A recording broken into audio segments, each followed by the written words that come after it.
Grace and peace, everybody. Good morning. Good morning. You saw the thumbnail, you saw the titles. You know what we're about to do. This is day 127 of the YSL trial. Man, I just can't believe we're still saying this. But anyway, thank you so much for hanging in there with us. For tapping in on this morning, we have a non-jury day, which I don't know why we don't have a jury day today. I don't know why there's no jury in there. They should be there. Everybody's working today. Everybody's working. But there's a non-jury day today, so there's going to be a lot of horse trading back and forth. So basically, study hall court. I'm going to get started because I want to talk about something that I've mentioned this before. Maybe I didn't go into great detail, but I thought it was interesting. Shout out to Thugger Daily, who's been an excellent resource as it relates to resources in this LawTube space, and particularly about this YSL trial.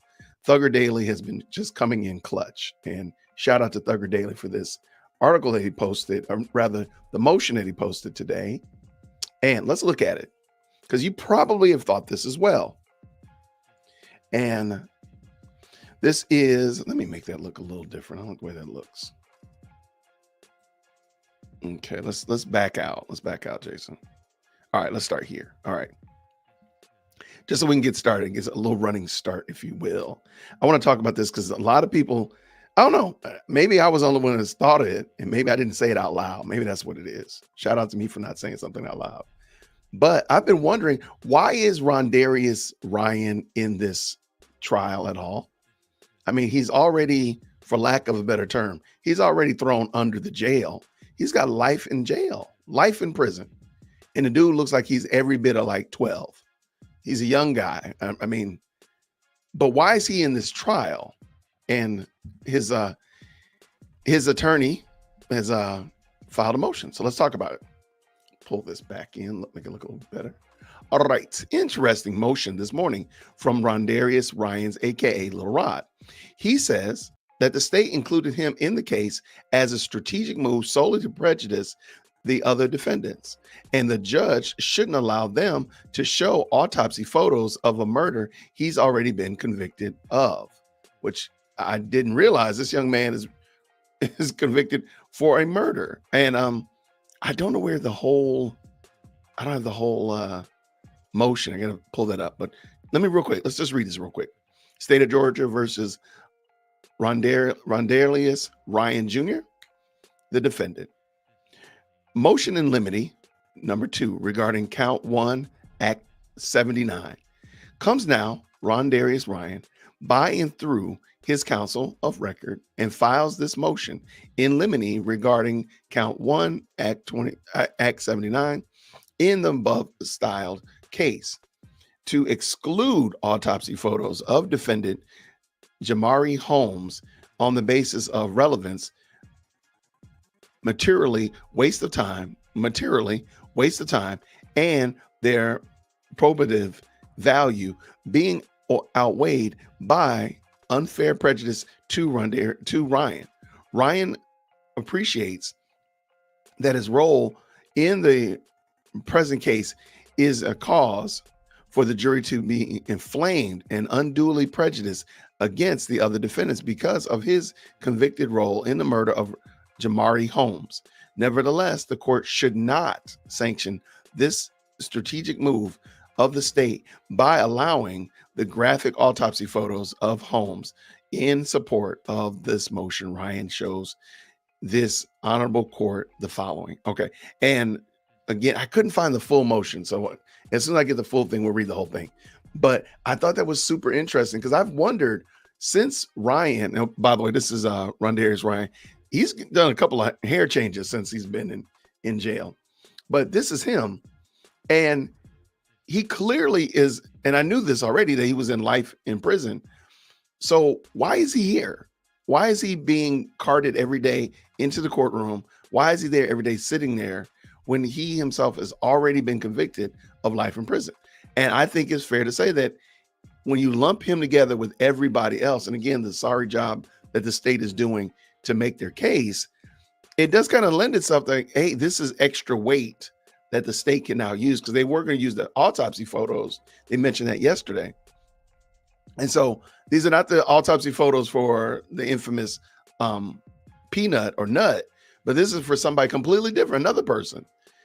And this guy has already been convicted of that. So now they're lumping him in. He's already convicted. So they got the millstone around his neck, and now they're tying everybody else to him, or potentially trying to tie everybody else to him. I think that is really wild as a strategy.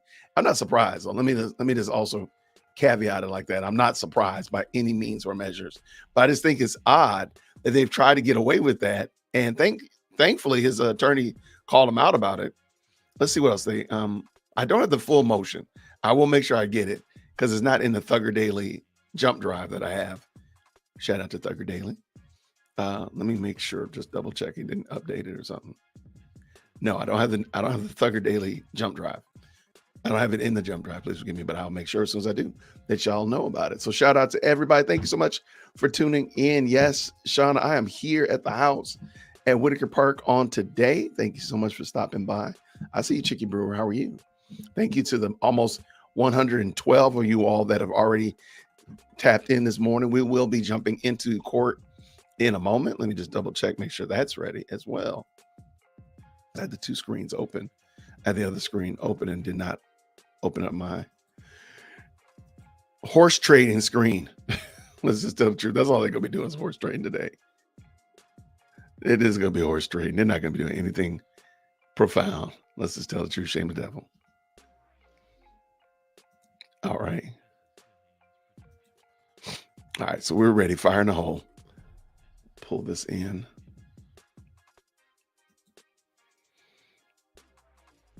Let me just make sure y'all can see that. Yeah, it looks good. Okay, cool.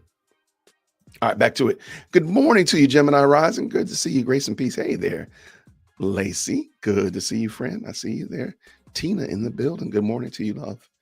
All right, Crystal Lee. Good morning. Good morning. Yeah, I will be going over this. I just think it's interesting. I think I don't know, y'all. I turned 50 this year, and I'm starting to have conversations in my head, and I'm really envisioning that I'm saying these things out loud. So I really thought I had mentioned this out loud, that why is this guy on trial? Let me see, there's 7 defendants. Why is he here? He's already been convicted. I've been saying it to the audience in my head. Okay, y'all, just have mercy on me. So why is he here? So I just think that's really wild. So we'll look into that more for sure. Good to see you. Good to see you, Connie Young. Thank you so much. Another great day in the chat. I love it. There you go. Donna, good to see you. Hey, everybody. Thank you so much. Taylor right here says it best. Fulton County, Georgia District Attorney's Office is a sad case of affairs. I like how you said that, and I agree 100%. Sharvie, good morning to you. Good morning. Thank you so much. I don't know, Laura. I've been trying to figure this out. Like, in my opinion, I've said this before, the jury should be here today, and then y'all can go ahead and give them off for election day, because all that horse trading and go vote early, you're going to end up getting somebody upset. Somebody's not going to be able, even though here in Georgia, we can early vote for almost 2 weeks. So you're going to have people who are not going to be able to vote the day of, or they want to be a poll worker. Let them do that. Like, they should be there today. That's just my 2 cents. What does Rhonda Dow say? She says, good morning, DWC and chat. Let's go. I'm listening while working remotely. I love it. Remote work is dope indeed. Indeed. I have no idea who any of these people are. Then again, I know that this judiciary alters case information and all the juvenile proceedings due to protecting the victims. Victimology 101. So the gentleman that we're looking at, Jason B, by the way, thank you so much for the comment. So in the Young Thug case, there's about 7 defendants currently being brought up on RICO. RICO basically is, I can take all of your bad acts, lump all of y'all together, and everybody gets an exorbitant amount of jail time because everybody is doing something bad. That's a very general summation of RICO.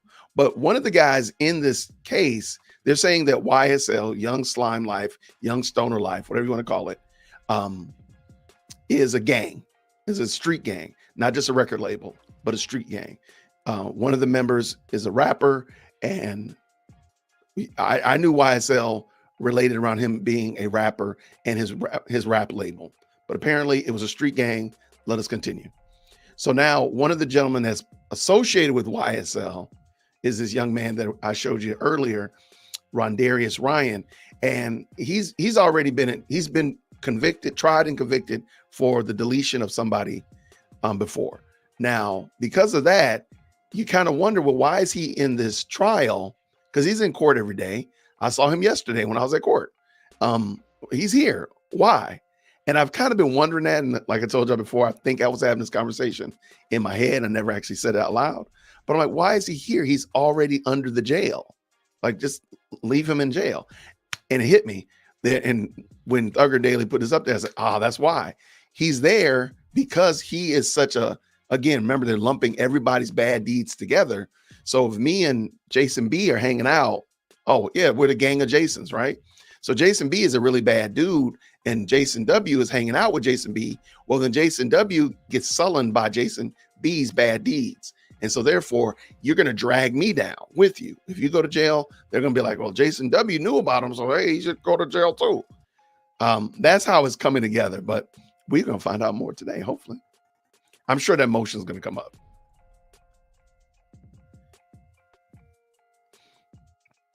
Yeah, he was actually, yeah. And Lacey Ann says he was just added for extra unaliving to get Thug. Absolutely. Sorry, look like I scrolled down a little bit, missed some people. I appreciate everybody stopping in, hitting that like button, saying what's up, jumping into the best live chat on the planet. My coffee's starting to kick in, so y'all, God is good right there for sure. Jump in. If you're familiar with the channel, you're not familiar with the channel, if this is your day one, or you've been here since day one.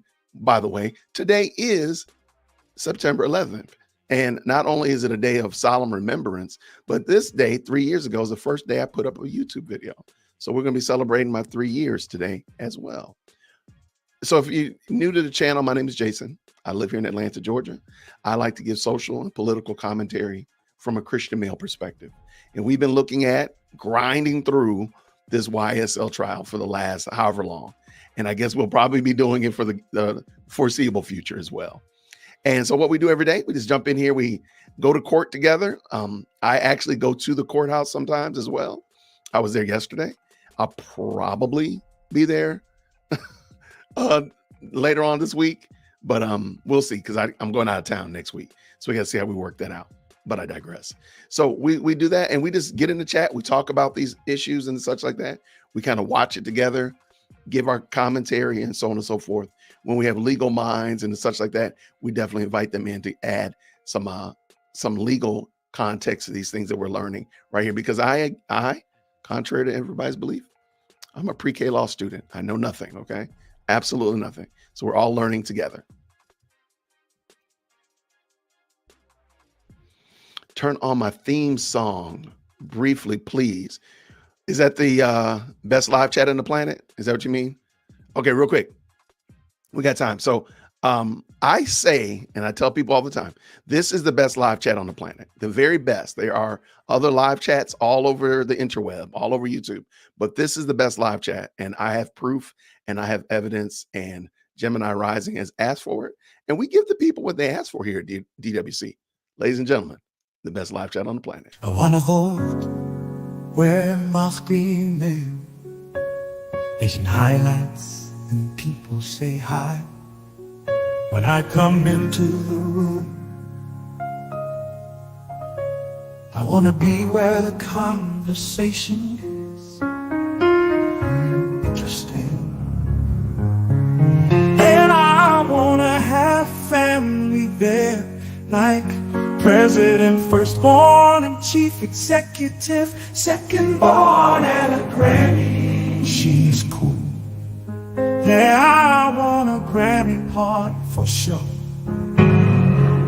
I want to feel some kind of way, you know, like where everybody knows my street name. And if I could ever find something like that, it would be the best. Chat room on the internet, a chat room that you know has stuff to talk about, stuff I know how to talk about, where people get me and I can celebrate. You know where you celebrate. I like it when the moms are on their job and put those links in the chat. Yeah, that's nice. You think this place exists, man? I know a guy. You think this place exists, man? I know a dear old Christian. Look at my band, he'll hook you up. Man, if I could ever find something like that, it would be the best chat room on the internet. A chat room that you know has stuff to talk about, stuff I know how to talk about, where people get me and I get celebrate. You know where you celebrate. Thank you, oh thank you, dear old Christian, for giving me a place at the best chat on the internet. I just want to say thank you, man. Thank you, man.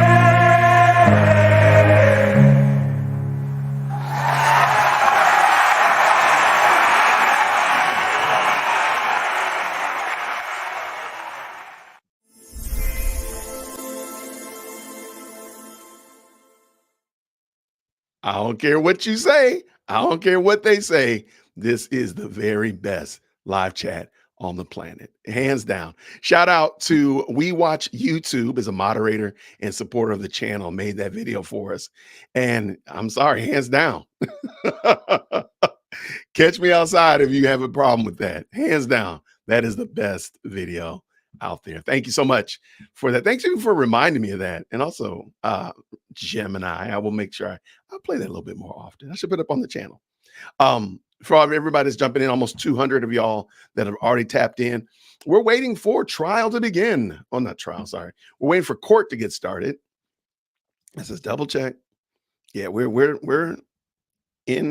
caught up. All right, so we're waiting for court to get started.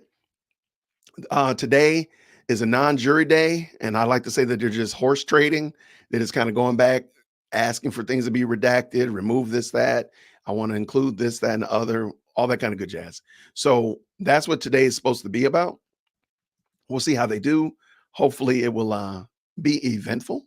And if not, then we'll make a judgment call. Maybe we'll say, hey, if this is not that eventful or it's just literally highbrow legal back and forth, maybe we'll call it an early day, because I am doing a live stream tonight for my 3rd anniversary membership. We are going to be doing a conversation tonight, and we will have a full bore celebration on the 28th of September.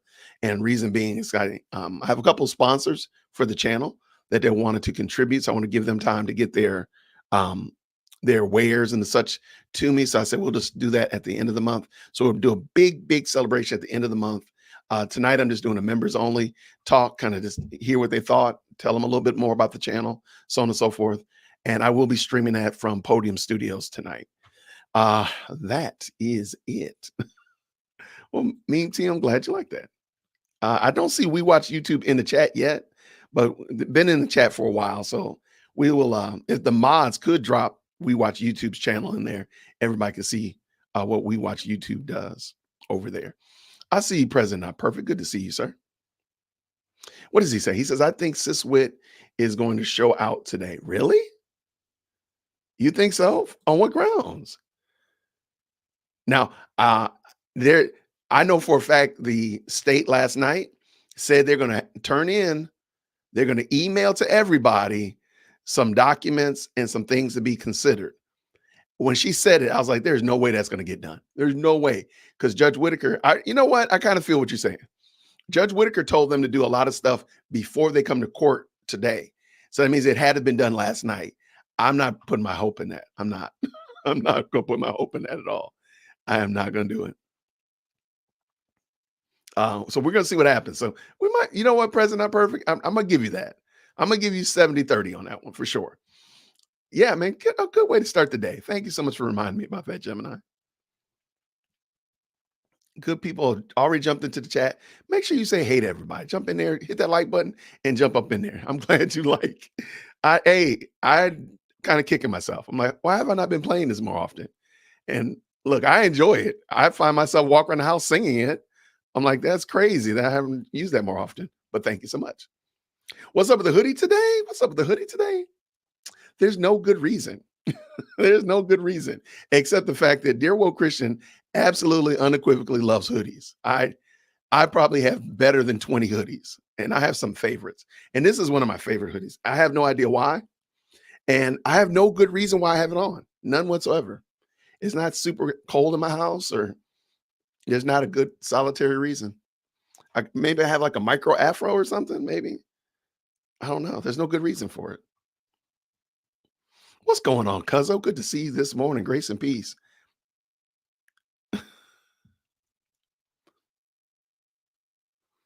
Oh, wow. Thank you, Omar Robinson. Good to have you, brother. Grace and peace to you. Thank you for stopping through. I'm going to catch a Rico for the hoodie. Man, well, let me make it good then. Let me at least earn it. Let me at least earn it. There's nobody. If you believe Love did her homework last night, that's a bet that you should not make. I'm just gonna say it like that. I'm not a betting guy, but I probably would not put 10 cents on that one at all. I didn't make that the intro. Okay, all right. I'll accept that for sure. Taylor said the judge is this in this case is the DA, and the DA is the judge. She says some stuff. Adrian Love says some stuff that really makes you scratch your head like, wait, who's running this ship? Like, who's the parent here? Who's the adult here? So I agree with you. Tyree says, give me an analysis of John 10:10. Oh, let's look at it. I will.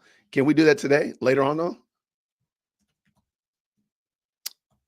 I like that. I like it.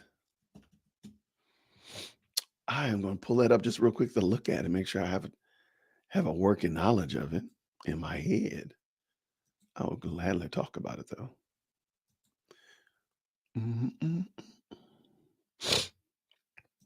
Hopefully everybody's having a great Wednesday morning. Oh, absolutely. The thief comes but only to steal, kill, and destroy. But I came that you may have life, and that life abundantly. Absolutely, Tyrese. I will absolutely talk about that one. I love it. I'm gonna put a star by that one. And I do want to say thank you, by the way, John, this morning kicking us off with a $10 super chat. Thank you so much. God is good. And it is a good thing to be alive today. So thank you so much for that $10 super chat. Mr. Joe Stu, thank you so much. I appreciate you. What do we have here? Man. Yeah, if anybody is betting on Love doing her homework, I'm telling you right now, do not put your rent money up on Love having done her homework. That's all I'm gonna say. I did law for 14 years, and this is the first time I've seen a DA get manhandled by their own witnesses. I can't wait to the Netflix film of this trial. Let me tell you, is it gonna be on Netflix? We did a poll one time, like what would be the platform that this would be done? And then one time we did a poll on who would do it. Would it be like Tyler Perry? Would it be 50 Cent? Like who's going to do I don't know. Is it going to be Netflix? Is it going to be Netflix? Or, I don't know. But I'm going to tell you right now, it's going to be some must see for sure. Okay. They are clearly, you know what? I think she said 9 o'clock today. I think she did say 9 o'clock now that I think about it. Because there's no jury. That might be it. That might be why.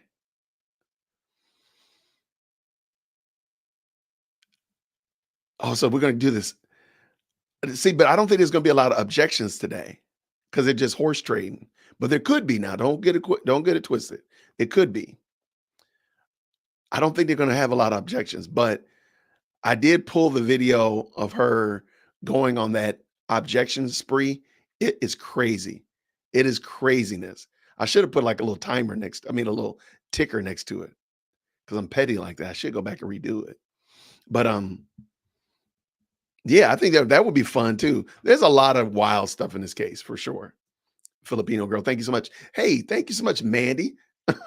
You're all under Rico. Everybody's under Rico. There we go. Thank you so much for the 199 super chat. Thank you. So you think it'll be a Netflix? Really? Okay. I ain't mad. I don't know. Yeah, court does start at 9. Okay, my bad. She had easily 59 objections yesterday. Easily.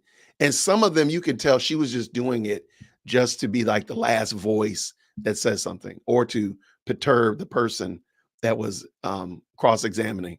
That was really it. There was no other reason. There was no reason whatsoever. If it was 60, I'm sorry, you said 59. If it was 60, I would not have been surprised. Okay, so Omar is saying Filipino girl that was 59 yesterday. 59 objections. And that was mainly by Adrian Love. That's crazy. That is a wonderful question. Simply Renee Designs. I don't know what happened to Simone Hilton. I'm sure we'll find out. But I was saying that she quit, but she didn't. I don't think she quit. I don't know where she's been though. That's a great question. Oh no, don't do it, Mandy. Don't start early. It's too early in the morning for that. Yeah, she was just throwing out objections, hoping something would stick. Absolutely. But as Wendell Taylor is saying right here, it's now very obvious, which is not a good look. Judge Whitaker refuses to hold DA Love feet to the fire. She's not going to hold her accountable. You can put it on Tubi. You can put the YSL trial on Tubi. Okay. It's got to be. I mean, does Tubi make money? I don't know. I've heard about Tubi. If it's not making money, it's got to be somewhere that's making some bread. Because I think the mini series, the docu-series, whatever it is, would be definitely worth it. Yes, 59 objections yesterday. Okay, you know what? I have the video, and now I think about it. I'm like, why did I not put like a little scoreboard on it? And so now I'm kind of mad at myself. You know what? I'm taking the video down. Hold on 1 second. And I'm gonna go back in and I'm going to edit it because I think the right thing to do is to be super petty. And I think going through there and adding the little, I'm gonna take it down. It was supposed to go up later on today, but I'm gonna go through and add it to it because I think it would only add to the comedy of how many times she objected. So I'm gonna do that right now. Un momento, por favor. All right, it is removed. But I will give you the infinity expert. How about that instead? Yeah, I'm taking it down right now. Sorry about that. Because I think I got to go back through there. I got to go through and edit that. That's what the world needs. The world needs some editing, Jason, right there. All right, I'm back. Okay, I made that correction. Yeah, see, yeah, scoreboard would be funny. Yeah, and y'all keep asking for this wiretap, and I don't know where it is. I agree. There's some real shady shenanigans in this case that are really starting to give the strong odor of mendacity, as we heard before. Hold on 1 second. All right. Mom DWC text me. So you gotta text back your mom when she texts you back. Yeah, I'm not mad at Shay says the OMG. The infinity expert was a waste. I agree. I'm not mad at the man. I'm mad at the state for calling the man come down here as if he was going to give some new insight that you and I and myself could not have done. There was no reason for that man to come down here. That was just a waste.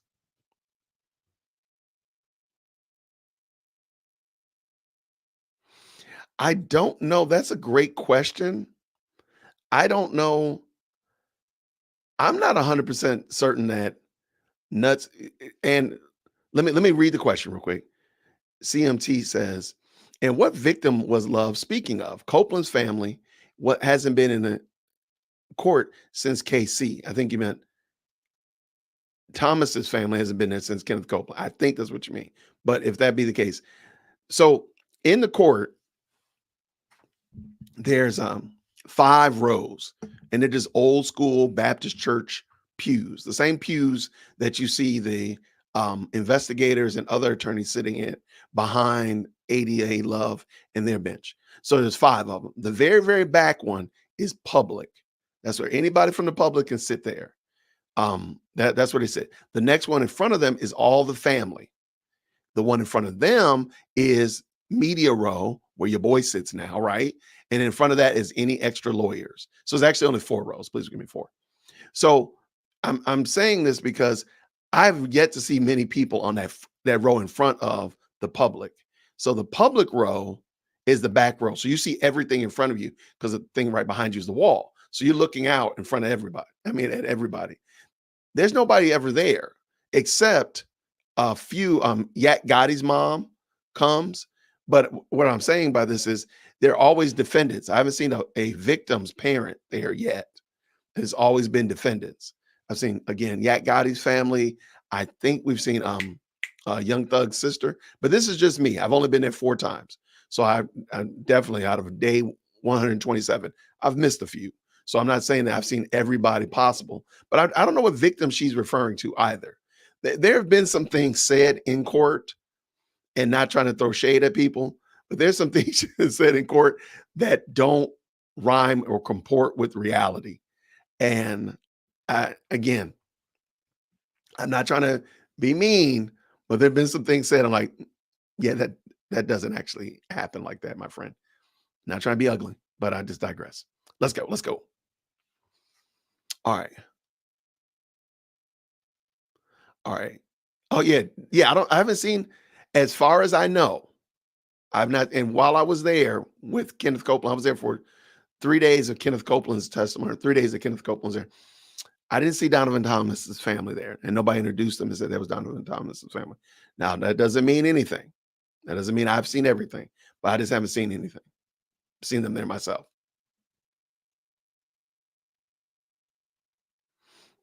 All right, let's see. Let's see.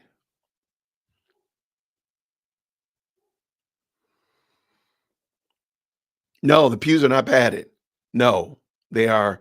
Now they have a whole bunch of seat cushions, which, by the way, I find comical because the seat cushions that are on the pews, you can move them around. The seat cushions, they make that squeaky noise that Adrian Love's chairs started to make. I'm like, are you using the same seat cushions that we use? Like, you almost have to sit down on them slow so they don't make that sound like a whoopee cushion. I don't know. I have no idea what's going on with Adrian Love's chair, but I digress there for sure. Yeah, the whole Infinity guy, again, shout out to him. Man. He sounds like he really is passionate about cars, which is dope. I don't think, however, that was not the slam dunk that they thought that it was. That was really bad.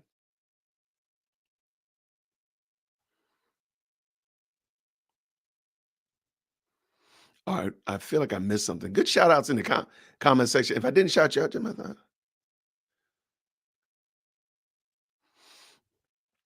Okay, lots of conversation going on about all kinds of stuff. So shout out to all of that. Okay, so yeah, so somebody said that Donovan Thomas's family did go in the beginning. Okay, cool. And I'm not trying to take anything from them. Everybody wants some form of justice. Everybody wants some kind of closure. So shout out to his family for sure.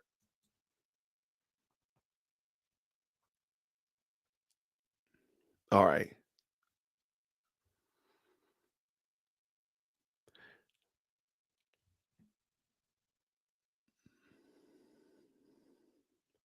Yeah. That, but you know what? To be fair to the Infinity person, the information that he was given to start with was already problematic because there were a lot of questions, and Mr. Adams did a fantastic job of pulling all that stuff together because they never showed him the car that they were suspecting this thing happened from. And by the way, can we also have a real honest conversation? You mean me, you want me to believe, and maybe it did happen. I just need to understand. I rent a car and I go get the windows tinted in a rental car. That's just weird. And maybe it really did happen, but that would seem like, man, that would be almost a breach of contract of the car. Like, what's going on here? Now, mind you, they seem to totally forget and miss everything that Woody said about there being two infinities. They kind of skipped over that part. But they showed him vehicles that were not the vehicle that was the possible drive-by shooting vehicle. One, that's a big problem. But two, the videos that they showed, I'm sorry, there's no way you can't tell me that couldn't have been a Maxima. There's no way.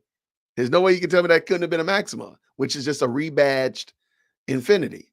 I'm sorry. So it was just wild to see that. I'm like, man, y'all had this man leave work or do whatever to fly down here to Georgia to sit here and say this. Man, y'all, that was on them. That was on them for sure. Lots of good people have jumped into the chat. I appreciate you. For whatever reason, the video has not started yet. Let me jump over and make sure it's not on 11 Alive. Sometimes Atlanta News First is a little bit late, but I'm gonna just check at 11 Alive as well.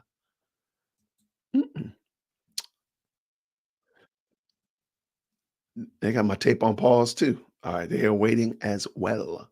So we'll just stay right here. I'm gonna pull this in though. There we go.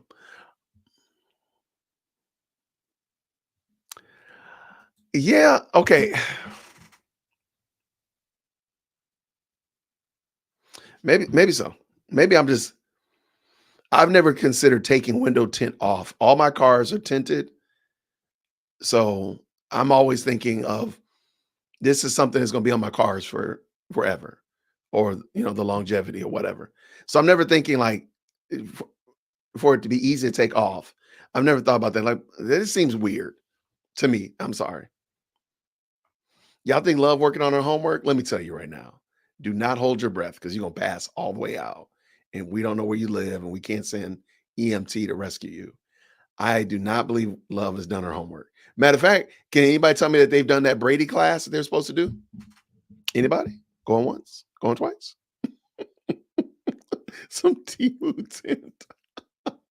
Why gotta be T-Mood tint, man? Come on, man. Respect the tint, man. Respect the tint. I'm not YSL. I am not YSL. Look, y'all can leave that thing all alone. Can we do a poll on? Oh, yes, let's do that real quick. Did love do her homework? All right, get ready. I got this poll about to drop in a few seconds. Make sure you hit that like button. Thank you so much. It looks like, man, a lot of y'all done already hit this like button, and I love that. I love that. Thank y'all so much. I appreciate y'all jumping in. All right.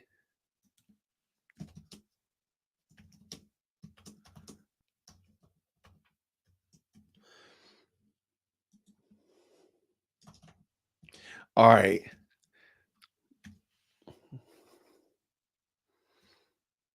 All right, poll is up. Go ahead and make sure you answer the poll.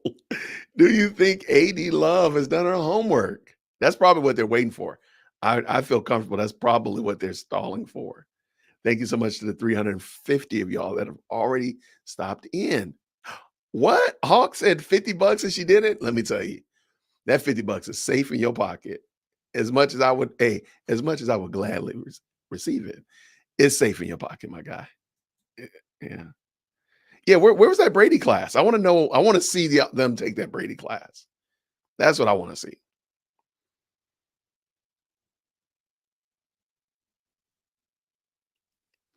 All right.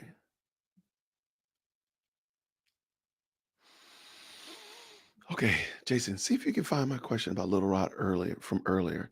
Yikes. All right. Could you just read Shay? Let me be honest with you. It is gonna be hard to find since everybody's jumped in. Wait, why is it? Oh, what's happening? Somebody said the court has started. All right, let's go.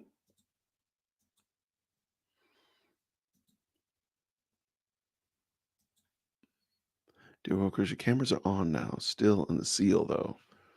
All right, let's find out why That's the only thing I hate is that it's always like a scramble, mad scramble right at the end. Let's jump to law and crime.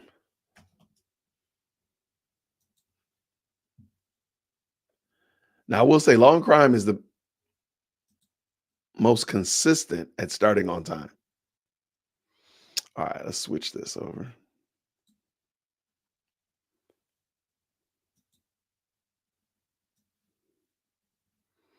So they will get that designation for sure.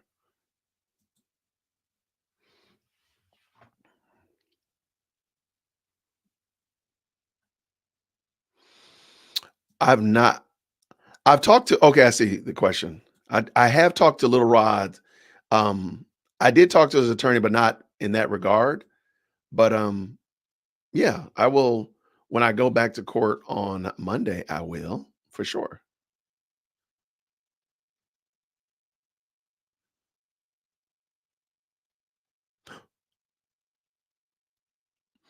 Mass hysteria. What in the world? No. What is this? DWC, have you studied the allegations against Baby of Cash Money? There's video out circulating of Baby offering to pay to Pew Pew Little Wayne's tour bus. How is he tied to the RICO charge? That is wild. See, I don't know. That's a great question. I will have to look into that mass hysteria. Thank you so much for joining the chat, and I will look into that. All right, I see some heads movement.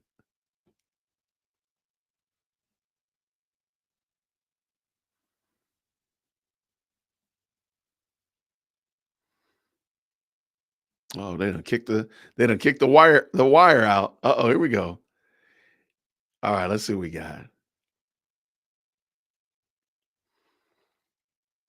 All right. So instead of a one today, let's do you know what? Use one of those little emojis that we have down in the chat. We got a dear woke Christian emoji. Use one of those today when you can hear. Let's try it. Let's mix it up a little bit. Let's do a little different. Well, at the moment, we can't hear anything. Yeah, that mic thing was really weird on Monday, but then she didn't use it again on Tuesday. Like, what was the purpose of that? That was just such a weird flex.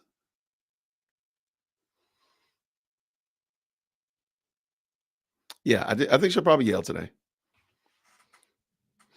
I mean, if Judge Whitaker holds her accountable for the fact that she has or hasn't done her homework or did not turn in the work that she said she was going to email to them, I think that would be, if she holds her accountable, that would be a great thing. I'm not holding my breath though.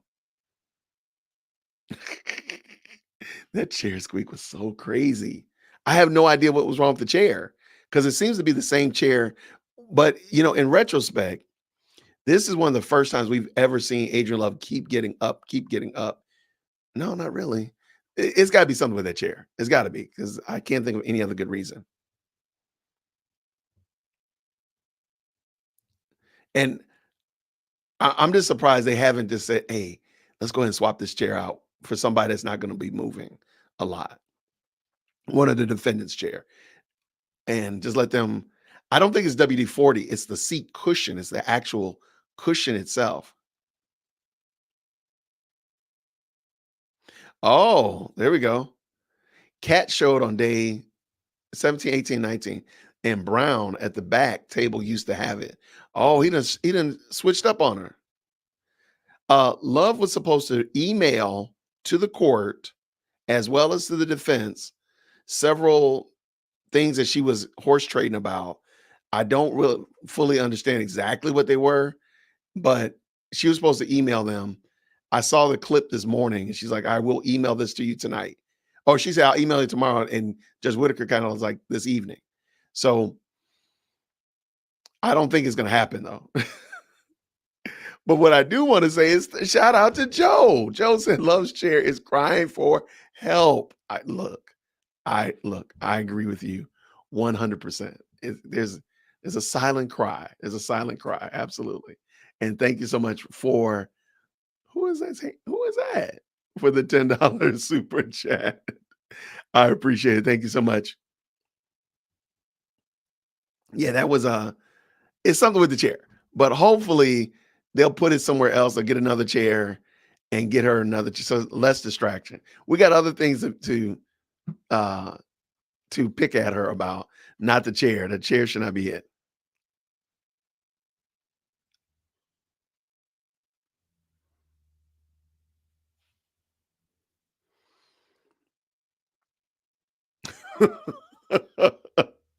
Sweet Lady Sugar says, Love ain't paying no attention to Whitaker. And you know what? I can't disagree. It is sad, but yeah, I think you're right. I look, y'all be doing a whole autopsy on the seat cushion. I agree with you. There's something wrong with it. Maybe they swapped it out when they came in there to do the electronics, whatever. They said we can fix the audio or we can fix the chair. Which one you want us to do? And I don't think they fixed either of them, truth be told. Sarah, can you shoot me an email real quick? Sarah, can you shoot me an email real quick? Thank you so much. Oh, well, thank you, Brooklyn T. I appreciate you. And when you go back, Project Bandshirt says something here. Love never gets in trouble for not being prepared. If you go back to Glanville, there's a day, I don't remember exactly what day it was, where Glanville goes off on Brian Steele, calls him unprepared, unprofessional, all this kind of stuff like that. And Brian Steele and him are having a shouting match. They are going at it in court. It is a must-see TV. But on a regular basis, Judge Glanville was giving duck and cover for Adrian Love doing the exact same things that he was accusing Brian Steele of doing. But Brian Steele was getting, full-throated, being told off from the bench, and Adrian Love was getting nothing. And that's just wild to me. So anyway, I think that's a great point. She never gets called out for being unprepared. I don't understand what the problem is. Like, hello? What was, I didn't get the electric stapler yesterday. Please tell me they did not roll up in here with an electric stapler. I didn't get it, but man.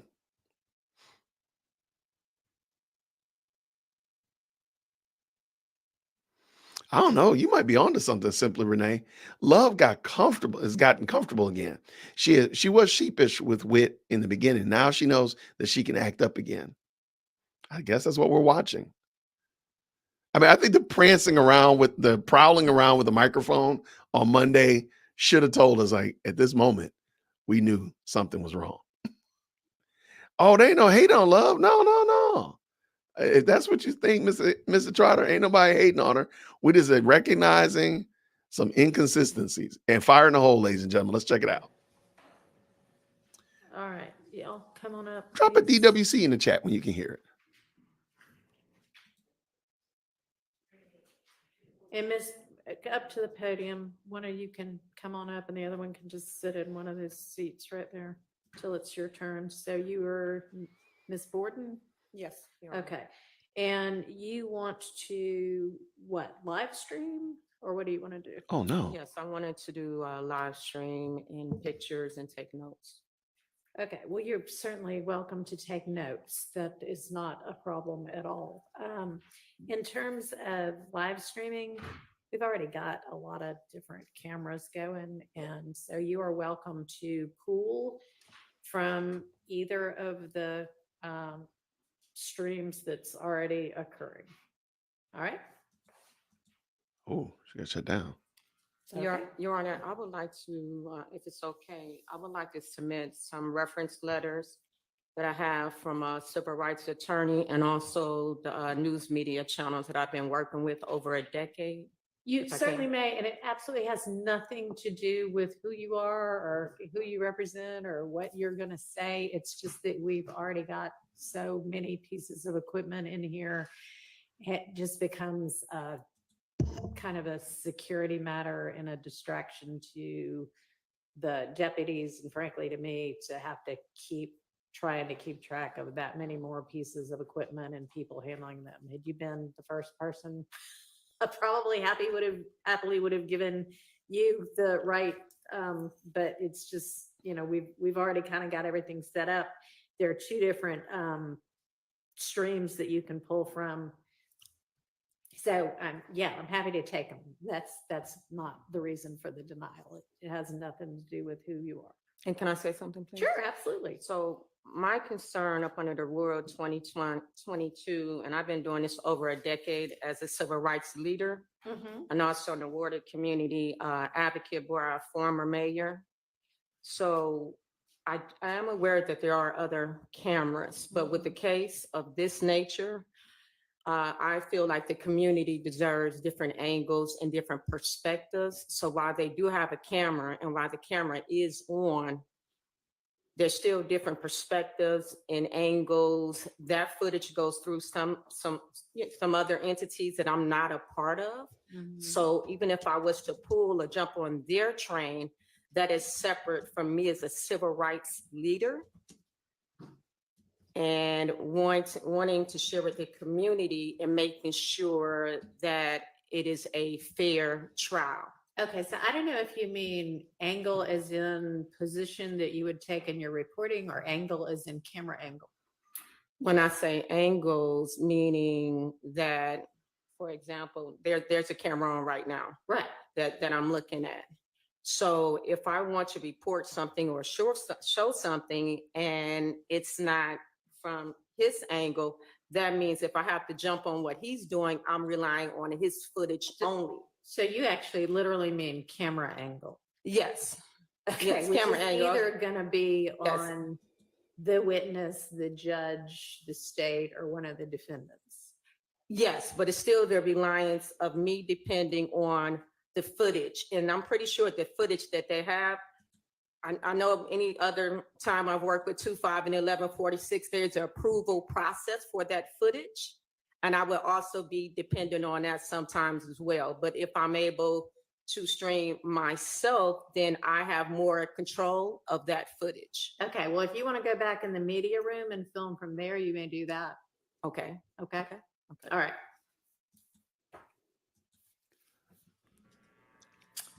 All right. Anything else? No, Your Honor. Okay, thank you.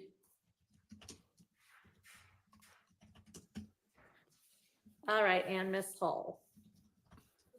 Good morning. How are Good you? morning. I'm fine. Thank you for your time today. Sure. And you want to do still photography and Yes, ma'am. audio? Yes, ma'am. My situation is a little bit different, even though I do have a YouTube channel and I can pull from the pool, which I Right. have done. Okay. Because I'm a freelance blogger, A boss is here. can't depend on the pool for still images. So my situation wouldn't be setting up tripods or anything of that nature. And I would ensure the integrity that I'm supporting, especially from our seating that we have, that we don't compromise any integrity of jury or anything of that nature. All right, and you'd be able to, you say still photography and audio, you'd be able to pull audio from one of the I pool can pull, sources yeah, I can pull already. audio from pool. Okay. And what kind of equipment are you talking about? Sony AX50, one of those type of still cameras. Does it make any noise? I will make sure the settings are off. All right, you're gonna need to be wherever it is that the deputies put you, Yes, and ma'am. you're not gonna be able to move around. Yes, ma'am. Okay. All right, and what's the camera? I have a Sony AX1, Canon C50. So I'll work with the settings and make sure which one will be dependable on the fact that it will make no noise. All right, and you'll be the one operating? Yes, ma'am. Okay, thank you. Thank you. Oh, shout out to the young lady that's sitting under the clock next to All Little right, Rod. Ms. Abbasi, Her last name is did you just Abbasi. get alerted this morning that you were gonna be the one covering court? Is it granted? Yes. Okay, We'll thank we'll get the paperwork out to y'all probably sometime today. Okay, thank you so much. I don't know who that lady is. Okay, cool. Okay. That lady's right there. Her name is Leah Abbasi. Well, since you didn't know until, I have no I idea. guess, a few minutes ago, nothing you can really do about it other than get here as soon as you could. So I appreciate you doing that. So the question is, why is little Rod All right. here Does since he anybody have already an has life issue in with- prison? Anything that occurred over the course of the evening that y'all need to bring up with me? Or is everybody fine?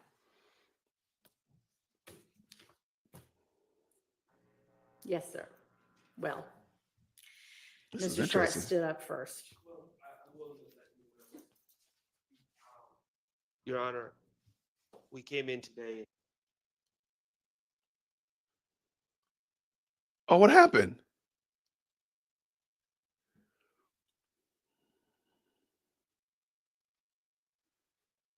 What happened?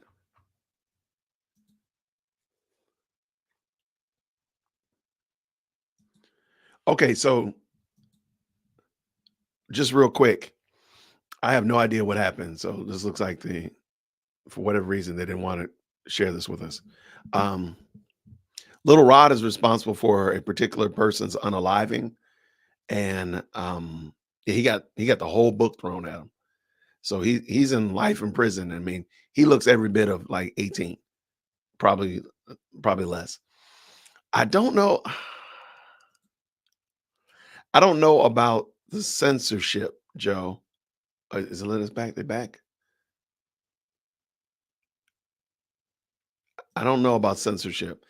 Censorship would be there. You don't have they're not giving you anything. They are giving you a stream, and I can attest that they're giving you it with fidelity. So they're not like editing it or anything of that nature.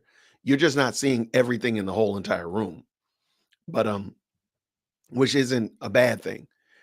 So I'm a little conflicted about that Rule 22 thing. I don't know what the person is trying to do now. I don't think she knows what Judge Whitaker said. Judge Whitaker said you can go back into the media room and pull the feed.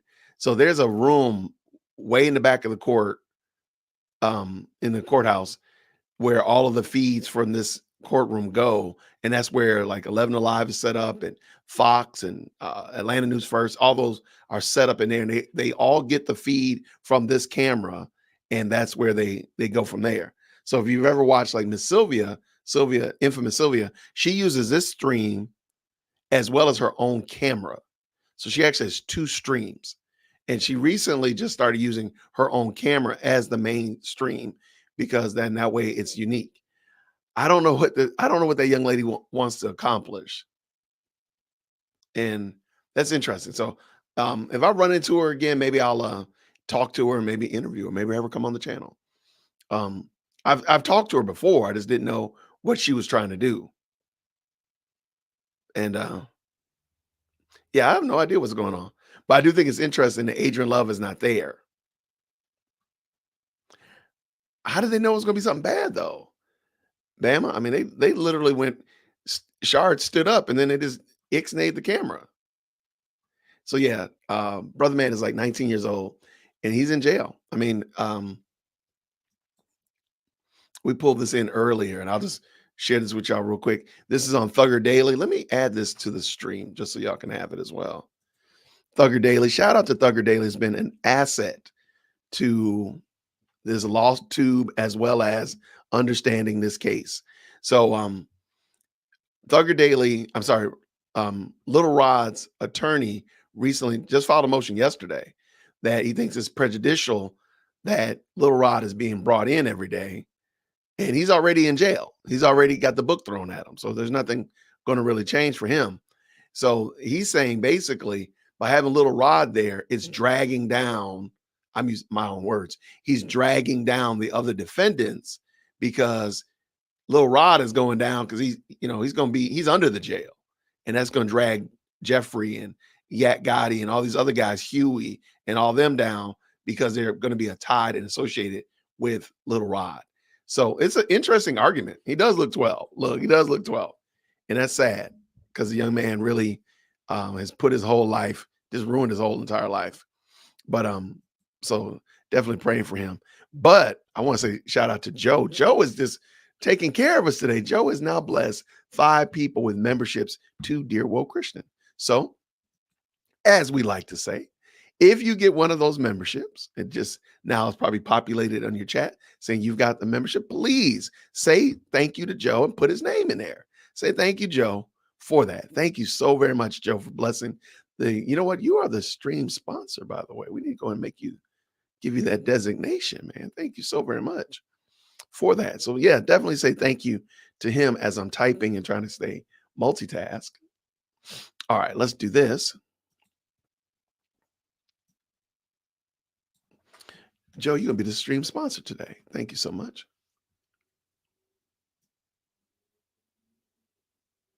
All right.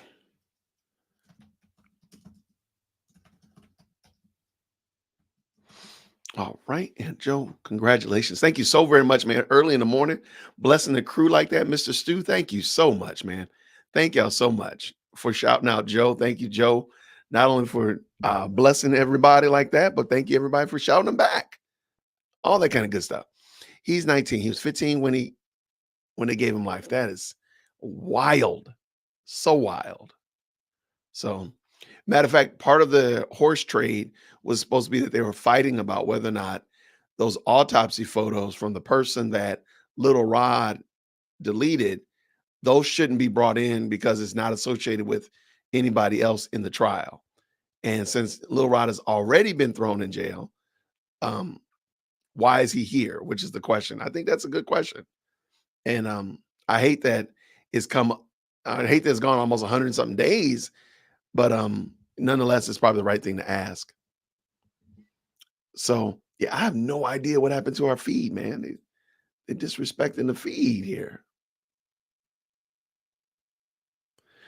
I'm sure they have a prison ministry. I know Cobb County does.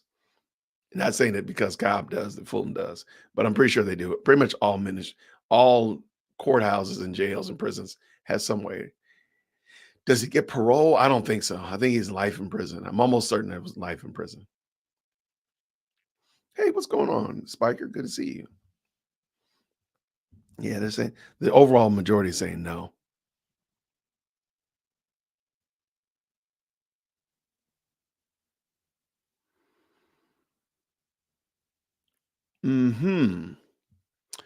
Per Kathy, something's going on. The deputies instructed our photog that he can't show what is being talked about right now.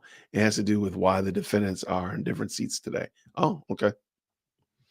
Yeah, I mean, I think it's good to switch them up a little bit, truth be told. But I know Mr. Matthews fan club is going to be mad that Matthews is not sitting there right there in that camera shot. I know his fan club is not going to like that, but you know, it is what it is.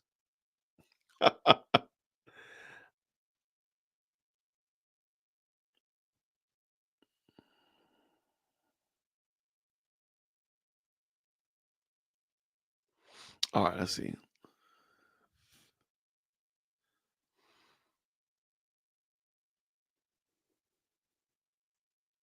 My question is, how did the cameraman know to cut the live feed? Did they already release it before? I don't know. I mean, but the cameraman can move. I mean, he's literally the court is not as big. So if they already knew that they were going to talk about this and they had already told the cameraman when Shard stands up, cut the feed. I mean, the deputies run the court, so it's very possible. Yeah, and hopefully we'll find out a little bit more without whatever the issue is. I'm kind of interested in why did they move him around? That would be kind of interesting. But we also knew that Lil Rod's attorney wasn't going to be there today. We also knew that Doug Weinstein wasn't going to be there today. So it adds to it that there's like 2 new women in there and they're sitting in different seats. So that does make it a little bit different. But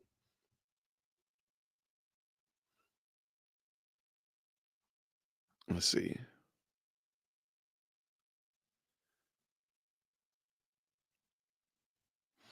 Well, see, simply Renee Designs, you asking the question that I've been asking about Fulton County for some time, because we've gotten into the weeds of the gang prevention programs and stuff like that. When I interviewed Amanda Timpson, who was a whistleblower when Fonnie Willis cut the gang reduction plan, the gang prevention program funding, when she cut that, and wanted to use that money in different ways that weren't related to gang prevention and such of that nature. So there's a lot with that. But I agree with you. What if they did spend that money in other ways?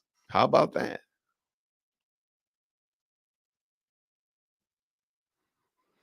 For whatever reason, why they're in different seats is the issue. It's not just that they're in different seats, but there's a reason why they're in different seats. And I don't know. Sylvia's in a different courtroom today. Okay, I need to. Matter of fact, I probably should have shot her a message earlier today anyway. Let's do that real quick.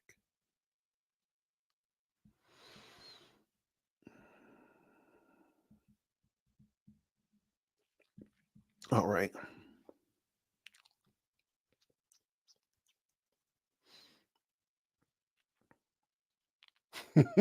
That, you know what they're probably doing? They're probably trying to find out which chair is a squeaky chair and get that chair out of there. That's what they're probably doing.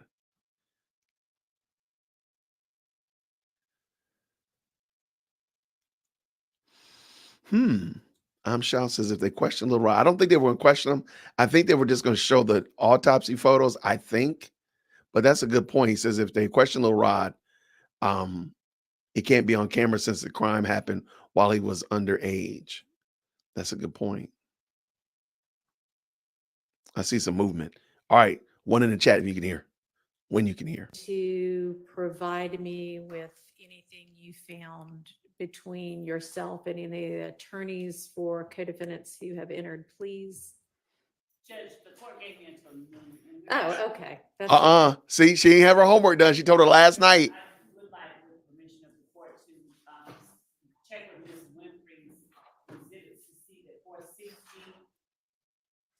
460 is up there because I took one stack, but Okay. 460 was not. You can check. I don't remember her saying nothing about no lunchtime today. And get outta were the parties able to come to any agreement or partial agreement with regard to any of the exhibits that were tendered at the end of the day yesterday? No, Your Honor, Y'all haven't what? we haven't discussed that, redactions. I have gone over the exhibits themselves, and I have a legal argument that I'd like to present to the court regarding 104. Well, I'll hear it after lunch then, because I instructed you to get with the defense so that you could see whether y'all could come to any sort of an agreement. So if they haven't seen it yet, then I will give y'all the lunch break to accomplish what you were supposed to accomplish yesterday evening. And then I inquired with the court. Told you. whether 460 Told you. document that I believe at the end of the day. Wow. Looking at, I believe that I retrieved it, but I think Mr. No Sharp- accountability. I don't know. Does anybody have 460Y? Can y'all check? No, Sometimes no it's hard to keep accountability. track of None all the whatsoever. documents. Wow.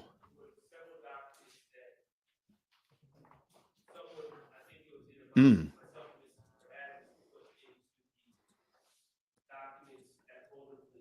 Identified only.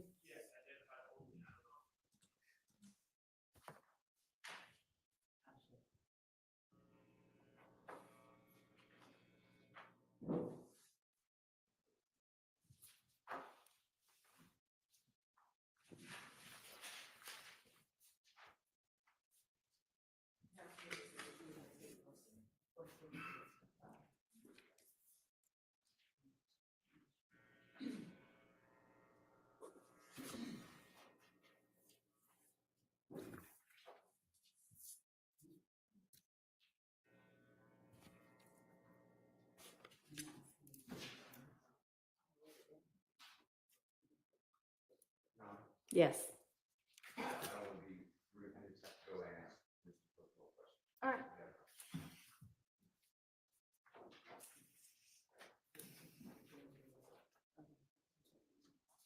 Do you locate it? No Were you able to locate it this accountability. month? Say this, Baxton. Say this loud. Okay. Well, I'd imagine that would be easy enough to reproduce. It was just printouts from emails, right? It was. Mm. Come on, Pond. I mean, yeah, I'm sure I have a copy of it since you gave it to me, if that would help. Okay. I don't think I've made any markings. Well, I have made a marking on it, sorry.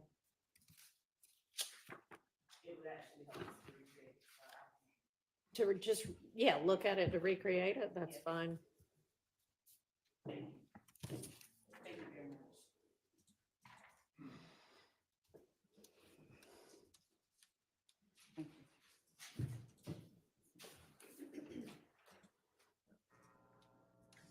Nobody was able to find a 460Y anywhere?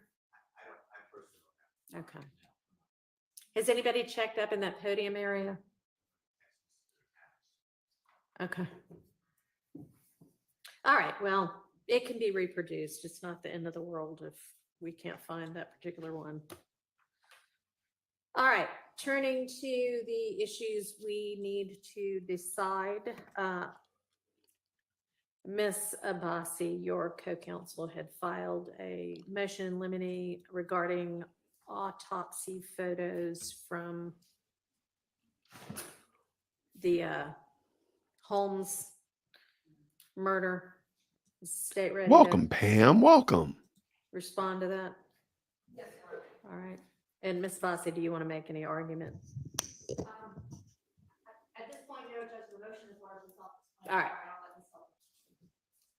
Thank you, Your Honor. Good morning. Good morning. Your Honor, when we get to presenting this act, which is count one, Act 79, the state intentionally did not include the medical examiner.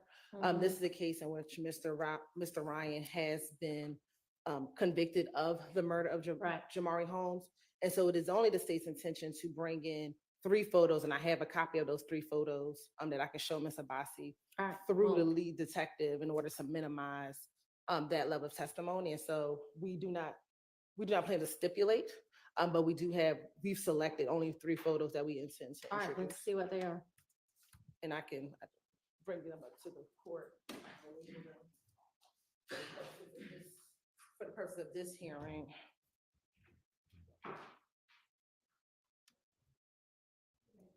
Yes.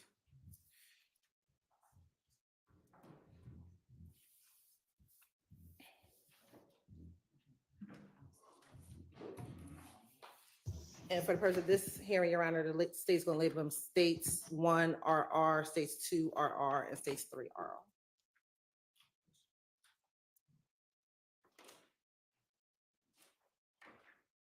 And what do y'all plan to present with regard to, just kind of a general overview, the evidence that will establish that Act 79?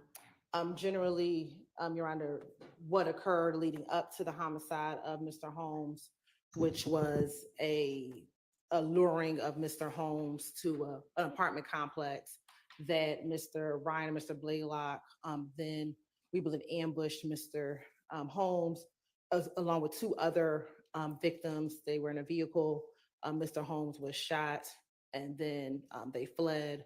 And then subsequent to that, there were Instagram postings, Facebook postings, social media postings regarding YSL, very close in time to the murder of Mr. Holmes, Your Honor. All right, and how many witnesses are you going to utilize? For that act, so we have 5 witnesses. Who are they? And what will they generally testify to?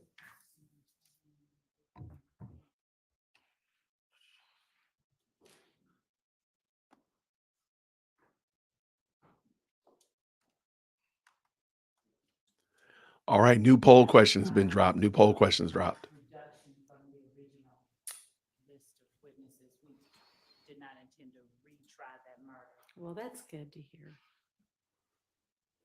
Your Honor, 5, the witnesses for that act are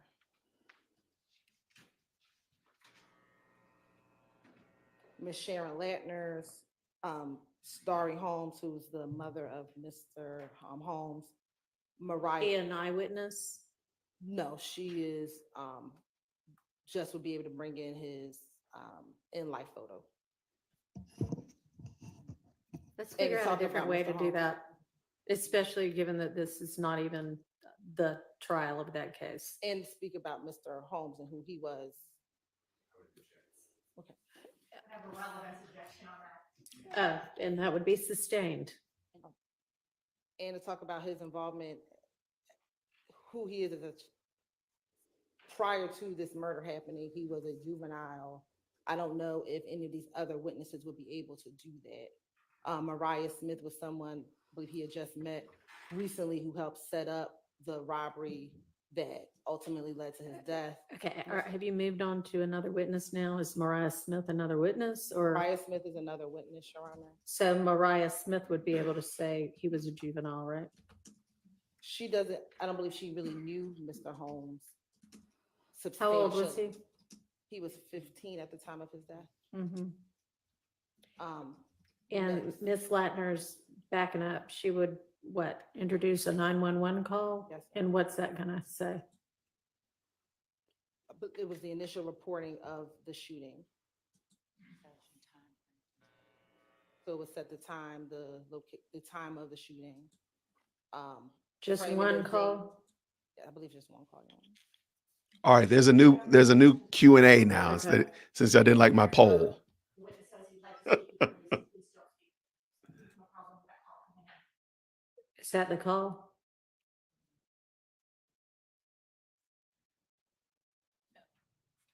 I don't think that that's the call. I think that the initial call about the shooting. That may be a different call. Yeah. It's a different call. Okay. And Okay, So so, the witnesses are our skeleton version of what we can present to show absent, because we cannot just put in the certified to show the facts of the case. So we're trying to put in. well, I mean, sure, the fact of the murder wouldn't get it as an overt act that is a part of RICO. So I understand you need to do a little bit more than that. Right. And so we're trying to, we've scaled back. We had these Okay. witnesses. All right, I don't representing need to one of- hear what it was gonna be at one point in time. Maria Smith is going to say what? She was one of the two young ladies who lured Mr. Holmes and his three friends back Okay. to the location, or to the location. All right, Then we have one of the two other victims. We don't plan on calling both of them. okay, So that it'd be either Mr. Uten or Mr. Mitchell. all right, Then we have the lead detective on the case, who is Detective Hogan.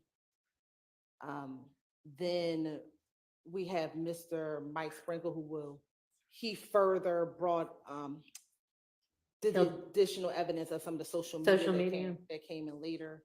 And then last, sort of, so 7, not 5. so Rooney Lee is one of the co-defendants or co-conspirators in this case. He is coming in during this portion, but he was present during the initial trial of Mr. Ryan and posted some social media postings with rat emojis when Miss Mariah Smith initially testified in that trial. And so he's coming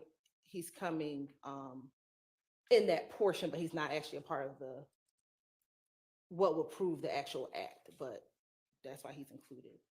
And Your Honor, we do need some clarification whether it's going to be Mr. Uten or Mr. Mitchell. We've been in contact with the state about going through the evidence we've offered for these witnesses, what does or does not need to be redacted. Mr. Uten's interview is. Can y'all spell that last name? Yes, Your Honor, it's OOTEN. Okay. His interview is maybe about 20 minutes, half hour with some quiet time, and Mr. Mitchell's interview is several hours long. Okay. When are we gonna get to this part of the trial? Your Honor, Never we 30. would believe that we would get to this portion of the trial probably early October, Okay, so fairly soon. fairly soon. Yes, All Your right, Honor. when will y'all know who it's gonna be? We should know within the next few weeks, within 2 weeks, Your Honor. Your Honor, Well, 2 weeks from now is the end of October, so. I mean, the end of September, trying to rush that along. Your Honor, we do want to have an opportunity to go through the state what evidence they believe will actually Okay. Right now, we've got more than 50 pages of Instagram records from Mr. Blaylock, co-defendant not testifying, more than 200 pages from Mr. Ryan. Those are obviously issues we'd rather not sit down with the court and go page by page, but if we need to, then we will. And I believe there was some preliminary conversations, and we do intend on furthering or finishing those conversations with Ms. Abbasi and Ms. D. Williams. Okay, well, that probably needs to get done before the end of next week. The state could respond to our email. if we want. Can y'all, We can. We've also found it fruitful to communicate via phone, which we have done and will continue to do at times that are convenient for either Mr. Abbasi or Mr. Williams. That communication has not stopped. I think there were some issues, but we've done that as well. all right, well, try to do it in a timely manner, please.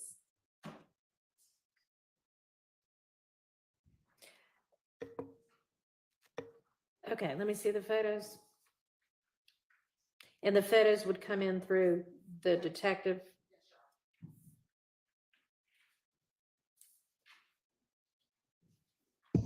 Did you get copies too, or are we just? She legitimately just, what is a timely manner? What does that mean? What does the word timely manner mean? Is this third one like post-incision, or is that the exit wound? That is the, Right. It's too late for timely manner. Entrance wound? yes, Your Honor. Your Honor, one of our objections is I don't know who's going to be able to answer that question. I don't believe the lead detective is qualified to explain what type of injury you're going to get. We don't believe the detective will be able to lay the foundation. Oh, I'm sorry. We don't believe the detective will be able to lay the foundation for these photos. All right. We believe that with some conversation, he can talk about the fact that the victim was shot in his head, that is the victim, that he was it was his homicide that he was investigating.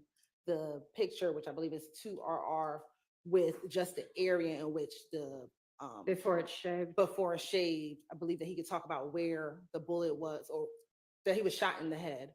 And then the last photo, I'm not sure if he'll be able to say it was an entrance wound. We'd have some further conversations with him regarding whether or not he was present during the autopsy or not, and whether or not Do you think that there's any chance he was present during the autopsy? sometimes they are. Sometimes they are. I'm not saying that he would, but sometimes they are present during the autopsy. Was he present at the scene before the body was removed? Yes, Your Honor, I believe so. I believe so, but I need to ask. Ms. Okay, well, y'all. Ms. Love.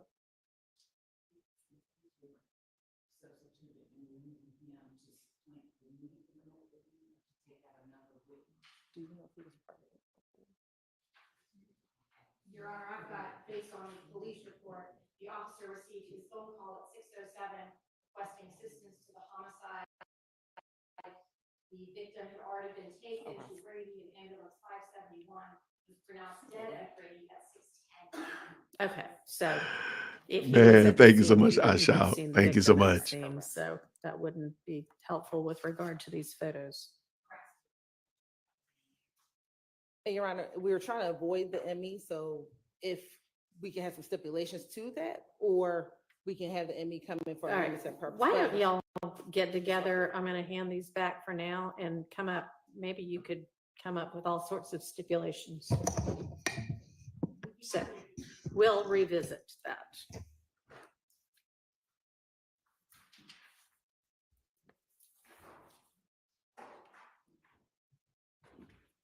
But we are just trying to reduce the need of having to call the medical examiner. Say that again. We are just trying to reduce the need of having to call Dr. Sullivan. Well, there's no necessity to call him or her. Well, there's no necessity to call him or her. Can't remember. Often. Hey, I jumped to Atlanta news first. Can you let me know, is the audio better? I've been getting a couple complaints that the audio is really low. And it seemed like it's low on all of them.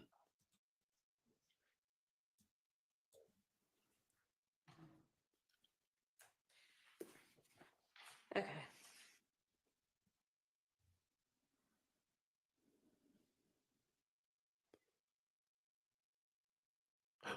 Really? Medusa, you gonna be tell me you on the best live chat on the internet. It's very low. Oh my gosh. Yeah, it's definitely them. It's not me. I'm not doing anything, but I'm just trying to find ways to, if I can do something to increase it.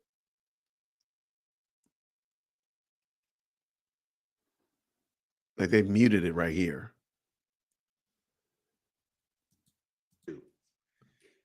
And I'm just reading from a case, a jury's verdict that the co-defendants were guilty is a hearsay statement. The exception to the hearsay rule provides for the admissibility of the final judgment of guilty as to a felony, but not including when offered by the government for purposes other than impeachment judgment against other persons other than the accused. And then I just pulled up 24-8-803, and then it's subsection 2.2, and it specifically says the same.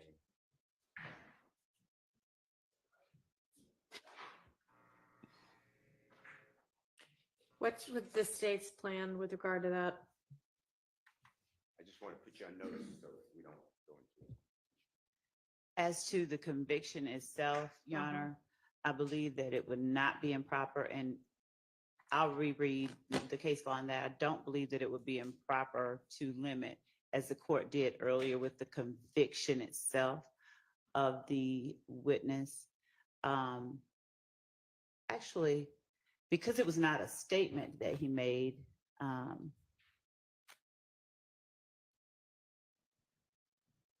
actually, Your Honor, I think that it would be admissible against all of them. It wasn't a guilty plea, so it's not a statement that the Yeah, it's any judgment of previous conviction is what 22 covers. okay. So So to the extent that the actual certified is tendered, then if it is the fact, and it could, we don't argue that it, it's probably the fact that that certified alone is admissible only against Mr. Ryan. But the facts of the murder itself and the circumstances and what he did, we'd argue are admissible against all of the defendants in this case. So, the facts, yes. right. Not the actual certified, but I was speaking Ms. Hilton, not the court. I can't hear you. I mean, I know that mic doesn't want to behave properly, but maybe you can borrow the witness stand mic if that one was even working yesterday. It wasn't. I'll try to hold it carefully. So the certified itself, we may have no argument regarding that being used and there being a limiting instruction as to the certified itself against Mr. Ryan only. But we would also ask and would craft and present to the court an alternative if there is an instruction that is requested that includes language that the facts that are presented that the jury takes as evidence are admissible against all of the defendants, including any postings or statements that Mr. Ryan or Mr. Blaylock made as a result of or in furtherance of that act. Okay.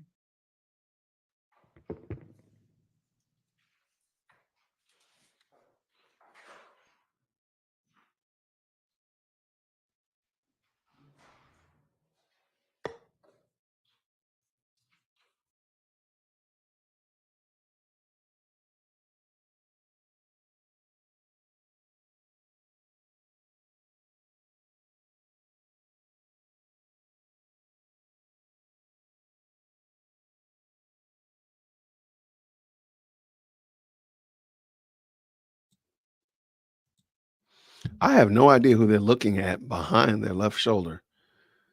I'm really interested now. Like, who is that? I wonder, because everybody's intrigued by them.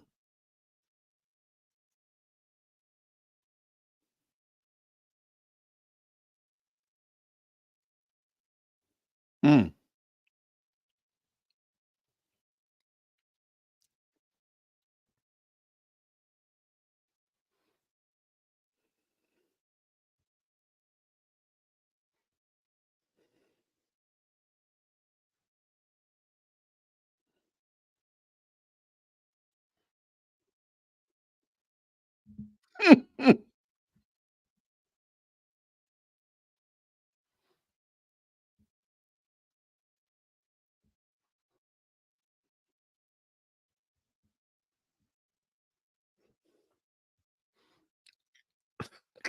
Wow, Judge Whitaker.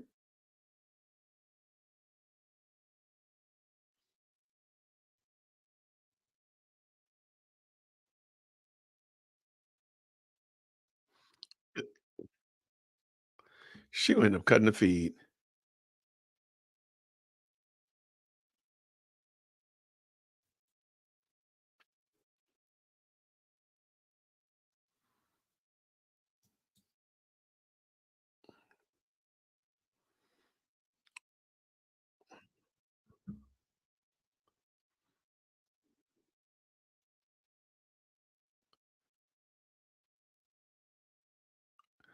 They're gonna get everybody kicked out of there.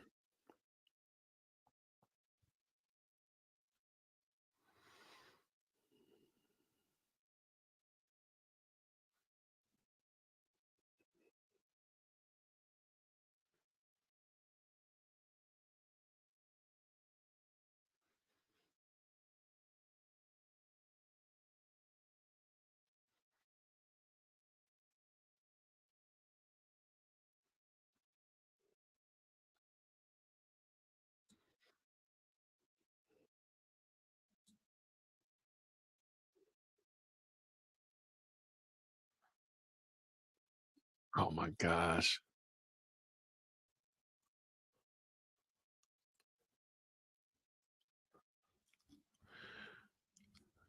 They're gonna end up they're gonna kick everybody out.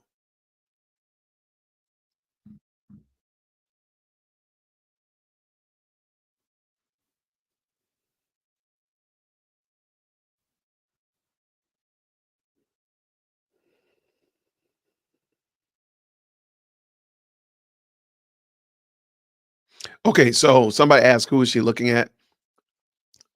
If you can imagine the camera right here, there's a gentleman that's running that camera. I forgot his name. I want to say his name is Glenn. But I didn't know you could pick it up.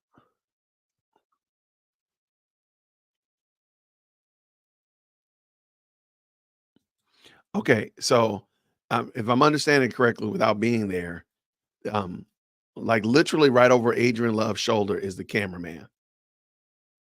I didn't know you could pick up I didn't look, it's not that. Good luck with that. Y'all ain't do no homework, so ain't nothing to be heard.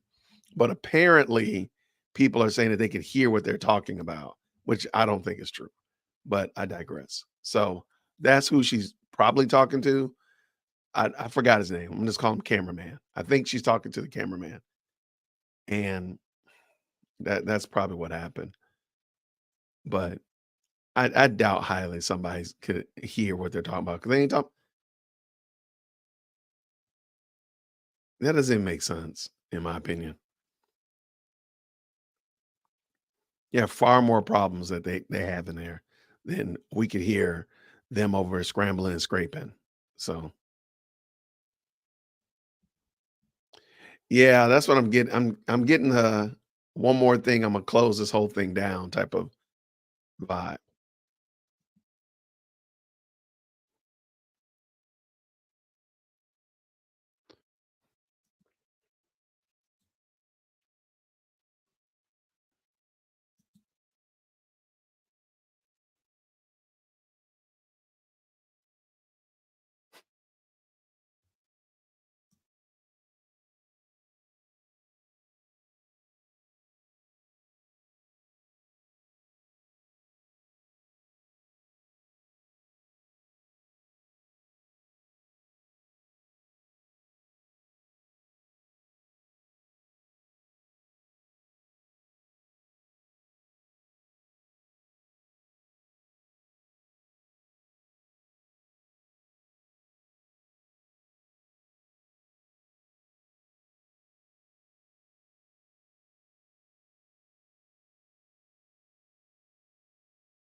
Let me know if you can hear now.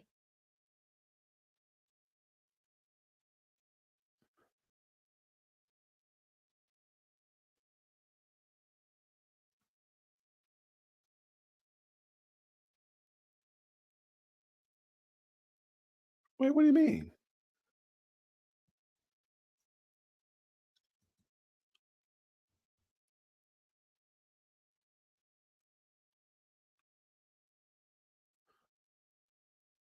Okay, hold on one second.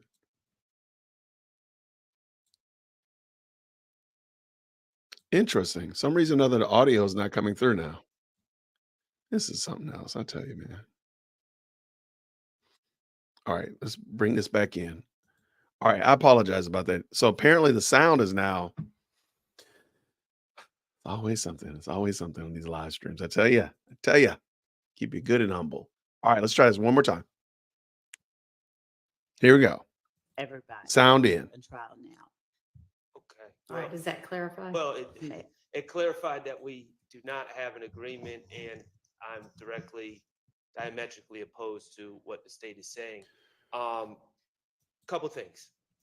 First of all, that verdict was not the verdict of the fact finders in this case, which Sure. we chose, and our jury, and that's Mr. Stillwell's jury. All right. Also, Your Honor, I'd like Your Honor to know that Mr. Ryan's case is currently on appeal. It's not a final judgment. It's on appeal. All right. And I guess I defer to Mr. Attorney Steele on this, because as I understood it, he was going through the law that would prevent them from presenting this as evidence. And it is evidence against us. I'm sorry, when you say this, what do you mean? The Fact of conviction. Conviction? I'm not worried about the facts. I understand the facts, but the conviction, and they want to use it as proof of an overact, which as an Only element. as to Mr. Ryan Well, is what they're saying. well, no, they just said it against everyone as far as count one to RICO. The facts that they're going to present, not the conviction. Okay, well, I don't, as I understood the case law, as Mr. Steele was reciting it, and maybe I'm wrong, but I thought we were at an understanding that they could, that's exactly what they could not do, is take a verdict from another jury and use it as substantive evidence against anyone in this case. No, they can use it against, I think that they can use it against Mr. Ryan. Well, they're using it against him for a RICO. This was not an admission by Mr. Ryan. This was not a plea of No, guilty. he was found guilty. It's still a judgment of conviction. Well, it's not a final And- judgment. It's on appeal. Pendency of appeal doesn't matter in terms of admissibility. It's right there in the statute. Okay. Well, I understood the state said two different things, and so I was seeking clarity. I'm opposed to it. I'm stating my objection. I don't believe that if Mr. Ryan is charged with a RICO count along with my client, and they have the exact same element, and the jury's instructed that they need to find the commission of one of the overt acts, and they're told to consider the jury, the finding of a jury, a separate jury against Mr. Ryan. I don't know how they separate that. I don't know how a limiting instruction separates that and protects Mr. Stillwell's rights, and they wouldn't accept that same jury verdict against Mr. Stillwell and others for count one. I don't think a limiting instruction would be sufficient. I think they need to prove that case. I think we have some case law that addresses that subject. I'd like to flesh it out, given Mr. Sharp's objection, but I'd preliminarily point the court to United States versus Pelullo, Pelullo, 14 F 3rd, 881 at 888. It's a Third Circuit 1994 case. And it specifically speaks to prior convictions being routinely admitted into evidence at subsequent RICO trials as an ordinary piece of evidence. A judgment is subject to evaluation by the Slow down fact. a little bit. Oh, I'm sorry. A judgment what?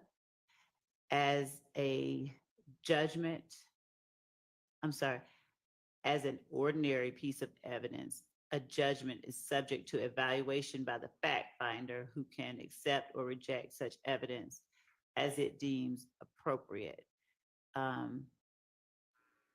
Also, United States versus TOCO, TOCCO, 200 F3rd 401, in site 417 to 418. It's a Sixth Circuit 2000 case, finding the district court's admission of evidence of a co-defendant's prior conviction permissible to establish RICO predicate.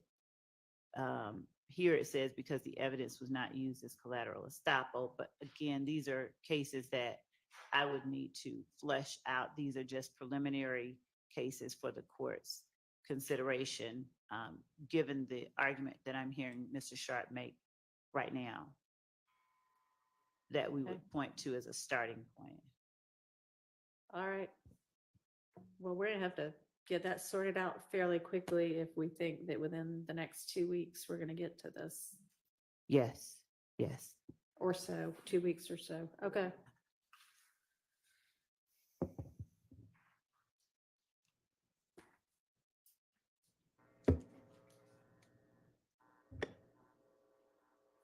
So, Mr. Shar, are you clear at least on what the state's position is? Now, Okay. thank you.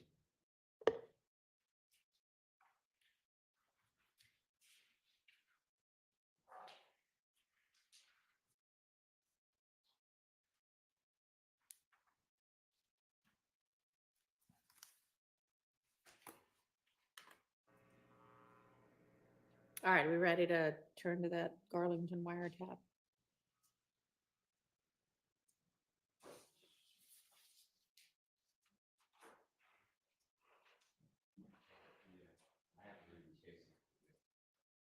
Hmm?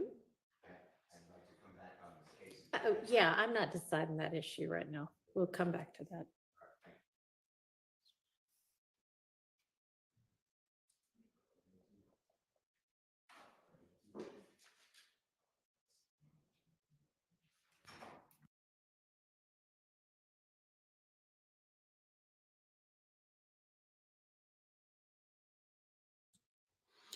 All right. So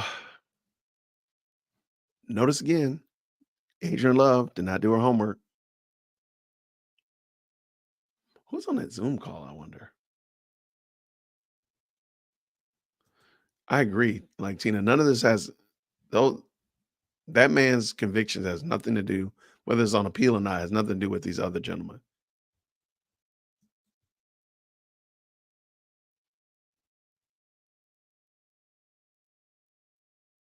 I guess you're right. I guess you're correct.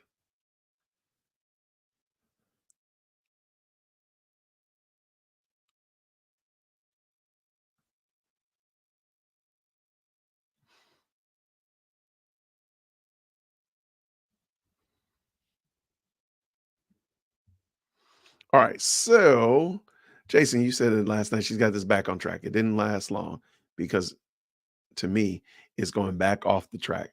Love does whatever she wants. That was one of my problems with Glanville. And I agree, Gene, I agree. I'm not saying that it's perfect by any means.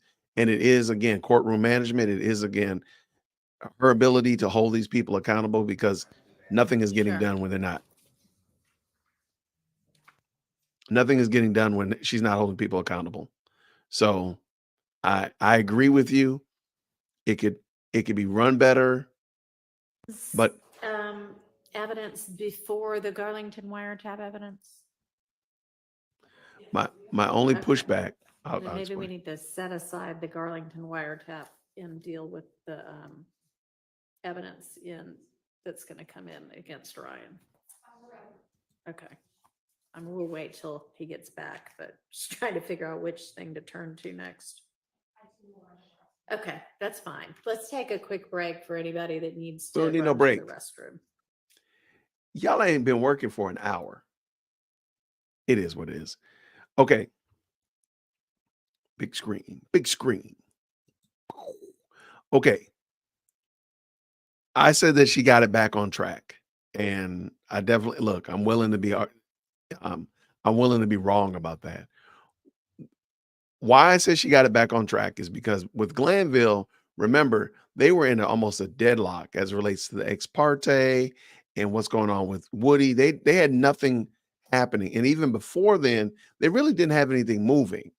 They're moving along though. That's all I'm saying. So I'm not saying that it's perfect by any measure, but rather just that it's moving and is actually getting work done. Because again, Glanville wasn't getting anything done. They worked for 5 hours at best. They'd call it, at 3 o'clock. They call it at 2 o'clock, banker hours type of stuff.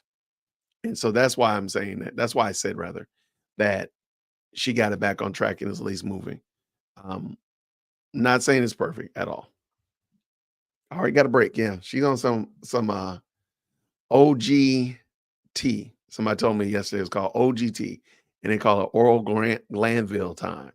So all these little breaks, all these comfort breaks, miniature comfort breaks, whatever. That's what it is. All right, let's get this out of the way.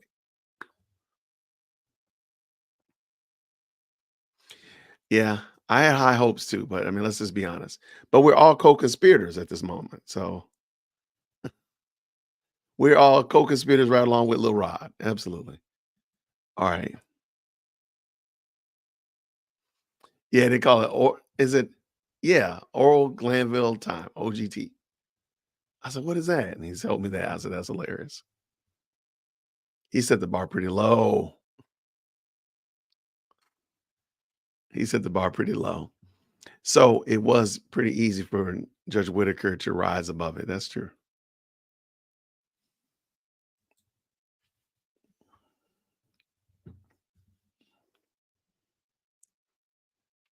UGT, that's it. I'm sorry. Yes, his name is Ural Glanville, not oral. Ural Glanville. I remember now. It was UGT. Thank you so much. Q's gonna keep me on point. Q is not gonna let me go out here be all wild out in these streets. She gonna make sure I'm staying on track. UGT, Ural Glanville time. Thank you.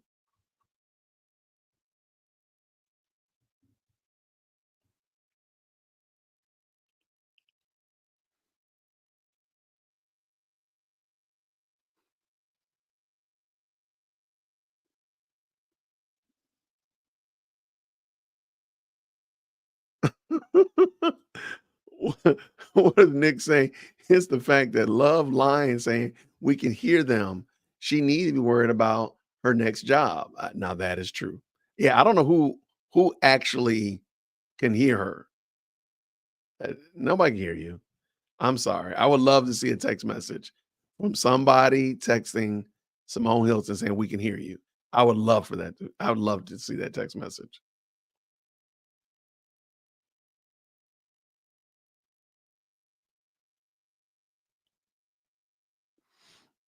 All right. I appreciate you. Yeah, thank you. Yeah, it was UGT. I'm sorry. I had to say it, Axel Wheels. She's not much different. Right.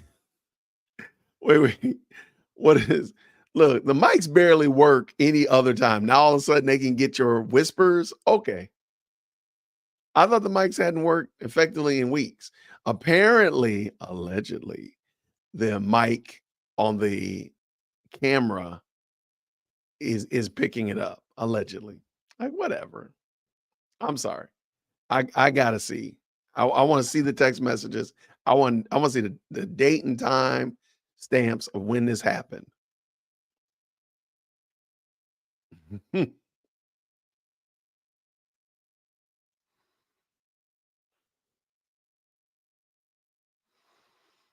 They do, they do be saying some stuff like, what's the end goal of that? What's the end game of that? I wonder. I just hope they don't end up kicking everybody out of the court and causing a big ruckus with that. That's what I hope they don't do.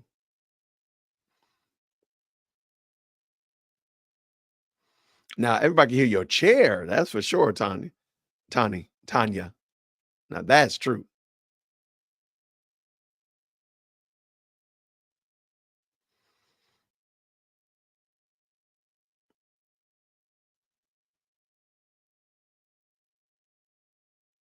Okay, if you go back and watch Ashley, it's in the last half hour.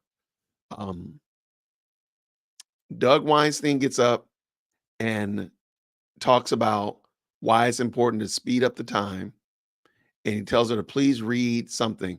And Adrian Love is tendering all of these things, and even Judge Whitaker says, "What do you mean by temporary tendering or temporary admission?"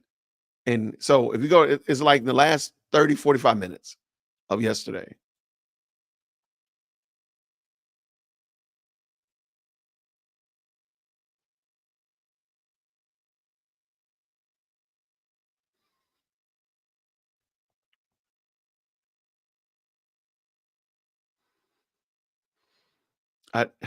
I'm kind of getting that vibe too, JC, because they're getting excoriated in social media. They're getting excoriated in the media. They're getting excoriated on the blogs and the live chat. That being the case, I think maybe that's their thing. Like, oh, I can. My aunt says she can hear me talking, and I gave out the secret pot pie recipe, and you got to kick them out. I can see that though, JC. Shout out to you. Thank you so much. Izzy, is the jury in today? No, the jury's not here today, which again, I have no idea why.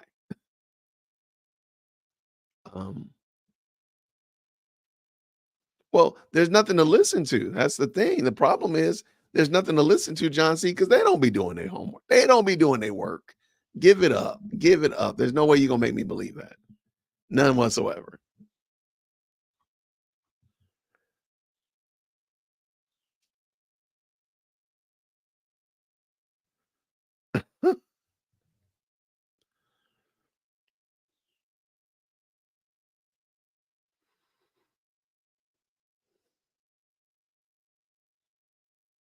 All right. Lots of good conversation going on, which I appreciate. Always appreciate it. Yeah, that Brady stuff is kind of wild. I mean, there's just so much, but at this point in the game, it's sad to see because you're like, when are you going to actually hold these people accountable?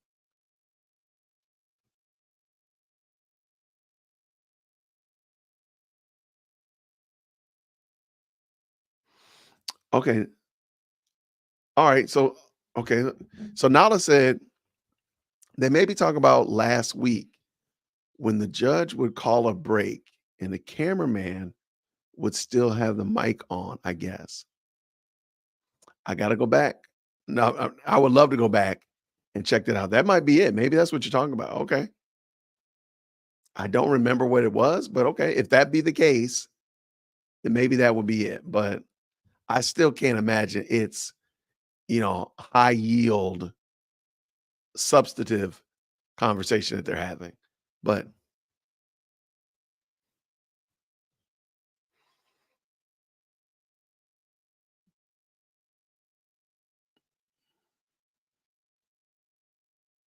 yeah.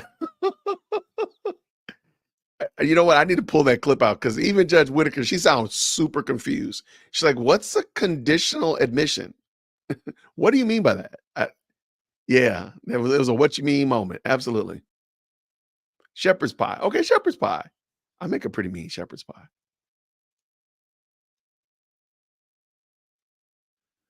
You don't have a secret pot pie recipe? Don't be sharing it. Simone Hilton, I'm sharing it at the table. Now everybody knows it. I'm starting to think that there's just a lot of now, mind you, there are not a lot of cameras in there. Well, there weren't yesterday. It was Miss Sylvia's camera. Shout out to infamous Sylvia and the main camera. That was it. Now, I hope they don't mess it up for everybody with this. Jury's out because of 9/11. Okay, I can do that. No problem. My only pushback, is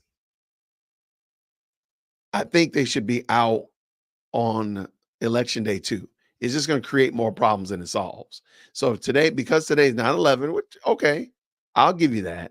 Then you got to give up another one of those work days, quote unquote, and actually let them off on election day.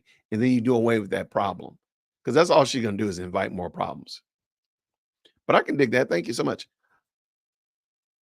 RN, the vegetarian, is easy for cameraman to do everything right for 3 to 6 weeks straight. For 3 to 6 years straight, not so much. I look, hey, and the guy looks like he is dedicated to his craft. He probably has done a great job, and it's probably just more likely than not, it is other people adding complexity to it that doesn't need to happen because nobody had a problem before. Now all of a sudden, everybody got a problem.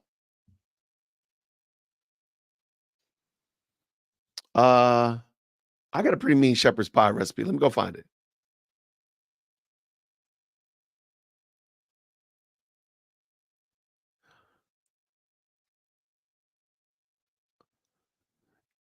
Was that yesterday? That was now she was having I'm sorry, real quick. Millie Williams. Adrian Love was having some pushback with what's his name? Munk Tunk, but that was in real time. It was her and a microphone.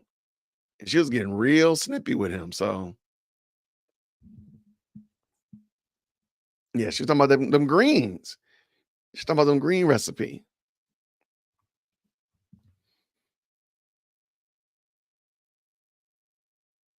I think this would be a very good question, vegetarian. Someone needs to ask Whitaker to share the boundaries to a mistrial. She's hiding up in her head because she needs to face the fact that she does not have any, and that's the problem. I agree 100%. Shout out to Arian, the vegetarian. I hope I'm pronouncing that correctly, but shout out to you for sure. Now that's a great point. Oh, by the way, black law student dropped a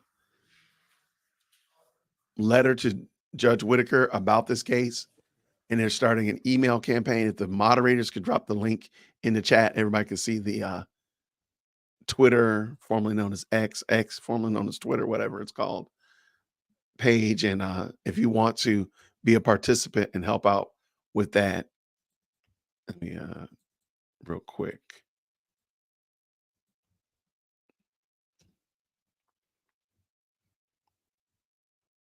So, Black Law student, fantastic contributor and supporter of the channel.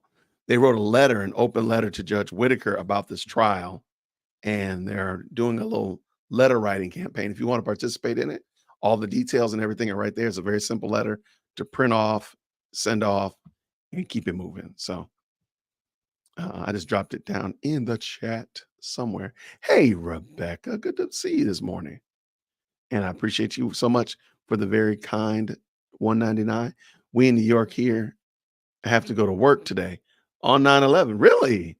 I would have thought New York would have been definitely been for real. I guess you wouldn't lie about that. Really? So everybody else is off. That's wild. Wow. Okay. But thank you for the very nice super chat. Very kind of you. Here is this if you want to participate in what Black Law student is doing. Feel free to add that to it. Or check into that rather. Sorry about that.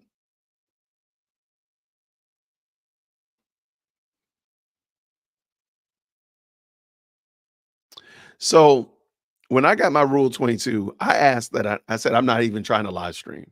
So all I wanted to do was be able to communicate with you all. I'm gonna pick up a new laptop because I actually don't own a laptop. But I was just, and she said that was fine because all I'm doing is just literally in the chat with you all going off of the court's feed. So hopefully they'll allow me to continue to do that. I'm hoping that nobody ends up ruining this for everybody.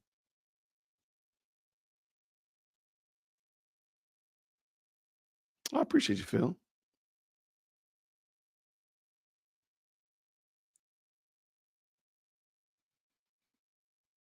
Phil says, best coverage of the trial, listening daily while working. Say a prayer for South Louisiana as Francine rolls in. She's acting like Adrian Love. Look, We got to pray for you then, my friend. We will definitely be praying for you all to remain safe there during this hurricane season. Keep us posted on how's it going. Thank you so much for sure.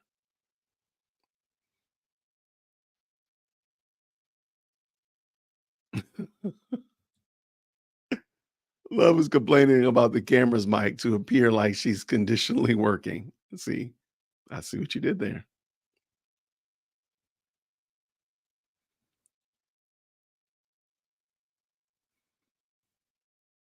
Really? Okay, so Dear Dequita says, okay, so I just went back and looked at the beginning of yesterday's live, and you can hear Love's side conversation as she types, goes through her emails, but it's her fault because she did not turn off the mic. Oh, the mic that she brought. Okay, now I gotta see. Now I want to go see what that was. So it was yesterday's stream, you said. I'm just gonna look at it. And you said it was the beginning of yesterday. All right, let me go look. That is very interesting. Oh yeah, yeah. Of course they can hear if you have on that microphone that you. Oh, if that's what she did, then yeah.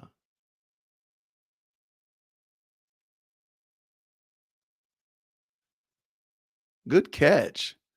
I'm glad you went and checked that out. I didn't realize that it was that's what she was referring to. I still want to see somebody email her. I still want to see that though. All right, so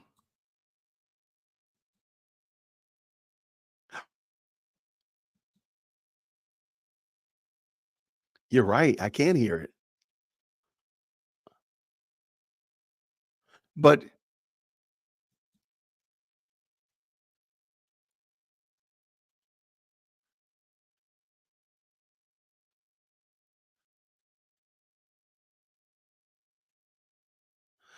okay, hold on, y'all. No, y'all. We gotta get our little tinfoil hats on over here. Hold on, let me get a better image of this. Okay, we gotta get our tinfoil hats on.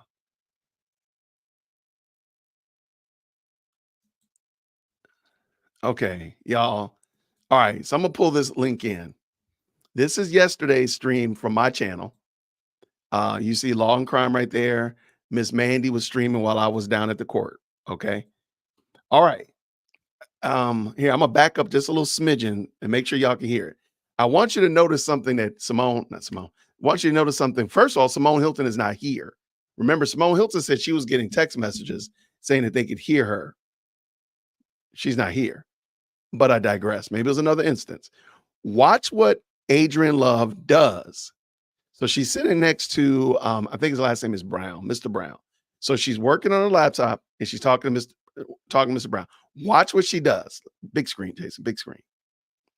All right, watch this. The microphone is off because they have two. So Brown turns off one of the microphones.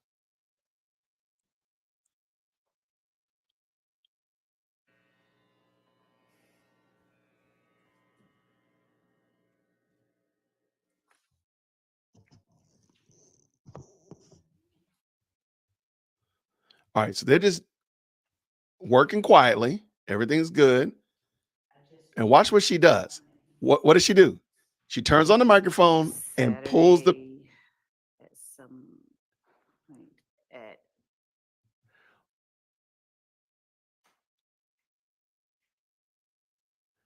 9:52 a.m. And Thank you. Okay, so we don't miss our own what we're supposed to be doing. But notice she pulled the microphone to her and started talking into it. That was not because of the mic. That was not because of the cameraman.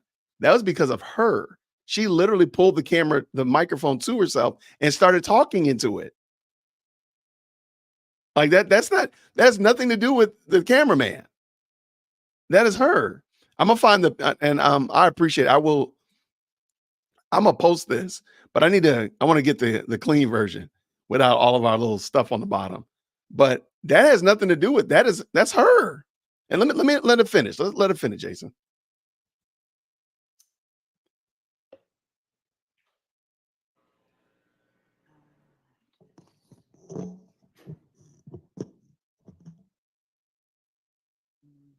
I don't, the court prefers, I may be overthinking it, but information regarding between You're Mr. gonna need to speak into the mic. This court wish that I sent all communication, including that includes getting his client here. Everything, or just the stuff that relates to this? Why don't you just send everything? Yes. So Atkins wasn't there. So this was Brown yesterday. So the reason I bring that up is because they make it sound like, and shout out to, I apologize, whoever was that just pointed that out about yesterday's live stream. And they're still not back, by the way. Let me pull this in so we don't, when it does pop up, I don't.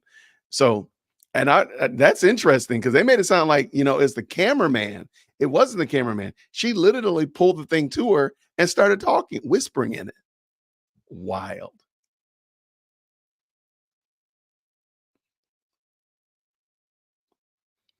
I mean, these are some definitely some UGT breaks for sure. Because we've been on break for a hot minute. If they did, there's really nowhere else to move them, Nelson. I mean, the room. Okay, we're back. Of course, put a fire emoji in the chat when you can hear. Let's do that one.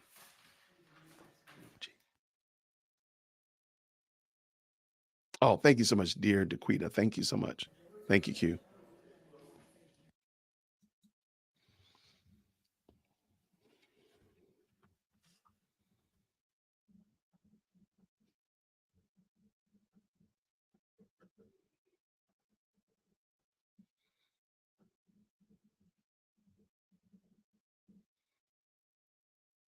All right. She's muted the mic. Maybe we should turn to the evidence that's Fire gonna emoji. come in on Mr. Ryan's on that. That'll happen before the wiretap evidence. Yes, Ryan, I thought, are you talking about the email that Miss D. Williams sent? I don't know. Because Did she send one recently? I thought Ms. Abbasi and I, that was what we talked about a few moments ago. You said the two of you need to get together by the end of next week to go through those items so that we wouldn't have to use the Okay. court's time to do that. So I guess it was, yes, Ms. DeWilliams' email from, well, it was a long time ago, about all of the exhibits.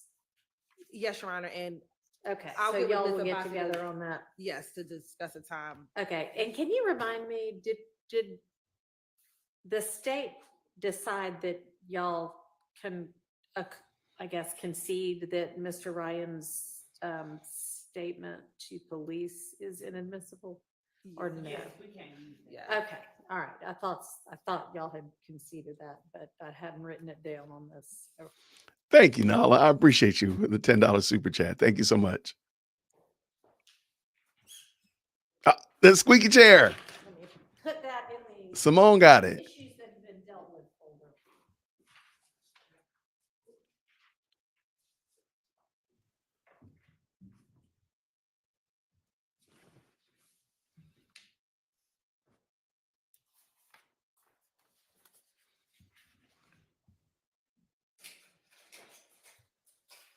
All right, so do we want to do, We could talk about the bus and staff.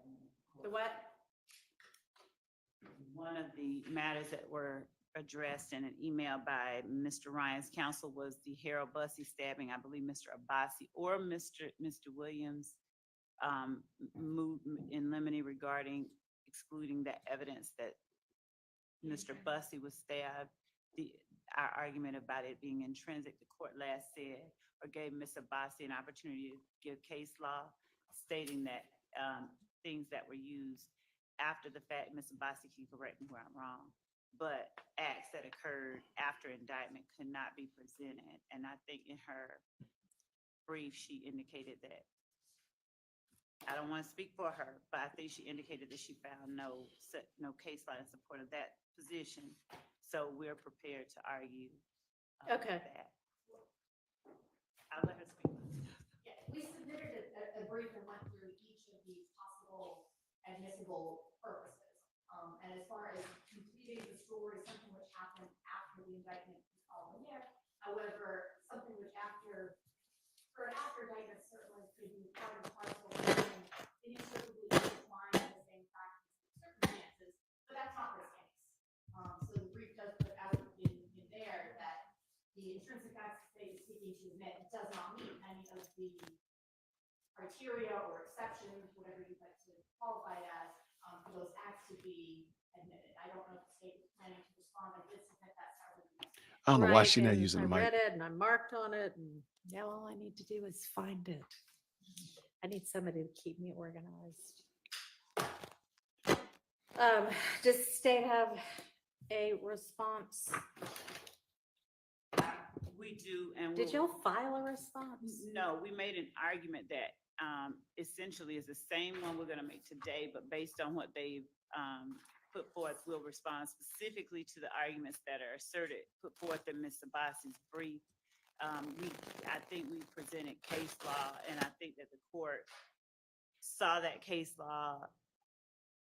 I won't speak for the court, but I believe the court saw and was satisfied that the case law does say the acts occurring after indictment are not precluded as evidence of the conspiracy. Right, no, agreed, but it's two separate issues. I mean, if it's gonna be, they're not precluded just because they're post indictment, but if they're gonna be admitted as intrinsic evidence, then they have to fall within one of the things that makes them intrinsic evidence, that it's the same series of transactions, it's necessary to complete the story, or it's inextricably intertwined with the evidence about the charged offenses. So what are y'all contending that it is? All of them. So inasmuch as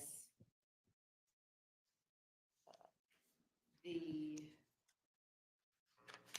arguments that are put forth in Ms. Abbasi's brief seems to focus specifically on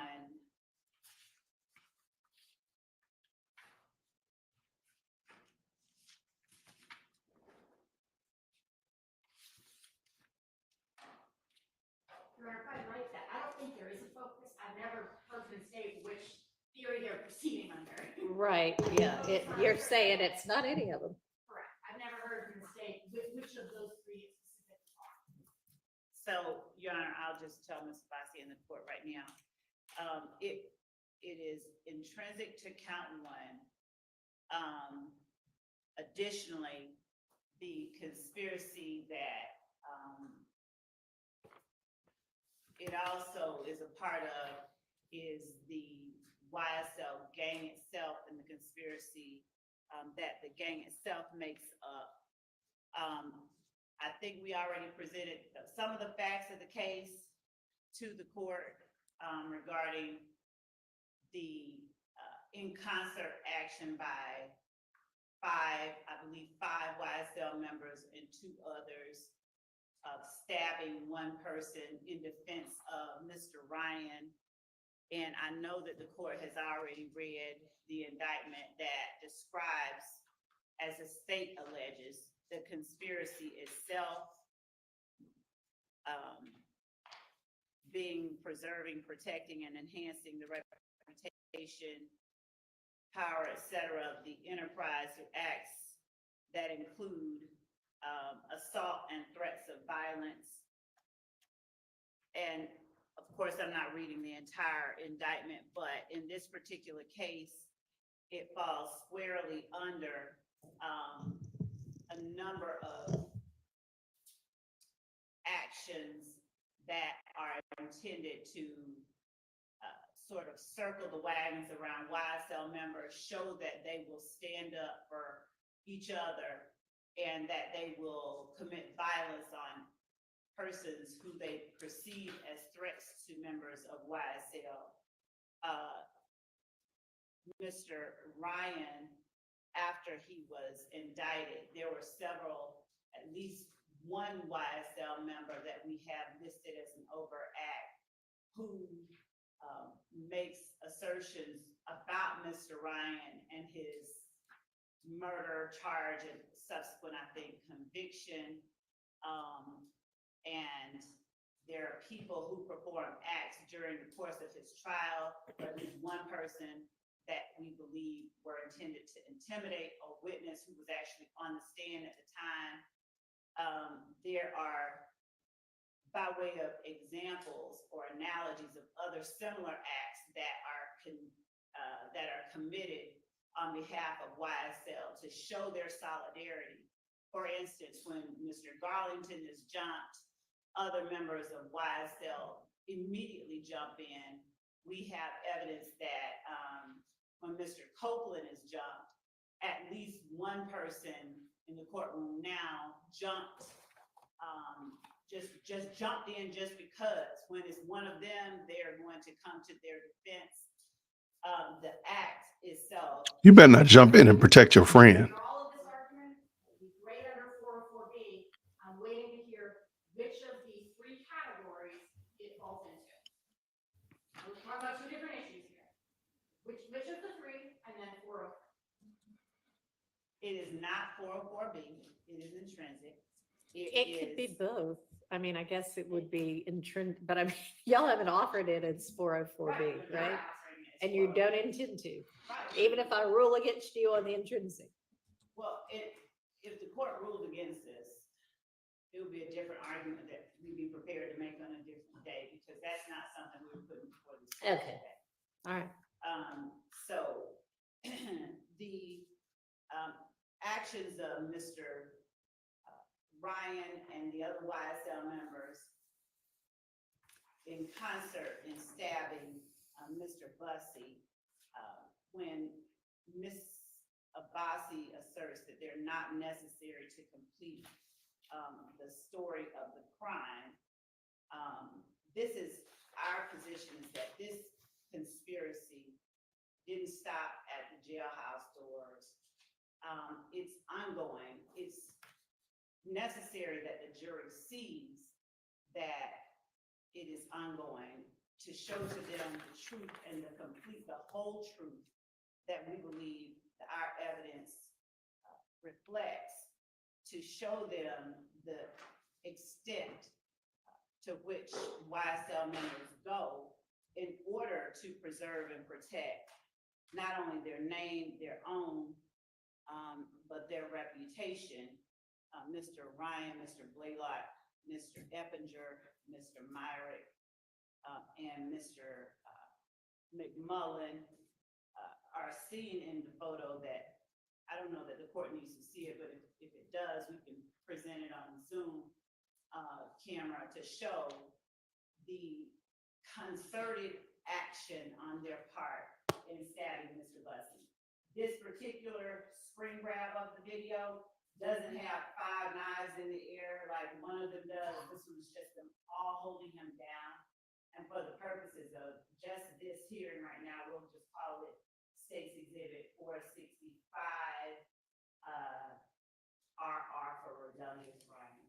All right. Your Honor, I guess I'm kind of more confused now, because I think the state's purpose is they want to show that it's ongoing. So I don't know how they're using it to complete the story of the crime if their version is that it's not complete and it's ongoing. I don't see how those two square. It's not an element that the jury has to find. The gang is continuing. The only thing they need to prove is that by the date of indictment, this happened. It really doesn't matter as far as what the jury needs to know for the state to meet the required elements. It doesn't matter whether the gang is continuing. All right. But the state can prove, if it chooses, They sure can. that it's an ongoing conspiracy. Sure, but that doesn't make it necessary to complete the crime. Well, necessary to complete the story of the crime. And I guess the story of the crime is, Ongoing and continuous conspiracy that is YSL, its enterprise, and the members committing these particular acts and crimes for the purposes listed in the indictment under the definition of the conspiracy itself.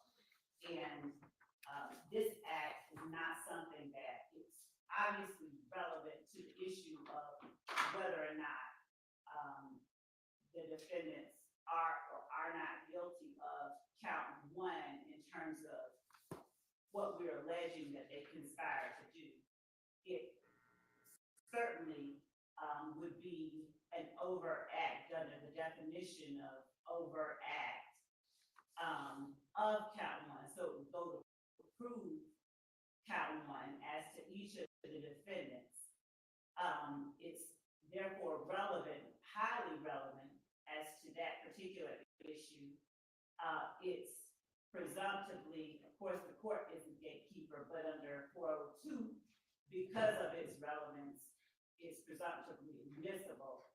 Under 403, Your Honor, there's nothing about it that is so substantially more prejudicial than probative, given its highly probative nature. Do you have the Zoom up here? Then we pull it up and put it on the Zoom. Considering it's coming just, we can't, we're not in yet. all right. Ms. Abassi, can you remind me, and I don't know which one of y'all cited Murphy. Was that you, Ms. Abassi?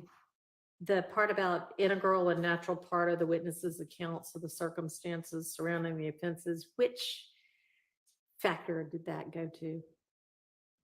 I specifically did not cite that case. I did discuss whether it would be integral and natural part of what happened. I didn't cite him. Okay, well, maybe it was just one I. I did want to touch on one thing the state said, because I think we're getting into dangerous territory. The state said that this act in and of itself could constitute an overact to support the verdict. Well, now we're talking about trying to prove the charges against the defendant based on something not in the indictment. Well, and you know, that's an issue that I've got written down here as something that y'all owe me law on, whether an overt act not listed could be the sole basis for a conviction. Right, we do, and I think at some point. Still waiting on that No, law. we actually, Still waiting. and I might be wrong about this, but contrary position was presented, and whatever case was cited did not support that position. And we have affirmative case law that we present in the form of a brief to the court. All right, will you go ahead and get that filed can you get it filed? When can you get it filed? By Monday? By Friday? Monday. All right, by Monday. Today's Wednesday. Contrary case law. In the appellate, I know it doesn't sound to square up, but it leads to an inconsistent verdict that perhaps some of the jurors found the defendants guilty based on the acts which were in indictment, and perhaps some of them found the defendants guilty on Oh, acts which were not in indictment. I mean, it's gonna be real fun when we get to the verdict form. I think that we're gonna have to get really specific about what they're finding. Because I don't think it can be that 6 found one and 3 found another and 2 found a third. I think that this case, this situation, this precise situation came up in Cotman, and I could be very, very wrong. I read it, I glanced over it briefly, but I think that the court found that given that the court instructed the jurors that their verdict had to be unanimous, that it did not present a reversible issue. The defense argued, or the appellants had argued, that there was no way to tell whether or not they all agreed on the same overact. But in giving the court the brief that we intend to present, I think we can address that as well. I think that that part is easily All right, addressed. so that'll be 2 different issues. There's, can an overt act that's not listed in the indictment be the basis, the sole basis to support the conviction? Mhm. But then there's also does the jury need to find unanimously this overt act, specific overt acts? Do they need to delineate which overt acts they are unanimously finding exist to each defendant? Right, and I think that as it relates to our previous discussion that the court said we would address a little bit later, you know, whether we number them or whatever, I just off the top of my head, I think that them listing an act that they found unanimously had been committed as to the defendants, I think would suffice. Okay, well, if we all agree on that, then we don't need a brief on that. Okay. So, I'm sorry, Mr. Boston. I don't know if we made it to the 403 part. on this. No, we hadn't. We sort of got sidetracked, I wanna but. make sure I'm not- All right. All right, so we all agree that the jury is going to need to delineate.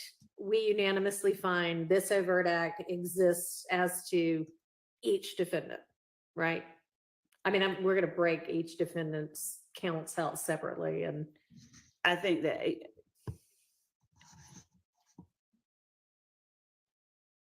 I agree, but think that's- will, and to make certain that we present clearly to the juror, to the court, we do believe, yes, that the jurors have to make a unanimous decision as to each defendant and as to their overt acts, but as to whether the overt act it finds as the one unanimously has to, you know, deal with the others. I know, I mean, it can be a wholly entirely separate as to each defendant. It needs to be a separate determination as to each defendant. Yeah. But for each individual defendant, does the state agree that the jury has to unanimously find two overt acts, one of which needs to, or happen within the statute of limitations? We agree they have to at least find one Okay. that happened within the statute of And limitations. it needs to be unanimous that, let's say they all find overt act 66, whatever that is. I believe it's safest that they find Okay, unanimously. okay. All right, And then I don't we- need law on that because we'll just do that the safe way, whether it needs to happen that way or not. Okay, so back to, so I still will need by Monday whether an overt act not listed can be the sole basis for the conviction. And now we will go back to to what we were talking about, which is this The intrinsic. allegedly intrinsic act. So Mr. Ryan, given Mr. Blaylock is not here, but I will, since they were the two that were charged with the murder in one of the overt acts listed on the indictment, Your Honor, Mr. Ryan and Mr. Blaylock have entered a plea of not guilty to count one. And they are obviously charged with committing an act of violence against a person as alleged in the indictment in a manner that furthered the interests of the enterprise in the conspiracy. The three, I guess, points that Ms. Abbasi referenced in her brief were that the intrinsic or the act needed to arise out of the same transaction or series of transactions as the charged offenses necessary to complete the story of the crime, or is inextricably intertwined with the evidence regarding the uncharged offenses. And there is an or, so it does not have to be all three. So given that the jury will hear evidence of Mr. Ryan's and Mr. Blaylock's concerted efforts as they related to Mr. Holmes, they will hear evidence of Mr. Ryan's actions after the murder of Mr. Holmes. They'll hear evidence about their connections to YSL, but the fact that you have other members of YSL acting on behalf of Mr. Ryan to support him in a violent way against another person whom they alleged only messed with Mr. Ryan's commissary, stabbing him just because he messed with Mr. Ryan's commissary, show the extent to which members of YSL go to assert their dominance, even in a situation like the Rice Street jail. And to protect one another, to show that you don't mess with one of our own.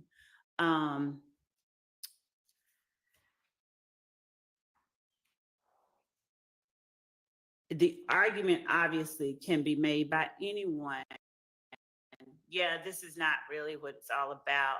But in terms of what the state is required to prove beyond a reasonable doubt to the jury, we alone bear that burden, given that it's evidence that there is violence committed on behalf of a member of YSL by members of YSL. We believe that it shows that the gang itself conducts itself in a particular way, and that the... Okay, let's stop interrupting though. I mean, I assume she'll get to it at some point. That the gang itself Eventually. Conducts itself in a particular way. And in Johnson versus State, a Supreme Court of Georgia case, whose site is 312 Georgia 481, decided September 21st, 2021, at Penn site 491. The court said that, of course, evidence is admissible as intrinsic when those three elements that we just mentioned exist. And they went on to expound and say, in applying this test, we have explained the evidence pertaining to the chain of events, explaining the context, motive, and setup of the crime is properly admitted.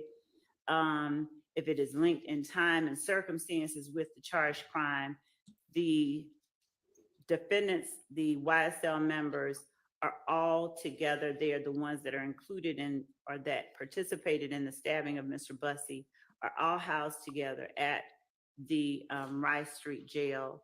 The time frame is shortly after they're put together in that situation, all together in the Rice Street jail.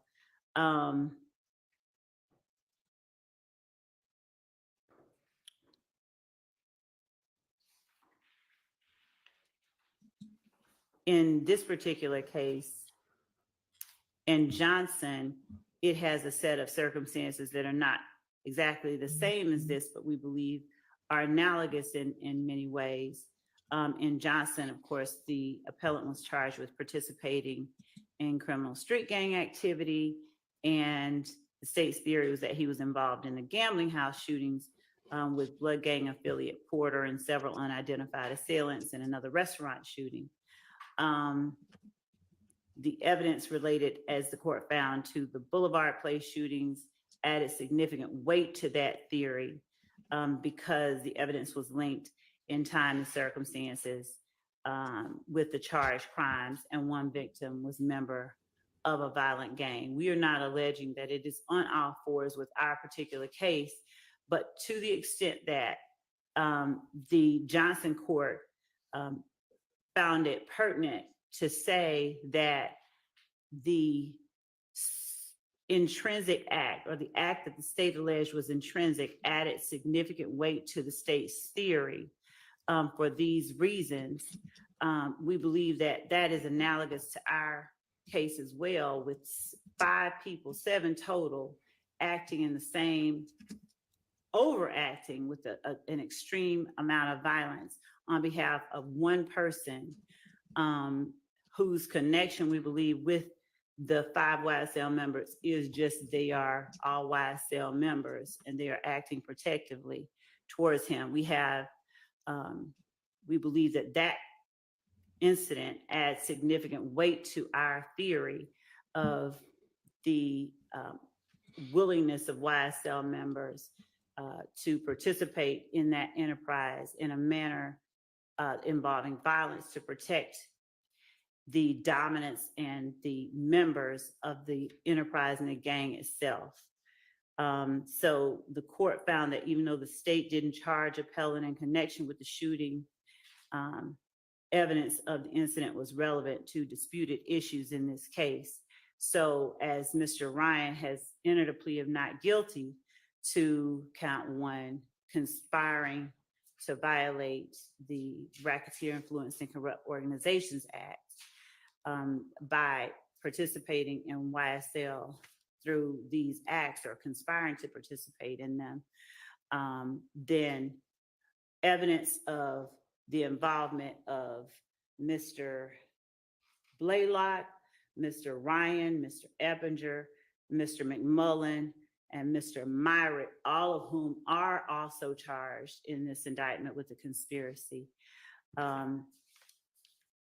Evidence of Eppinger being charged with the shooting of an officer, evidence that Ryan, who was promoting YSL while in prison when Eppinger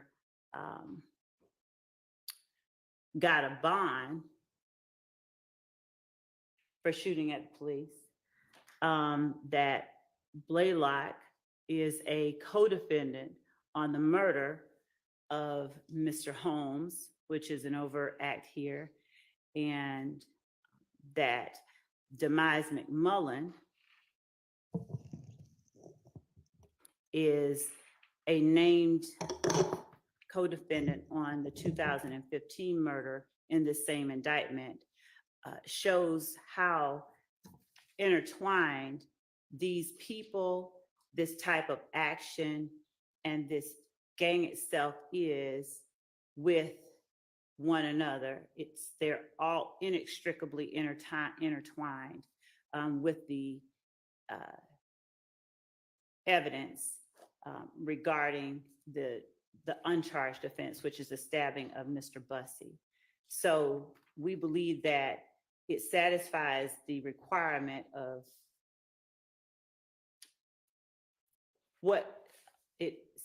the requirements of being an intrinsic act. Okay, which of the 3? The third one, we believe is the strongest in that it's inextricably intertwined with the evidence regarding the uncharged offense. No, it's the charge. It should read the charged offense, right? I mean, it needs to be inextricable, right? Yes, that the Just a case is typo. citing it wrong. Yes, thank Yeah. you. So- And that being count 1, the conspiracy. So how is it, and you think it's also necessary to complete the story of the crime, right? You're not asserting that's the same series of transactions as the charged offense, are you? When the court says the same series of transactions, we believe that it's an overt act, in as much as it could be considered an overt act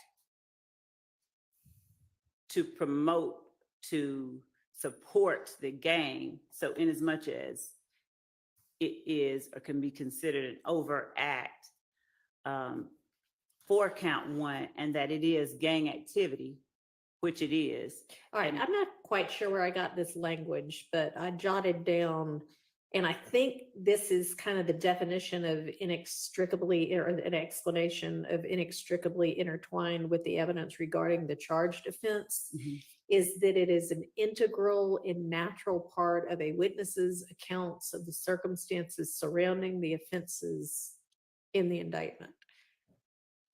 Anybody So know if that's So this- as to, that's the explanation for what it means to be inextricably intertwined. I think that came from Murphy. That's Williams versus State, 302 Florida 474. Cited in the brief. What year is it was Williams? 2017, it's cited to on the 11th Circuit. Okay, and I think that language is also in a Court of Appeals case in 2020. Okay, so, but I mean, if that's what it means for it to be inextricably intertwined with the evidence regarding the charged offense, how is that an integral and natural part of a witness's accounts of the circumstances surrounding the indicted offense? So if the indicted offense is the conspiracy itself, and our witnesses talk about what they've observed, and we have evidence of what has occurred to further that conspiracy. So would this be a witness who's being No. presented regardless, or is this a witness as to, I mean, obviously, if they're just coming in to testify about what happened in the jail, that wouldn't be the same thing, because I would have already made the determination, oh yeah, you can talk about this. Is there going to be any witness who there's no way they can give their account of how it is that any of these defendants is guilty of RICO without saying, without telling the jury about the stabbing? No, we're not saying that. We're not Okay. saying that at all. So then it's No. not inextricably intertwined. But it does, it's an uncharged offense. That arises out of the same transaction or series of transactions as the charged offense of count 1. And the series of transactions is the acts of violence that have been described. One of the overt acts, as I said, is the murder of Mr. Holmes by Mr. Blaylock and Mr. Ryan, as we've alleged in the indictment. And then how does And this then- arise out of that transaction? The series of transactions, one of them is that the series of transaction is the set of actions that occur after, before, during, and after that murder itself. The series of transactions are the overt acts that help promote the purposes of the conspiracy. You have Woody Lee posting, I'm sorry, we made you a thug, so early little thug. You have people who are acting within YSL in support of Mr. Ryan. Mr. Ryan essentially talking about staying true to YSL regardless of his circumstances after the murder. All right, and are all of those overt acts? Yes, that those that are I just alleged? named are, yes, alleged overt acts. So the series of transactions, we would argue, is not a simple matter as on Monday, July 3rd, he got up, went to the store, bought a gun, Yeah. did that. It's All right, more remind me broad. when the jail stabbing occurred. It was February the, what day? February 20. February the 1st. January the 1st of 31st of 2023. January 31st, 2023. Yes. And he'd been in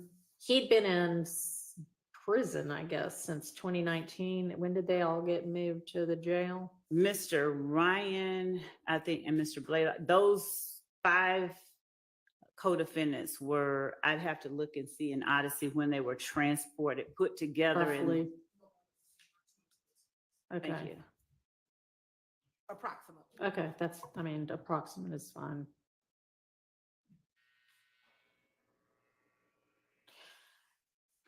And also, Your Honor, under 104, and I get that we are still hashing out whether or not it's intrinsic. Once the court makes that determination, and we believe that it's clearly intrinsic regarding the conspiracy and the gang itself, there's another argument in support of its admission and use at trial that we make under one of the other rules of evidence, but not until we finish this part. Well, I'm curious now as to what that would be. Just that under rule.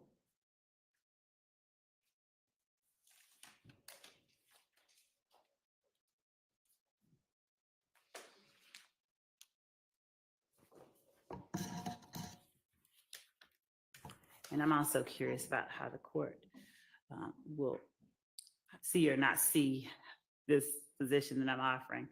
But under 24-1-104, which specifically deals with the court handling the admissibility of evidence and the court's determination of it. 24-1-104E expressly says that this code section shall not limit the right of a party to introduce before the jury evidence relevant to weight or credibility.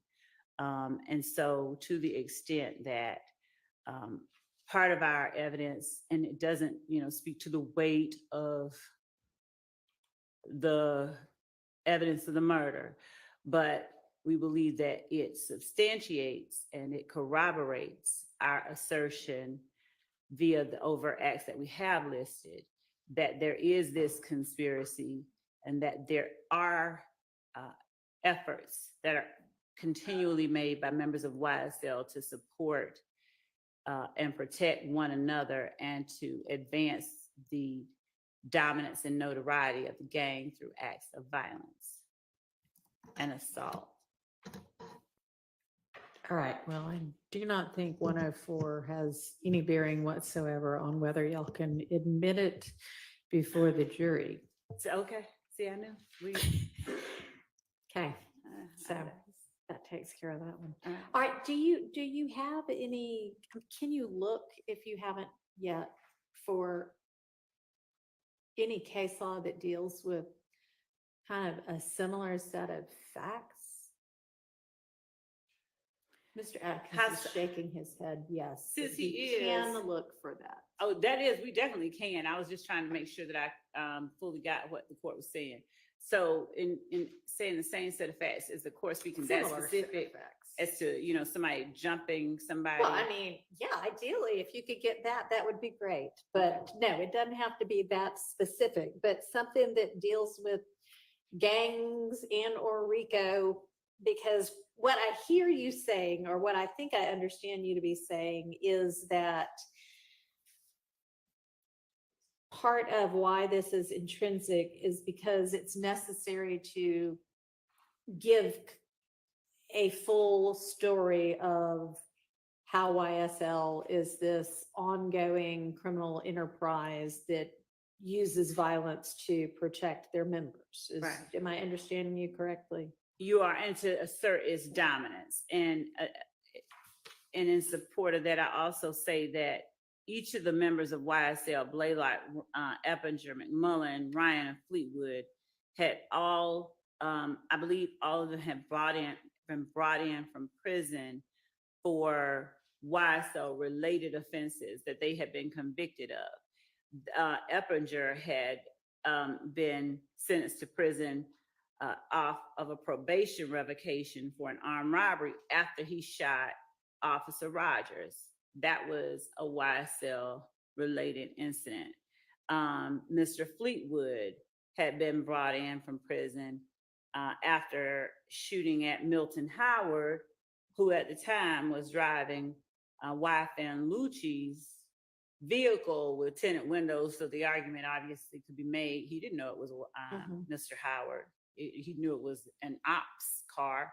So all these people are all incarcerated because of YSL related offenses.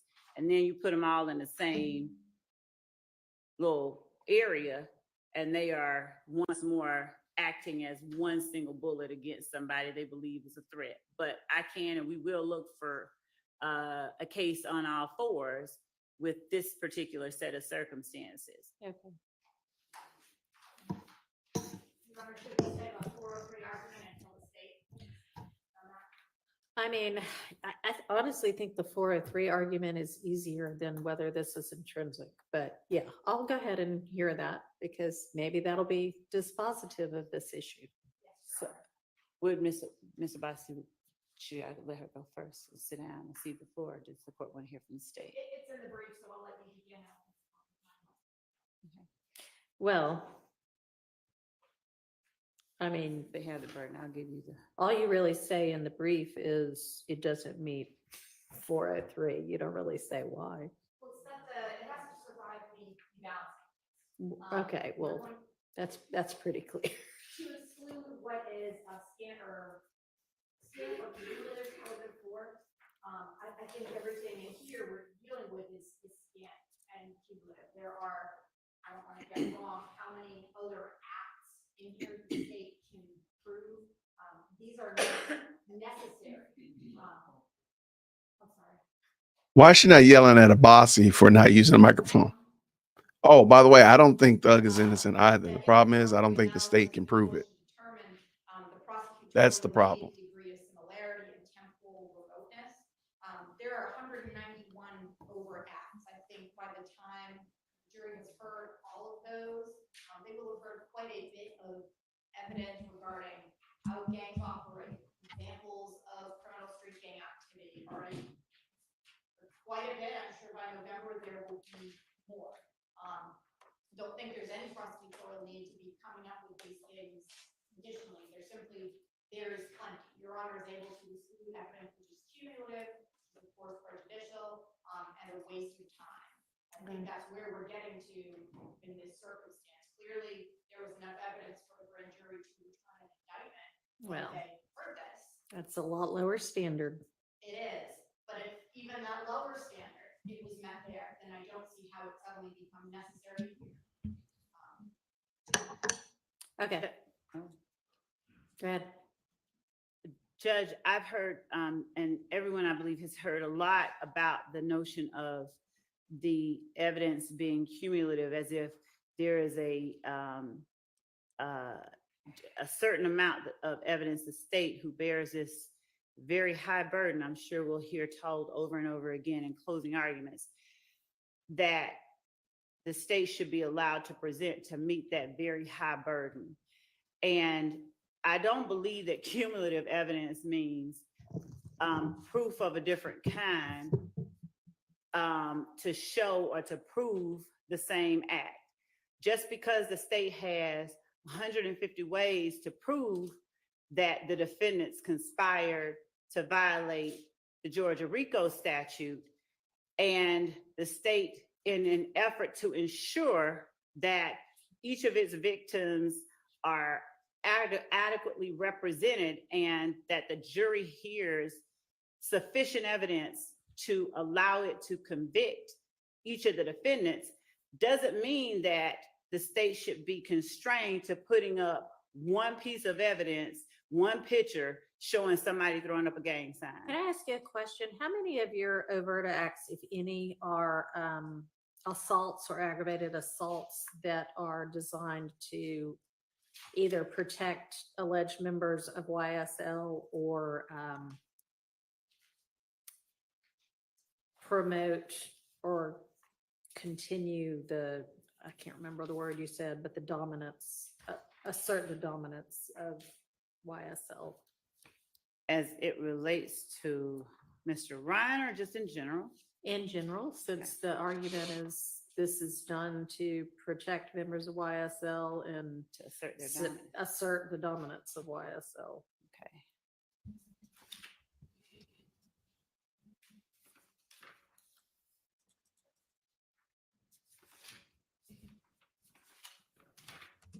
Since an overact does not have to be a crime, I'll just name them, of course. So number 9, where defendant Williams asserts in one of his songs, YSL. No, that is not what I mean. I don't mean Oops. saying you're going to do something. I mean actual assaults on people.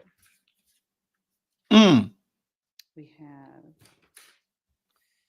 Scrambling and Mr. scraping. Holmes's death is alleged by the state to have been a murder of someone that they believe to have been a member of a rival gang. All right, Mr. so I'm sorry. I mean, I guess maybe, so because it's a rival gang, that would be dominance. Yes. And it's- that's overt act, what, 79 or 69? And I can also even be more precise there as I look for that number 79 or 69. Mr. Drinks's murder is alleged to have been a direct retaliation for the death of two people who were Okay. associates. Your Honor, Mhm. I'm sorry, I'm just trying to 69. I'm trying determine to what you're figure- asking. Are you asking what the indictment alleges? What, yeah, Is- overt acts. Well, the alleged indictment, in the as I indictment. understand it, just broadly alleges that the overt acts are done to that, for those purposes. The indictment broadly alleges several purposes and doesn't delineate which overt acts are designed to do what. So the answer, as far as I understand your question, would be all of them. They've All right, alleged well, all of them. But I mean, I'm asking the state sort of what, I- I appreciate that position, but I think I'd mean it a little bit differently than that. And yeah, sure, they could end up saying every one of these does all of these things, but I'm kind of asking them to be focused on aggravated assaults, obviously, or worse, murder that are for these very specific purposes. so to answer your question about the number for that murder, it was overt act number 79. All right. Also, the act on for 28 by Mr. McMullen. And rightly so. Laster, and rightly Overt act so. number 28. April Oh, 28th. okay, yeah. I'm looking at them in chronological order. All right, that's fine. The act by Mr. Garlington, Mr. Sledge, that act of shooting Miss. Are we talking about things like rival gang type incidents? My understanding of what the court said I is just what want to know what the acts state's position is. that were done to acts of violence done to promote either the Either notoriety or to protect protect. the members of YSL or to promote the dominance of YSL. So the shooting, we believe, by Mr. Winfrey of Lil Wayne's tour bus, which would have been a different one. It's encapsulated in 39 and 40. The shooting of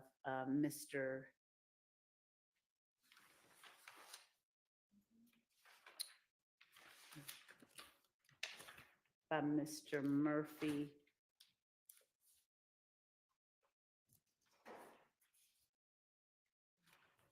On April the 12th.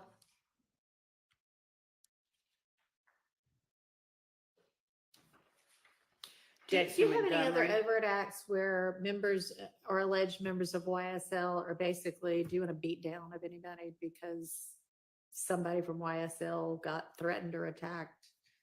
We have other ones where they're shooting at other members, and we Okay. have where they, for instance, Mr. Kendrick and Mr.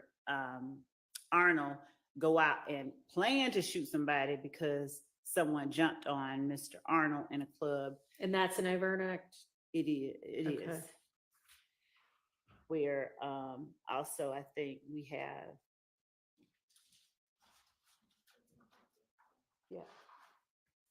And they are, I think, Acts 41 through 45 is the Okay. This is the murder All on right. the 28th that or the aggravated you. assault that I talked about. Okay. All right, well, y'all see if you can find me some more on point factually case law, please. Okay. And Is the I know court, y'all want a decision, but that's so, we're gonna come back to it yet again. and Your Honor, in terms of the number of acts that we've enumerated in here. Does the court want specifics or just the number? No, that's all right. I mean, you've told me enough. That's fine. Okay. I mean, it's not like that's critical to my determination. Okay. I just was wondering if there were so many that this was something that would really be cumulative, but it doesn't sound like you really have anything that similar to this. And as well, Judge, in terms of judging whether or not something is substantially more prejudicial than probative, it would have to, I think I've said it before, it would need to tend to sway the jury to convict the defendants on a ground different than something that has been alleged in the indictment. And given the allegations that we've made, we don't believe that this comes near that category of cases or circumstances. As well, Judge, I know the court is aware, but just to put it out there, 403 is, all of these rules of evidence are rules that favor admission. And so 403 is not to be used as been alleged to limit the state's ability to present evidence so much as it is a permissive statute that under very rare circumstances should be used to exclude relevant evidence. And the mere fact that a defendant may feel that, oh, the state has too much evidence against me, is not one of those circumstances that the courts have recognized. So actually do speak about prosecutorial need.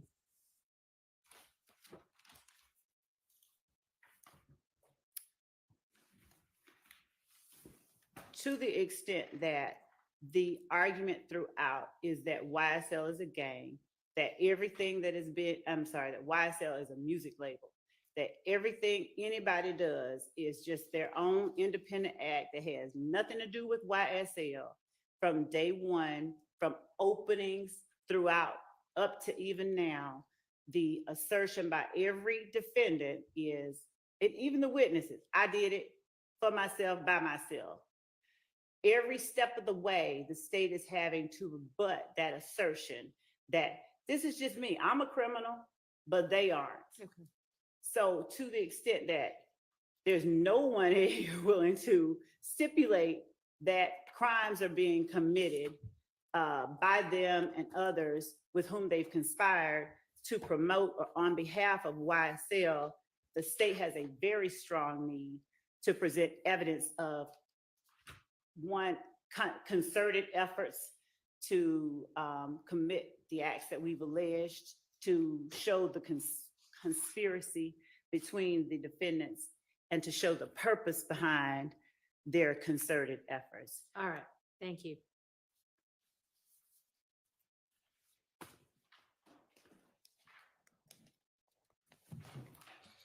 She really walked away like she said something. She really walked away like she said something.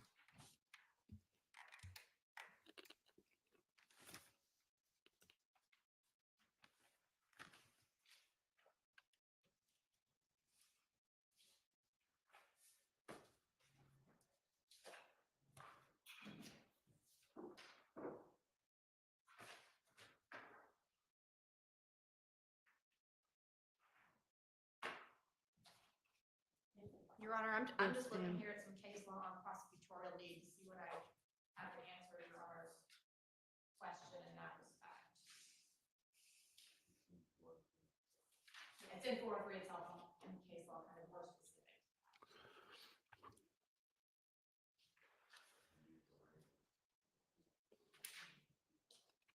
Okay, so what if this whole thing, this whole trial is really a conspiracy psyop to see if your, conspiracy spidey senses are in line and they're working.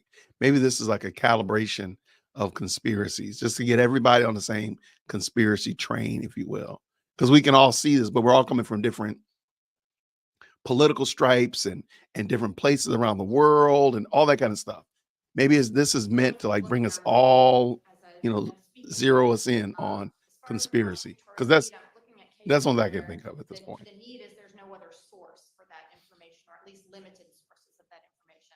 I'm not sure how many hours of gang expert testimony the jury has already heard from about how a crime can further a gang or be part of a gang.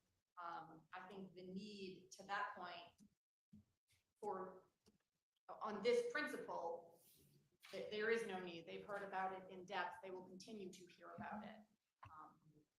And as I said, I'm trying to look and see if I can get any more case laws specify if we have a level or a test for what need is. All right. Thank you. Well, if you find something else, feel free to just, shoot it over in an email that you share with everybody. That'll be fine. It doesn't need to, I mean, if you want to file it as a brief, that's also fine, but. What I've got, just looking at some case notes here. Prosecutorial need to induce a prior rape-related incident to show. Yes, I'm sorry. Explaining that the prosecutorial need to introduce a prior rape-related incident to show the defendant's intent was high because there was little other evidence supporting the charge of aggravated assault with intent to rape. They're unindicted co-conspirators, Bitter Lily. Unindicted co-conspirators. State 304 Georgia at 483. And I haven't read that case. I'm looking at it. It is cited within Jackson versus State 306 Georgia 69 from 2019. All right. And Your Honor, could we get clarification? Is that a 404B case or a 414 case or 413 case, Kirby? This is addressing a 403 issue. Is it in the context of a 404B? I don't know, but it's not a different analysis under 403. I don't know about 403, but I know it's a waste of time. Yeah, I mean, it's fine. I understand the concept. Okay, let's set that aside and move on to something else. So there was I've got some notes of things we were going to circle back to.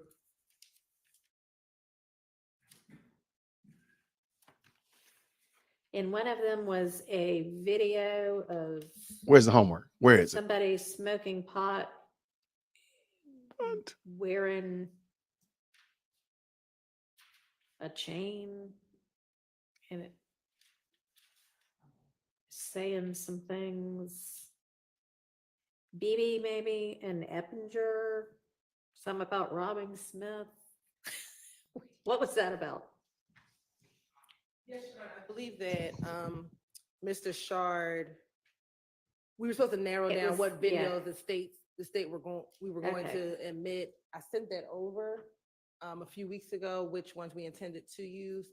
I'm not sure we've been able just to talk about it in light of the last couple of weeks. Okay, well, these are notes from back when we had that non-jury week, which I feel like has been a while ago now. Yes, it was the week of August 19th, Your Honor. Yeah, that's what I thought. So and that, I guess that was with regard to counts 27 through 29, maybe, is I think what I wrote down. Yes, Your Honor. So is that a video y'all intend to utilize? We sent over, there are portions of that video we intended to utilize. I believe that the portion that was at issue is not a portion that we need to publish to the jury, Your Honor. You're not going to show the jury? Portions of the video. So the video is maybe approximately 5 to 7 minutes, and there's a portion, and I want to pull up my notes to see what I actually sent over to defense counsel as to what timestamps we intend to use, but a portion of it is relevant because it shows Mr. Eppinger and Mr. BB, the two people alleged to have committed this armed robbery, Right. on the phone, and a portion of that video, Mr. Eppinger appears in the, I think it's like a Instagram picture, an Instagram video, and BB shows him the chain. But there's another portion of the video in which Mr. BB is pointing a weapon at the camera. So there's just relevant portions. And we just haven't had the opportunity to discuss it, Your Honor. And I can let defense counsel know what date I sent over what the state intends to show. All right. Does defense counsel still object to whatever portions those were? Yes, I'll re-forward the email.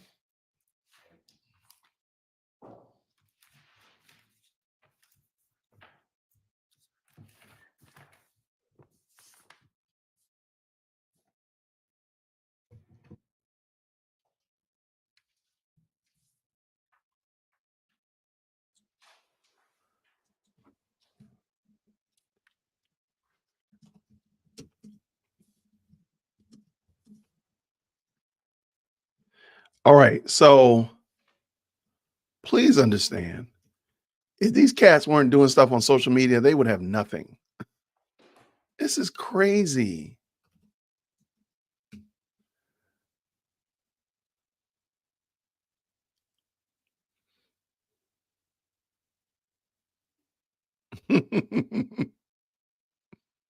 August 23rd at about 1:55 p.m.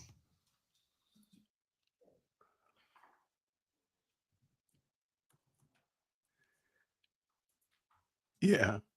All that stuff on social. That's really dry snitching. They done self-snitched.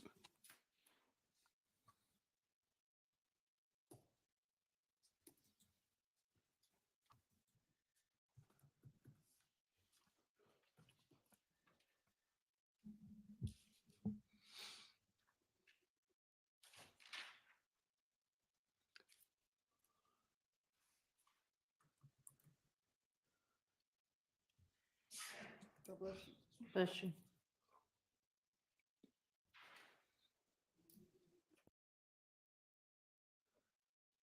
Yeah, this is going to be very interesting to see how they try to put this whole thing together. Because remember, they got to put this whole puzzle together. You pulling the pieces out the box and organizing them, flipping them over so you can get the. But you got to start putting the pictures together, and that's the problem. I don't think they're able to do. Now, there's some crimes that have been done for sure. There are crimes that have been done.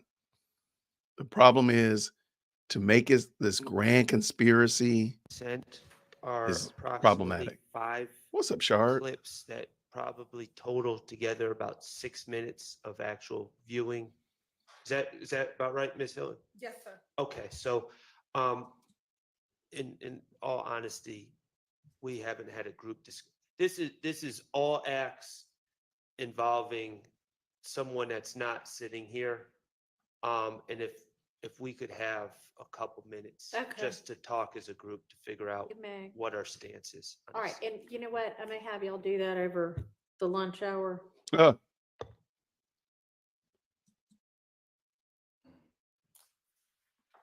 So the next thing I had us circling back on was, and I guess maybe these were from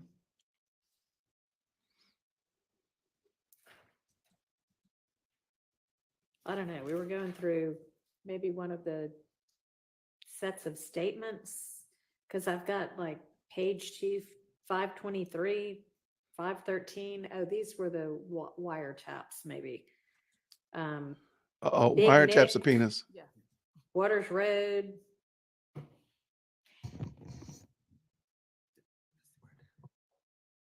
And then, oh, the comment about, yeah, this was the wiretap stuff, the flipping the car and laughing about that. And the state had said y'all were gonna narrow what you wanted to use from that and let us know.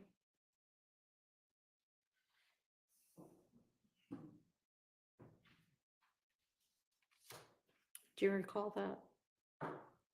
Just trying to remember flipping the car portion.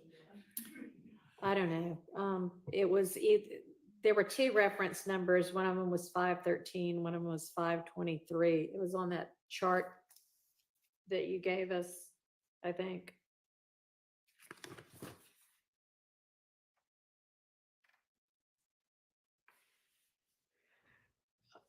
on the second page of it, Garlington talking about how they came through and thought they were going to come back and they were going to get ready to light them up, laughing about Shamel Drink's murder and the need to re-up on drugs to sell. And I had determined that the drug part was in, but y'all were gonna look again at that other part. You said there was a non-hearsay purpose for it.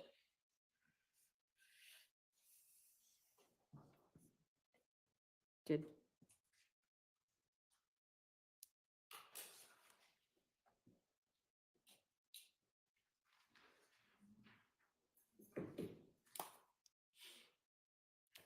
did y'all ever go back and do that?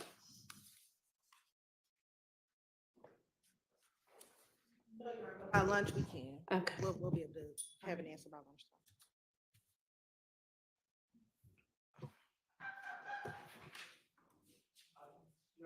Yes, Would you kindly just repeat the two reference numbers? yes, 513 or 523. On the chart, it's 513. Thank you.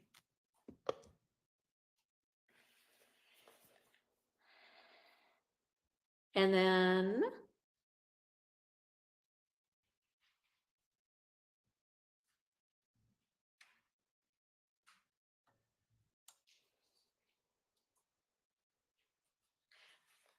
when we got to 1109 or 1124, there was an argument that that shouldn't come in against Nichols or Stillwell because they had already been arrested at the time and somebody was going to provide law on that. Yeah, did that fall under the broader proposition that the court sort of touched on earlier regarding whether or not overacts occurring after arrest could be used to prove the conspiracy itself, which would include people who have been arrested prior to the act? There's no lunch break today? These people never prepared. I mean, I think y'all would need to establish that they're still a part of the ongoing conspiracy.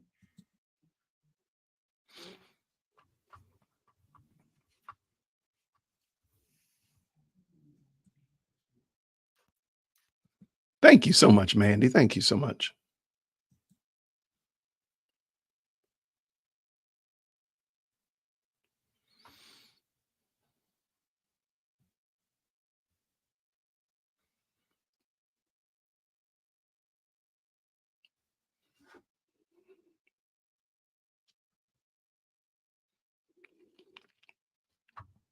So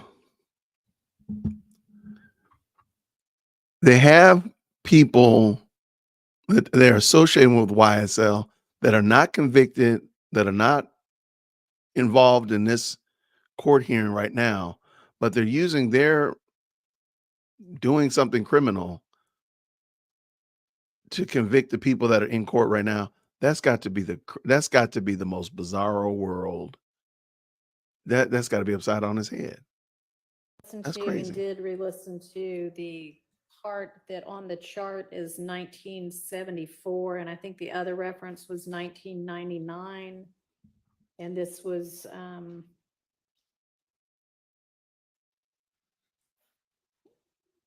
don't know if the argument was 403 there.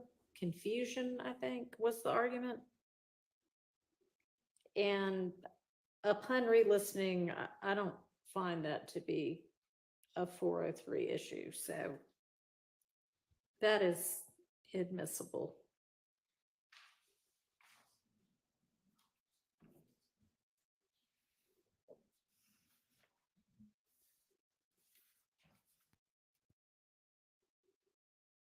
That was about as far as we had gotten. And then, of course, we still need to circle back on the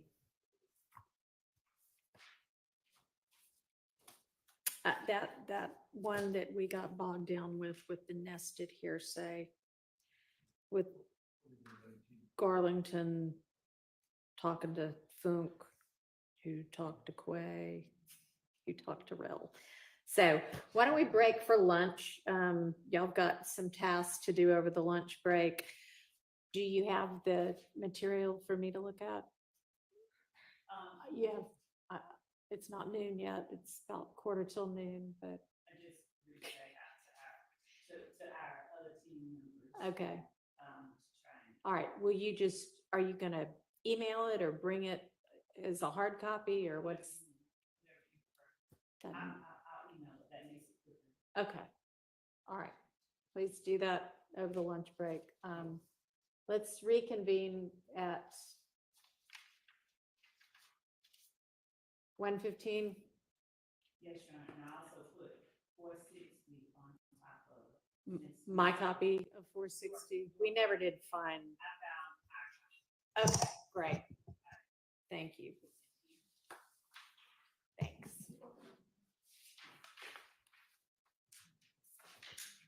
Now remember, Love was supposed to have homework that was due at lunchtime, and she sat there filibustering.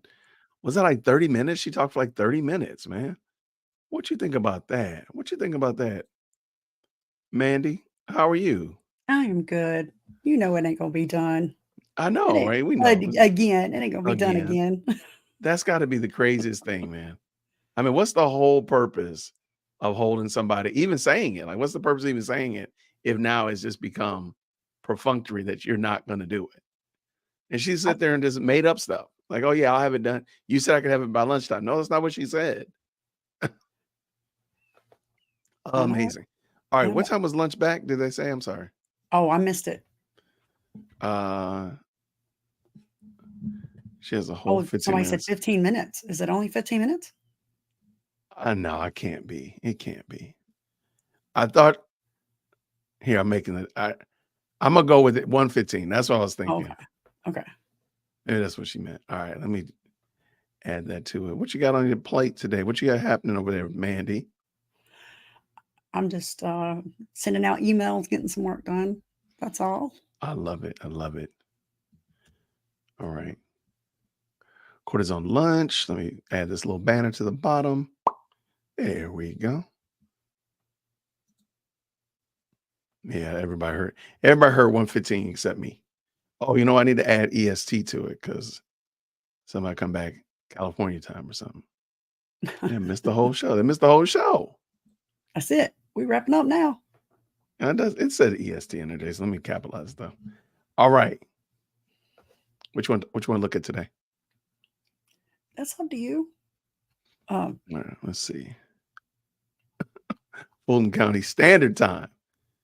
Fulton County Standard Time. That could be any time. Right, anytime. All right, can I Especially write if you're an running on the slow side. unauthorized tell all book about this? Look, I don't know a lot about it, truth be told, but I can interview some folks. So I know some people that know some people. You know some people that know some people? Yeah. Yeah, I would love. This is a good question. Like, where's her organizational chart for this RICO? Because it just sounds like she's pulling it out of her head, like she's like making it up on the fly. But like, let's see what's your actual evidence for that? Like yesterday, Steele wanted her to take the stand, and I thought that was great. He did. I was like, I'm still trying to figure out how we're gonna they have got another. past. Sorry about that. Glanville was not an important witness, but the Infinity guy, he was. Okay. I don't get it. And they made him fly in too. Yeah. Just ridiculous. Oh, most certainly. But it is what it is. Let's drop something in here. Let's look at something. They made him come all the way in from Charlotte. Now, are you up there? You're in North Carolina though, right? I'm in Charlotte. You are in Charlotte. Yeah. You know, let's go by the Infinity dealer. I go by there all the time. Go by the Infinity dealer. Like there's only one. Go by the Infinity dealer and ask to interview the guy and say, hey, we got to talk. There's only one main one. Oh, is it? Okay. Yeah. I agree with Cuzzo. If 50 Cent gets his hands on this is going to be epic. Yeah, if he gets the rights to this, 50 Cent's been doing documentaries. If he gets his hands on this, it is going to be wild. All right. Oh, is he looking at doing it or something? We're just kind of like speculating. We're Oh, just like, okay. Okay. like That would where be would this awesome. go? Okay. So I did a video earlier making fun of, if you don't follow, I have a whole playlist of some of the greatest hits of Adrian Love. And there's one where Doug Weinstein calls her out because she's talking so much. And he says that the state can talk the ears off a donkey. All right. And so here's the video right here. On my playlist. It's called Love Talk. And all of them have the pun love in there somewhere, right? I think today I might have to redo that video because her talking up there today was far worse than what I have in this video right here. So I think I'm actually going to have to redo that video. So I've already wrote my notes that I'm going to redo this video and add what she did today because it was worse than what I have in my video. And she does talk a lot in this video though. What else we got? Do you want to drop it in the Google Drive and let me put some like emotes and stuff in it? Oh, we got a lot of stuff. Look, there's a lot of stuff that can go in this thing. I'll share with you. Absolutely. Here, let me do this. Oh, I have a feeling I'm going to have fun with this one. Have you seen this one? Hold on. Oh, yeah. I have seen that actually. Yeah, her in Glanville having it with Doug. There, let's go like this. That looks better. Okay.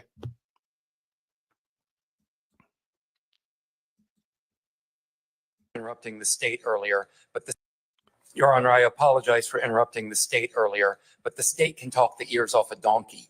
This continued filibustering has got to stop so that opposing counsel can speak. I have considered as well and will be admitted for purposes of the motion to suppress. Jackson Dental hearing states 1 and 2, Mr. Kendrick's video statements.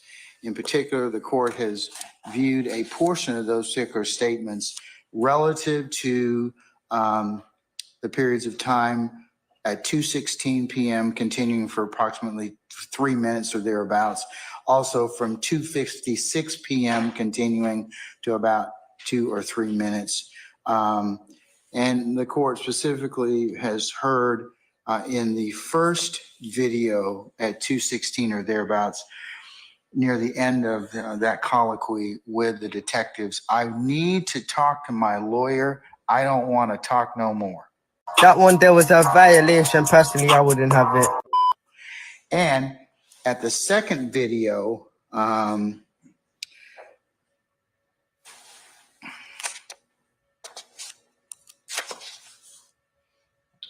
starts at 2:56 p.m., goes for about 2 to 3 minutes or thereabouts, and stops at 2:58 and 53 seconds.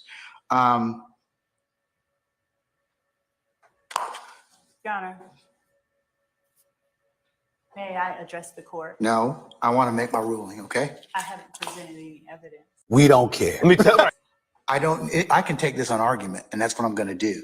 I'm going to, in terms of the what's been admitted for the court's consideration, that particular portion of the video is what I need to focus on. What I need to focus on is whether or not Mr. Kendrick was in custody, whether or not Miranda was appropriate at that point in time, and whether or not he invoked his right to counsel.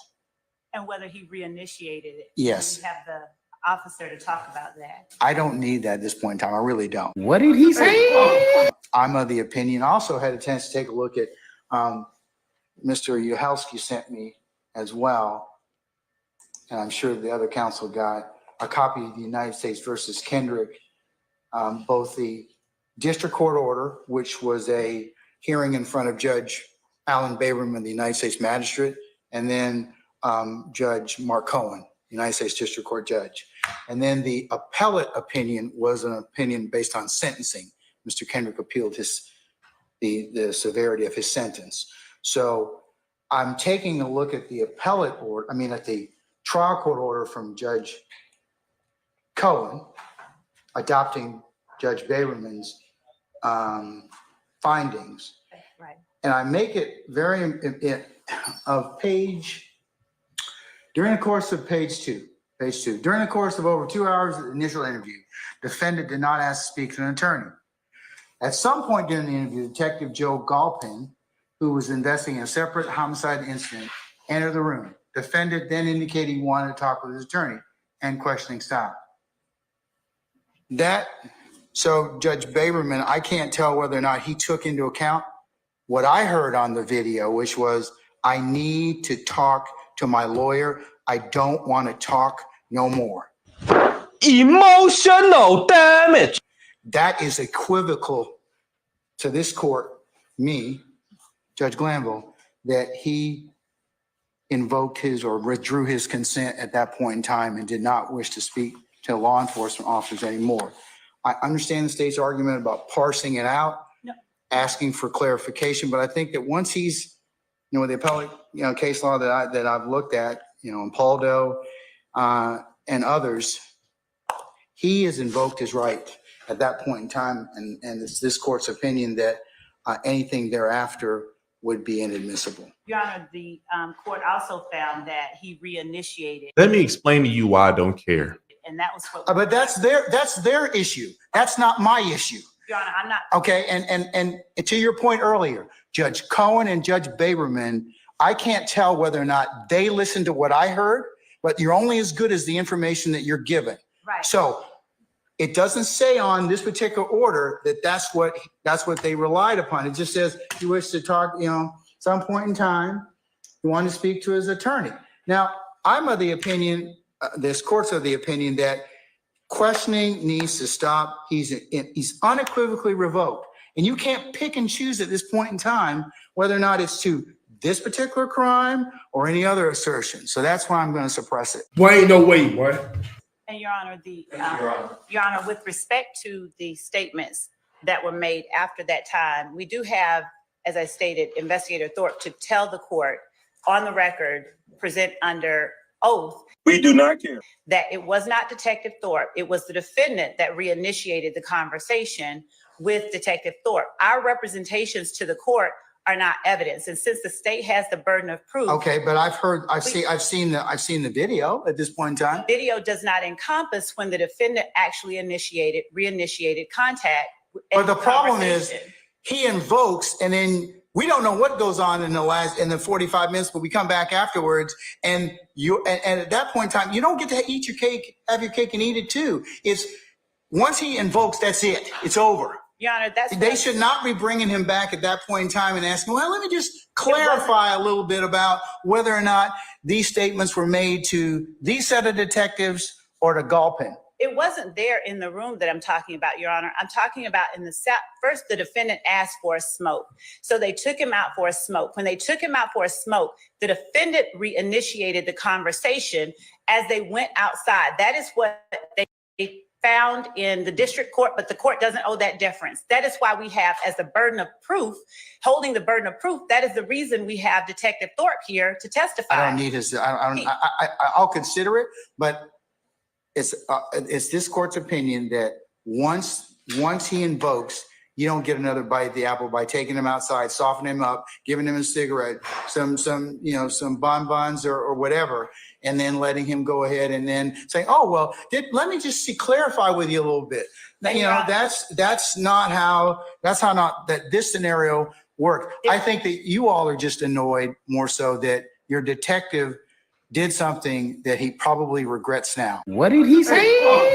And that you all probably would not have told him to do. Don't interrupt this particular investigation or this particular hearing. What?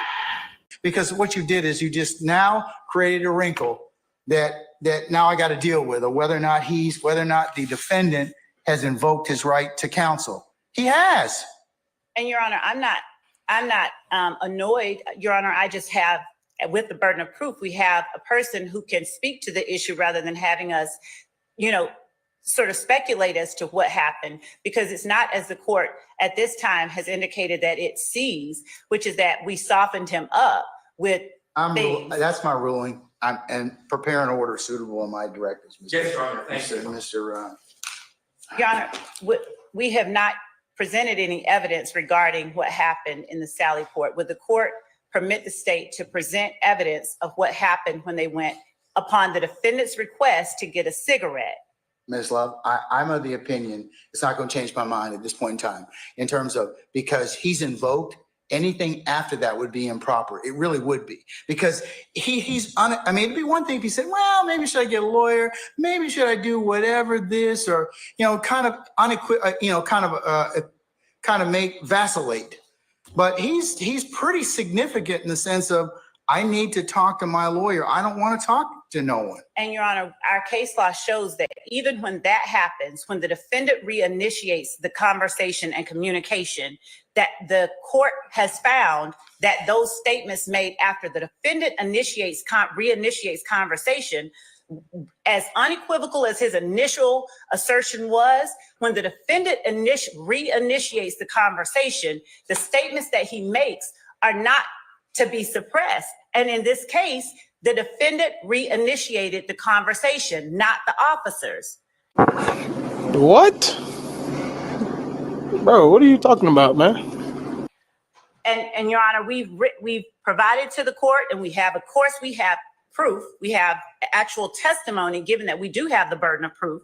Your Honor, Munn versus the state, 313, Georgia 716, says that the court must consider the totality of the circumstances and determine the admissibility of the evidence of the statement under the preponderance of the evidence standard.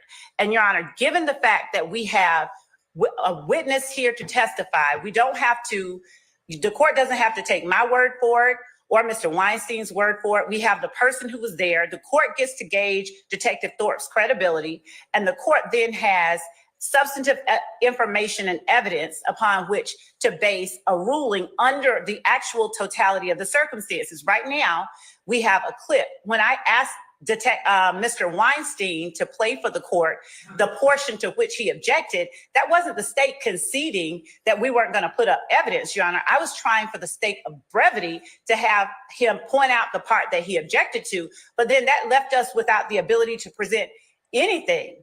And we weren't stopping there. We were just showing to the court where he was arguing the points that he made to us that he wanted to contest. So we would like to present actual evidence to show under a totality of the circumstances. I got the evidence. It's been admitted. The two videotapes are sufficient for the court's analysis at this point in time. Sir, That's your ruling. Thank you. I have nothing to add, Your Honor. All right. And Your Honor, what happened with the Sally Port, the conversation being reinitiated by the defendant, that actually happened, and we have the proof here to show it to the court.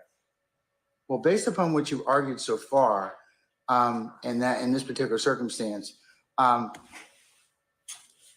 this court's of the opinion that once you, I mean, it's like this. Once you initiate your right, or you revoke your right to be examined and have counsel and to have counsel present at that point in time, the courts are very, let's just say, cautious about reinitiation at that point in time. And at that, you all presented to me what was the salient point of this particular issue is.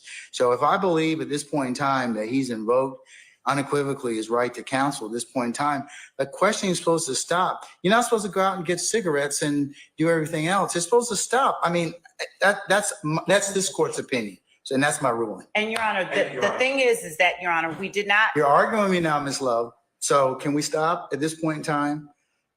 Your Honor, if you have other evidence independent of this, I'll consider it at the appropriate time.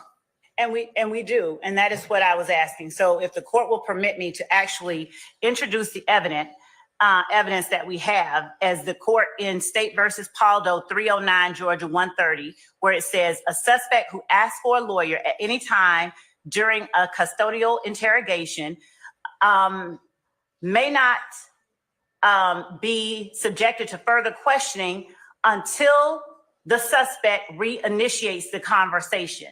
And in that, they are citing Dozier versus the State 306 Georgia at 35, Your Honor, Edwards versus Arizona.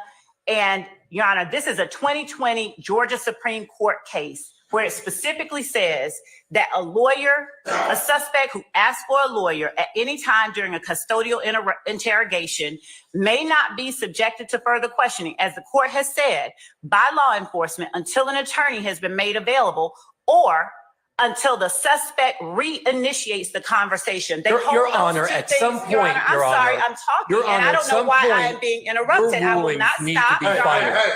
I was speaking. Ms. Love, y'all got. I'm sorry, I was Both speaking. y'all can't talk at the same time. I know, I Honor, the was speaking, and state I can talk expect for to be years. allowed to speak when I'm speaking. Hey, both of you all need to just take it down a notch. And so, Your Honor, if I may finish, because I was the one speaking before Mr. Weinstein interrupted. But you continually engage in this pattern of behavior, Ms. Love. You don't want to accept my ruling. Your Honor, And I know you're being an advocate, but at some point, stop. Just stop. I made my ruling. Good, bad, or indifferent to you. You're going to win some, you're going to lose some. I do accept that Okay, fact, no, but you Judge, don't. No, you don't. Your Honor, we have just not been able to present the evidence. No, you don't. I get it. I get get it. And if you have an independent basis to introduce statements that may not, or that may be not subject to the fruit of the poisonous tree, or any other thing, or any other issue related to evidence that may have flown out of this particular interview, then I'll hear it at that point in time. When the court says independent basis, does the court mean outside of that video? Because we do have that. Yeah, if it's not tied to the statement, of course you can introduce it. Yeah. I mean, as long as you have some independent basis, right? If you didn't get it from his particular statement. But Your Honor, that's the point, that we have the witness here, that we brought the witness here, and had him cancel medical appointments to testify to the court about. We brought the witness here. I made a ruling. That has nothing to do with it. That's a red herring, and you know it. No, Your Honor, I was saying that we were ready to present evidence, and the court is not allowing us to present the evidence. That's all that I'm saying. We have the burden of proof, and we haven't even been able to present the evidence that we have. We only, for the sake of ease, allowed the court to introduce the statements that the defendant made as states 1 and 2 to help Mr. Weinstein play the portion that he wanted to talk about. We didn't even get a chance to play or to have the evidence that the state has ready for presentation to the court to be presented. We should be entitled to present the evidence so that the court actually has the circumstances and does not have speculation or conjecture as to what happened when the Georgia Supreme Court has clearly said, just as clearly as an attorney being present is required before you consider the statement once he's invoked, the court has as clearly said, if he reinitiates, then that statement can be considered. It does not use them like maybe. It says, if this or that, then the statement can be considered, unless it should be suppressed for another reason.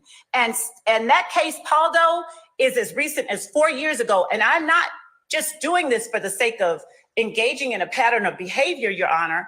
I am standing here emphatically asking that the court allow the state to present its evidence so that the court can make a ruling based on the evidence and not on the assertion by one party or the other as to what should or could be done. We have evidence that I believe that the state is entitled to present and the court is entitled to hear in the form of testimony. And I understand that Mr. Weinstein wants us to hurry it along and not hear Detective Thorpe, because that might be an adverse position or evidence to his client's position.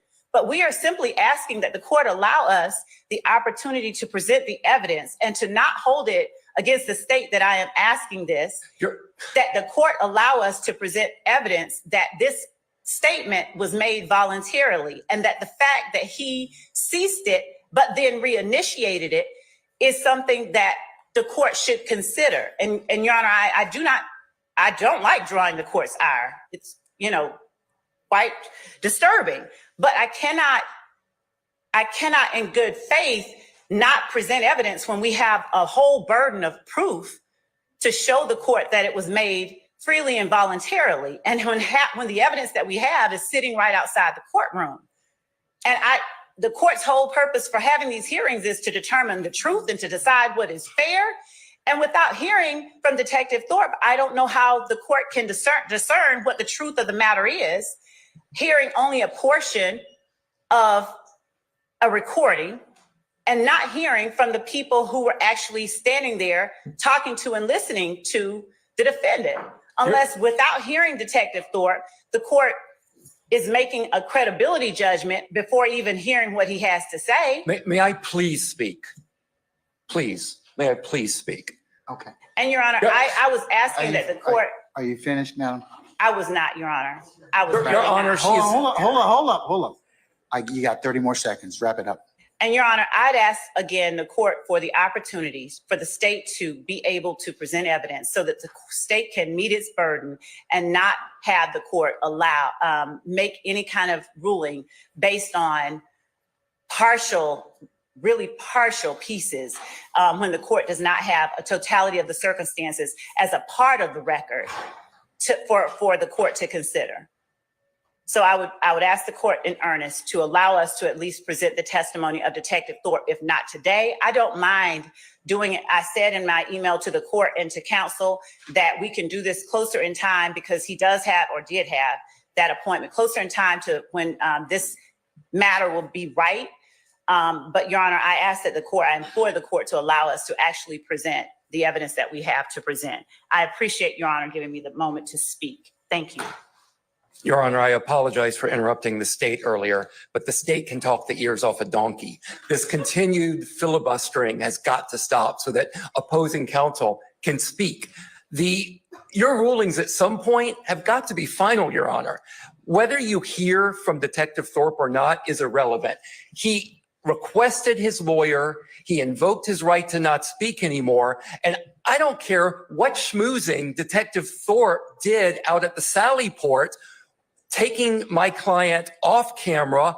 I don't know what went on down there. I don't know what self-serving, well, I have some idea. I don't know what self-serving statement Detective Thorpe could possibly give to this court that would cause the court to change their order. This continued going back whenever the state loses in this case has got to stop at some point, Your Honor. Thank you.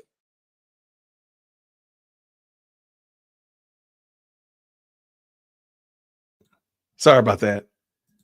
Thought that was a fun one. What'd you think? It looked painful. Is it me or is it you? I'm muted. All right. So which one was worse, this one or today's? I think that one was worse. Really? Okay. She just wouldn't quit. But wouldn't it's a stop. toss up. They were both pretty bad. But that I think one had also to be bad. when you add Glanville's complexity of him pushing back, I think that adds some spice to it because Whitaker is not doing it. I hate to say it. Whit is not. She's not living up to the name. She's not living up to the name. Just let me down. She's not Sis Wit anymore. No, I'm done with that. She's whoever she wants to be. I don't know who she is. Anyway, all right. Did you want to bring your screen in or? Oh, sure, yeah. I'll drop mine out of here.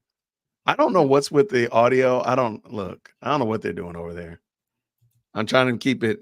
Some people said it's not consistent. I'm trying to keep it consistent, but all right, I got it. they keep messing around with the audio. I don't know why.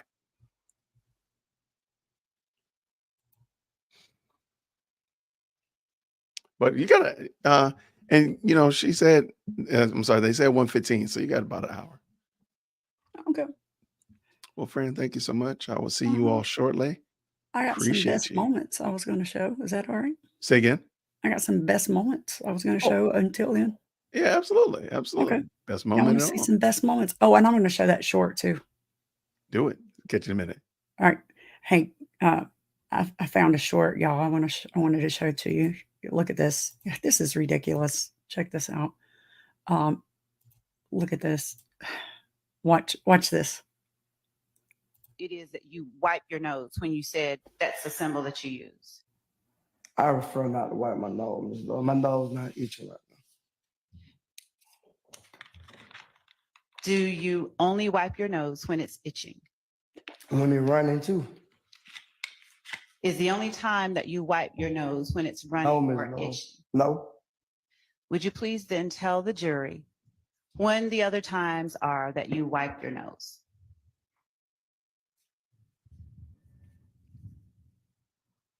When I'm about to sneeze. I just wiped it now. Okay. Do you recall hearing Defendant Williams referencing YSL Wipe a Nigga Nose in one of his songs? Yes, it's a song. Did you ever call it Young Stoner Life back in 2012 when it was a neighborhood gang? Yes. Did you ever call it Young Slime Life? Yeah, I said that too. Would you show the jury how it is that you wipe your nose when you said that's the symbol that you use? I prefer not to. Is that not ridiculous? Is that not ridiculous? He did admit to it being a gang right there, though. She said when it was a gang, and he said, yeah. Just gonna point that out. So there's that. So let's go back to a lighter, simpler time. A lighter. No, I guess I don't. A man who goes by the nickname Lil Woody might be one of the most entertaining witnesses we've seen so far in the RICO trial against rapper Young Thug out in Atlanta. And that's... What is 372? Numbers. And does the 372 correspond to the letters of DRC on the phone pad? It could. I gotta look at the phone pad to see. How do you look at the phone pad to tell? When is the first time that you recall meeting Young Thug? At the studio. And roughly what year are we talking about? Before I went to jail. Which time? Right. You gotta be specific. Sure. Would the two of you go out? I go out with anybody, even you. I'm not asking about me. 64 Echo Hotel and 164 Echo. Get back.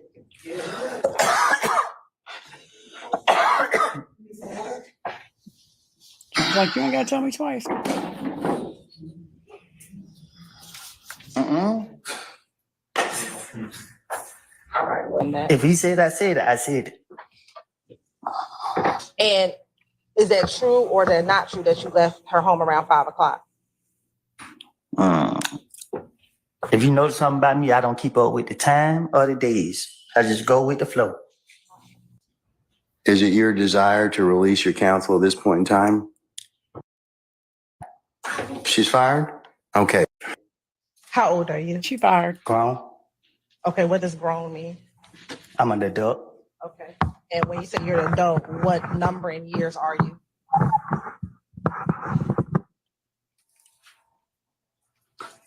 I plead the fifth. Now a word from our sponsors. I have a secret document that I think you need to say. And now back to your regularly scheduled. Where did that go from? Okay, but you had to beef with Kel. Why not say it was Kel? Because I had to convince them. I gotta make it seem. If I say Kel shot me, they're gonna, how you know? How Kel know where you stay at? So I gotta come up with something to make them know. Okay, well, Tay been over here. You know what I mean? So okay, Tay. I don't know, like. But listen, you keep asking me. I told you I don't know who shot at me. Roughly 14 years. Well, I've been in jail most of that time, so. Did you all speak while you were in jail? A few times. So your friendship didn't stop just because you went to jail? What you mean? Did your friendship stop just because you went to jail? Or who determined when a friendship start and stop? You had to ask that again because I ain't for sure what you're asking. Sure. I'll ask you again. 2014, 2015, have you ever, I'll wait till you finish. I'm tired. You and I both. While y'all were in school, did y'all develop a friendship? Nope. Okay. At some point in time, did you ever develop a friendship with Shannon? Yeah. Okay. When was that? I don't know when, but at one point we became cool. Okay. And when you say cool, what do you mean? COOL. I didn't ask you. So you say you don't remember telling him about what happened at. But if he said that I told him that, I'm telling you right now, I told him that. So can you start asking me what I supposed to told Detective Thorpe? Because I'm telling you now, if he said that I said anything about anything, I'm telling you, more likely I probably did. Great. Well, I'm going to ask you about all the things that you talked to Detective Thorpe about. Now, Ms. Coleman, do you have a nickname? You're smiling. Do you have Ask me a question? do you have a nickname? Yeah. What's your nickname? Psycho. Okay. You never met any of his family members? I never met none of his family members. Okay. What about any of his girlfriends? What you mean? Have you ever met any of the people he ever dated? I don't know how he's seen them, but I done seen him with girls. Okay. So you met some of the people that he may or may not have dated? I guess. Now a word from our sponsors. Shout out to We Watch YouTube. I like that. Says leading AV. I put you in music video called Lil Woody. What you mean? What you, What you mean?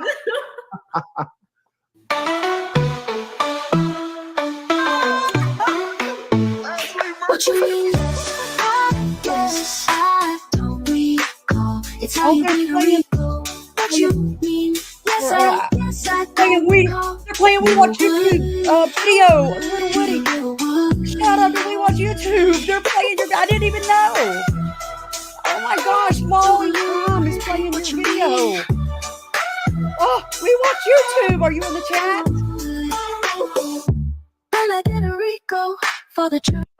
We Watch YouTube. I didn't even know, man. And there's Jason on Law and Crime. Oh, there's Jason on Law and Crime making a very interesting face. That's Jason on Law and Crime, y'all. This is Law and Crime, y'all. What you mean? Can you say that again? Sure. Oh my God. Y'all are crazy. And now back to your regularly scheduled program. You see Pokey at the club. Do you want me to be honest with you? I think I just did. I just told you the God, honest truth of what I did from January from 2014 very cool. until very cool 2021. Every time they got me, they already know me. They already know I got a whole bunch of shit to say. I'm gonna ask you to refrain from cursing. What? Oh, sorry, everybody. No disrespect. I'm sorry about it. But overruled, sir. Overruled, sir. Why did you have the gun at Dunbar Recreation Center? I just plead guilty to it. Did you tell officers that you were trying to sell that gun, and that's why you had it at the Dunbar Recreation? Again, I was going to jail. Did he ever threaten you to give a name? Nah, but he kept asking me to make me say a name, and you like how you keep asking me a question. I'm gonna say something to answer you, so you can stop asking me the same question. Why would I lie to convince them to not go to jail? Right. But they don't know that I'm lying. Well, they didn't let you go. They don't know immediately, did they? Sometimes they let me go. Right. So when the time they let me go, I thought I was smarter than them. Did the detective say that they had to fact check what you said before they let you go? Can you say that again? Sure. Did the detectives tell you that they had to fact check what you were telling them? And you know, in certain situations. Right. And so what benefit would it be to lie if they told you that they had to fact check it? Oh, it was no benefit because what they did was they picked and choose where they wanted to take from me, and they still left me in jail. So they came back and beat me in the butt. Why can't you recognize what's in the picture? What you mean? Do you not see? What do you mean when you say you don't know who? I can't recognize the picture. Do you see yourself in that picture? No, Do you not see yourself? the picture blurry. Do you recall telling Detective Gaither in a little more detail that you walked up and you tried to dap up Kel, but he did not grab your hand? I'm not walking up there, nobody up. Now, do you recall independently that after Thug told Kel, beef ain't over with until you pay for my window, you shot my window, that you told Kel what you told Kel? Yes. In case you missed it. What do you remember telling Kel? Yes. So you told Kel, yes? Yes. So was that your Instagram account back in 2015? My Instagram account is Woody vs. Woody. I asked back in From 2000. back then, I think my Instagram account is the same account as it is today. Woody vs. Woody. I'm not 100% sure. I done did so much time away from society. You asking me about something I don't know. I don't know. He's probably got a manager. I don't know too how to that answer these handles that. questions. I don't really, a lot of this stuff you talking about, like, I don't, I've been through too much to be trying to remember certain stuff or these questions you asking me. Like, you discombobulating me up here. Discombobulating me. You want me to lie? You want me to tell the truth? I can't tell you the truth. Discombobulating me. If you sit here, you want, I don't know. I don't know how to answer these questions. You know what I mean? Like, I don't know what y'all got going on. Like, for real. Like, you asked me about 2015, what somebody said to the investigators. You know how many investigators tried to question me about this? All that. Can you tell the jurors what occurred at the Dunbar Recreation Center? I was playing basketball. The police came there and locked That's me a up. good idea. And why did the police lock you up? Because I'm Woody. Did you have a gun at the Dunbar Recreation? I had a basketball in my hand.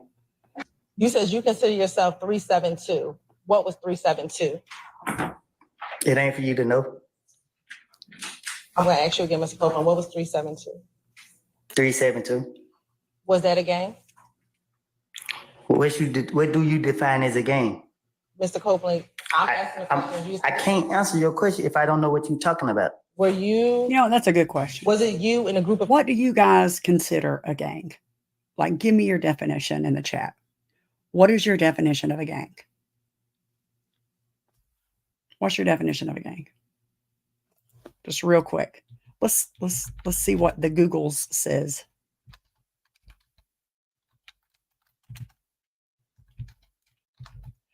Google says the definition of a gang is an organized group of criminals set out to do harm or mischief. It's pretty defined.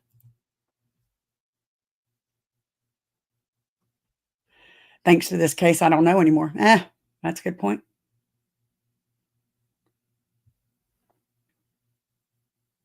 A group of like-minded people. So it could be a group of friends, right? Bring fear to the approachable. Oh, I like that, the plumb line. That's church, ain't it? My cousins and his 9 kids. People are part of 372. And what's a group of people? Are you married? Nope. Are you in a relationship? Nope. Right. Do you have children? You know that. Okay. I do, but the jury doesn't. So Do we're you a gang, have right? We're children? kind of a bunch of like-minded individuals. Yep. All right. How many?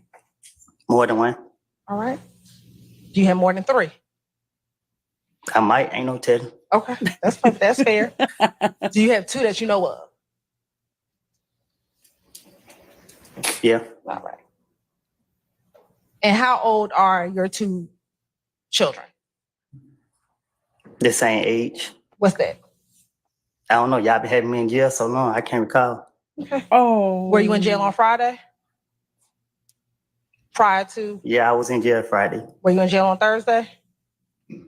Thursday ain't came yet. No, last Thursday. I felt like it. Thursday hadn't came What you yet. mean? No, there was one before that one. What type of things did you do? Things young black men do in their neighborhood. I don't know what young black men do in the neighborhood. So what is Try to survive and stay away from the police. do anything else besides trying to survive and stay away from the police? Yeah, get locked up. Remember or do not remember? I told you already. I don't remember. You keep asking me. So if you don't remember, just say you do not remember. Your Honor, I'll ask. I'll sustain the question. I'll sustain you. Your Honor, and I'll ask. You can instruct Mr. Copeland if he does not remember, just to say he does not remember. Mr. Copeland, just answer the question to the best of your ability, okay? I thought I did, Judge.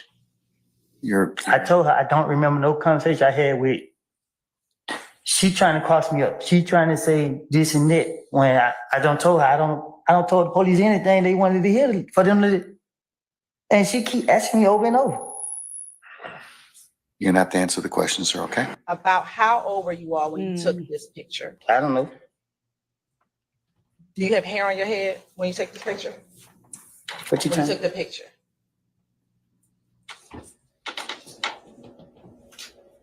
Yeah, he looked at her sideways. It looked like I got hair on my head. Okay.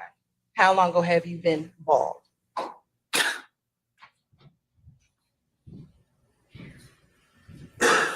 He gonna go left. When I got out of prison. Okay. So this is before you went into prison. This is an old picture. And that's what I need to know. Thank you very much. When you are addressing or talking about them, how do you distinguish the two little D's from each other? What you mean? Do you call one of them little D from Cleveland? If you ask me which little D I'm talking about. And that's what I'm asking you. When you are Well, you talking should just ask me that. I don't remember what I said to him. Do you recall? Because at that point, he had put too much pressure on me, and you know what I mean. You recall telling the detective that? I guess I don't remember what I said to him. Do you recall? Because at that point, he had put too much pressure on me, and you know what I mean. I'm just thinking because he told me. I remember him saying he want that gun. That's all I remember him kept saying. He want that gun. And when you say putting pressure, what do you mean? Same thing you doing to me now. You keep putting pressure on me. Do you see That's Shannon a in the good courtroom question, today? Jim Smith. I don't know the answer But to I got that. a vision problem. Okay. I can't see that far. What, All right. let's So if ask you want to Jason when he stand up comes and look back. around the courtroom I'll and save look around the it for entire courtroom, tell me if you question. see Shannon in the courtroom today.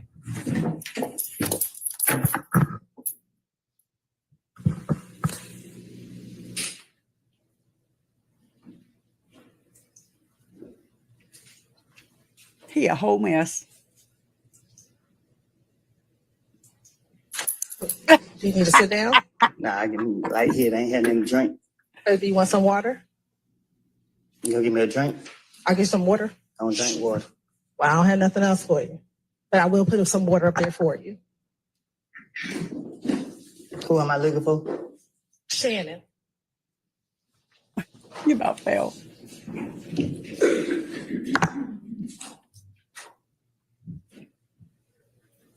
I think I see him. Okay. When you say you think, you can have a seat. When you say you think you see him, what do you think he's wearing? Look like he wearing gray over there. So who are you pointing to over there that's wearing gray? I think the lady got red hair. Okay, so you pointing to a lady and not Shannon? No, the one behind her. Okay, so you're saying you believe that the person behind the lady with the red hair is Shannon. Is that what you're saying today? Well, it looked like her. Okay. Does anybody else over there look like Shannon? Oh yeah. Oh yeah. And shackles and Yeah. everything. Okay, who's the other person who looks like Shannon over there? He's standing behind the bald head dude right there. He's standing or he's sitting? I see now, I guess. Okay. Like What's his hairstyle? Bald head. So you're saying Shannon's the one with the bald head? Or he's sitting No, behind he's sitting him? behind the dude with the bald head. I think that's him. Okay. It's two people with dreads. I can't see. I just see dreads. Okay. And again, are you the only person sitting in that interview room when outside of investigator Gaither and investigator Dennis? Unless you don't count the ghost that's in there with me. Okay. You on permission to approach?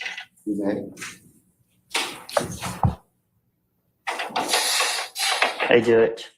Sir. I'm hot. Can I take this sweater off? Okay. Do you remember telling Detective Gaither in this January 28th interview that Thug said, nigga, I don't care about none of it. Look what y'all got going on. You still shot at me. Just pay for my window. You gonna pay for my window. Not Hey man, I happening. ain't letting that go. Yes. Yes, you remember Thug saying that? Does say that? Are you saying, yes, that's what you told Detective Gaither? I know I ain't complete school, but I think I'm speaking proper English. I told you, I don't recall nothing I said to no polices. You keep sitting right here asking me the same question over and over and over and over and over. I'm tired of it. I'm drained. Okay. Well, if you would just answer the questions properly. I am answering the question. You asked me, I said yes, yes. You keep when I say yes, you ask me the same question over and over and over and over and over. But did you just tell the You're a court and the hostile jury that witness. you're saying yes just to move the process along? I think I said it loud and clear. So again, will you just answer the questions and we can move the process along? You keep asking. Okay, yes. What are you answering yes to? Police Your is, yeah. question. Good morning, Mr. Copeland. Good morning. You have permission to approach? No. She was asking me that, Mr. Copeland, okay? All right. Okay. Counselors, you. Do you recall at all talking to this detective about what happened that Monday night at Club Crucial with you and Kel, the fight between you and Kel? I don't recall nothing specific that me and him talk about outside of the shooting with my child. And I barely remember some of this stuff. You talking about some years ago when I don't even know what I did 3-4 days ago. Yes.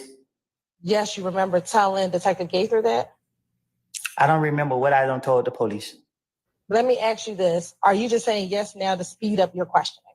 Most definitely. Okay. You asked me about questions that I was supposed to be asked back then that if I say something, you're gonna say, oh, I might impeach him or whatever the word is you use. When I don't know, I can't answer that.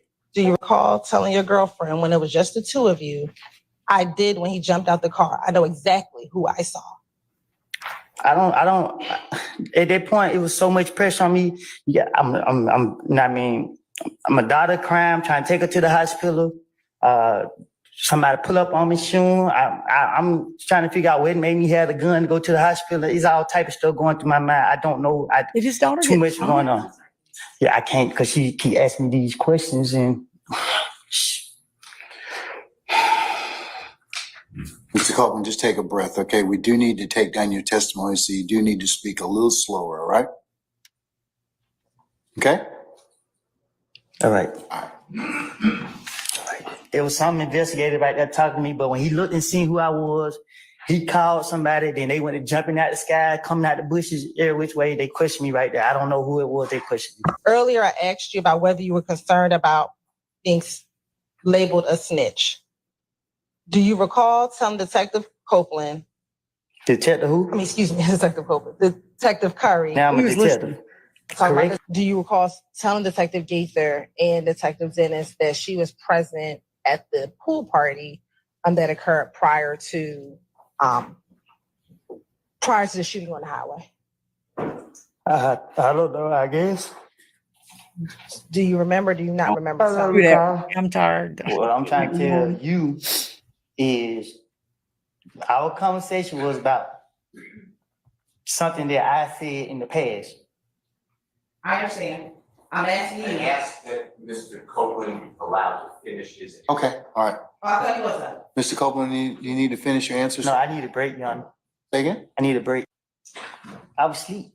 Okay. At some point, did you wake up?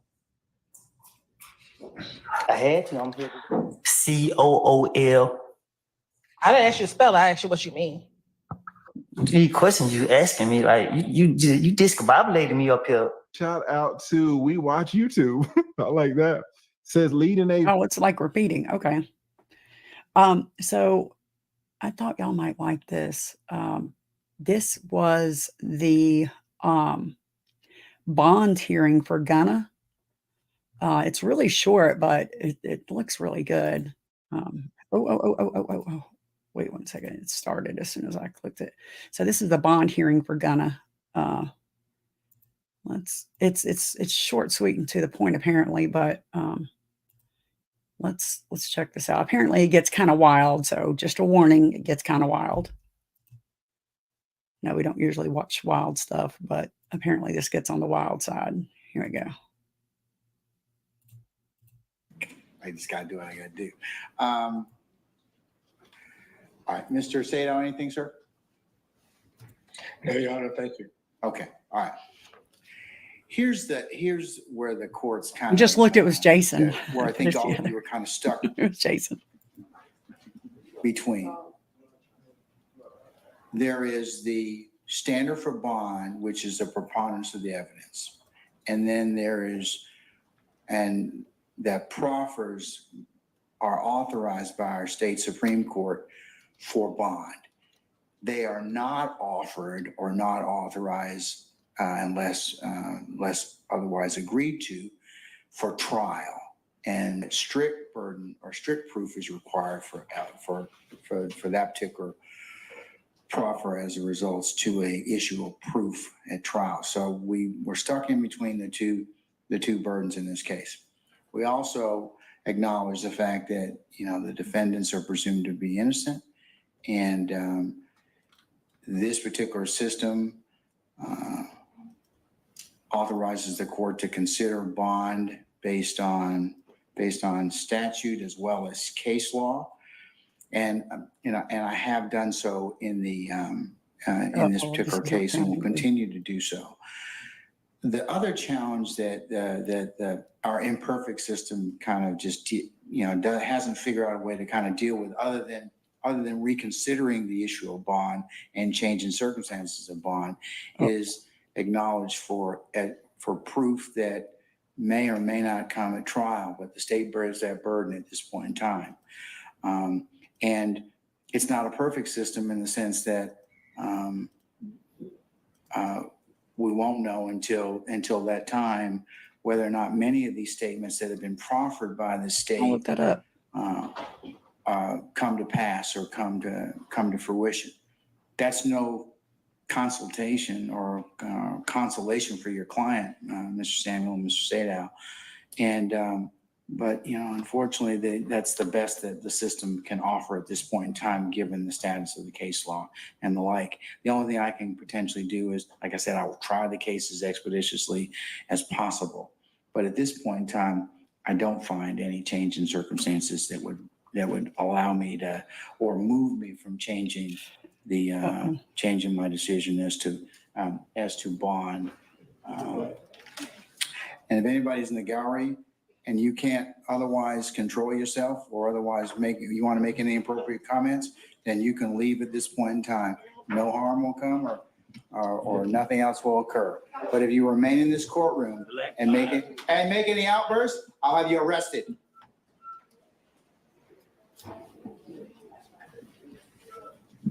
I would hardly call that an outburst there, Glanville.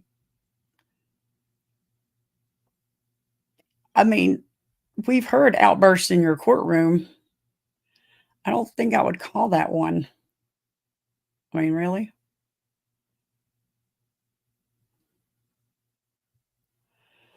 All right.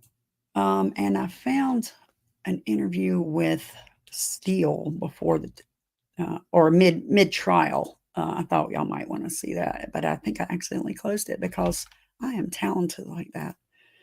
Let me pull it up.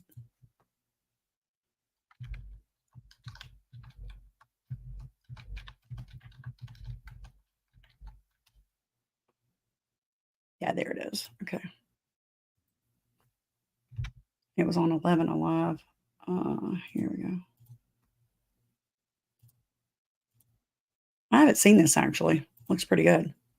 We are sitting down today with Brian Steele. Thank you so much for making time for us today. How you doing? I'm okay. How are you? I'm doing well. I'm doing well. Let's start off with the national conversation that's happening right now about rap lyrics, whether they should be allowed in courtrooms during cases and whether they should not be. We know New York is having this discussion. Fulton County is having this discussion. I'm down for that, but it got a little LA, heated in so here many at the courtrooms end. nationwide. So what are your thoughts on that? I don't believe that unless the lyric has a direct relation to the supposed crime on trial, and there's evidence to support that, the fact that somebody has created words that are in a song or in a book or in a movie, they should not be judged by their work, performance, because that's storytelling. So the problem I really have with the lyrics from rap music throughout our country and right here in Fulton County is we don't do that with other types of entertainment or artistry. And that's really my problem, because to me, rap music has been birthed by the struggle of the inner city, poverty-stricken, oftentimes people of color.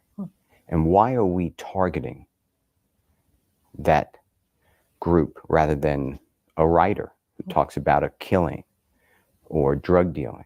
Or how about the white songwriters? Why does rap music oftentimes feel like it's on trial as a genre? It seems like it's racist to me. Because otherwise, I have no idea. I don't know why other forms of violent lyrics in country music or in rock and roll, they don't seem to get this type of attention. Where do the lines blur when it comes to lived reality and that storytelling that we speak of? Because that's something that's also argued is like, okay, is this someone's personal diary, or is this them telling a story from a lens that they're storytelling through? Unless there's direct evidence or circumstantial evidence that's credible and that's competent in a courtroom, this is storytelling. Otherwise, if you look at it the other way, it's going to have a chilling effect on creativity. When you got the call to represent Young Thug, as an attorney, what was going through your mind at that time? And I'm concerned with a human being who's wrongly charged. And I've had the pleasure of defending Mr. Williams for approximately a decade, maybe a little more. So to me, I know his family. I've defended him in courtrooms multiple times. I knew right away that he's been targeted for 10 years by the prosecution. So my feeling was exactly what I said, that this is a wrong prosecution and I will defend him. What do you feel like he's being targeted, or he has been targeted for a decade? Every time it's a bad stop by the police officer. It's a unlawful search warrant. It is some charges that there were multiple people there and he had nothing to do with it. So how many times do you have to be wrongly prosecuted till you realize that he's being wrongly targeted? How hopeful is he right now in conversations? We did hear the video that he made to his fans during a concert where he directly talked to his fans. But how is he doing right now with everything that he's going through? He's an amazing person who comes from hunger and poverty and lack of opportunity. He's extremely strong and he's getting stronger every day now. The indictment received new charges recently. Is that new evidence that came about? Where did the 6 new counts come from? On the day of Mr. Williams' arrest, which is going to be Monday, May 9, 2022, law enforcement officers executed a search warrant on the home that he stays in. He stays in many homes.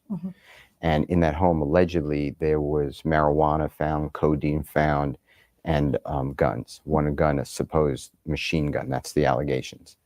There were several people. I don't remember the exact number, 8, 10, 12 people in the home at that time. There's multiple people in and out of that house other than Mr. Williams. So what law enforcement officers did was they then charged Mr. Williams with these additional crimes. As you said, the indictment was already out, and now the prosecutor just added those charges to this indictment. And with the charges that are listed, which are, very serious, you're saying your client is completely innocent. Mr. Williams is wrongly charged on every single count. I think that a person like Jeffrey Williams is a hero, not a criminal. And January 2023, all of that will be told. Can you give us examples of his community service and commitment to his community? He's done multiple concerts. He donates every single penny to the inner city. He has come to relief of cities and communities that have been devastated by whatever it is, violence or some sort of flooding or whatever. He'll put on a concert and donate all the money to those communities. He has brought into communities open house. Just go to the store. They will give you all of your food and your clothing and the children's back to school needs. He's come into communities with hundreds of pairs of shoes. Just show up and then find the shoes that fit you. He has given jobs to people only in the inner communities. He'll only hire from the inner communities in his studios or his rap label. He has promoted and hired and signed artists only from the inner cities to do rap. And he has gone to children and not only sponsored the cheerleading and the football team and the basketball team and the baseball team. But he goes and explains to them, don't be a rapper. Go to school and go get a degree and be a professional. And he tells everyone that. There's this young man named Corey Jackson, Corey J. If you ever Google him, you will see what Mr. Williams does. He does it countless times, where he takes a child who's basically homeless and their family, and he doesn't want any credit. And that young man today goes around our country. He's 15. He goes around our country and he tells people, hustle doesn't mean sell drugs. Hustle means get up every day, put on clean clothing as best you can. Let's get an education. This is what you do with your money then. If you're ever lucky enough to get money, don't gamble it away, invest it. Tell us about how important it was to hear Corey J's personal experience with Young Thug in the courtroom, that heartfelt message that he shared. That's just Mr. Williams. I could bring countless people like that. This is just Mr. Williams. When you're dealing and you with, fought for Corey to be heard. I remember, you know, the judge was like, hey, is this a different kind of voice that we haven't heard yet? You were like, let the kid talk. Like, you know, if he can have an opportunity to be heard, let him get up on the stand and to be heard. How important was that to you? It's important because the court is hearing the prosecutors say that Mr. Williams is in charge of a criminal street gang, and by his word, people can die. That's basically what he's saying. And that's just not true. So I thought that everybody that we put up at that bond hearing is important for the court to know about and a jury to know about. Why is Mr. Williams so relatable to the youth in Atlanta? Because he is the hope. And he's trying to get others out of poverty. That's his mission in life. What are the negative connotations that comes with being a rapper that may not always reflect who the rapper is? For people like you who are informed, people in the rap industry, it's show business. It's an act. They are performers. So, and they're performing all the time, much like, I guess, professional wrestlers. We don't even know their real names. They're performing all the time. That's not the human being, though. That's not, you know, them with their family members or with their community members. That's what you're asking. So for people who say, there's a tweet, Young Thug, that says it all, those people are really misinformed, and I expect that they will change their opinion if they're interested in learning come January 2023. Because Jeffrey Williams is a father. He is a son. He is a genius. And he committed none of these crimes. When he in a courtroom is being called King Slime, that the allegations of YSL is connected to, according to prosecution, street gang activity, of crime, of felonies, of all these different things. Tell us about what the next few months really means to you. We spend every day working our case and putting it into a ability with witnesses to tell a truthful story. And the prosecution's theory will not hold up in court because the truth will come out. Do you feel like nationwide there should be a standard on lyrics in courtrooms, or should it be handled state by state? I think it should be handled case by case. And much like the Honorable United States Congressman Hank Johnson just presented a bill to Congress, and he gives a criteria on when a lyric can be used in a courtroom. And that's what it should be. It should be that it should never be used in a courtroom unless the prosecution can show that that lyric is a admission or confession. If the right verdict is rendered, it would show that prosecutors should back off targeting people who defeated the odds against them and put them in the right context. These people are doing good for the community. When you saw the petition for Protect Black Art, what came to your mind? It's sad that we even need a petition to protect Black art. I can't believe that in 2022, this is where we are in our country. However, with that being said, it's a good thing. And people have to realize that we are discriminating when we go after a certain type of music. It is wrong to do. Rap music helps our community. Mm-hmm. And if you don't like it, don't listen to it. But that's for everybody. Mm-hmm. That's why it's America. Mm-hmm. When was the first time that you met Young Thug? You said you've been representing him for 10 years now? I believe that's an approximation, but yeah, it's probably true. I'm really proud of him. You know, I know his whole family. I know his brothers and sisters. I know his children. And to see all of his work, he's a workaholic. He will stay 48 hours, 72 hours in a studio and just continually write. He's constantly helping other artists. Jeffrey Williams gets it. Mm-hmm. He gets it that people need help. And he's in a position, fortunately for him, where he can help other people until recently. For someone like him who does mean so much to his community that he came up out of, why is he under attack? Why is he being targeted? He's like the easy target. So if somebody gets arrested and gets in trouble and they want a deal, law enforcement officers are all too eager to say, well, tell us about Mr. Williams. Is he involved in this? What do you know about him? That's the problem with this case. It's coming from the word of people who are getting deals to say, yeah, he was there, or I saw him around, or he gave the order, or I heard from someone else he gave the order. That's what this case is about. You're not going to hear any confession of Jeffrey Williams. So every time there is a potential link to anything, his name comes up. When you target a human being who's so well known, you make it so easy for the other person to say, oh, you mean I could be released from this location that I don't want to be? All I have to say is, I know something about Jeffrey Williams. That's pretty scary.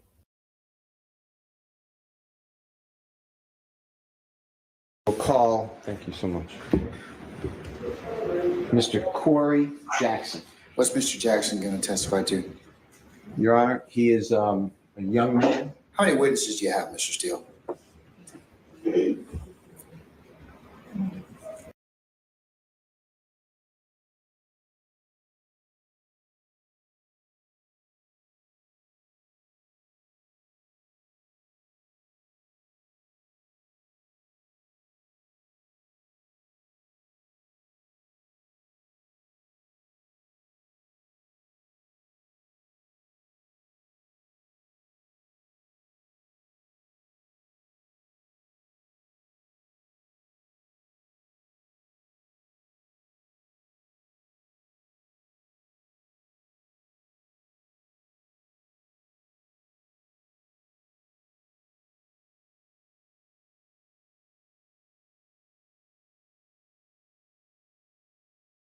I knew I was muted.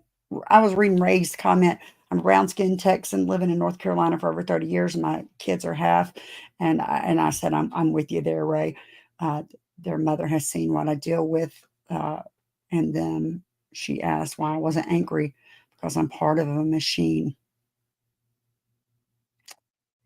Sorry about that, Ray. But I do understand your plight.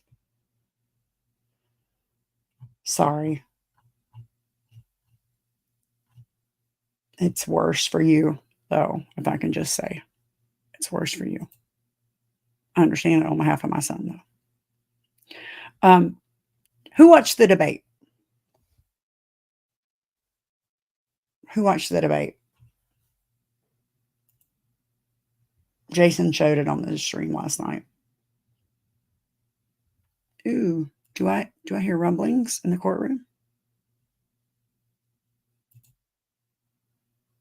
No, I don't. Okay. You thought your headphones died out? Some people did, some people didn't. Fair. I'm a weenie, so I made it through a little over halfway. That's why I'm so exhausted today, because I don't sleep good. And so I'm like,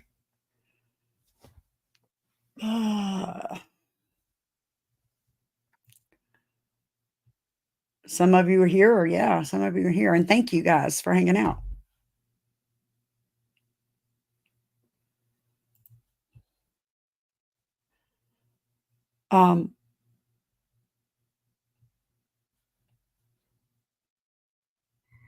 I thought we could just watch a short like debate highlight and see what people are saying, if y'all don't mind, just really quick.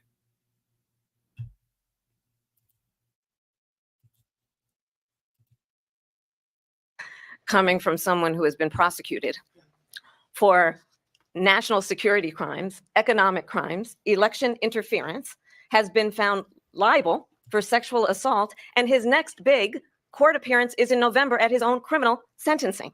She was big on defund the police. In Minnesota, she went out. Wait a minute, I'm talking now. If you don't mind, please. Does that sound familiar? Kamala Harris. Let's have a good debate. Have fun. Thank you. Was this Do you their believe first time meeting? Americans are better off than they were 4 years ago? I believe in the ambition, the aspirations, the dreams of the American people. And that is why I imagine and have actually a plan to build what I call an opportunity economy. Because here's the thing. We know that we have a shortage of homes and housing, and the cost of housing is too expensive for far too many people. We know that young families need support to raise their children, and I intend on extending a tax cut for those families of $6,000, which is the largest child tax credit that we have given in a long time. My opponent, on the other hand, his plan is to do what he has done before, which is to provide a tax cut for billionaires and big corporations, which will result in $5 trillion to America's deficit. We're doing tariffs on other countries. Other countries are going to finally, after 75 years, pay us back for all that we've done for the world. Look, we've had a terrible economy because inflation has, which is really known as a country buster. It breaks up countries. We have inflation like very few people have ever seen before, probably the worst in our nation's history. We were at 21%, but that's being generous because many things are 50, 60, 70, and 80% higher than they were just a few years ago. They have, and she has, destroyed our country with policy that's insane. Almost policy that you'd say they have to hate our country. President Trump, you've often touted that you were able to kill Roe v. Wade. Last year, you said that you were proud to be the most pro-life president in American history. For 52 years, they've been trying to get Roe v. Wade into the states. And through the genius and heart and strength of 6 Supreme Court justices, we were able to do that. Now, I believe in the exceptions for rape, incest, and life of the mother. I believe strongly in it. Ronald Reagan did also. The majority of Americans believe in a woman's right to make decisions about her own body. And that is why in every state where this issue has been on the ballot, in red and blue states both, the people of America have voted for freedom. Vice President Harris, excuse me, I have to respond. Another lie. It's another lie. I have been a leader on IVF, which is fertilization. You should ask, will she allow abortion in the 8th month, 9th month, 7th month? Come on. Okay, would you do that? Why don't you ask her that question? Why don't you answer the question? Would you because veto? Under Roe v. Answer Wade, the question, would you veto? you could do abortions in the 7th month, the 8th month. Donald Trump was fired by 81 million people. So let's be clear about that. And clearly he's having a very difficult time processing that. But we cannot afford to have a president of the United States who attempts, as he did in the past, to upend the will of the voters in a free and fair election. And I'm going to tell you that I have traveled the world as vice president of the United States, and world leaders are laughing at Donald Trump. I have talked with military leaders, some of whom worked with you, and they say you're a disgrace. And when you then talk in this way in a presidential debate and deny what over and over again are court cases you have lost because you did in fact lose that election, it leads one to believe that perhaps we do not have in the candidate to my right the temperament or the ability to not be confused about fact. That's deeply troubling, and the American people deserve better. I'll give you 1 minute to respond, Mr. President. Let me just say about world leaders. Viktor Orban, one of the most respected men, they call him a strong man. He's a tough person, smart, Prime Minister of Hungary.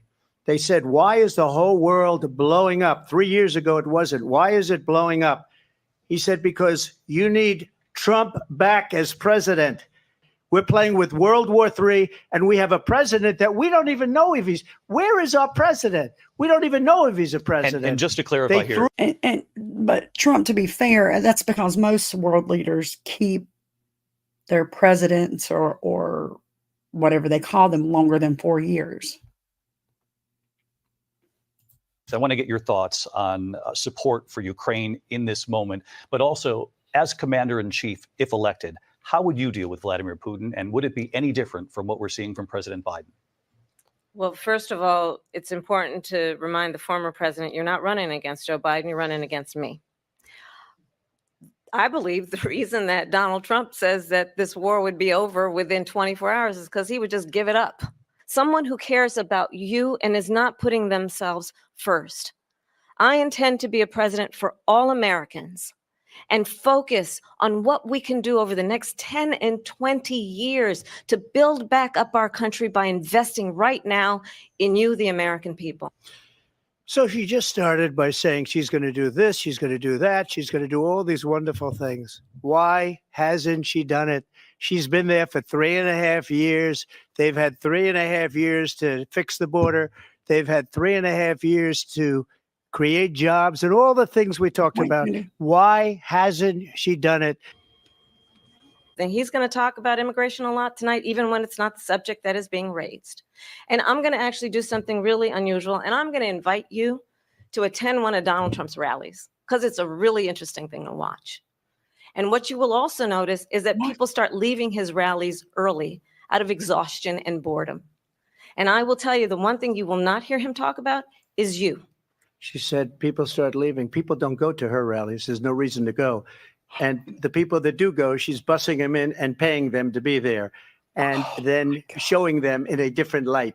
So she can't talk about that. People don't leave my rallies. We have the biggest rallies, the most incredible rallies in the history of politics. What they have done to our country by allowing these millions and millions of people to come into our country, and look at what's happening to the towns all over the United States. In Springfield, they're eating the dogs, the people that came in. They're eating the cats. They're eating. This is true. Have y'all looked up Ohio? Ohio is in a horrible state right now. Horrible state. Red Pill Brown Girl did a video on it last night. It was horrendous. It was horrendous. There's no evidence of that. Vice We'll President find Harris, out. I'll let you respond to the rest of what you've heard. You talk about extreme. Why do you believe it's appropriate In to weigh in Ohio, on the sorry, racial yes, identity Ohio. of your opponent? I don't, and I don't care. I don't care what she is. I don't care. No, I mean, all I can say is I read where she was not black, that she put out, and I'll say that. And then I read that she was black, and that's okay. Either one was okay with me. That's up to her. I mean, honestly, I think it's a tragedy that we have someone who wants to be president who has consistently, over the course of his career, attempted to use race to divide the American people.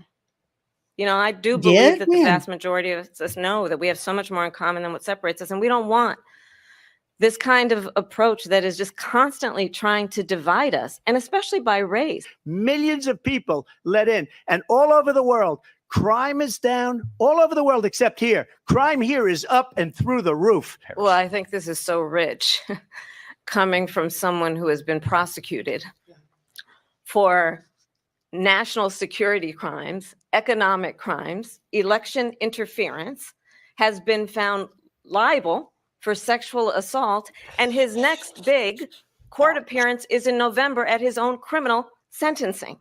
She was big on defund the police. In Minnesota, she went out. Wait a minute. I'm talking now. If you don't mind, please. Does that sound familiar? Kamala Harris. Okay, it's just repeating. All right, gotcha. Well,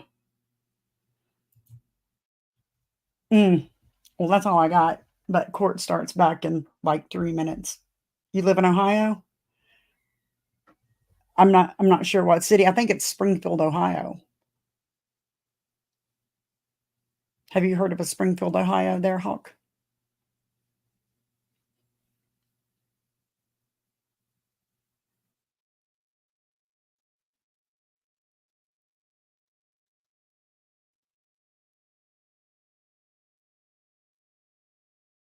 Here, I'll mark that to Bo for Jason. Do I believe that? No. The Karen Reed trial is a great example of that. I don't think Karen Reed is guilty of anything. I think Karen Reed was set up good and proper.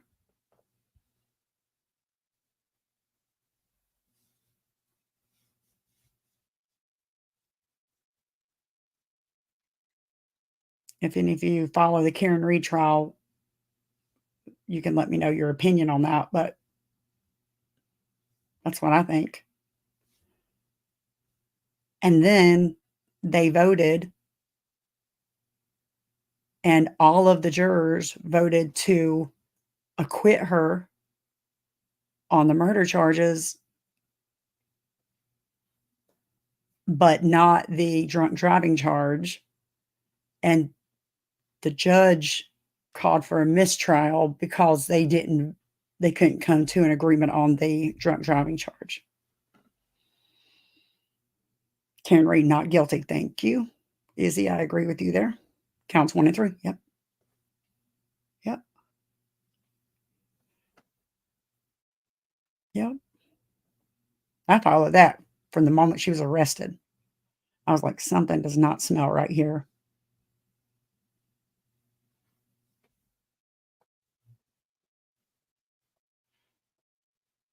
I watched the 2020 interview the other night. I don't know if you guys watched that. Karen Reed was on 2020 the other night.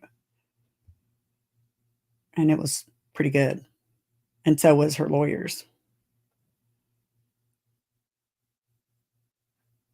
Oh, you're on the Ohio River where Mothman is.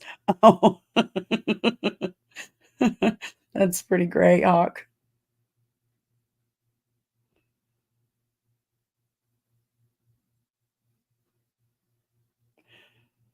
He could have, Ray, but I understand why he worded it the way he did.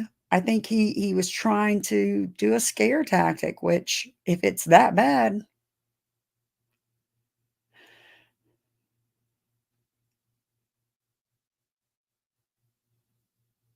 then there needs to be a scare tactic. If it's that bad, he could be exaggerating it.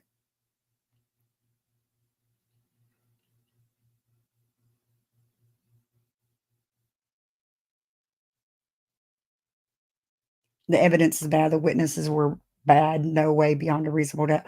Oh, Trooper Michael Proctor is all I'm going to say. If you know, you know. The lead investigator in the case, Trooper Michael Proctor, admitted to going through the defendant's phones looking for naked pictures, is all I'm going to say. Saying that she should unalive herself. He was just a disgusting piece of work.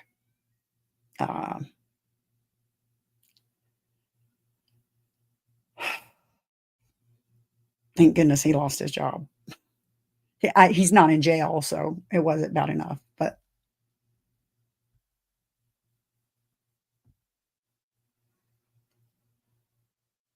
if you watch anything, watch his testimony on direct and cross. That's a good idea.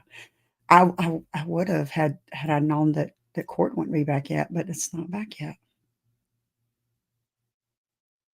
They're 2 minutes late.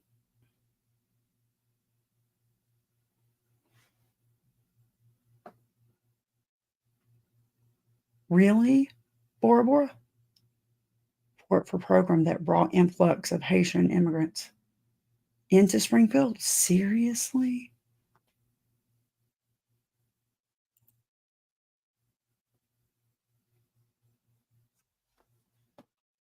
Wow.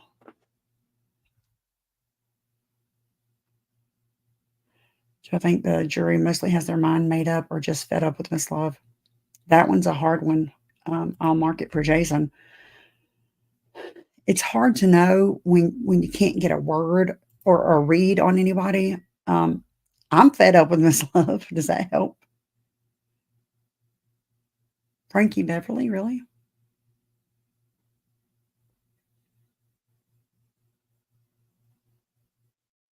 Both, yeah, probably.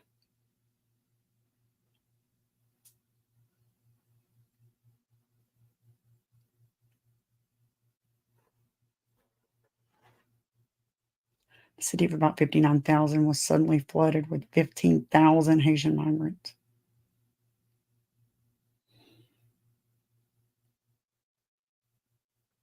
Child trafficking in Haiti during disaster. Celebrities adopted Haitian children.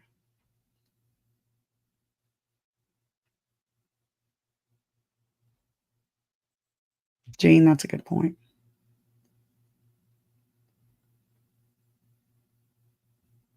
Some people were at the Karen Reed jury, and look how that turned out. You're not wrong, Joanne. You're not wrong.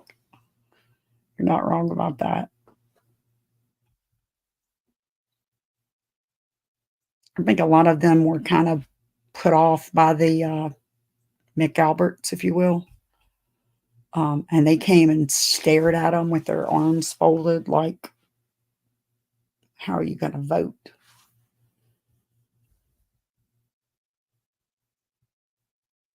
And the judge thought that they were intimidated by Turtle Boy.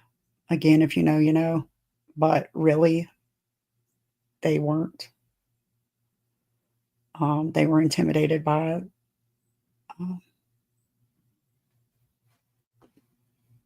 the Alberts and the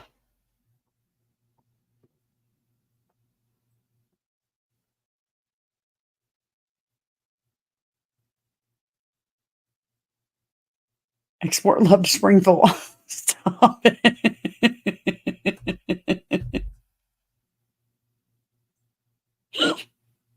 I'm praying for y'all tonight. I am. I'm praying for y'all.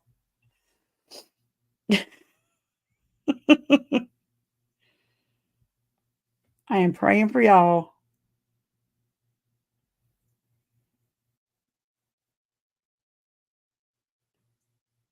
McCabe's. That's it. The Alberts and the McCabe's. Okay. They're about to come back. I see you walking around.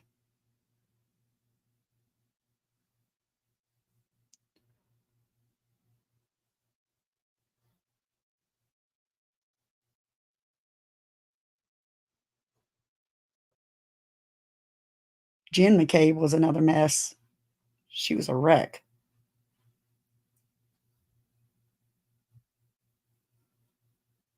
I got Turtle Boy to agree to come on here. We just got to get a date and time worked out.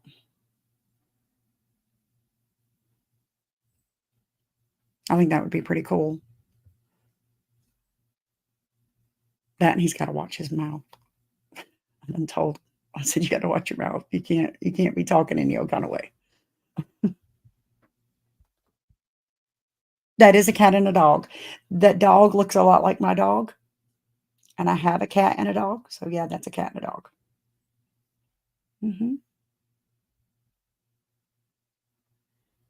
My cat and my dog are best friends. So I thought, oh, that was cute.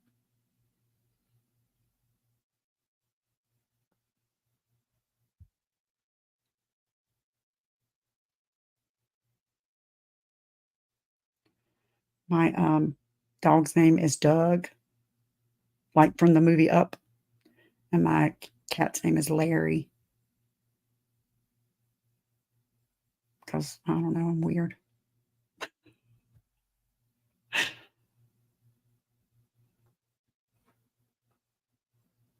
Okay, they're getting ready to come back. I'm going to go ahead and pull it up.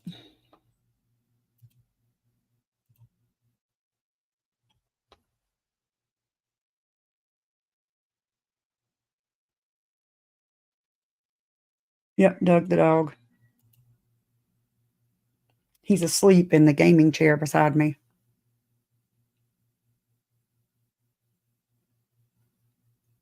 You can't make that up, I'm telling you.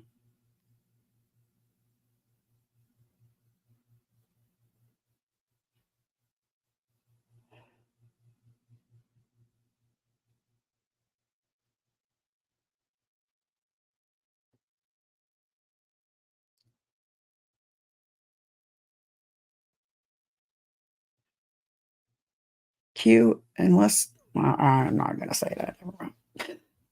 I'll message you privately.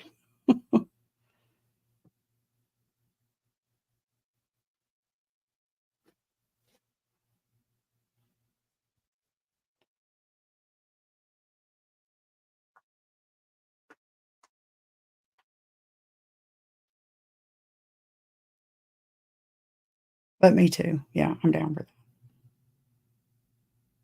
Or maybe not temporarily.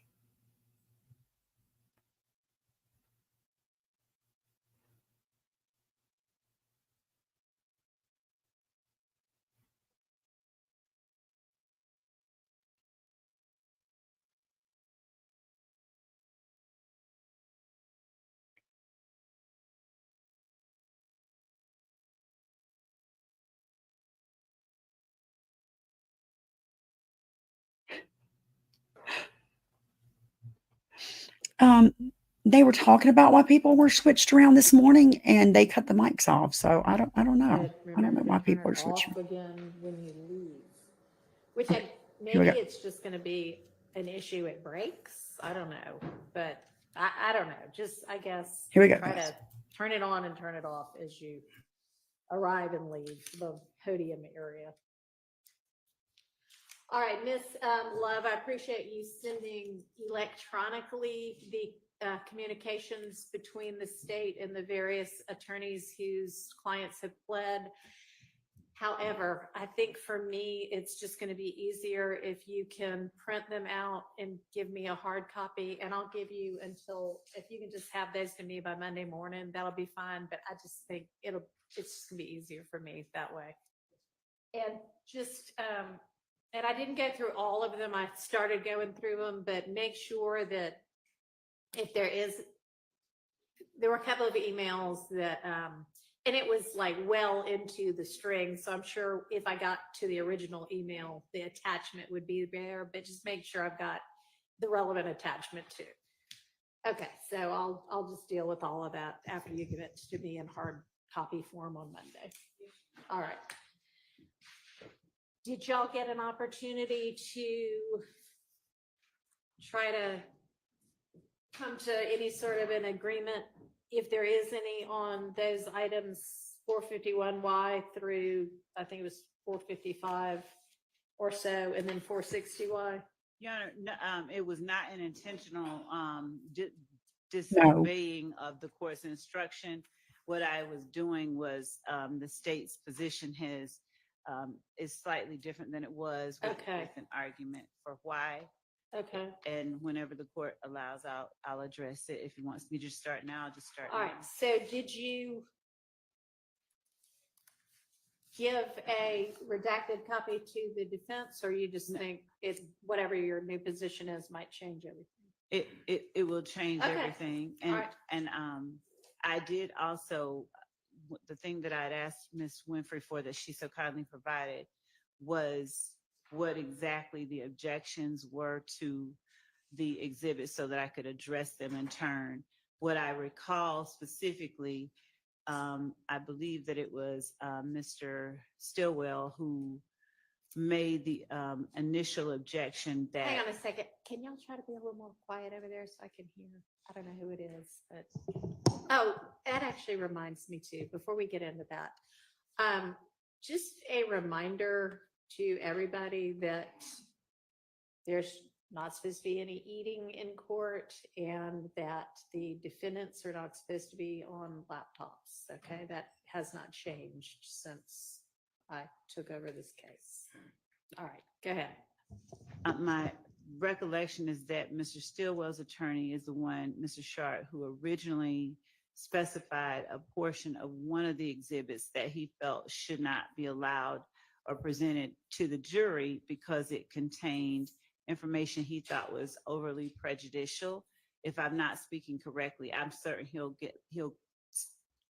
correct me where I'm wrong. But other than that, I was wanting to make certain I heard all of the objections so that I could speak to them. But if my because I'm going to make a proffer to the court. Okay, it would be a lot easier, I think. Part of their position had been, until we know what the state's actually proposing as the redacted exhibit, it's hard to make objections. So are you ready to share that? Yes. and- Okay. Yes, I'm ready to address If you would it do all. that, that might help the So, Your Honor, court and the. on what theory the state would be seeking to admit out-of-court statements? That as was stuff. part of what I intended to address. So Okay, I'll just well, start. let's all get a copy of what it is we're. They're not redacted. It's the ones we gave them. So the ones that I have previously identified, Can I have a hard copy of them? Because that's another one of those things that if I'm having a look on the electronic, it's like embedded within several emails Yes. before I ever get to what I'm supposed to be looking at. Yes, Judge. So Thank what, you. what I'm gonna do is just give to the court my, the copies that I tendered. And I'm gonna speak from my notes as to, what it is about them and why it is that I believe it. All right, well, hang on. Laura, can you have the substitute JA come down here and grab these and make some copies for me? Please. Thank you. 'Cause I have a tendency to write on things once I get them. I'll try not to do that until I get my copies, but if you'll come around here, that way I can actually reach you. Thank you. You're welcome. And what, for the record, I have given to your honor, 1AS, which was the plea agreement that had been tendered at Mr. Sledge's plea. I've also tendered 444 Yankee, which is the document we were referring to. That is an exact duplicate of that. 451 Yankee, which was Yeah, I mean, I know what they all are. So 451, 2, 3, 4, 5, and 6 should be, yeah, and 6, and then 460. Yes, Your Honor. Okay. Your Honor, would the court permit me to take my seat so that I can read it? Yes, you may. Thank you. Your Honor, starting with Mr. Sledge's testimony, the court and I think everybody else is aware that as we referenced State's Exhibit 1AS or 444, my particular question to him after he started talking about his truth and his ability to tell his truth was using the guidelines if a acknowledgement that you signed. Yeah, I remember. We don't have to like belabor the point. Okay. He picked out several and listed the ones that he said were false, and they were 3, 4, 5, 6, 7, 8, 9, and All of them. 16. Right. With the exception of about 4. Right. And then he said that he understood none of the sentencing At the time, yeah. acknowledgements at the time. So, Your Honor, under 24-6-607,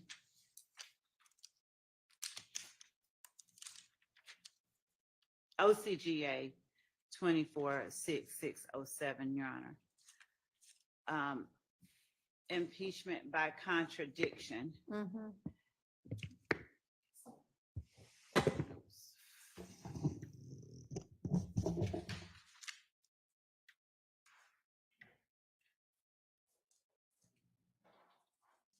Well, that's not impeachment by contradiction. Well, that's who can impeach. So as I'm reading, and I know that it's who can impeach, who may impeach. It's a different one. 621 is impeachment by contradiction. A witness may be impeached by disproving the facts testified to by the witness. Right. The reason that I referenced that only is because it was in the book that I'm reading from. There's a section that I'm looking at. So particularly a witness may be impeached by contradiction in several ways. Close questioning to elicit concessions of errors in testimony during direct, questioning a witness about the substance or implications of evidence already produced during the case to suggest contradictions, confronting the witness with his or her own contradictory prior statements, or calling another witness, or introducing other extrinsic contradicting evidence.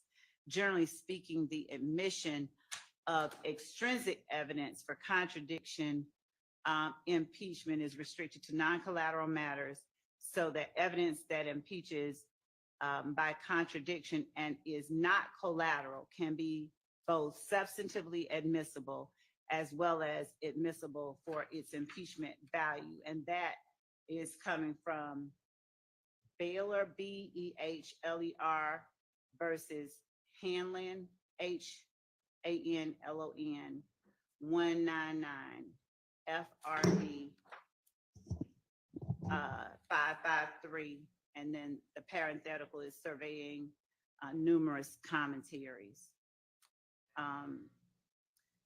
Judge, with respect to Mr. Sledge, the reason that I began my statements to the court about what it is that he said, and will then go into what his lawyer said. When I asked his lawyer about plea negotiations on the heels of Mr. Sledge, not just saying he was told he could get up and tell his truth, but on cross-examination, he was asked repeatedly through the use of allowable leading questions. These weren't your words. You didn't write it. You didn't understand it. You didn't know what you were signing. You felt like you could come in here and tell your truth. You signed it regardless. I'm not directly quoting, but essentially, even though it wasn't true, you signed it. And things of that nature were elicited during cross. You signed it because you wanted to get out to go see your sick mom, things like that. You were in Fulton County Blues. That's the only reason you signed it. These aren't your words. These are only the state's words. So all of those questions were intended to attack the credibility of the veracity of the statement that Mr. Sledge made on December 28, 2022, when he signed the plea agreement. And Mr. Sledge acquiesced to all of those attacks, essentially asserting through his sort of obfuscations and running back and pulling back my truth. I don't understand. I don't recall. I don't remember saying that. That isn't true. And his pointing out at the state's request the factual acknowledgments that he now asserts were inaccurate or not completely true. He allowed himself and the cross-examining attorney to, in front of the jury, completely question or to undermine the credibility of the statement that he made and his own credibility at the time that he made the statement. So as the court has already instructed the jury that the inconsistent statements of a witness are also substantive evidence that may be considered against other persons on trial.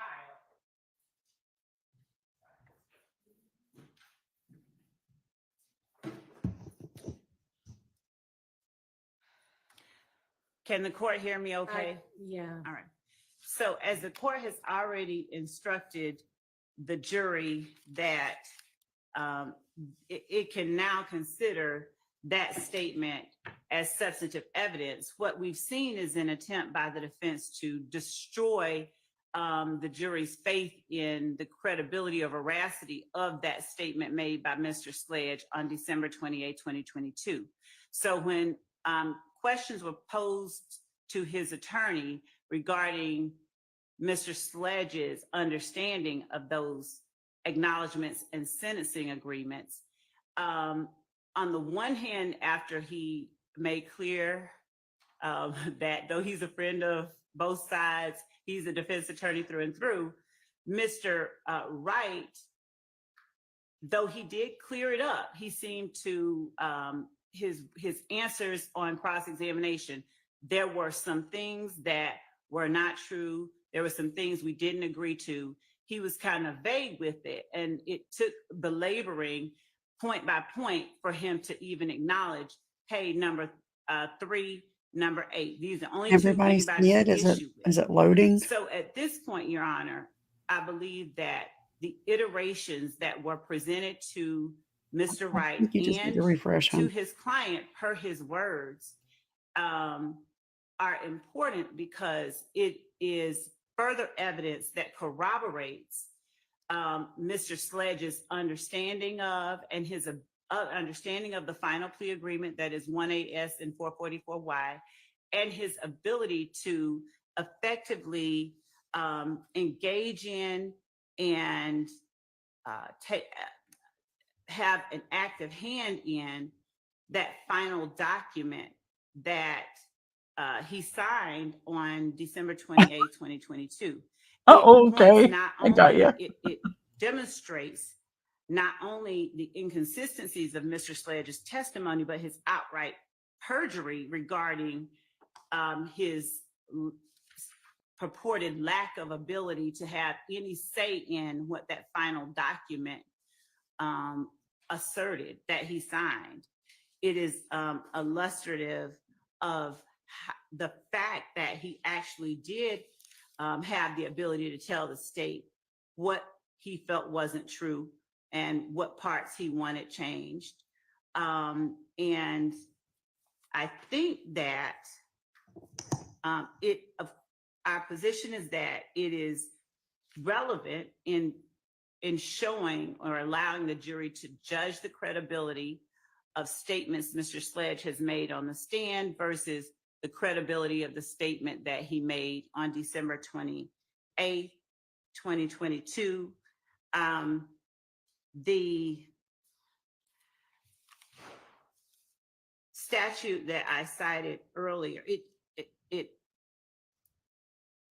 it substantiates our position that the representations that Mr. Sledge made under oath on December 28, 2022 were part of a long and detailed negotiation and refinement that Mr. Sledge himself took part in. I think at this point, 24-1-104 might become relevant. That's the one I brought up earlier that didn't have any bearing on what we were talking about. But in as much as 24-1-104 speaks to the code section not limiting the right of a party to introduce before the jury evidence relevant to weight or credibility, we believe that this particular evidence allows the jury, it is She would be talking all night. pertinent evidence that they should be allowed to see to understand fully what was put before Mr. Sledge, what he did dispute, what he did not dispute, and what so that they can compare it with what he finally agreed to and make a better determination about the truth of the statements he made on December 28, 2022. I think that the argument that some of the statements, the allegations made by the state, those are things that one way or another may be asserted in any event. For instance, they caught Nut down bad is a statement that we know is going to come out either through the person that said it, the person that relayed to law enforcement that they said it, or in his statement to police if he lies on the stand. These aren't matters that are so prejudicial that they should be kept from the jury. These iterations, if you will, the defense wanted to have us reference part of them, but pointedly objected when I attempted to have Mr. Sledge show or point out differences between a previous iteration and the final version. That previous iteration was not circled there. It's one that I have because I did not tender it as a marked exhibit. They actually objected to my calling it a previous iteration. And I think in attempting to keep from the jury, not just the previous iteration, but the number of them and the changes that were made and requested, and The changes that were not requested, as is reflected in 460Y, we're keeping rather from the jury very relevant, pertinent evidence that in no way substantially prejudices either defendant through its admission. So I believe that an instruction that these are assertions made by the state, essentially questions that they ask the witness, then defendant, are these true? I initial them if they aren't, tell me what changes need to be made, and that they are not to consider as true from this witness or take as statements by this witness anything that doesn't appear on state's 444Y, and that they should look at state's exhibit 460Y as substantive evidence of the defendant through his representative of what he was calling true and not true at the time that the state presented him the iteration that came just before it. So it allows them to put in context Mr. Sledge's factual acknowledgments and sentencing understandings that he signed. I'm going to get copies made of all of these. Yes, Your Honor. All right, so just one. Oh, batteries. Thank you.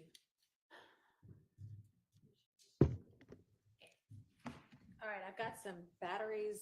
Oh, did they go in That here? might help with- I'll just put them up here. No, don't give her a mic. It seems like your mic is out and I need batteries. I don't know whether they take double A or triple A. Double A over here. All right, got a few of each. Don't amplify her voice. Oh, I'm just kidding. I'm just kidding now. All right, so I think that, there's the 444Y one, which is the signed plea acknowledgement. That's sort of a separate type than all of the rest of these correspondences back and forth.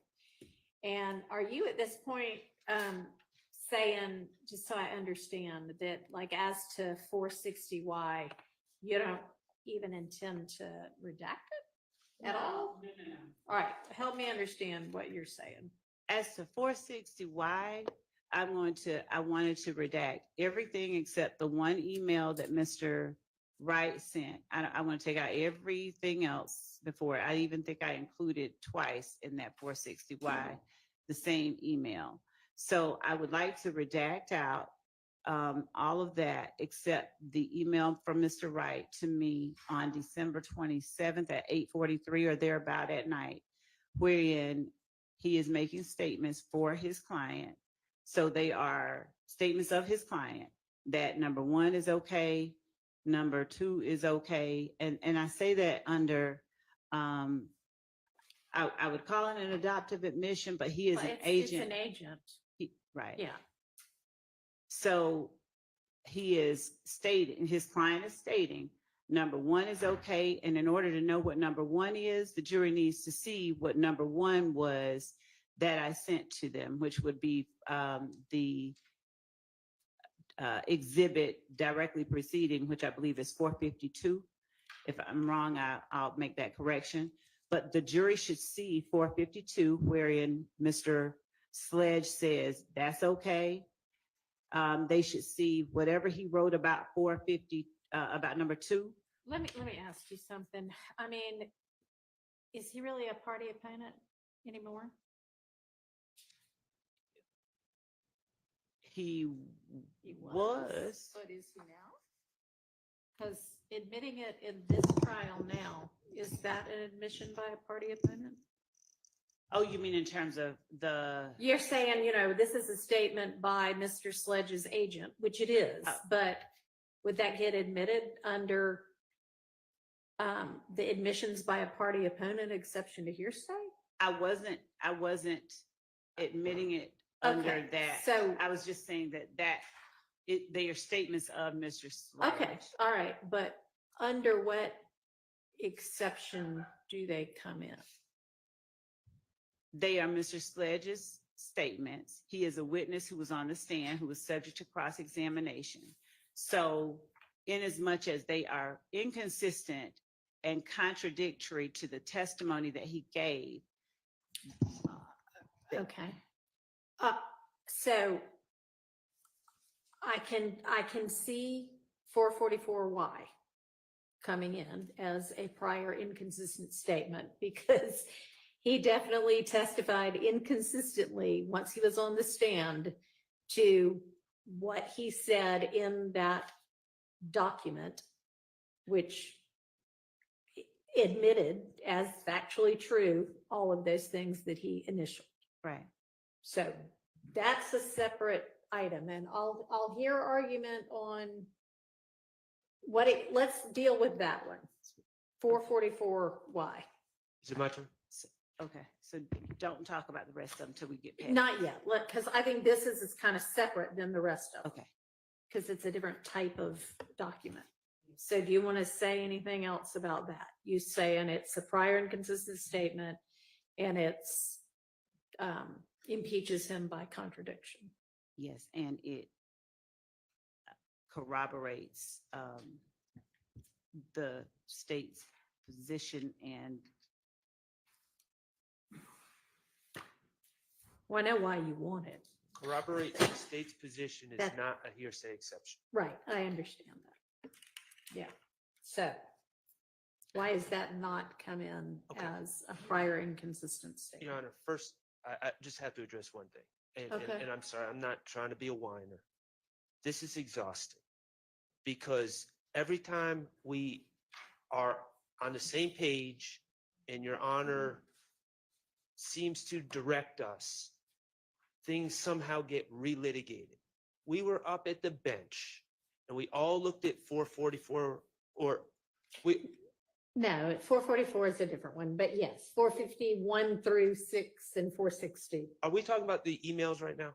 Or are we talking? No, what I wanted to talk about right now is the actual final plea. Okay. Nobody so, even knows, so Shari. I'll address that. Nobody. Okay. We all talked about this and we determined what would be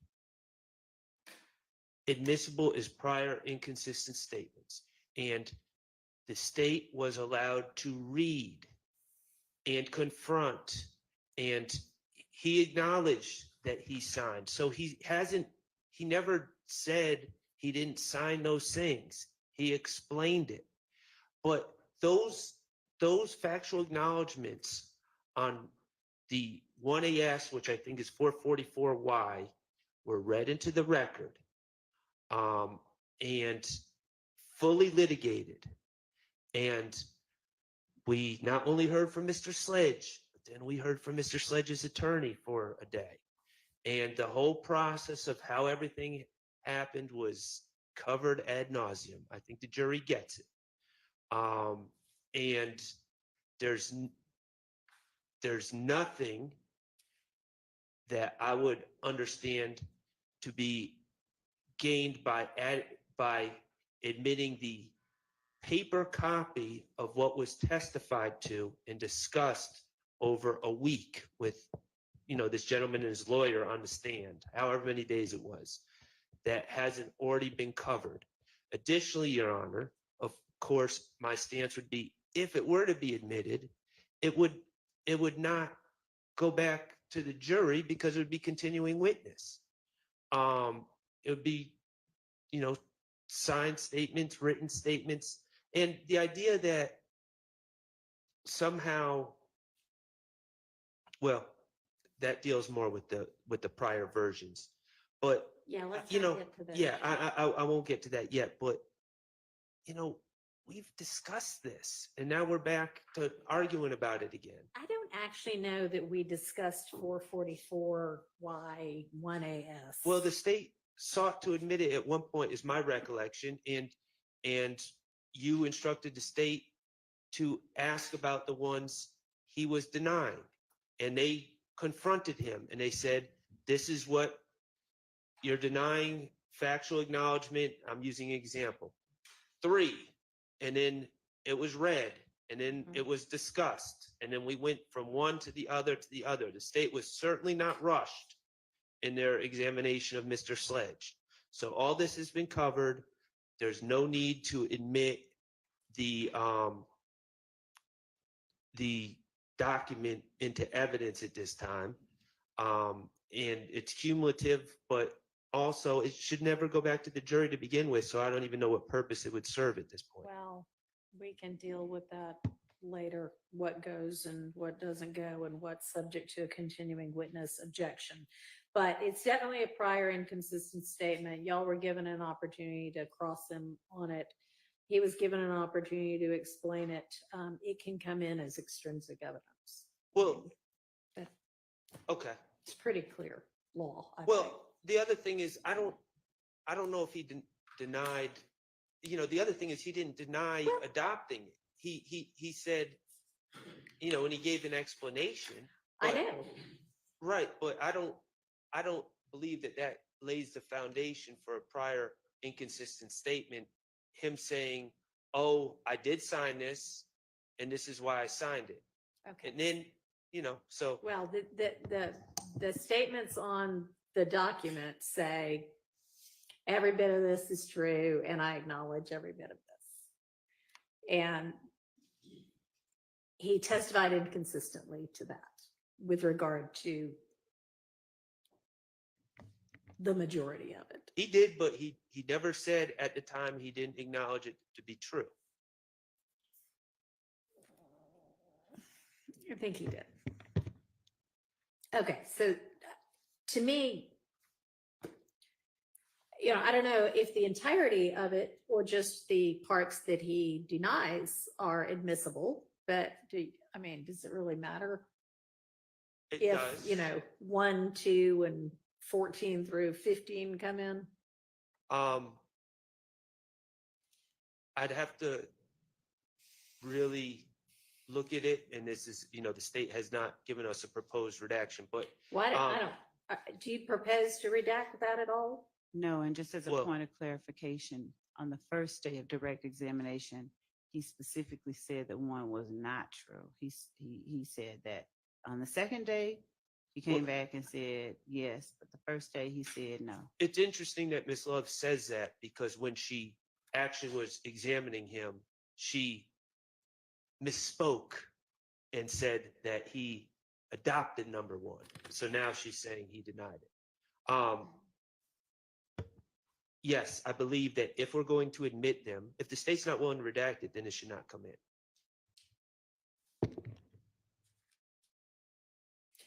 All right, so What is it that they're proposing that we redact, Your Honor? the parts that he didn't testify inconsistently with.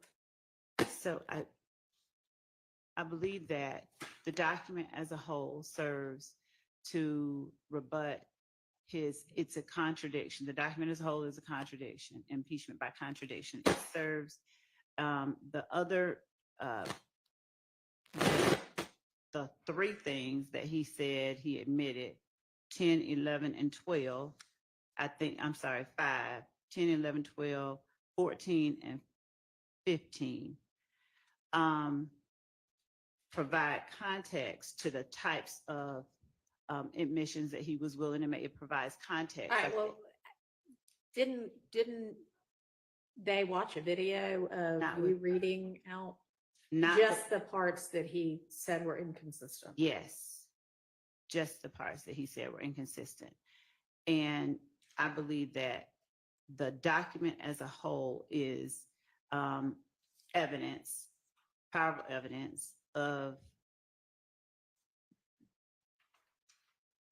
what the document contains, of the statements that he makes in the documents. I think it's evidence, the fact that he signed, the fact that the document exists, the fact that they can see what it is that he was looking at, and compare it with what it is he is saying on the stand, allows them to further assess his credibility. It corroborates what they saw. It corroborates his understanding of what it is that he was signing. All right, if we're talking about, is it an exception that permits his admission, it being corroborative doesn't get you over that line. So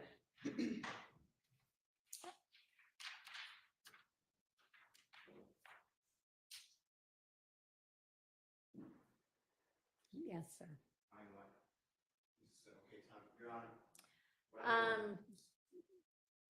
Yeah. Now it may be that what you mean to say is that the entirety of the document needs to come in because that's the only way they can understand it. Is that what you're saying? Yes, I'm sorry for not doing it as well as the court did. When I say context, yes, it is the only way that the jury can fully understand the document and what was before Mr. Sledge at the time that he signed it. The state's stance is that the jurors can't possibly understand one factual acknowledgement about a video, for instance, without being provided another factual acknowledgement about gas stations on Cleveland Avenue. Mm-hmm. That acknowledgement about gas stations on Cleveland Avenue just sheds light on this acknowledgement about the video that allows the jurors to understand that. That's ridiculous. You had him admit on the stand the factual assertions that he still agreed with, right? I had him not read from the document. Did the jury in any way hear the factual acknowledgements that he still acknowledged? I believe that the You answer know is the in answer. some form or fashion they did. For instance, Hang on just a second, Ms. Love. oh, Mhm. And you said it, and I think the Honorable Attorney Sharp just said it. My memory, and according to my notes, the entire, from the swearing in of Mr. Sledge, then it skipped. And then the entirety of his acknowledgments, whether he admitted it or did not admit it, was read over my objection on a video audio from Crime and Law, or Law and Crime. And now we're doing it again. That's in evidence. So I'm objecting to it. It's already there. And the state at one time told you that they needed that evidence in because it shows demeanor and he had opportunity to sit next to his lawyer, and that there was no one else in the courtroom, and Mr. Williams and I and the others weren't there to intimidate him or whatever their word was. This is just cumulative. He's been impeached. He's been thoroughly impeached. So I'm objecting to 444 at all. and at the appropriate time, I'd like to respond. The answer to your question is yes. It has been acknowledged. So your recollection is that on the video, every factual acknowledgement was read? That is, if I'm wrong, please correct me. I'm not trying to be wrong. That's according to my notes. There was nothing redacted. It went right from the acknowledgements, whether he agreed or disagreed. It was read by Ms. Love. All right, Ms. Love, I know you sent us an email at some Question, point do you that guys hear the said, banging? Here's what I intend The knock, to knock, knock, knock, knock. play. You guys hear that? Respectfully, Mr. Steele is incorrect. Right? We did. Okay, so hang on. And was sent Friday, September 6th at 7:45 a.m. And then, yeah, I think that's the right date. And what Then maybe again to me at 9:54 a.m. Right. Would the court like that we put it on the screen or just reference the portions that we were taking out? No.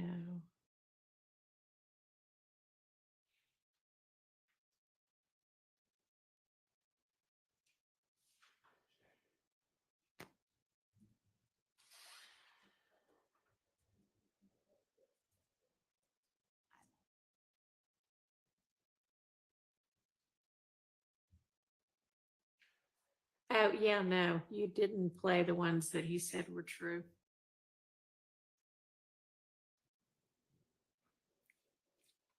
You only played the ones that he said were false. Right.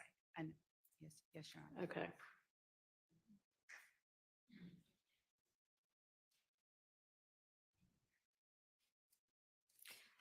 Okay, so And when the court feels it appropriate, I just had a couple of more words to say in response to Mr. Sharp's response about 444 and impeachment by contradiction and the amount of time spent on it.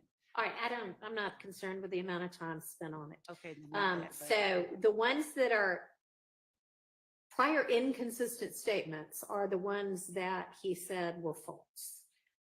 So if you're arguing that the entirety of the document should come in, what's your basis? Your basis for that is it's the only way for the state to, the jury to understand what he was willing to admit to and what he wasn't later on. What's your argument as to why it should all come in? So, Your Honor, reading from Morgan versus Morgan versus Covington, 648 F 3rd 172 3rd Circuit. It's a 2011 case. The doctrine of, and this is quoted, this is cited from there. The doctrine of impeachment by contradiction serves as a means of policing a witness's obligation to speak the truth in response to proper questions, and permits courts to admit extrinsic evidence that specific testimony is false, of course, because other evidence contradicts it. Other inadmissible evidence is admissible as rebuttal evidence where counsel opens the door to such evidence on direct or cross-examination. The doctrine of curative admissibility relates strongly to impeachment by contradiction. I won't get all into all of that, but when on cross-examination, Judge. Appreciate it. All right, I'm going to give you your Would you get that? documents back. Thank you. Ms. Hilton's coming. None of these are the, yeah, okay.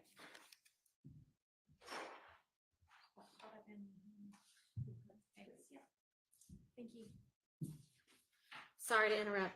Good. Yes, Your Honor. So we're not just talking about, if we were only talking about inconsistent statements, then that would limit us to a portion of it. But here on cross-examination, the entirety of the cross-examination was intended to present to the jury the impression that the statement itself was not knowingly or willingly or voluntarily agreed to. And in fact, even though the court sustained the objection to the question, I believe Mr. Sharp said it, or I'm sorry, forgive me, Mr. Sharp, Mr. Weinstein said it when he said, when the state put these words in your client's mouth. So the point of it is, when on cross-examination, whether it's effective or not, when the effort is, and the witness has allowed it to happen, that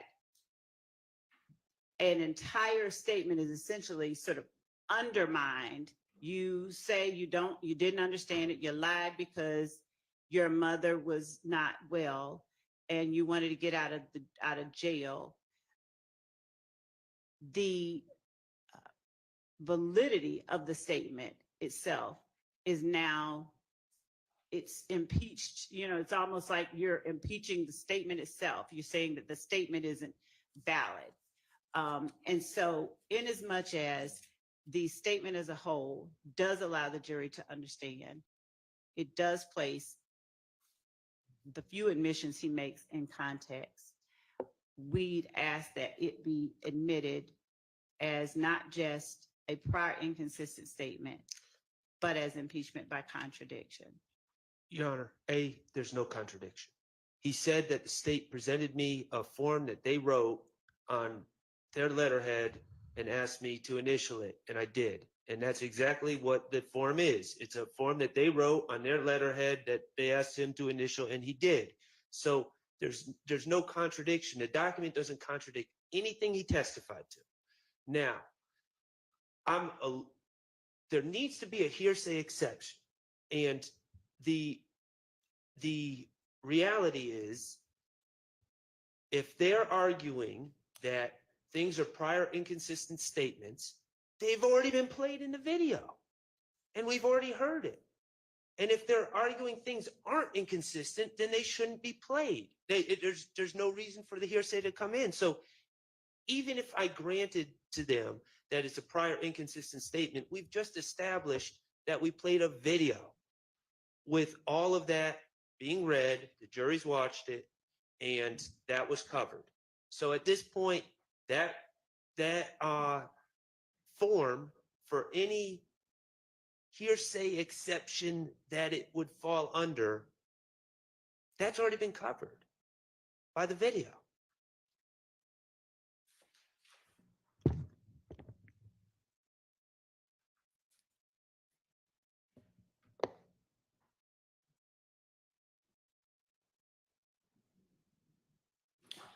All right, I'm going to rule on this one that the portions that he disavowed on the stand may come in as extrinsic evidence of a prior inconsistent statement. And we'll deal later with whether they actually go out as continuing witness or not. And for the record, which ones are those? So I would think that would be, if everybody has it in front of them,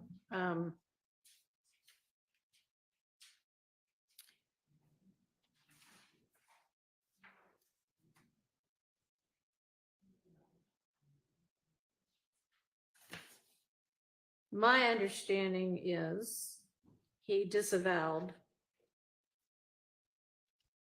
3, or at least portions thereof, 3, 4, 5, 6. These are all under 4, under, factual acknowledgments. 7, 8, 9, and 16. And then every bit of Section 5, the sentencing acknowledgments.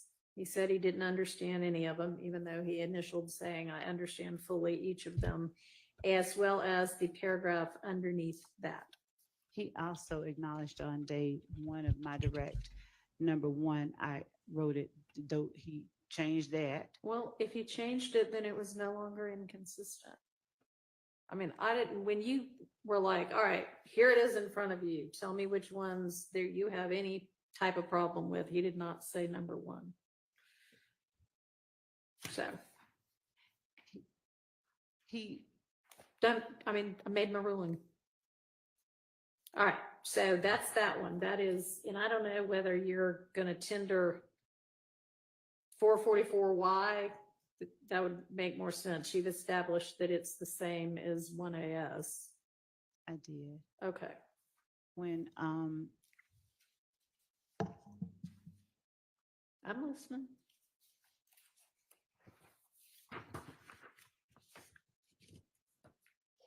Yes. I'm going over just one moment here. Okay.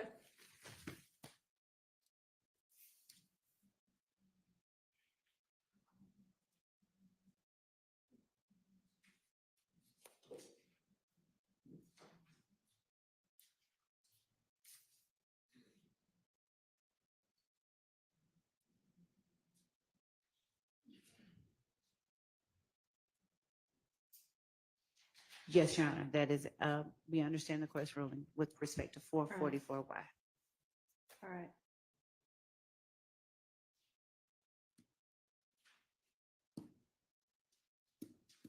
And I don't think it would come in as, whatever it's called, the rule of completeness, because that would be if one party's introducing it, the other party has the right to do more. And this is all one party over here trying to get it all in. So that doesn't apply. All right. I think now we can move on to the rest of them, which are all sort of, I need a bigger bench. The same thing. Well, I guess what's in 460 is not contained in any of 451 through 456. Is that correct? Well, 460 is Mr. Wright's email to us. That, okay. Right, and so 460, and by 460, I do mean the last four Right, pages. the part where he says, let's not do these ones, or here are the issues with these ones. So do you actually want or need the rest of them in? Judge, because, so And if the answer is so, yes, and I okay, will. under what basis? Okay. Under what evidentiary rule? Yes. So as to number one, because Mr. Sledge, on the second day, he agreed and gave testimony about examples of number one. It's not so much that it's an inconsistent statement as it relates to number one, but when Mr. Sledge on cross-examination asserted that he did not have the ability to change things, that we didn't change things for him, showing the way that the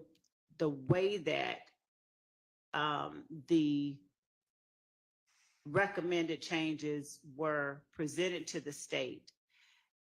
What is not said is as important, in our opinion, as what is said. All right, are we talking right now, I'm sorry, about just that portion of 460 that's Mr. Wright's 8:43 p.m. email? I should have been clear. Yes, just, and the second part of that is just a duplicate where I asked that copies be made. So we are only talking about Mr. Wright's December 27, 2022, 8:43 p.m. Response to the state.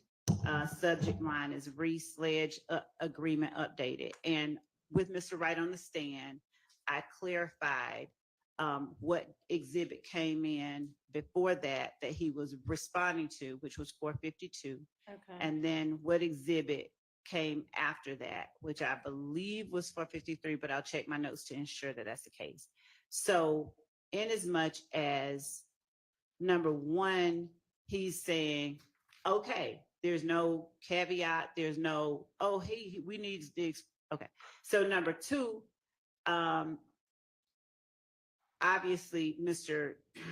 Sledge agreed to number two, but there is an additional, they formed about 3 years before Peanut was shot, him offering up that kind of information, Mr. Sledge offering up that kind of information. He is nowhere in there is he asserting it's a record label. All right, well, nowhere in his factual acknowledgement on number two is it asserted what YSL is. It just says defendant has been a member and or associate of YSL since blank. Right. So he wouldn't need to say, and by the way, it's not a gang. I agree with that. Also, but in number one, where we say what it is, we don't use the word gang. We say something, we use specific language that he's perfectly okay with. And then in number two, he makes no effort to, qualify anything as he did on the stand multiple times. Okay, well, as we all know, the case law holds that it's actually not illegal to be a member of a criminal street gang. It's only illegal to commit crimes in furtherance of it. Well, to commit crimes, period. And then it makes it a gang What makes it a violation gang is a crime. to commit crimes in furtherance of. And that's why number one says. Right. And so, I mean, number one is whatever number one is, but that number two says, oh, by the way, it was about 3 years before Peanut was shot. It's that he's offering information, and I'm going to defer whatever the court's ruling is, but it's that he's offering additional information. He's comfortable enough to say. I think that is okay. I think it was about 3 years beforehand, so it must have been about 2012. Okay. So three. Number three. Didn't we read that into the record? We did. We read the response Mr. Wright gave. Okay. And I We believe did we read that. read, We did read it into the record. if I Your make Honor. it, I right. believe we read as well the portion of 452 that was number 3, and then the final. I think we read 3 number 3s into the record, just so that the court is hearing what I believe is the full truth. We read not just that, but I asked him to read what he responded to and then how we changed it for him.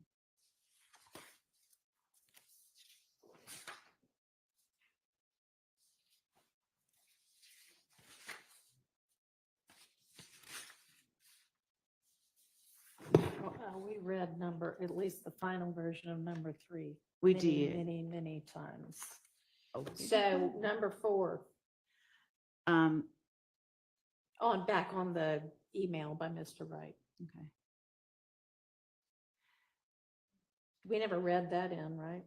So I'll number remind- 4, I'll remind we did the not. court that we approached about number 4. There were obvious problems with number 4 that were inadmissible. We were told to stay away from number 4. The state was told away from number 4. Hey guys, Told to stay nobody's away from blocked. number 4 YouTube's for chat went obvious down for a few reasons. There's minutes. all sorts I of am so sorry speculation in about that, there. but And it was now, YouTube's after chat. being told to stay It was, away it from was number 4, nobody. I and see we were everybody told to stay away saying, from am I it, blocked? and And a we couple did not people sent me address it messages. during Nope, nobody's blocked. cross-examination.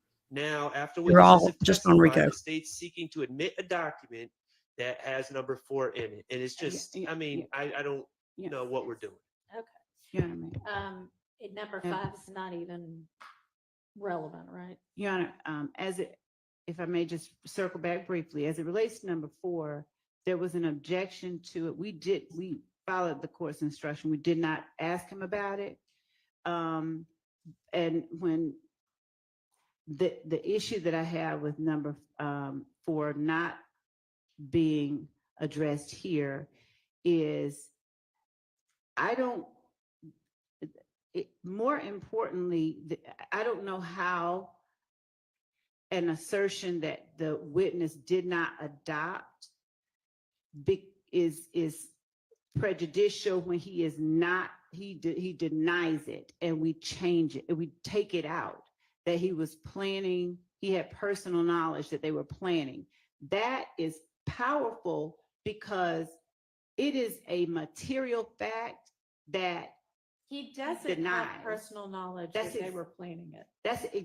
Judge, that's the point that Yeah, I'm my making. chat wasn't that working he either. Thank you, says, Jenna. I did The not 199 know super that. chat, hon. The fact that something that, Even saying I did not know that is sort of like, or that's not "Well, true. it's true, but I didn't know it. No, he's saying that's not true.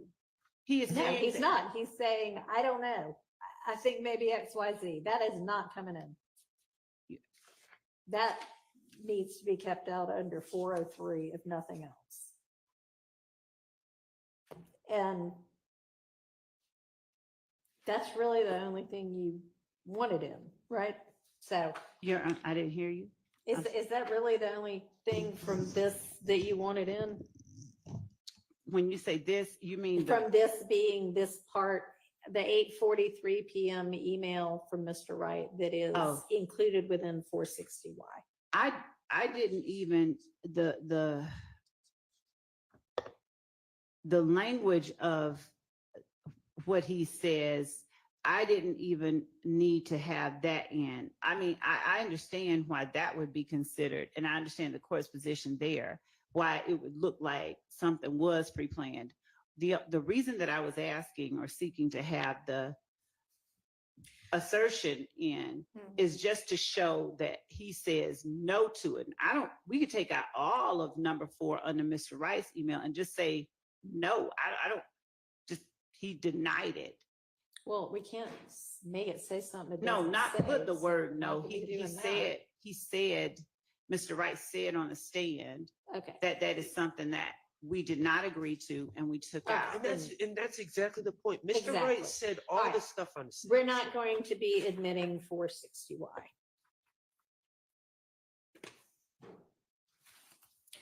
And that leaves 451 through 456. And those kind of, what would be the theory under which those would come in? It, Your Honor, provides, it contradicts Mr. Sledge's testimony when I presented him with a prior iteration, that there was an objection to it being called a prior iteration. And I asked him to show me things that were different. It contradicts his testimony that he saw prior iterations and was allowed to make changes to the prior iterations. He said on cross, the first time he ever saw that plea agreement, it might have been the first time that he saw. Well, that was the first time he saw that plea agreement, because all of these were prior versions. And when I asked him, did he see any prior versions?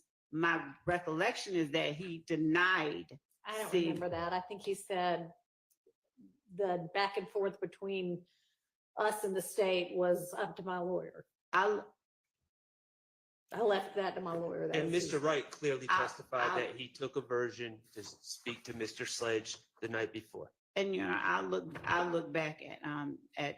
All right. Well, subject to that actually being some kind of and it's, so that would be what, impeachment by contradiction? Yes, it would. Okay. Well, you can let me know if he actually testified Your Honor. in the way that you remember it. Yes. And I don't think we should have to litigate this again, and I'm going to explain why. Okay. The state, under the state's theory, well, I mean, why don't they just do this for every case? They could write out their facts, just send them to a bunch of witnesses.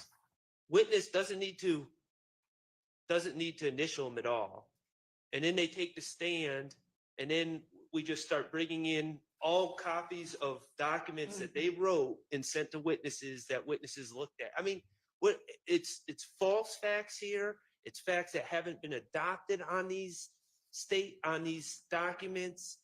There's inadmissible statements on these documents. It's a mess. And we didn't create this. We didn't tell the state to do it this way. We didn't tell the state to write their documents and then send them to an attorney, write the statements and send them to an attorney and see what the co-defendant says or the witness says. We didn't tell them to do it this way. They created this problem. I understand. You get back to me if you can find some kind of testimony that you think lets you get this in. Right now, they are excluded. Yes, Your Honor. Thank you. And I will look for that. Yes. I can't say with certainty, but I'm just going to ask if there is also a case which I, in my mind, justice of it, believe that it may address specifically like iterations. Sure. Okay, thanks.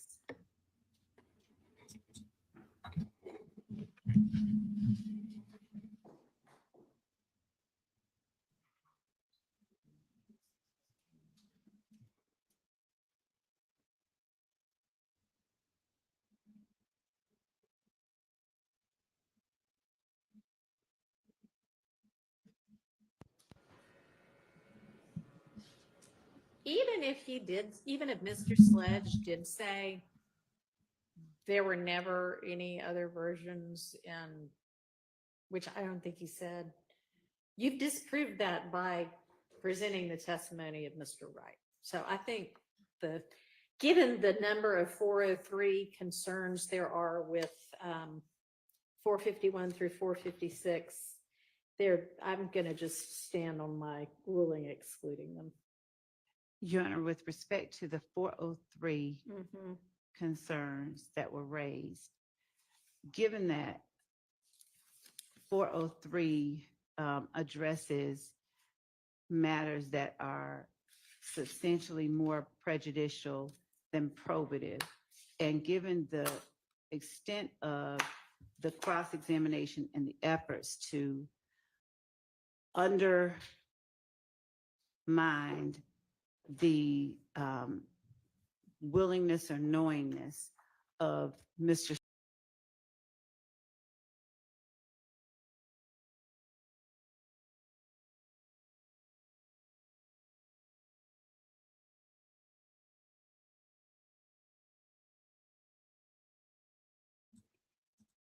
Hey, everybody, I apologize. We just swapped over Mandy and I, and it looks like when she moved over and dropped her stream, it cut everything off. So give me 1 second and get you back in. Sorry about that. I'm sure you all were loving hearing Adrian Love talk about whatever in the merciful name of the Lord she is talking about, because good gracious, she's rambling. All right, let's go. Here we go. Strong evidence that allows them to judge his credibility, why he's saying what he's saying, any bias he may or may not have, and help them to determine the truth of which statement they should believe. So we would ask that the court, I don't know, revive its prior ruling, revive the ruling that the court made. Denied. Let's move on.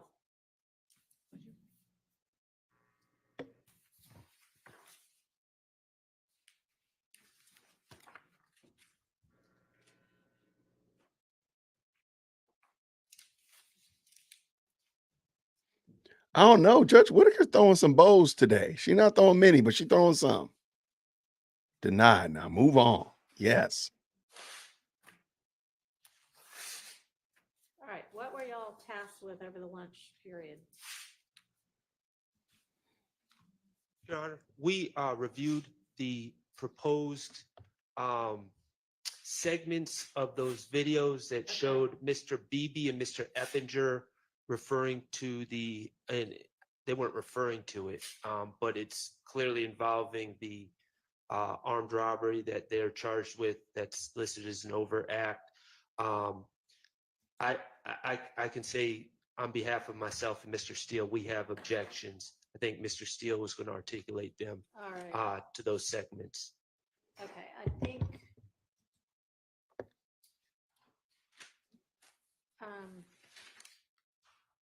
it would probably help for me to be able to see what those are, but before we do that, 463Y, were you intending to tender that at all? I don't know if that was one that you had included that we said we'll circle back or not. That was the one that was just his sentence that showed that he got the sentence on the second count too. No, that was just to refresh his All right, memory. thank you. All right, can you queue up the portions of that video, please?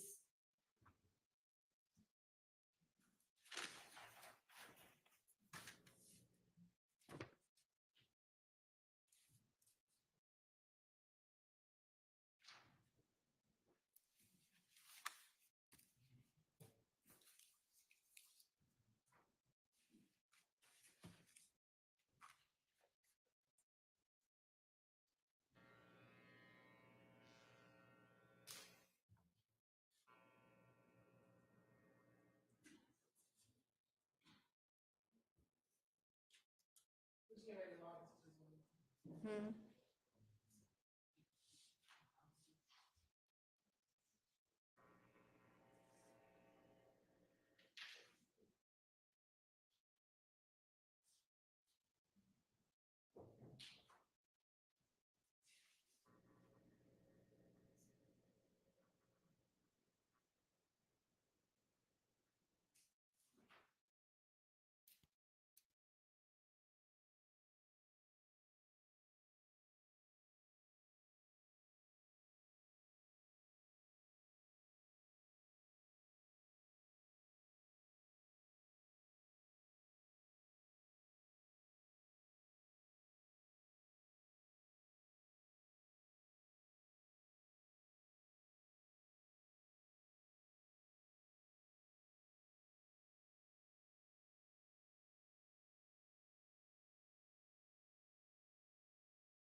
What are they doing? What are they doing?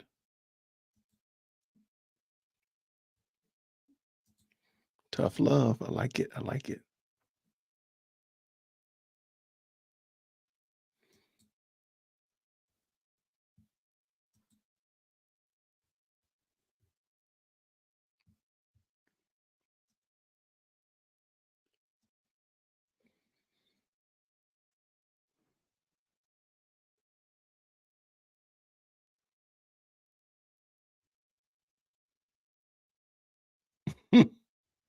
Why y'all talking about y'all in this commissary? Y'all are about this commissary for real. Okay, I have no idea what happened to the audio. Did something happen to us? No.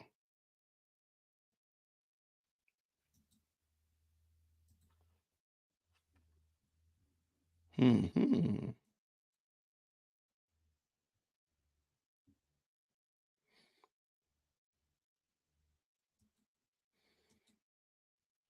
I don't like that. I wish Law and Crime would Together stop. that, just the portions of that guilty plea. So if we're going to be just showing portions of various videos and things, if y'all could do that for those as well, that moved things along much more quickly. Thank you, Judge. We will after we Great. work it out. Decide. Okay. Thank you.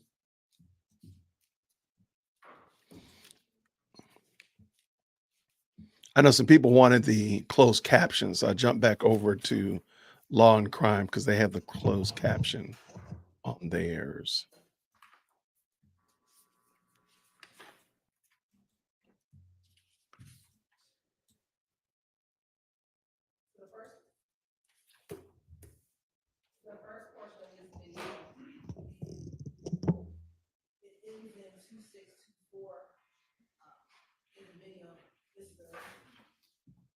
Ronte BB, and it'll be Christian Eppinger. This is after the armed robbery that both are alleged to have committed. Mr. Beebe has recently or did plead to the charges in this indictment regarding this armed robbery.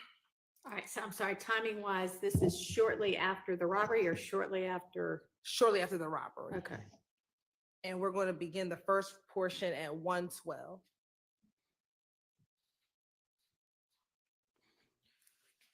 Good question, Debo. I will answer you in a second.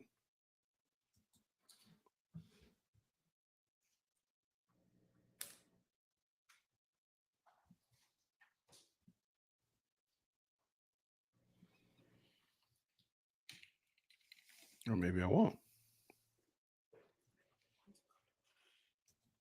And it's about 3 seconds, Your Honor, from 1:12 to 1:15. What's going on now? What's up, Slim? And Your Honor, as you see, or if you see there, when Christian Eppinger gets onto the call, he throws up what we have alleged is the YSL sign, and then Durante do it back towards him. Okay. The next portion, Your Honor, is 2 minutes and 45 seconds to 2 minutes and 52 seconds. Thank you for the super chat, Kathy T. We've been spared. Finally, golden silence. Love has stopped moving her mouth. She has been giving him a lot today. I don't know what that's about.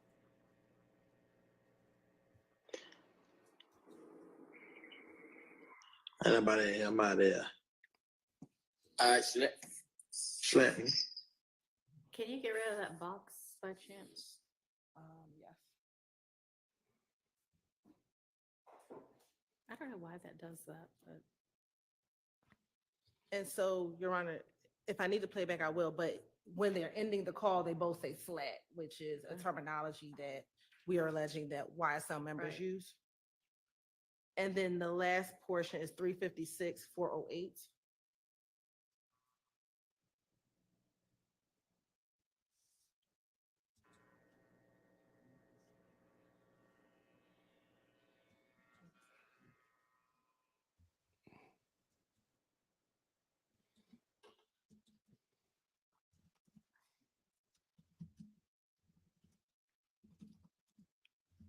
But they hit them up. Really, yo, my artist, man.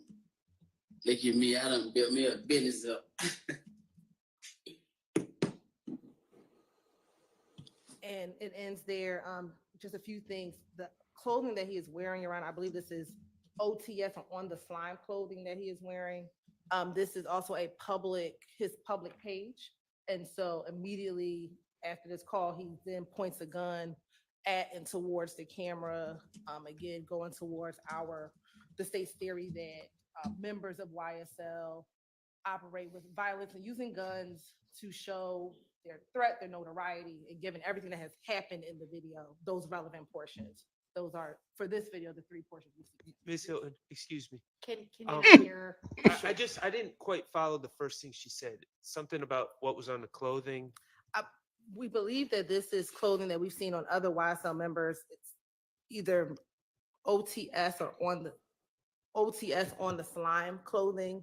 We've seen, and I think we have a few other posts, Your Honor, with them wearing similar type of clothing, but it has either YSL or related terminology on the clothing. All right, and on what piece of clothing is that? On his, I believe, the headpiece as well as the shorts. All Your right, Honor. can you show me that last portion again? Yes, Your Honor.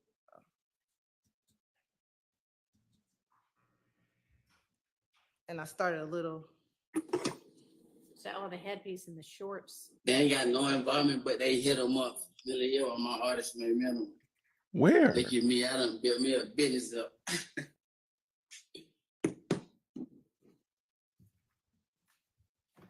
And what does he say? Built me a business up. I heard that part. What does he say before then? Is this just to show the clothing?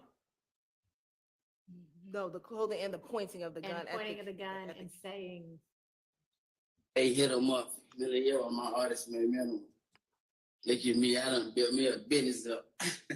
I think he's rapping a lyric to a song, but he says he hits them up, and I'll have to go back and look at the other portion of the language. What? This is embarrassing. Your Honor, procedurally, are you wanting us to argue these one at a time? I Or think, yeah, that'll be this set, not like, well, not necessarily one portion at a time, but like this will be, I'll hear the argument as to this.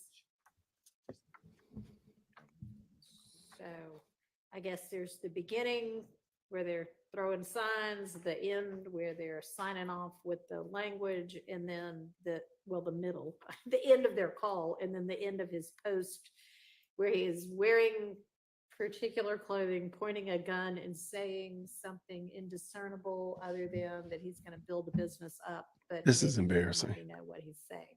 But if what he's saying doesn't matter, then I have okay. All right. I have reason to believe that he's singing a popular Okay. line from a song that All right. does not involve anyone in this room. Okay. So is this what's the line of clothing? Thank you so much, sir. Is it like a line of clothing you can buy in stores?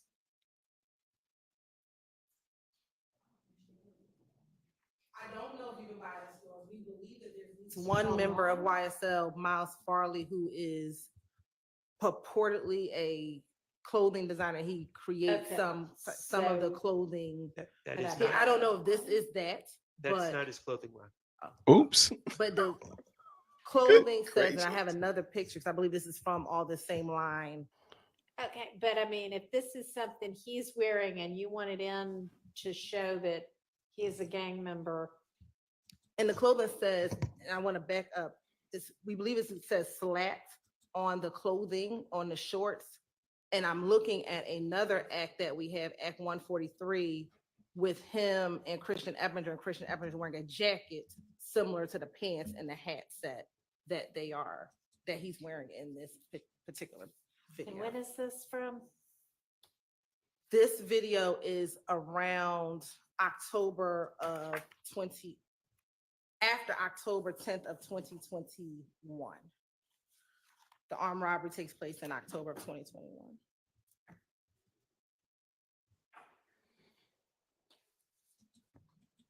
All right, and tell me why y'all are offering this. Because they reach in. The first two portions is to show that both Mr. Eppinger and Mr. BB, again, right after the robbery, are in communication with each other, showing their association with YSL by one, using the gang symbols, and two, using terminology in which members of YSL uses. And then the last portion of the video, which is when he places the gun inside of the video, Your Honor. Again, this is a public posting of Mr. BB. And it shows, again, that members of YSL uses this gun for no reason, comes into this video at the end. There's nothing. I don't know what the purpose of actually flashing a gun is, but to show that he, as a member of YSL, has handguns, uses handguns, Please. especially coming after an armed robbery, which we allege. All right, he and the uses- armed robbery was what, like October 12th or something October like 12th of that? And then when 2021. is this video posted? I just need to pull up the Instagram, Your Honor, of when this exactly video was posted. Hey, everybody, if you want to While they're looking into that, go to the Instagram, I just it's put it being in the chat. And I'm When you sincerely get a chance. asking. It's being stated that this is a public posting, and I'm wondering was it a public posting or was this something retrieved off of his cell phone? Because those are two different things. It was not retrieved off of his cell phone. We got an Instagram return for Mr. Beebe. So yes. So these was are this on his public- Instagram page? Was this a story that disappeared after 10 seconds? I'd need a little bit more context about what exactly this video is and where it came from and how it was presented to the public. It came from his Instagram return. His page, we do not believe, was a private page. And the Instagram video was of him. It's a Instagram call that he makes with Eppinger, so it has to be public because Eppinger knew to log into the call when that's how he gets onto the call. So is it public between the two of them? No, Forgive me, I'm not. no, I believe it's Instagram public to familiar. Instagram because To his private page? Because you said it was a public post on a public page, but then you said it was from his private page. no, it's his personal page. Oh, But okay. a public. You don't mean it's private, you just No, mean it was his page. personal page. Your Okay, Honor, but it's a people- public page. People that are younger than me that are helping me here are telling me that this is not something, like if I wanted to check out what Mr. Beebe was doing on Instagram, it's not something that I could find publicly. This was a call. If you followed it, like if, I know a lot of people have lots and lots and lots of followers, like thousands and millions. Would any follower be able to see this? I'm just trusting the youth in the room now to.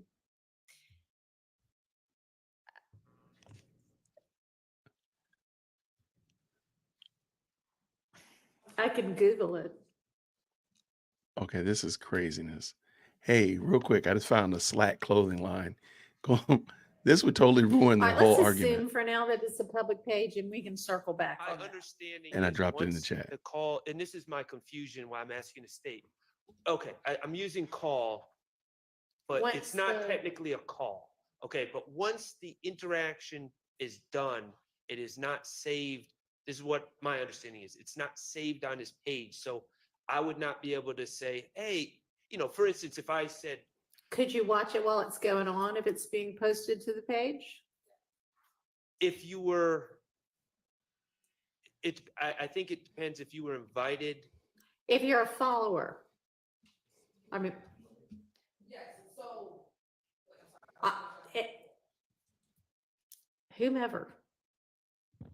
With Instagram, if they are on a Instagram story, oftentimes the other person watching your story could get onto the call if you accept it. All right.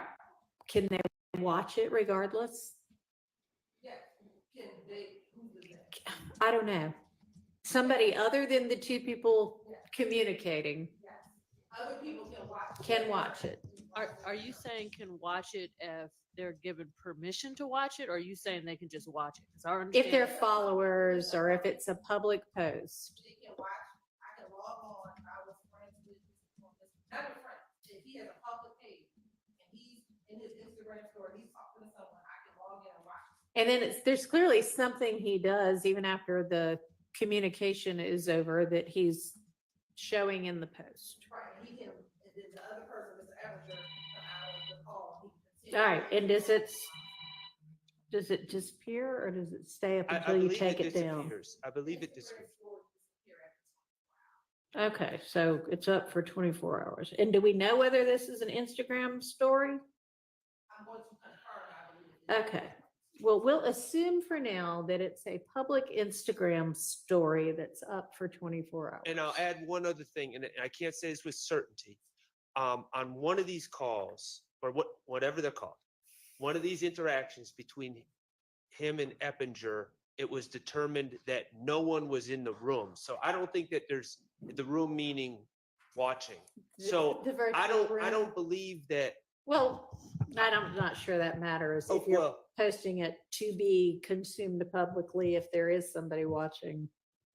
okay, well, I think you can tell if there's people watching or not. And I think it was this call, but I don't want to swear to it. All But I have no evidence that anyone was actually watching other Okay. than him and Eppinger. So do you know when the post was made? Have y'all been able?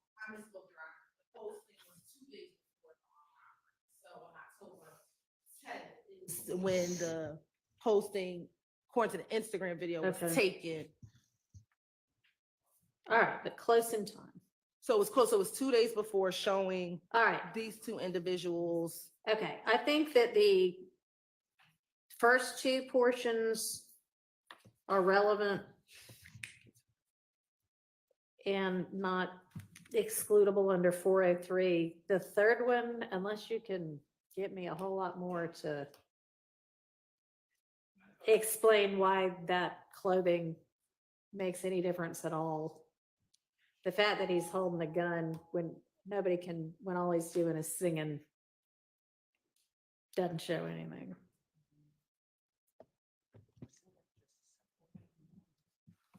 You're right. He is representing, we believe, with the clothing on YSL prior to an armed robbery that he commits with. Okay, I understand you believe that, but until you can give me some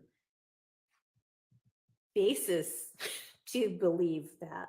To believe that the clothing is. That the why- clothing, yes, it makes Yes. any difference whatsoever. So, Your Honor, So. with respect to the case law that has come out after Rodriguez and all in the furtherance of a gang. Uh-huh. So some of the things that courts have named as evidence of furtherance of it being done in furtherance of the gang Mhm. is whether or not the person is wearing items of clothing, articles of clothing that have or bear the gang name, if they say the name, if they do things that represent the gang in close proximity to the time of the crime. I understand that. And with the fact that he is pointing the gun at the camera and saying whatever he's saying, we draw the analogy that in pointing that gun at the camera, if, as Ms. Hilton is looking, we find sufficient to the court's satisfaction that he is wearing YSL clothing, in the same sense, he's representing YSL as he's pointing that gun at the camera, making Wow. statements, whatever they are, singing or otherwise. And in doing so, he is making a public assertion about YSL's willingness to perform violence or to All right, y'all get back to me on the clothing. I'm ready for the Okay. clothing. I So think- I'm going to show a portion of the video. Your Honor, I think I'm probably stating the obvious, but that's not when the armed robbery happened. So. But yeah, it sounds like it was 2 days before. Yeah, so I don't know about what Ms. Love just said, this has nothing to do with showing that the armed robbery was somehow gang related. Even if he's wearing that clothing, but Your Honor, regarding the clothing, again, I agree with Your Honor about the ruling and we'll look at the clothing, but the gun, the thing about clothing is we can get a screenshot and see what someone's wearing. I don't know why we have him rapping and pointing a gun, because that is just What a lots of man. people unfortunately do these days. Right. Your Honor? Yes. And further, what clothing is this? Because Ms. Hilton, first she said she thought it was one clothing, then it might have been somebody. what clothing line is this? I can't tell you the clothing line. I can just tell you that the clothing has slat on it. And if we look at his shorts, and this is at timestamp 3:43. I'm using this timestamp, and then I also now want to show the court Act 143 with someone wearing the same similar clothing, and where it's clearly that it says slats on the clothing, which is terminology used by YSL. So, Okay, you're showing us where it says this on this clothing. so on this clothing with the black base, the blue lettering says slats. And then there's also some red items, but we know that the blue lettering says slat. And I know this, or we believe it is this, because just need to pull up.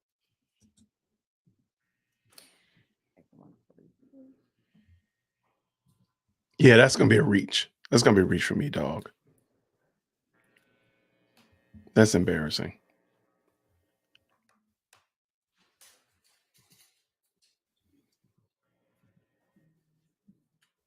Do you have him wearing other gang paraphernalia at other times? That's what I'm All pulling up right, now. then that's gonna be sufficient. So at the 143, Your Honor, which is, we believe on September 29th, 2021, so about 2 weeks before the Mhm. video, Mr. Eppinger, who he's in the video with, is wearing the similar clothing, the slats.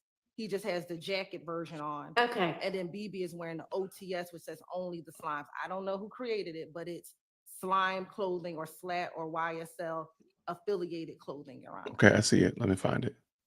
And who is that? Is that? So that's the same. So the person in the jumpsuit is Mr. Durante Beebe. This is the person who had the gun in the video. Next to him is Mr. Eppinger, who was the person who joined. Okay, the so you video. have both of them a couple of weeks before wearing what y'all allege to be gang clothing. Yes, Your Honor. All right, that's enough. You can have those What? 2 portions that are the beginning and the end of his call, and we're not gonna do the third portion. Okay, thank you, Your Honor. She's given no way in the world. I want to, if you rule definitively, I want to just put my objection on the record. Yeah. These are out-of-court statements. Mr. Beebe and Mr. Eppinger are not here. Mm-hmm. So it cannot be, the way I understand the law, admission by a party opponent because they're not on trial with us. Right. And therefore, it has to come under some sort of co-conspirator hearsay exception. And I don't know how this furthers a conspiracy to say, and I believe these are quotes, what's going on in the first 112 to 115, Your Honor, and then what's up, slat. I don't know how that furthers the conspiracy, so I'm objecting to the verbal. In addition, I asked the court, there are a tremendous amount. There was a contest on the internet who can say slat with a song so many times. I tried to put that in evidence, and Your Honorable Court sustained the state's objection and said, who cares? It's a popular thing that is being said now, and who cares that people are on the internet saying that? The state just said that slat is important because that's what YSL members use. I want to show that everybody uses it. And slat was a popular term before 2012 when this supposed gang formed. You will learn if you let it Did in. somebody already establish that? I I know you tried to. established it with regard to like some of those other sayings. Yes, Mr. Trantavia Stevens stated that when he was younger, it was made popular by a rapper, an artist named Right. Lil Wayne. Okay. So I was stopped from doing it. So I'm objecting. I understand. I'm not trying to belabor this, but I'm objecting to all the verbal statements. And then I just think it's nothing here to me furthers the conspiracy. And All that's right, the only well, way to do it. Thank you.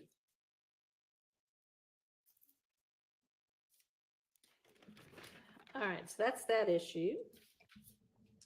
Oops. The next video.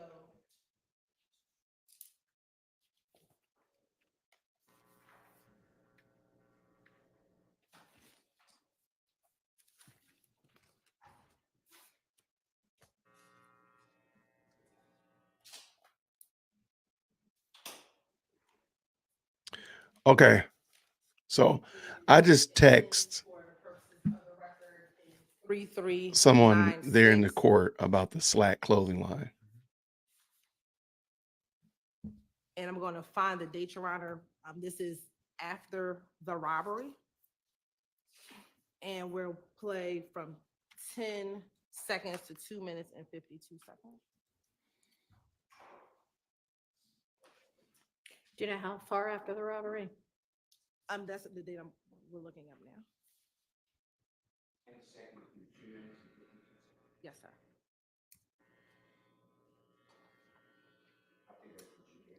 This is on 10/13/2021, so one day after. One the day robbery. after. Okay.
All in the club throwing gun signs.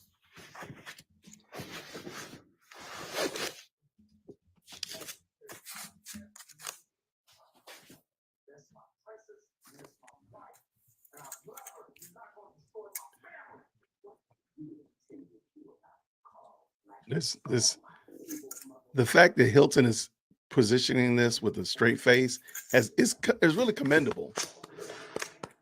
The fact that she's saying this with a straight face, you got to give Hilton some props for that, because this is absolutely ludicrous. I'm trying to find something in the Slack I can put on real quick. All in the club throwing gun signs. I know what the fuck going on, man. Shit, YSL. Wow.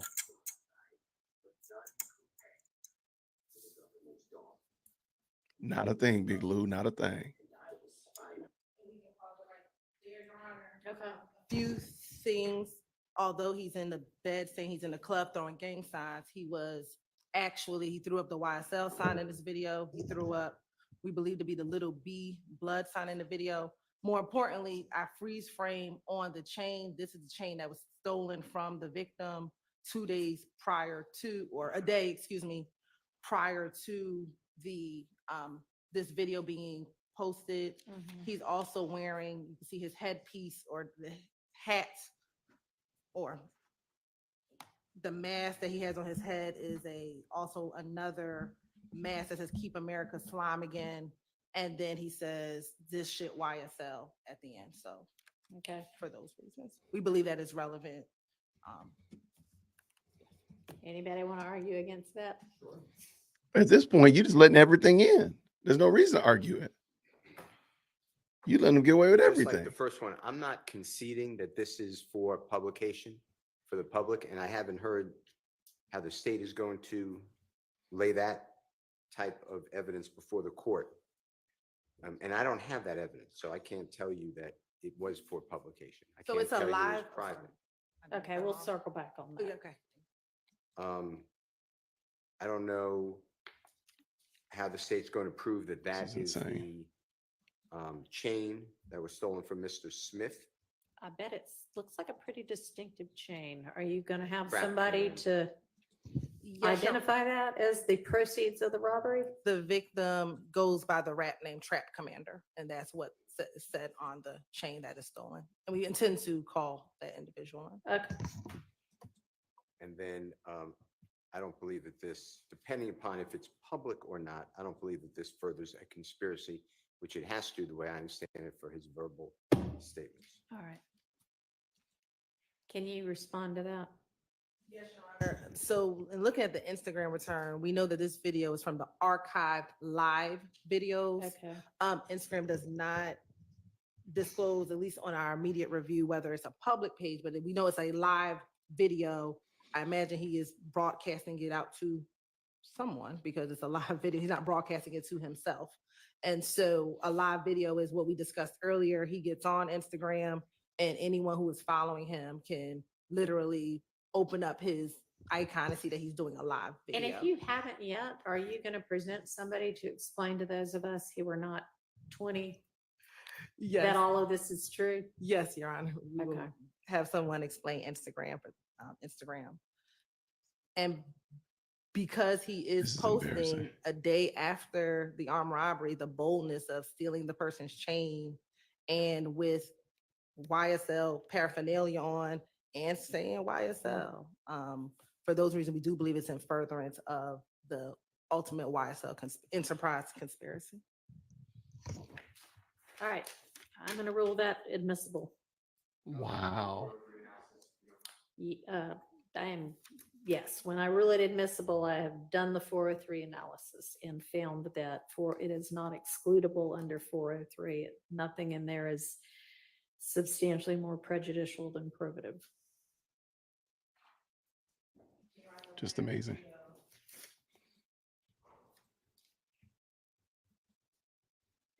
The next item, number 16, and that's going to be from 53 seconds to 2 minutes and 50. And for the purposes, we'll identify it as the last four digits, 5860.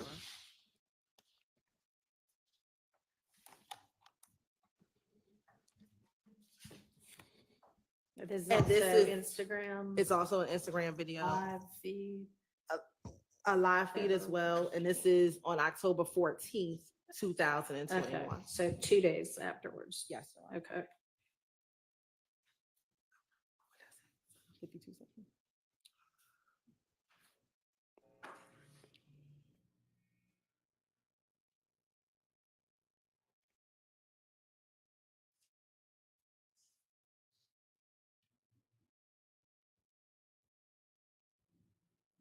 What?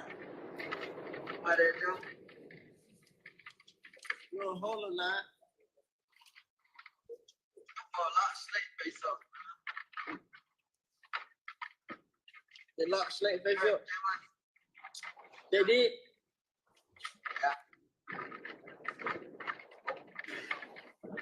Oh, well, everybody did. They wound up. You Slate face, man. He said, what? He said, so where you at? You still on the way up there? Yeah, we on the way to the room. We on the way to the room right now. All right, I'm gonna call you. Yeah, all right, motherfuckers. Cigarette, yeah. Slap theater, man. Huh? Hey, I'm at the studio. You at bullshit? Yeah, I'm gonna lock in right quick. About 4 or 5 hours. You'll be back by the time, you know what I'm saying? Yeah. Hey, wait.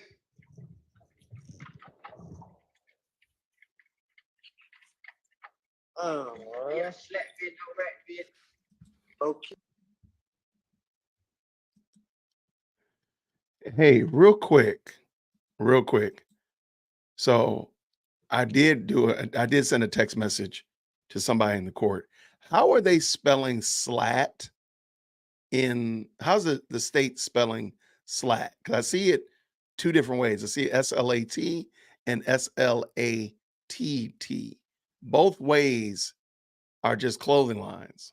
Now, you can tie it to Slime Life if you want to, but how are they spelling it? Does anybody know? In the chat, feel free.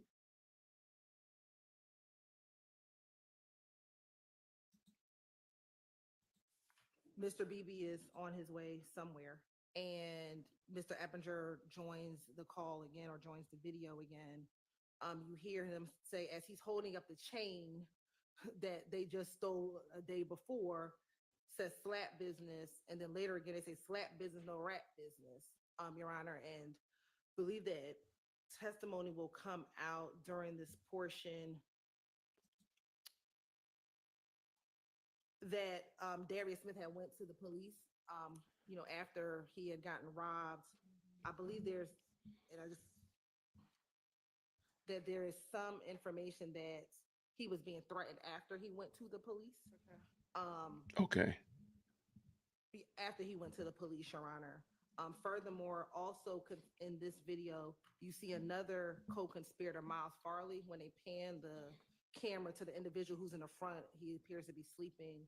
That is another co-conspirator in this case, which is Miles Farley. So for those reasons, and you see them also in this video putting up the YSL sign as well, that for those purposes, this is relevant to show association, to show the furtherance of the enterprise, especially even after the armed robbery. All right. Okay, here it comes. Let's see what happens. May I, Your Honor? Yes. I am going to wage the same objections, that it does not further the hearsay objection to the conspiracy. But if your court is consistent, then what I'd like you to do is please wrestle with the idea that the one before 3396, showing the court said that's a specific pendant, and therefore it's relevant. An armed robbery occurred the day before. This is the following day, so 2 days after it. This has the same pendant showing, so I would argue that under 403, at some point, it's cumulative. So those are my arguments. All right. So yes, sir. Yes, Your Honor. I have a question. As a condition precedent to the admission of this particular piece of evidence, public or private is a condition in terms of the social media, whether or not the platform was public, correct?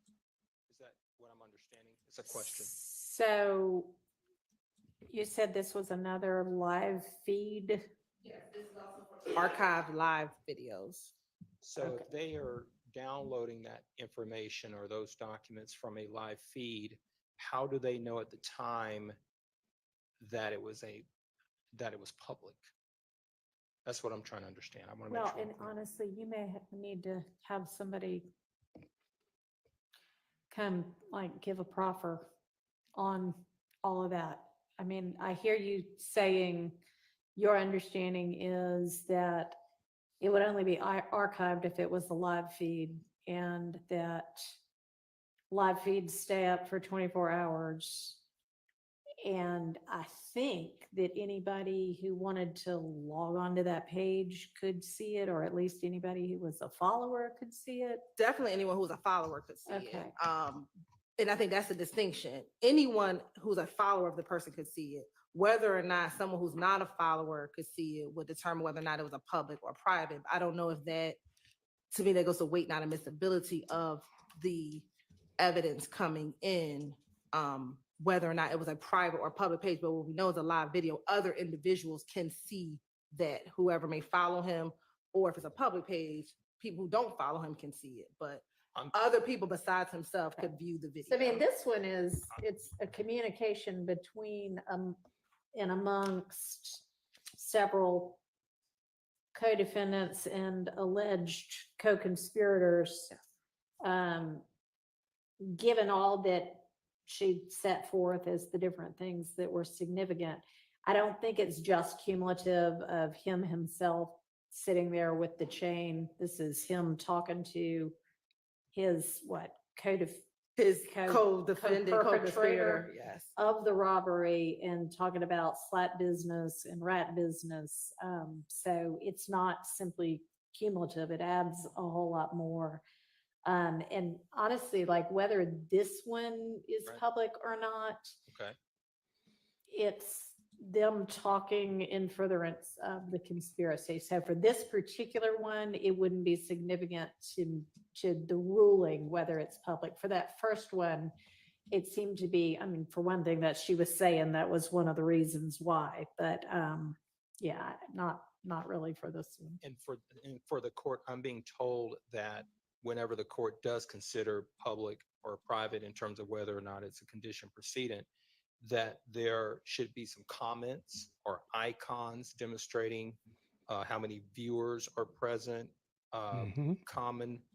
Okay.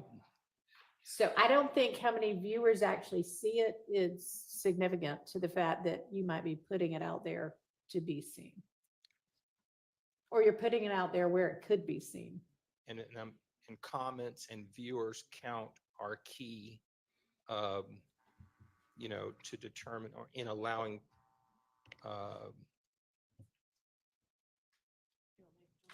I'm just trying to read the writing. Ms. Westmoreland is like, would you older people please stop talking about this? But Your Honor, the reason why Attorney Matthews is bringing up comments and things of that nature is because when it is public, even just public, meaning that your own followers can see it, you would tend to see commentary from even your own followers. Okay. So I just don't think that the state has proven that the videos, at least the videos that you're considering, whether it's public or private, even your own followers being able to see it, I just don't think they provided any evidence of that. All right, well, I don't think it really There you matters. go, for Rome this King. one. So I find this one to be admissible. Your Honor, Yes. before, this has nothing to do with the court's ruling. I'm not trying to relitigate anything, but Mhm. while Ms. Hilton was speaking, she mentioned Mr. Darius Smith and their possible threats or something of that nature. I don't know of anything that I've been told or provided in discovery that provides any information about that. So to the extent that the state's ever going to want to get into anything like that, I would expect to be given some information. Some production of something. Yes. Are y'all planning to get into that?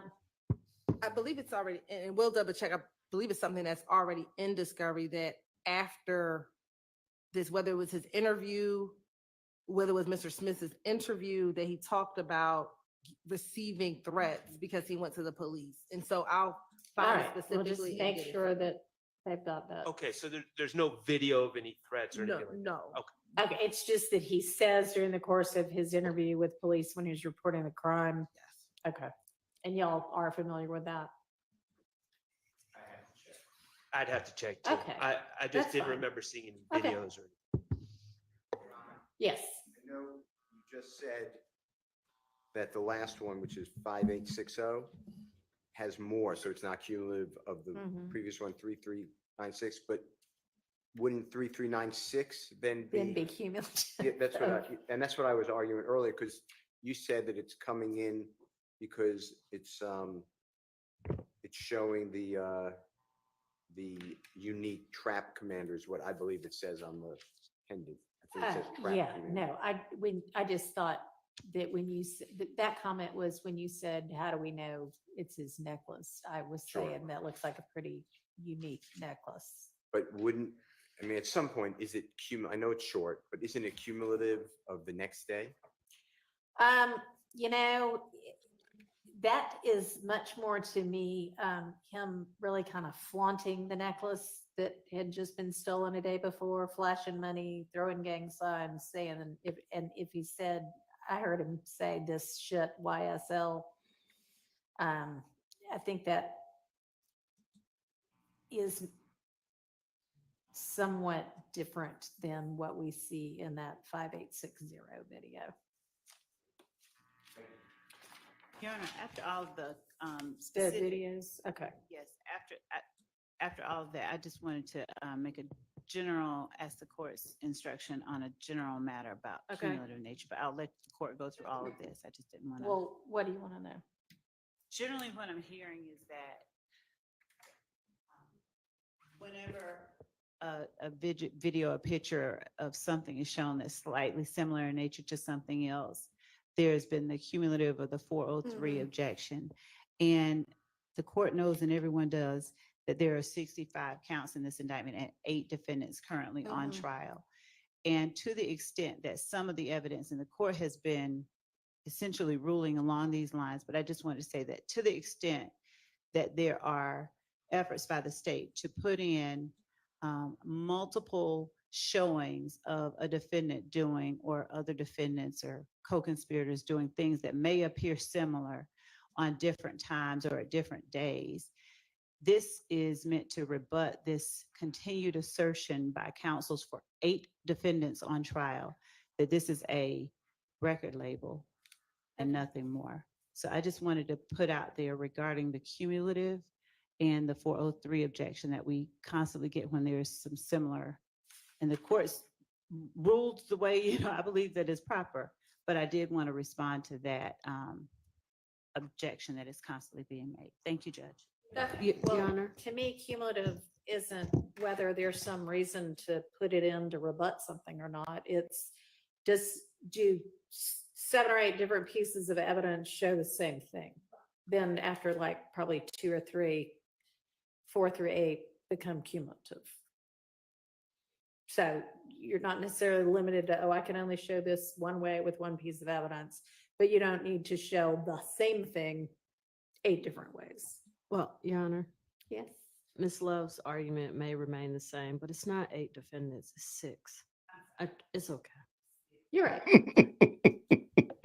Right, I suspect her argument would remain the same. I found where we were referencing at least some indication that maybe the victim in the armed robbery was being threatened. Okay. It's going to be in Discovery 7.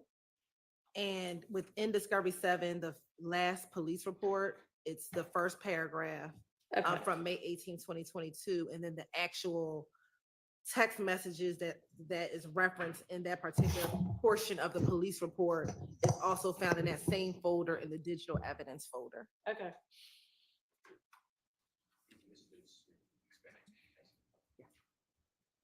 You're welcome.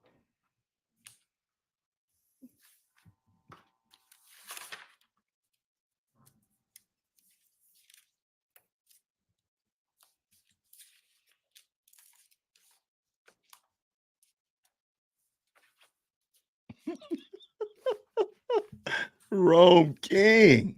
Rome King.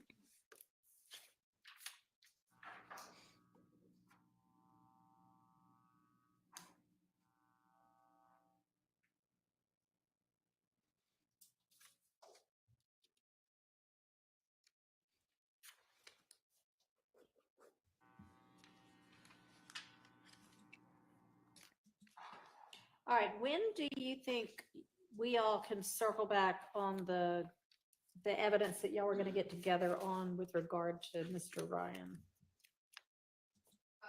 Mr. Boston, right before the court came out, we were trying to figure out a time. So we'll talk some more after lunch.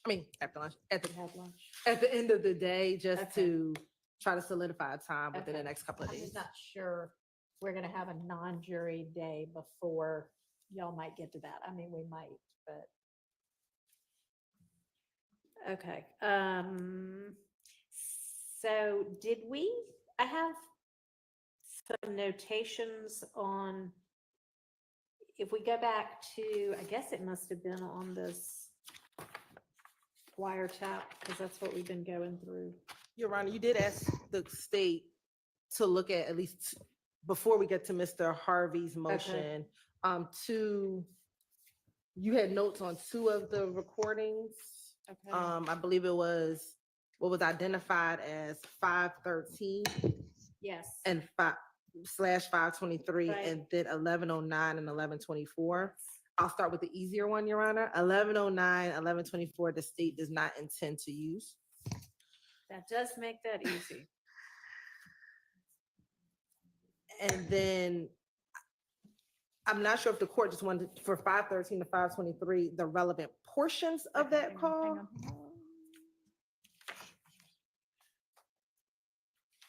So on that one,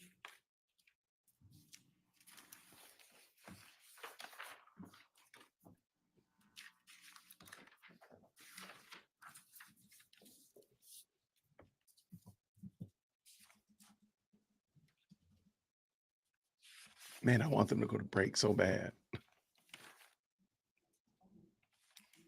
it was the part, yeah, the flipping the car and laughing part.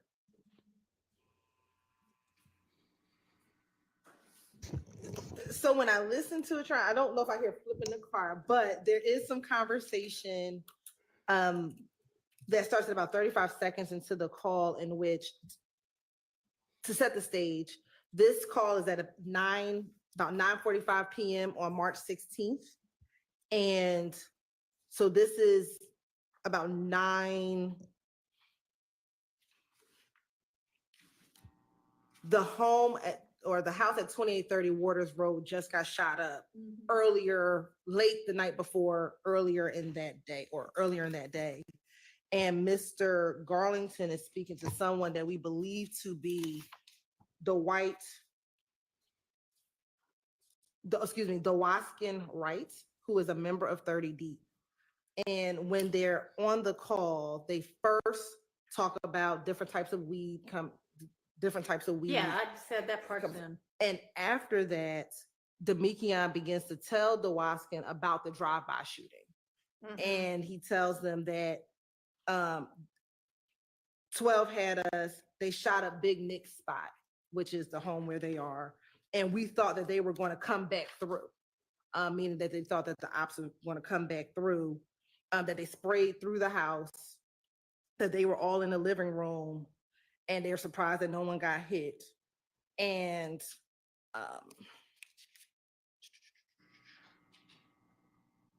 the Waskin asks, well, essentially, why do you think it happened? And Mr. Garlington says, one of their little partners just got shot or just got killed in Mechanicsville, which would have happened on March 14th, 2 days prior. Then at some point in time, a little later within that call, Mr. Wright says, do y'all have to drop on them in words? And Demekion responds, I would need to play it again, what exactly his language was after response to that. And that portion is from 0:35 to 1:40, and then from 1:48 to 2:31. There's a small 8 seconds in there that we wouldn't need to play, but those are the two we believe relevant portions. Again, they're talking about the opposition first shooting up the place and then being asked by a 30 Deep member who we allege they have alliances with, YSL, that some members who were formerly 30 Deep are YSL, and then they still have an alliance with 30 Deep. He then asked, do you have a drop on them? Meaning, are y'all going to retaliate is what we would think that they say. And those are the portions that we believe are relevant. And those are the only portions of that. Yeah, the call is only 2 minutes and 30 seconds. So it's really the entirety of the call, except for that 8 seconds that is between 40 and 48. Yes, sir. Yes. There's a portion, I believe it's the same call. So I have it as call 513. Mr. Shark gave me that number. Yeah. That it says something to the effect, and I was going to object. It says something about McMiller's funeral is going to be private, and his mother doesn't want Thug there or his money. And I don't see how that should come in. That would be a hearsay statement. Yeah. I don't see how that furthers a conspiracy. If it's not on that call, then I have the wrong number. I have 513. It's not that call. No. Well, let me make sure. Well, Hold on. I think it is. No, I'm sorry. Well, it may not be. I don't know. So there's two reference. Remember, there's a page number and a reference number. I'm Right. with Mr. Steele. I have 513, and I think we're going by the call reference number. On the sheet. So the call reference number for 513 is the call that I'm just speaking of, which is on March They came 16th. through and they were gonna come back. It's- Yes. Getting ready to I light have the them same up. date as well. You're on Okay. 5/3/16. What time on March? So the call 9:41. 9:41, but we can listen to the call, but I just listened to it and I don't hear We're not anything gonna about play it.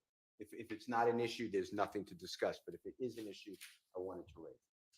Okay, because part of it, when it was described on this big sheet that y'all shared with everybody, was them laughing about the drinks murder.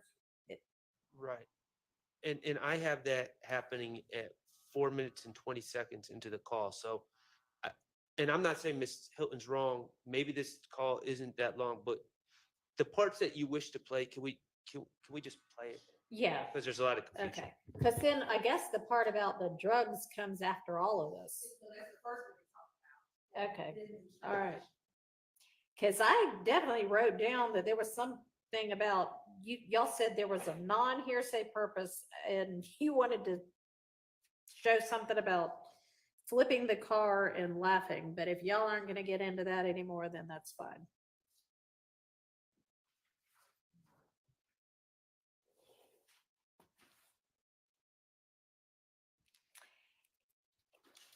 And I think this one and the one before reference a quay, and understandably, there's some concern about confusion. Is it gonna be clear?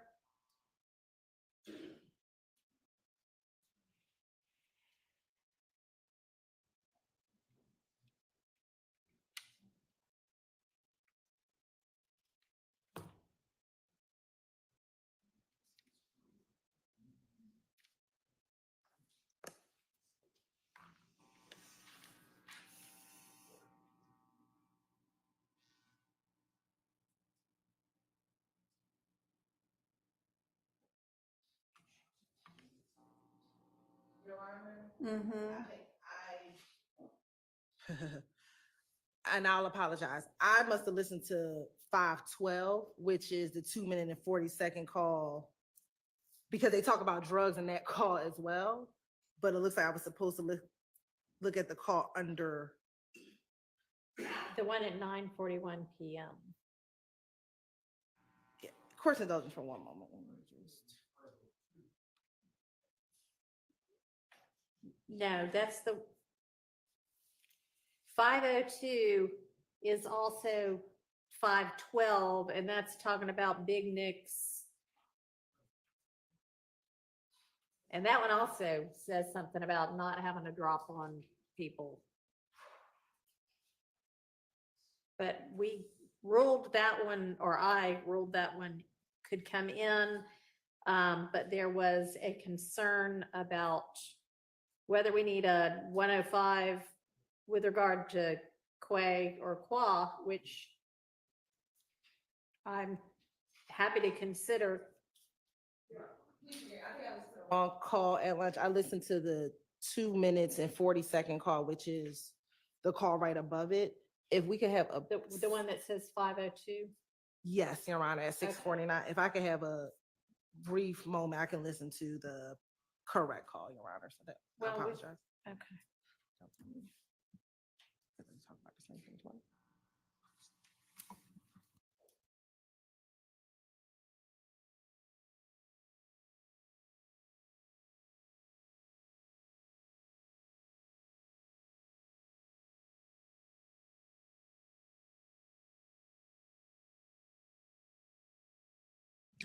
Okay, yo. Okay.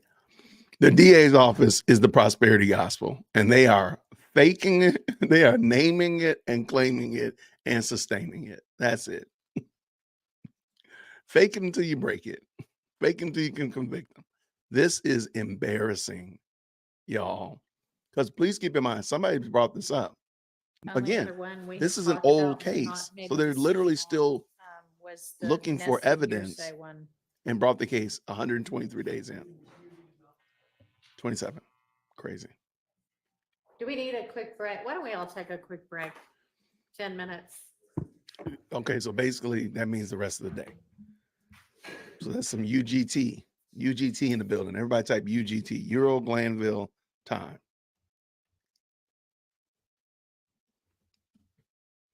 Okay. Okay. Gotta get my notes. Hold on real quick. Grab my notes. Okay. Big screen. Big screen. Okay.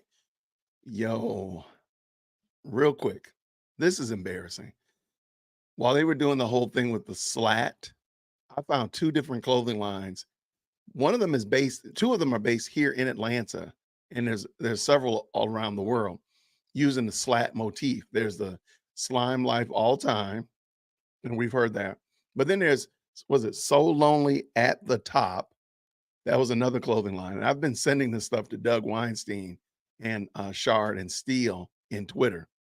But the idea and the notion that the only reason somebody uses slat is because they're gang. I'm sorry, Judge Whitaker. These people didn't even prove that was embarrassing. And the fact that these men's lives are hanging in the balance because somebody has bad fashion choices, that's got to, come on, man. That's got to really insult your sensibilities. That we're about to throw these men in jail because they got bad fashion choices. They wear a puffy coat with some graffiti on it. Come on, man, for real. And Hilton is the youngest one over there, and she is spouting this foolishness. That's fake it until objection. There you go. That was embarrassing. That was really embarrassing. And I hope to goodness that they're able to, that the defense is able to pick this apart. Because the bad thing is that I don't think it's going to be hard to prove or get a shadow of doubt or get a reasonable doubt amongst the jury. I don't think it's hard to do at all. A Brian Steele, a C. Matthews, Miss Westmoreland, they're all very, very ironed out, and they can really make a great case. And I think they could easily get the shadow of doubt. The problem is that you're wasting these men's time between now and then. You're literally going to put somebody in jail over a grainy closed caption, CCT video yesterday saying that was an Audi, saying that was an Infinity. That's ridiculous. Ridiculous. But real quick, earlier today, there were a lot of good questions, and I want to tackle these real quick. And I appreciate y'all. Thank you so much. I'm going to go through these supers as well.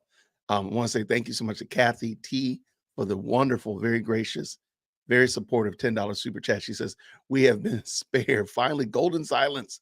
Love has stopped moving her mouth. That's true. But the problem is Hilton was sitting there trying to justify some, I don't know. I don't know which one was worse. Love just talking to try to find a point, or Hilton having a point and trying to draw the line to it, which was, I don't know which one was worse. Hey, Paula with the £4.99 says, please tell me the community leaders are not supporting Fani's reelection. I hate to tell you this, hey, Paula, but Fani is not really running opposed. So it's almost like, it's a shoe-in. It's a shoe-in. So I hate to say it, but Fani reelection is solidified, in my opinion. All right, there were four questions. So let's go real quick. And I can't count because now I see there's 5. All right, Kim said this. I have a dumb question. Do defendants get to eat with their attorneys and have working lunch, or are their food snacks brought in? Okay, excellent question. From my understanding, unless the judge says that they're going to work together, most of the attorneys eat lunch together away from their clients, and their clients have to eat. I don't know, I've never stayed around to see where they eat, but generally speaking, they go somewhere else to eat. Now, if the judge says that they're going to have to working lunch or something of that nature, maybe that will work. But a lot of the attorneys bring lunch, so they're bringing bag lunches, they're bringing little coolers and such like that. I can see there being a security problem or whatnot. I might bring a steak. Well, I might have a knife to eat the steak. I can see why they would probably want them to stay separate, but I digress there. But that's a great question, Kim. Thank you so much. If you're still here with us, thanks so much. Debo 904 says this. DWC, do you think that the most Americans believe that defendants are guilty of something by the mere fact that they are on trial? Yes. And I'm going to speak on behalf of myself as a mere American. I immediately, once I was introduced to this YSL trial, I immediately assumed that these men were guilty. And I have prejudice, I have bias. I'm not a big dreadlock guy. I'm not a big tattoo guy. I'm not a good big mumble rap trap rapper type of dude. So I had already filed these people off as guilty, throw them under the bus, sayonara. Once I started digging in, Debo, and realized, yo, this case is crazy. Once I really started looking at it and paying attention, I reserved my bias. I acknowledged my bias and said, you know what? These men are innocent until proven guilty, and they need to be given a fair and just trial. And that's where I am today. So I think most people probably would assume that our criminal justice system works properly and that it's doing the right thing. And without being tapped in, I'm sure most people probably are getting their weekly YSL update and thinking that the right thing is being done by way of these men's rights, as well as their opportunity to plead their case, so on and so forth. Little do they know that this is a crazy dumpster fire, because that's what it is. So I think most people probably mistakenly assume that the right thing is being done. And that's just my little observation there. Thank you so much, Debo. JDR24, do you think the jury mostly has their mind made up and are just fed up with Miss Love? I don't know, JDR. I cannot honestly say. I will say this. If the antics of the state are, in my opinion, are not working for them, if the live chats, and I'm sure you all have been in other live chats, there are countless other YouTubers that are addressing the YSL trial, Cat and AV to Some Power and the lead attorney, all these other great people out here addressing this. And the live chat seems to be unified against, I mean, you know, Northerners and Southerners, male and female, liberals and conservatives, black, white, the whole gambit. They all seem to be unified that they see the problem with the state. Now, I'm not going to pretend that they did not find 12 men and women plus 4 alternates that go against the general consensus. But I'm going to believe that most of those men and women see the foolishness that is the state and the foolishness that is this case. Because think about it. Like, for example, if the case was well planned out, we wouldn't have all these work days in between there. They would have been chugging along, but they're not. Why? Because it's not well planned out. They're literally finding information in 4K. We just watched them do it. So I think I'm going to go on a limb and say most people, because I don't know the jury, I will say that most people probably feel the same way, that something is afoot, something is not right. And I'm going to assume that the jury probably is sensible and reasonable and can see the problem with this case. Okay, this is a good question right here from Debo again earlier today. Do you think that the plea deals are the state's way of testifying without taking the stand? I'm not certain. I think what it is they're getting somebody, they're getting a witness to testify that they have something serious hanging over his or her head. And by getting this plea deal, by giving a plea deal, forgive me, they know that they have a witness that they can get anything from. So I think I'm sure there's a reason why they do it. Okay. But I think by having a plea deal, let's look at Sledge. They have an uncooperative witness. Same thing with Woody. Well, Woody had a immunity deal, but let's go with the plea deal with the Sledge had. He already knew they had him over the barrel. And he said, hey, if they'll lower my punishment if I come and testify.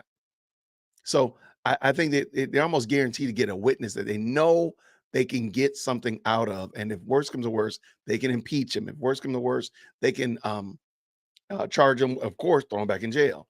So I think there's a lot of negotiation that comes from that. And I think that's why they do that. A great question. And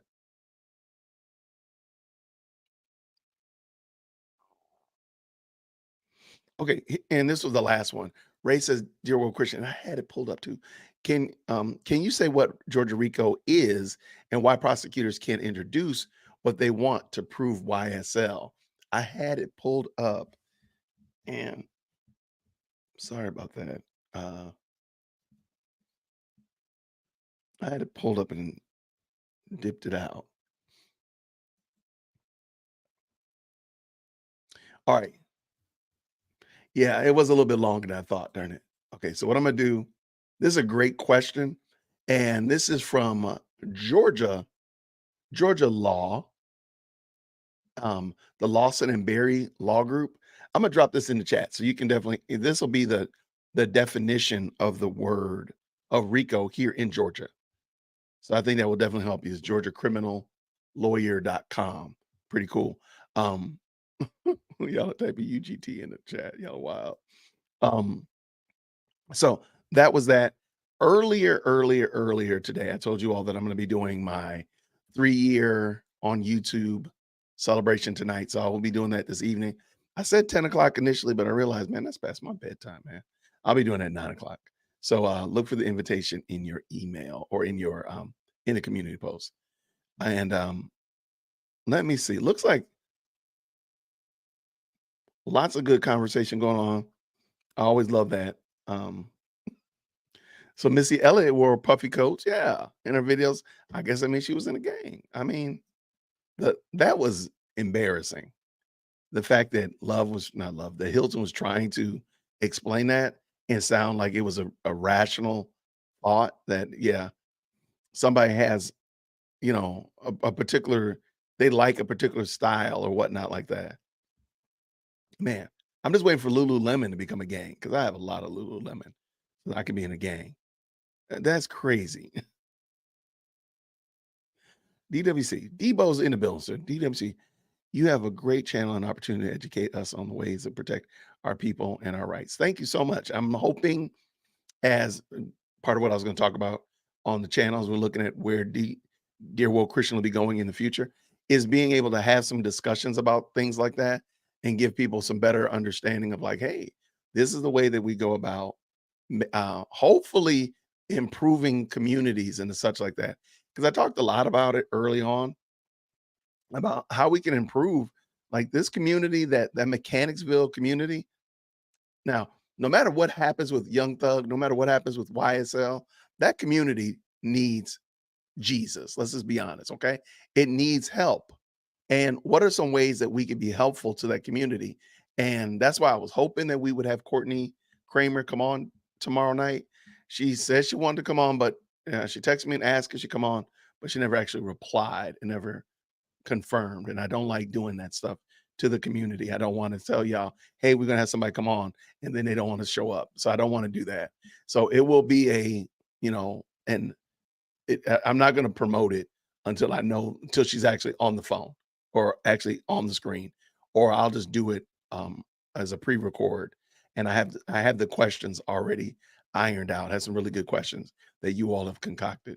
But where I was going with that, one of the pushbacks that happened with the whole Fonnie Willis and Amanda Timpson scenario was that Amanda Timpson was on the gang prevention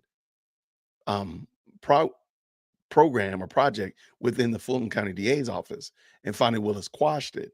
Well, they were doing things like they wanted to build a gang prevention center, which is basically a junior college that would teach trades to people. And there's like 7 or 8 different trades that they wanted to instruct young people on. Imagine if your community is gang ridden. One of the things they probably don't have is a lot of opportunities. They probably don't have a lot of things to get these young men and young women something to do besides go out here and cause havoc. Well, they were going to start something, again, the gang prevention center that was going to be teaching HVAC and welding, woodworking, some things that get your hands dirty besides things that was getting your hands dirty, right? And Fonnie Willis completely and totally quashed that. No rhyme, no reason, no explanation why. She quashed it. And at the current moment, that building is still sitting empty right now. And it was given to the Fulton County, I want to say the Fulton County DA's office, but it's definitely given to Fulton County as a gift that they could use for this reason and this purpose. And it's never come together. So I wanted to talk to, Courtney Kramer about what is your plans for that building? What's your plans to move that forward to help? Because at the end of the day, no matter what happens with YSL and Young Thug and all of them, you still don't have the mechanisms in place to combat the foolishness that brought about YSL and all that kind of craziness. So even if you throw those men in jail and throw away and lock the key, throw them in jail and throw away the key, you're gonna have more of them next week. You got more of them coming up because you've never actually fixed the problem that's present, which is they don't have opportunities. And that was a great way to teach somebody something that's useful. I mean, again, go back and look at Woody. How many of y'all think that Woody probably, if he was given more opportunities, well, wait, we know this. The man has had opportunities to be in front of the camera and he ain't stopped. Since the first time we met Woody, he hasn't stopped. I've seen probably on 20, if not more, podcasts, interviews, all that kind of stuff. So imagine if he had the opportunity, AKA learned a skill, turn a wrench, turn a screwdriver, and imagine that. Do you think he would not work? He seemed like a guy that would want to work. That's my point. All right. Cap City. Uh-oh, what's that? What's Cap City? Oh, Cop City. Sorry about that, brother.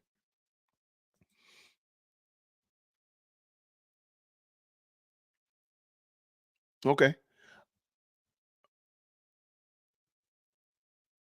Okay, I see where you're right here, Israel. Cop City. It was shut down by the people protesting. To me, and again, I'm here to pick a fight. My name is Jason, dearwokec@gmail.com. Some of the argumentations and some of the things that people do, I don't think that they think about how they're being used as willing tools. Think about it.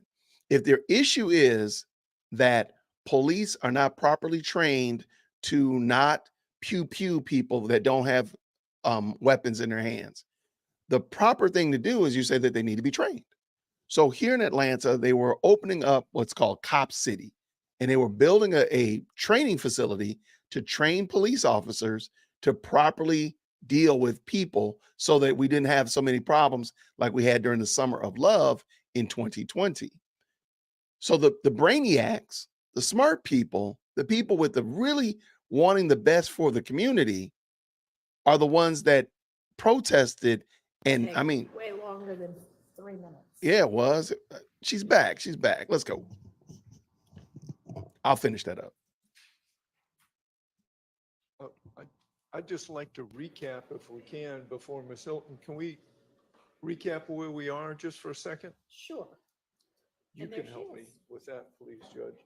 My notes from our previous sessions said 513 was open, 624 was open, 806 was open.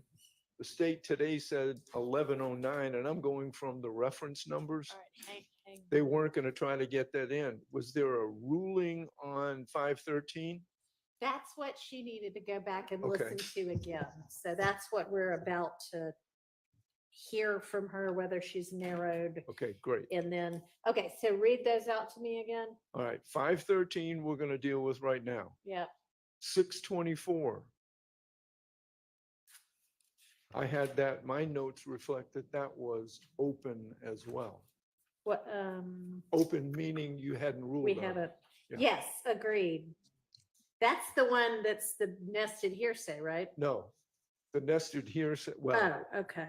it nested hearsay was 2119. That's on the next page. Okay. At least that's the one that. Yeah, you're right. So I'm trying to So figure what out else? So 513 / 624. 6, which is also 635. It's very complicated with these Yes, two different numbers. 806 and 820. 806. Yeah, I had. you're right. I have a note by both of those that said So there's no- tomorrow, which we apparently never Right. got to that So tomorrow. there's no ruling on those yet? Correct, no Okay. ruling yet.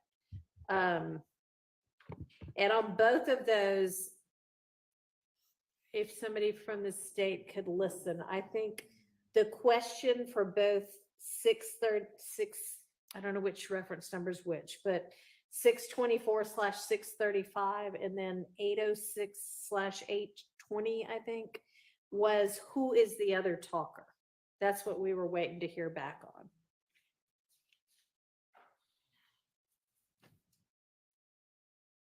But yes, that matches up with what I've got as well, Mr. Harvey. All right, so if you're ready on the 513, 523 one, we can do that one. So I can answer the 624 and 806. Okay. We just know right now there's a person named Unc, but we don't know who that person is. Okay. Name, what's the first name? Unc, like they call him Unc. Okay, which y'all knew also, and they don't know who that is. That's not Shannon And Sharp. So are y'all asserting that Unc is a co-conspirator, or you have no idea? No, we're not going to circle. We don't know who. Okay, Unc is. and so then is there some other basis under which you're asserting those two, whatever they are, conversations could come in? Okay. No, 624, 806.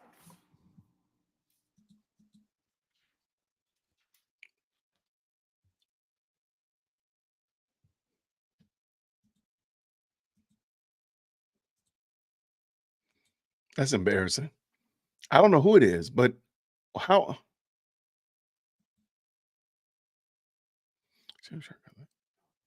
What's going on with Shannon? That's my nephew. Shout out to Shannon Sharp. Is he doing something wrong? Real, don't tell me that. I like Shannon Sharp. Look, my nephews can't call me Unc. They have to call me Uncle. Like, I don't like that name for me. But I'll call other people Unc if that's what they want. I want to be called Uncle. Oh, and you can't call me Uncle Jason, by the way. It's Uncle. We all got our own little isms. Yeah, see, David is in the spirit. That's the question I had. All this happened 10 years ago. Sorting through the. What about the gang violence between then and now? Amen. exhibits today. Oh, yeah. Oh, yeah. Uncle Shannon is killing it. He crushing it. Very impressed with him. Very impressed. I'm waiting for him to teach a class. That's what I'm waiting for. And also, Judge, while the state is discussing among themselves, I think that's almost as far as we got. It is, because we stopped with, I mean, we got much further, but we stopped with the one that is 2119, that Right, is that's- that nested hearsay. Yes, that's what I mean. Yeah. Oh, There's a nested page That's and a- as hearsay. far Here we as go. There's a page and a half. I know. Okay, After that, yes, that's, yeah, no, there are many, many pages after that. 3 pages after that. Judge, forgive me for missing the portions of the conversation that Mr. Harvey was just having. I was looking with my colleagues at number 624 and 806. Are we correct that those are the two that the court is now inquiring about? Ye- As to, yes, Unc. 513 and No, 513. we're not, we're going to come back to Okay, that one. all right, sorry. Okay. That's, So, go ahead, sorry. so Your Honor, in advising the person that he calls Unc about the search warrant at Waters Road and Ms. V being on him, one, and I'm not yet through in saying this, but one, the familiarity of the person to whom Mr. Garlington is speaking with Ms. V, and without further explanation as to what Ms. V being on him means, it becomes apparent that this is a person who is aware that at the time, Investigator Vivarito is someone who has been, who's had Demekion Garlington on his radar. So Demekion Garlington obviously is talking to someone that he trusts. But the 806 call where Demekion Garlington is telling the called Unc that he said on the news they got 2 and 1 outstanding warrant. They just hadn't said my name. He just wanted to make sure he didn't know what was going on. You've made it back, okay. And the person advising him to keep it to your chest, and that Mr. Garlington is advising that person that he's trying to make as much as he can now. These words all lead us to conclude that this person, though we don't know his identity, he is a person on whom Demekion Garlington is relying, who he is getting support and advice from, as it relates specifically to the conspiracy, arguably in telling Mr. Garlington to keep these matters to his chest. This person that he's talking to knows all about Waters Road, knows what it's there for, knows that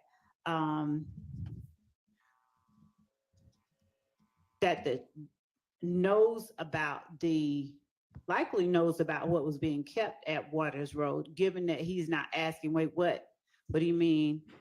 What about Waters Road? Who is Miss V? So this could be, though we don't know, and we're not trying to assert that this is some person we know is, YSL. This seems like, reads like, he listens like an unindicted co-conspirator, someone that he is relying on and trusting for information and guidance as it relates to his actions in this conspiracy. Those type of actions fall under what courts have deemed statements in furtherance of the conspiracy may consist of. Because of that, because of the type of information he's sharing and the feedback he's getting and the role that this person seems to serve in Mr. Garlington's life, these 2 statements, we'd argue, would fall up under the co-conspirator statement exception. All right. Hold on. I gotta. Does anybody need to hear them again? I don't know. It seems to me that if we don't know who this person is, I don't know. My understanding of the case law, and I don't have it, but I'm certain of it being the law. I can get a case, is the statement itself cannot establish the conspiracy and the prerequisites of 801 D2E. So without knowing who the people involved in the conversation are, and just going by the conversation itself, I don't know if that ever, I do know that that could never satisfy the requirements of 801 D2E under our Supreme Court precedent and state in case law in Georgia as well. What do you say to that? I do not agree with that assessment. Of course at you don't. all. Of course you don't. In 502.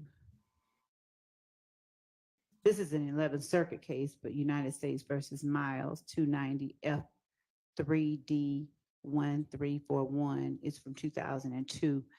The courts have said in its admissibility evaluation, the court may consider the statement itself as well as extrinsic evidence to qualify the statement need not be necessary. This is not what Mr. Sharp was putting forth. It's, I think, helpful. It's exactly what I just said. The statement need not be necessary to the conspiracy, but needs only to somehow further the interest of the conspiracy, Your Honor. And personal knowledge of the subject matter on the part of the declarant isn't required, but it talks about the statements of unindicted co-conspirators. Specifically, Your Honor, I think All right, we know Statement. statements Good question, of Texan. unindicted co-conspirators can come in if they otherwise qualify. What Mr. Shard is saying Deal. is the conspiracy and it being in furtherance can't be established by the statement alone. Is that what you're saying? Correct, Your Honor. I haven't seen It that. can't bootstrap itself, and right. I'll get you. So All right. Your Honor, he'll get us a case. So- and we'll take it up. I'm reading It's not from, in the It's statute. in, yes, it is. The statement must be considered, but does not by itself establish the declarant's authority Your Honor, under the existence or scope of the relationship or the existence of the conspiracy or participation in it. Your Honor, I'm reading from United States versus Rivera, Okay, and I'm reading from the Hang statute. on, don't talk at the same time. Let me pull up the statute. That would certainly be the easiest place to go to if it answers the question.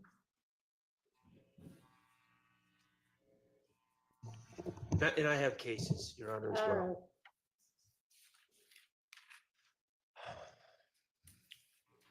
Give me a second.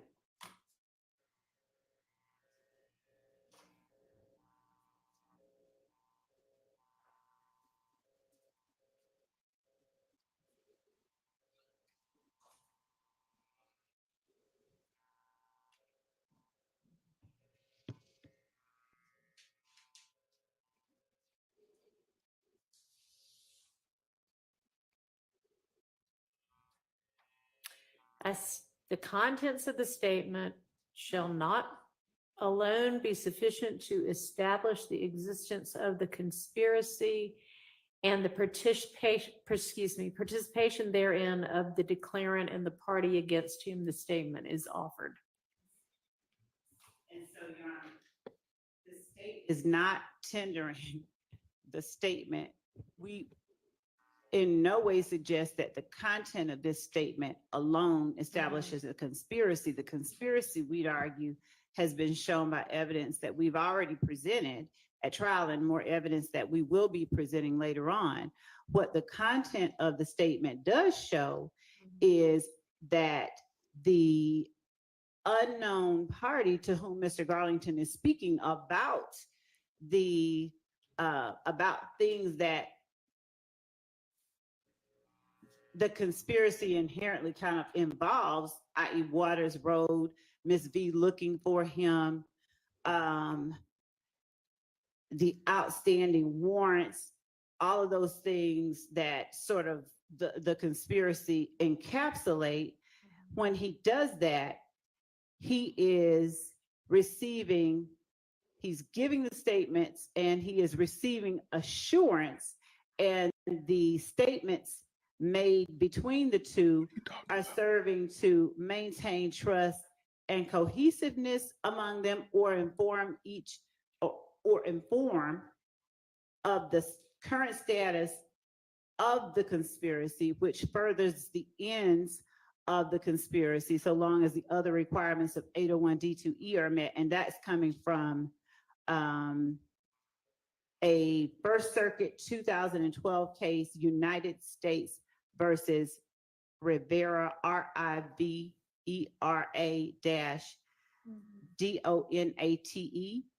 at 682 F3rd 120. Especially when you hear, given everything Mr. Garlington is saying, I mean, he's literally just telling the guy, like, Ms. B is on me, blah, blah, blah, blah, blah. And of course, the court and anyone can listen to it.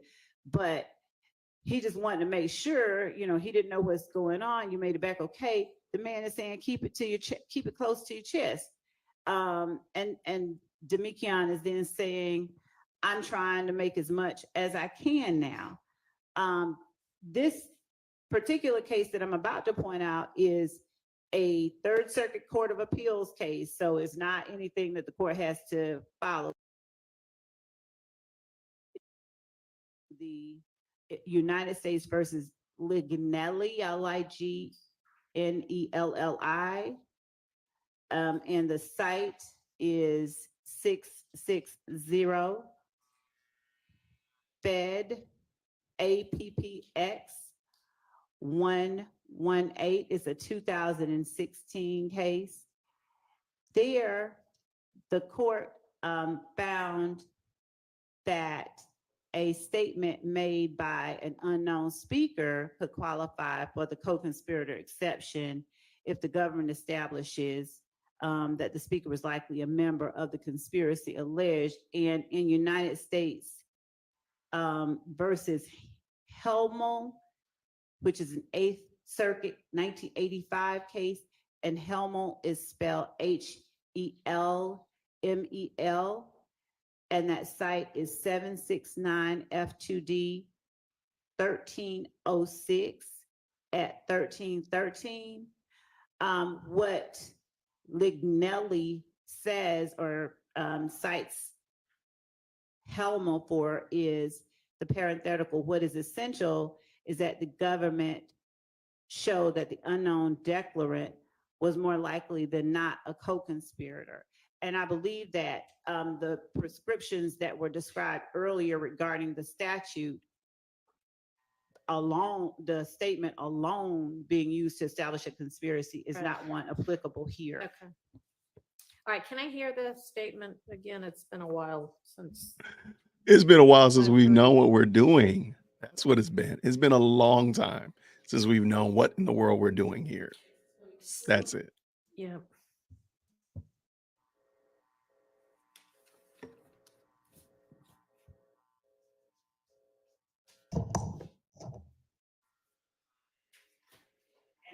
Just so that the court is aware, since we are researching in real time, there's a notice at the front of Lignelli that says not presidential opinion under Third Circuit Internal Operating Procedure Rule 5.7. Such opinions are not regarded as precedents which bind the court. I want to make the court aware of that notice.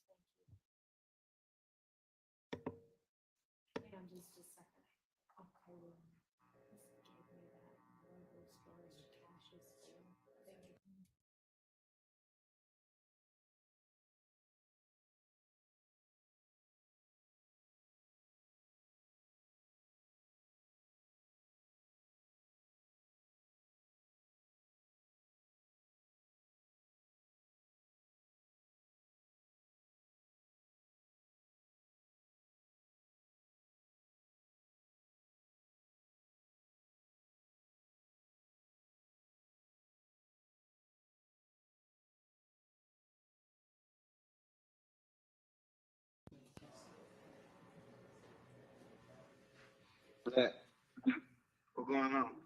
Where you at? In the apartment. You got your family? Hell nah. Nah, I got my shit. Just got down what's in. So no folk got down. Where you at? I finna pull up. The meat on white out there. Yeah. Nah, everybody out here though. I ain't got no fire. I been got the chillin' to these folks home. You say you trying to do what? I said I just been chilling trying to see what these folks on before I get another fire. What? Yeah, man, fuck you. Nah, cause them folks just got damn, man. That shit, them folks they hit the spot that they went in there with still just like what Miss V, boy. I know they hit that bitch.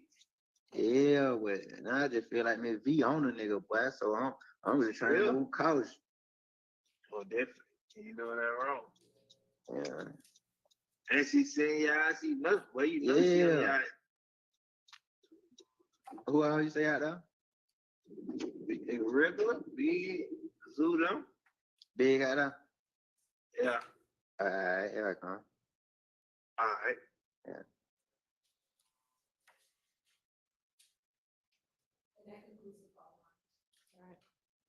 Your Honor, I'd also point out a thing I left out.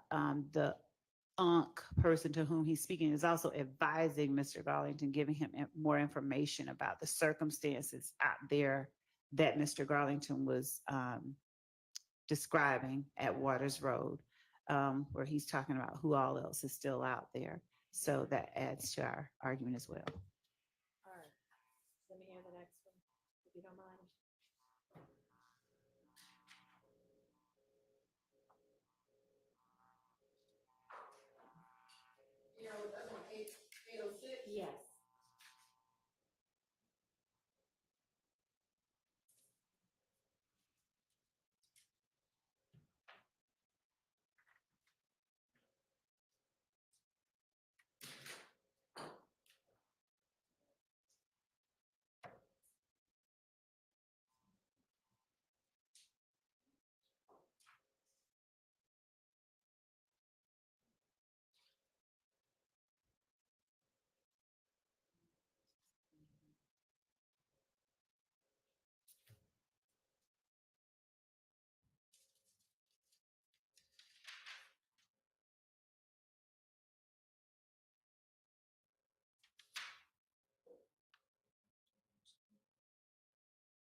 Hello? Hello? What going on? What's up? Hey, what's up with you? What happened? What is that? My bad. No, look. I just seen the news. I seen the news. They said who they got, and they said one they got on outstanding one. They ain't say my name. Oh, okay. Yeah, well, I just still. Well, I just want to make sure I don't know what's going on. Yeah, you know I'm back though. I just really let you know too. I was back. Yeah, you made it back. Yeah. Okay. Yeah. Well, shit.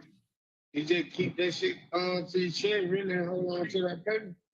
Yeah, that's what I'm doing. I'm just trying to make as much as I can.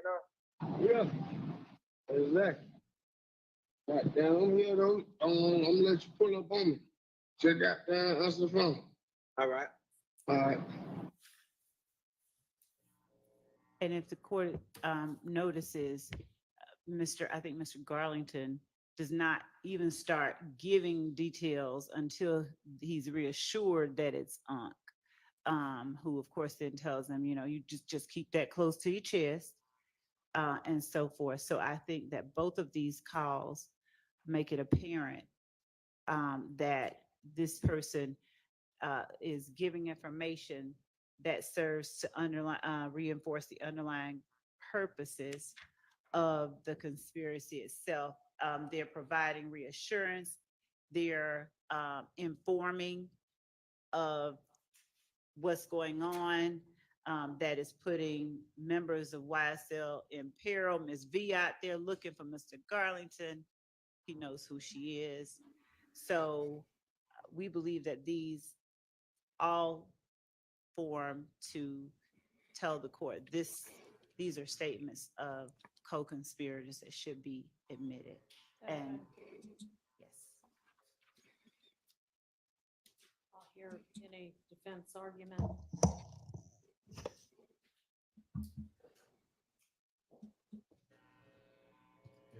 And Mr. Short, I think with regard to, and Mr. Harvey, the issue of the statement alone can't establish the participation of the declarant.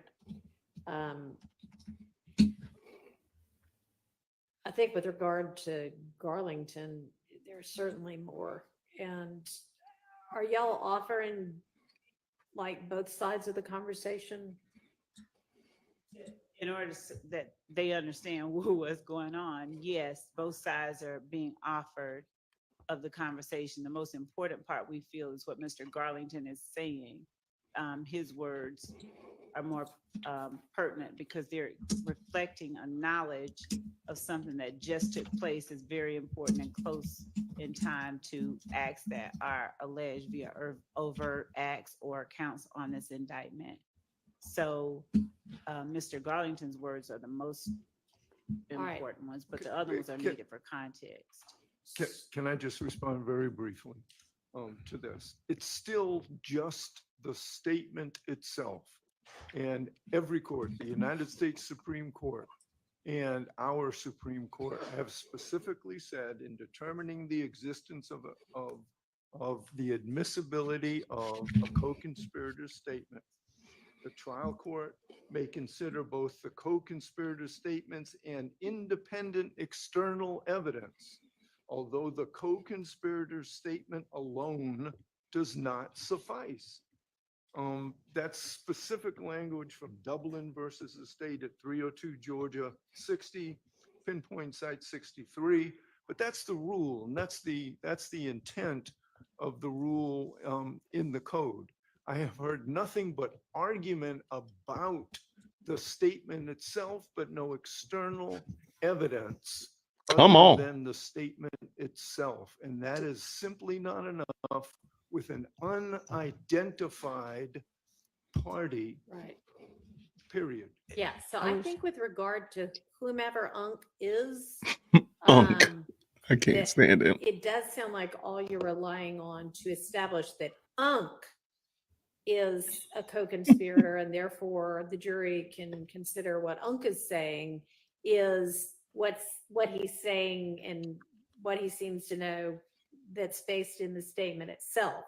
So I think that if this comes in, if these two come in, there needs to be an instruction that, you know, it's only Garlington's statements that you can consider. In his, hang on, sorry. In as much as Unks is providing context to what Garlington's statements are, one moment, Your Honor, I'm reading a statute. If the court would indulge me, I apologize.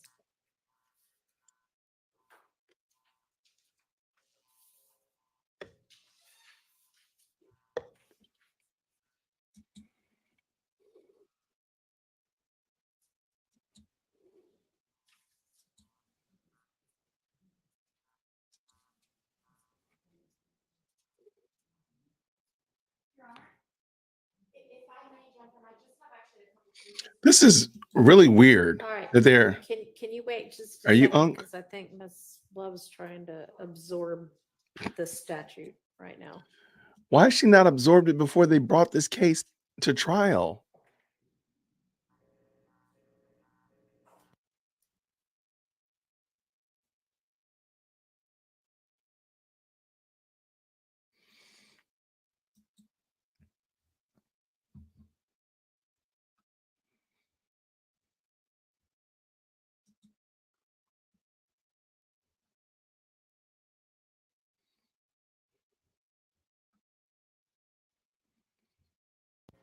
Pretty wild. Almost, Like, Judge. how have we gotten this far? Apologize.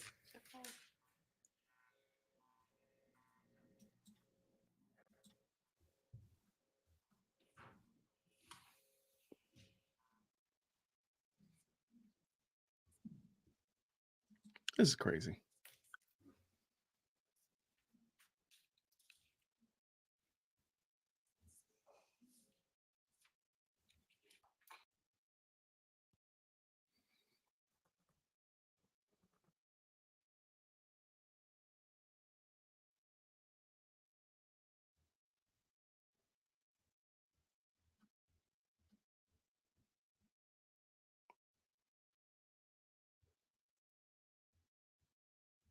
All right. Okay. What do we got? What do we got? Come on now.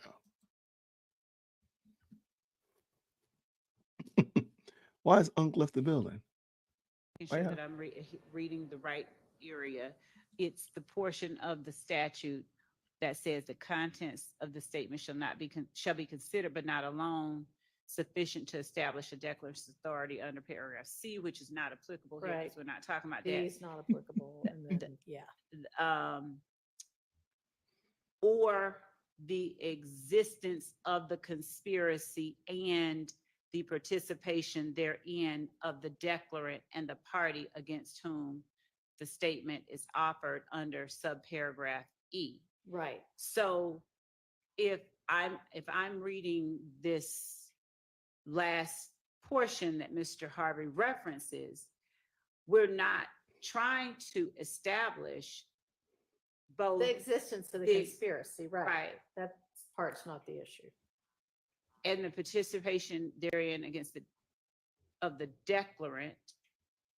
That declarant being Unc. The Garlington Unc. statements are one thing. I mean, y'all have other evidence that Garlington is a member of this conspiracy, but you don't appear to have others for Unc. You crack me up with Unc. She knows that sounds funny. She knows it does. So it's not, and I hesitate to say it, but it's not so much Unc's statements that are important. Unc's Right. statements are the ones that give context to Garlington's statements. And so to the extent that you need to hear what Unc is saying so that you know what Garlington is responding to, that part is important. So to the extent that I guess an instruction that statement, you can consider them for context for Garlington's statement. I mean, I'd have to work through that, but Alright. my reading of it is that the declarant of concern is Garlington, and we're not really that concerned about Aunt. Well, you might not be that I know concerned that. about it, but if we're You're not curious concerned to about hear it. it all, then why don't you look at both of those portions again and see if there's some way, if it's Garlington's that you need to have just Garlington statements come in, and if not, what limiting instruction would be appropriate. I appreciate the opportunity. We will. Thank you. All right. And Your Honor, I was never able to verbalize, maybe for the record, maybe to persuade the court, Okay. about why I didn't believe that Garlington's statements were admissible under 801 D2E. Okay.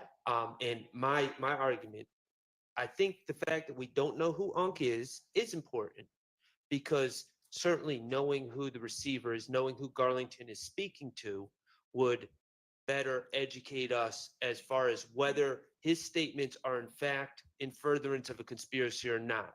And at least the second call, he seems to be calling Unc and just saying, hey, I heard I have a warrant.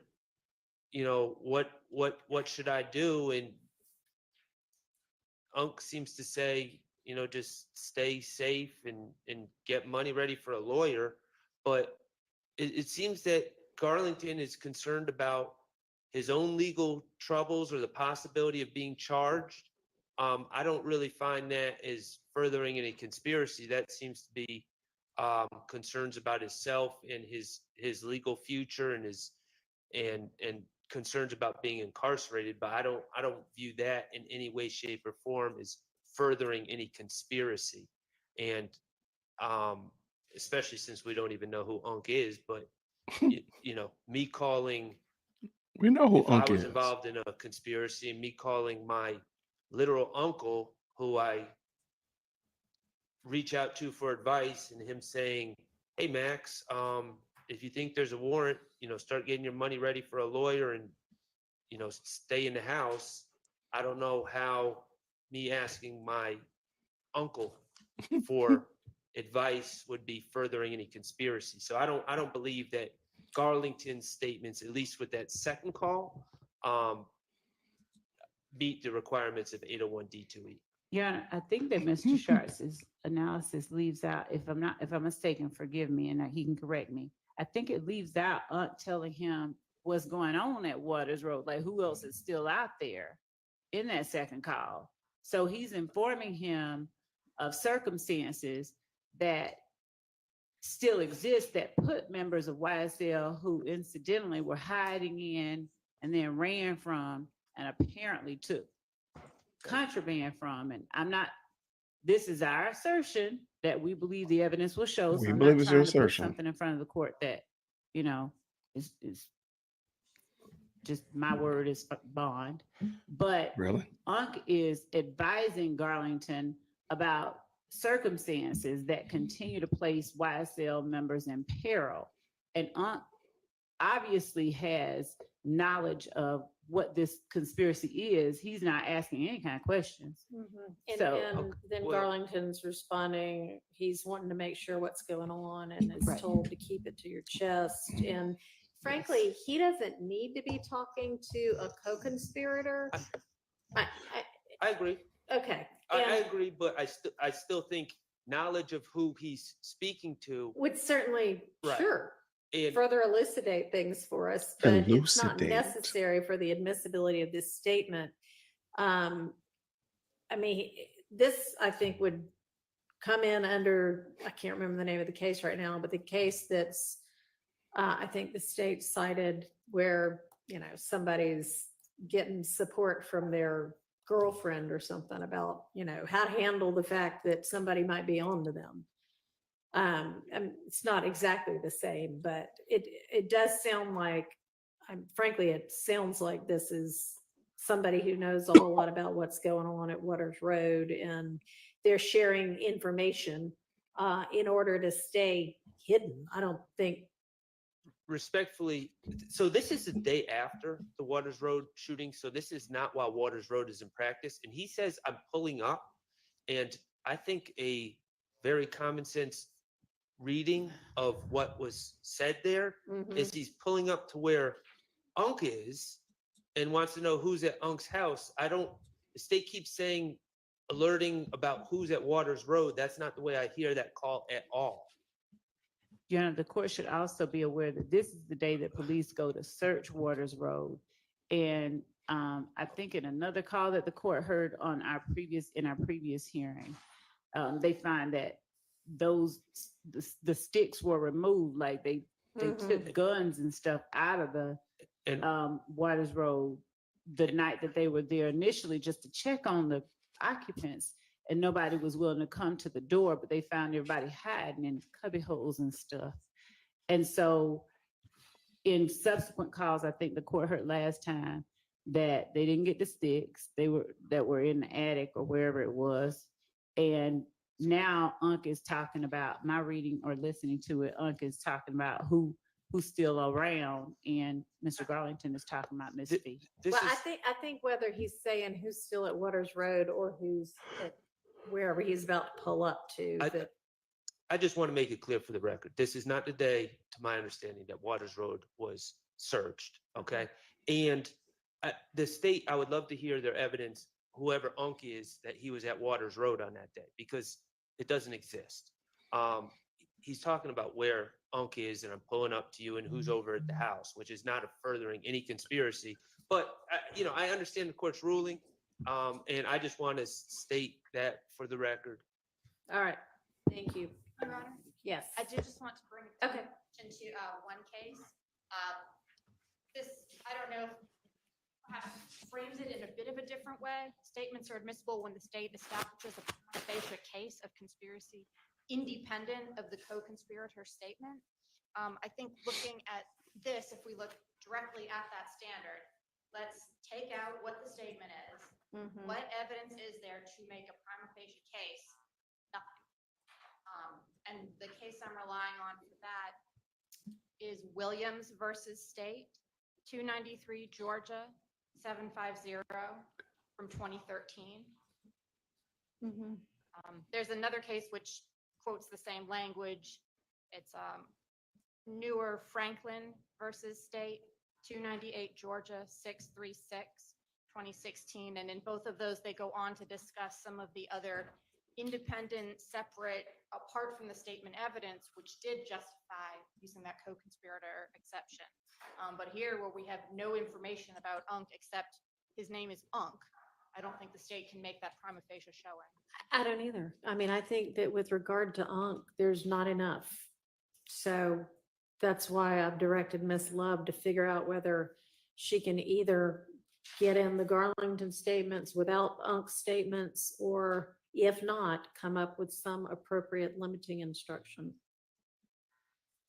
And we can do that, Your Honor. And just as a matter of the prima facie showing of the conspiracy itself. Yeah, no, we're not dealing with that. I get that. And there's enough to show that Garlington is a co-conspirator and that there's a conspiracy. This Thank is you, just Judge. with regard to. Wow. Wow. Right, myself? This is amazing. They are getting everything they want. And then we'll circle back to the 513, 523 one. Thank you, Judge. And this case that Ms. Abbasi just cited, does the court mind providing that cite one more time? Franklin or Williams, or both? Both, please, if the court doesn't mind. Franklin versus State. Franklin versus State, 298 Georgia, 636 from 2016. And Williams, 293 Georgia, 750 from 2013.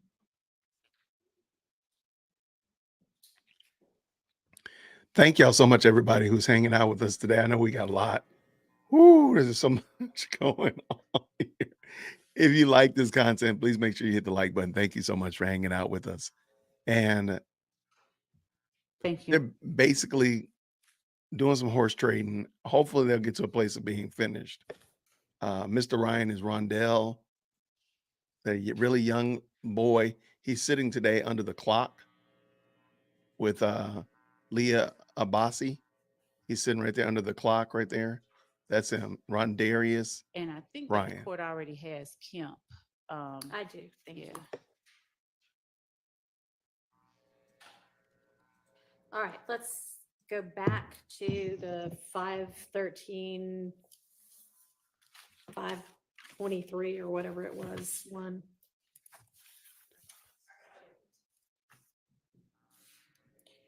So the narrowed version, that's what you were gonna do, was figure out. So it appears the narrow version is going to be from roughly 34 seconds. Yeah, there's about 3 sections around, so I'll play. The first will be from 34 to 354.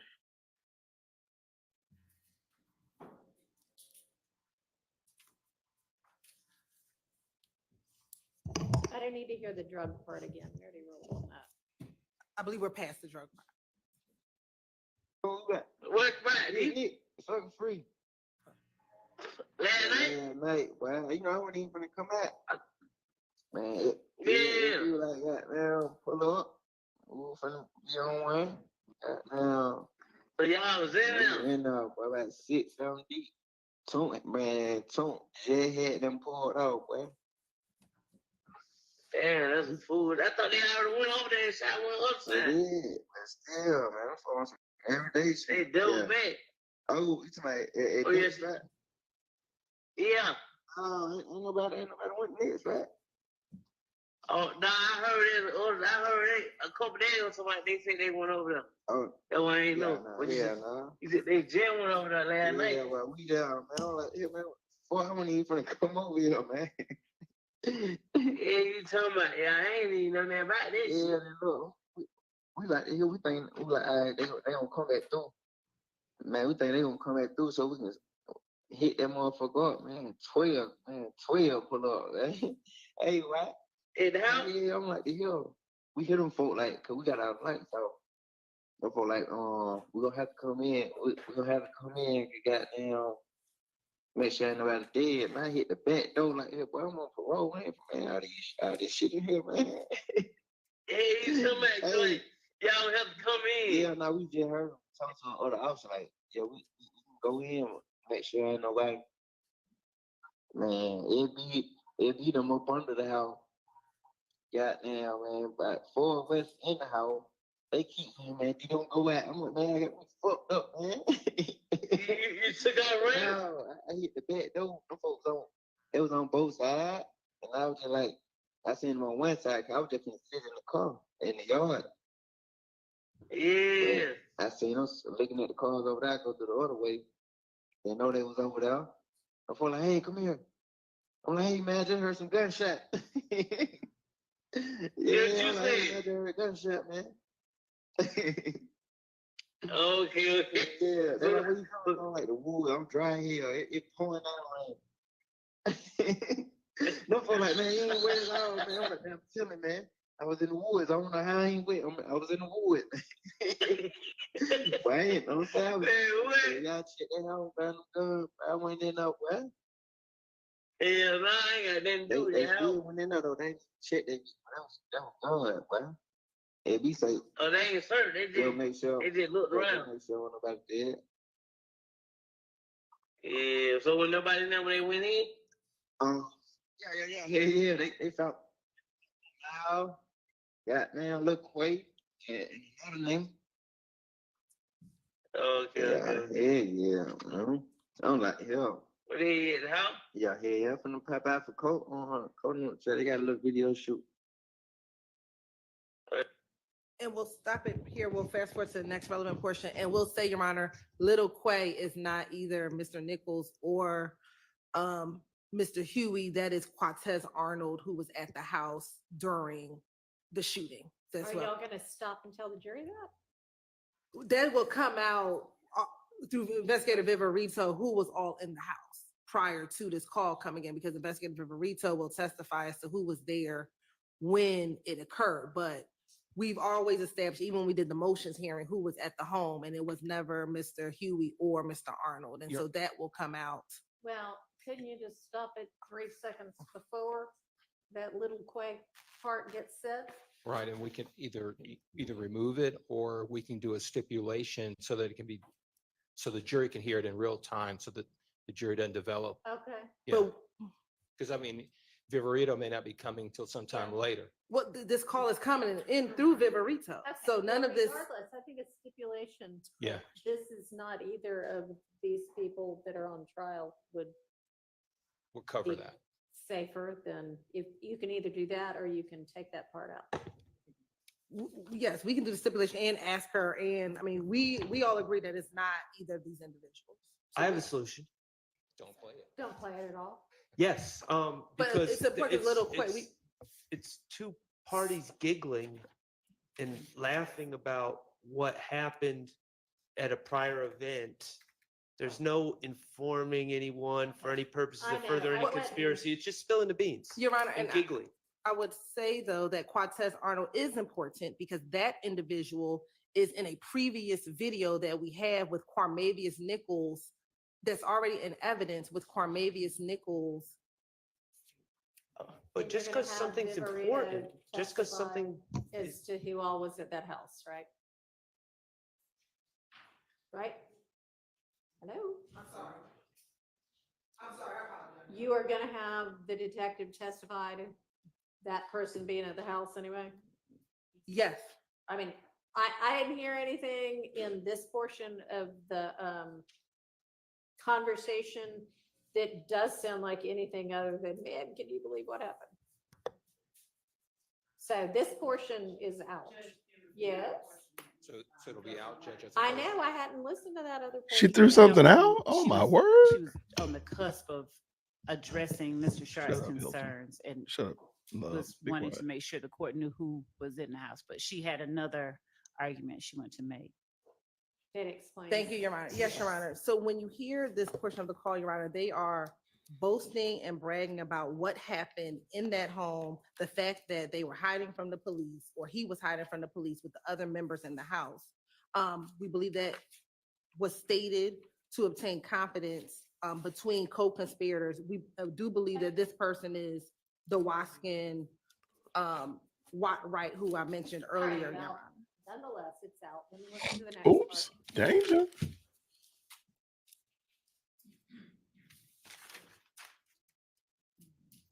The next portion starts at 4:18, Your Honor.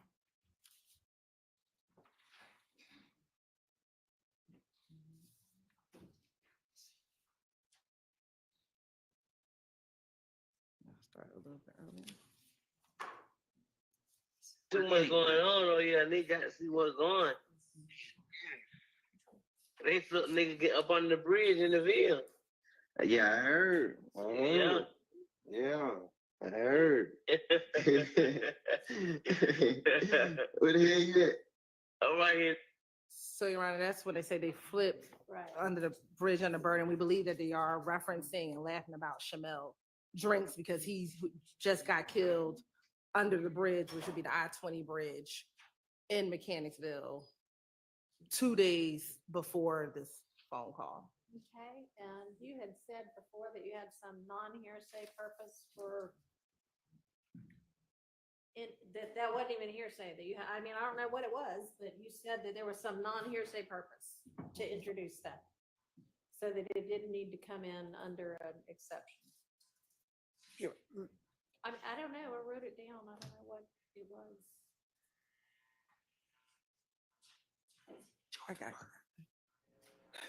Your Honor, we believe that the fact that they are speaking in code and laughing about this particular murder when they say, I heard someone flip the car in Mechanicsville, and then there's like a pause, and then they both laugh.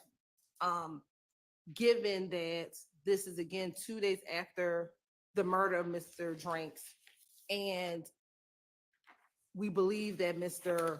Garlington was a part of that homicide, the fact that they are laughing about that particular instance at that time is a non-hearsay purpose of why this portion of the call will come in.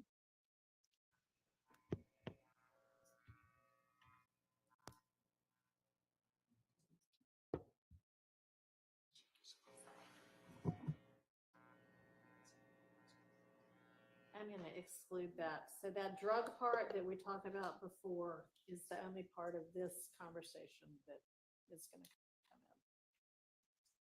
in. And there's one more portion, Your Honor, I believe this is the portion that Mr. Steele referenced earlier today.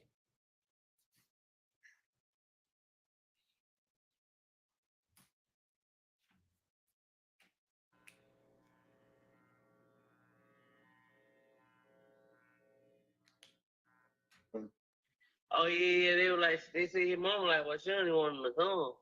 Yeah, they said she only wanted to come. Yeah, I already told them for, but folks' family gonna be talking crazy anyway. Like they gonna be like, we don't want no money, nothing. Like they gonna be tripping. Yeah, you know how. That's how they shit be, yeah. Yeah. I'm like, damn. And why I know he just like, man, he just respect it. He just know how this shit is. Yeah. Yeah. I never said what the hell you had going on. I just, you know. I'm pull up on you like tonight or tomorrow or something. And Your Honor, that portion is Mr. Wright and Mr. Garlington speaking of the murder or the funeral of Christian McMiller, and it's Christian McMiller's funeral, and that Mr. McMiller's mother did not want Mr. Williams to be present at the funeral. We do think that that is relevant, given that we believe that Mr. McMiller, Mr. Ford's murder was a direct result of Mr. Bennett being stabbed in the jail. And we do believe that the evidence, we believe, will show that the stabbing at the jail was done at the permission of Mr. Williams. So it was a trickle down effect. So we believe that Mr. Jaden Myrick, who actually stabbed Mr. Bennett, asked for permission through Demekion Garlington to Mr. Williams to get permission to do that stabbing. That stabbing occurred once that stabbing occurred at the jail, and with that information was released to the public on early in March, on March 2nd or March 3rd. Only about 7 days later was Mr. Ford and Mr. McMiller murdered by YF and Associates, and then the other murder happens when Mr. Drinks after that, Your Honor. And so the fact that Mr. McMiller's mother does not want Mr. Williams at the funeral, I believe, is relevant to show that there is a belief that he is the cause of the murder of Mr. McMiller and Mr. Ford. And Your Honor, in addition to that, I see the question, you can say I'll be quick, but Judge, the fact that he is bragging about what we believe to be the murder, and that he is informing the person that he is talking to that they were going to come back and they were getting ready to light them up, we believe falls under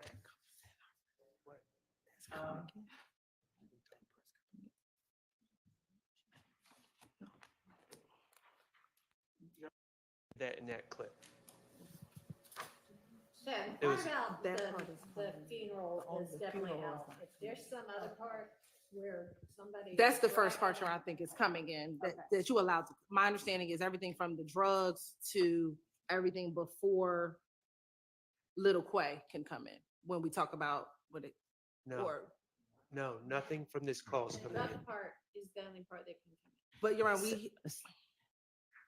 Yes. but there's portions of that first part where they discussed that they were going to get ready to shoot back at them, shoot back at the opposition when they were going to come through.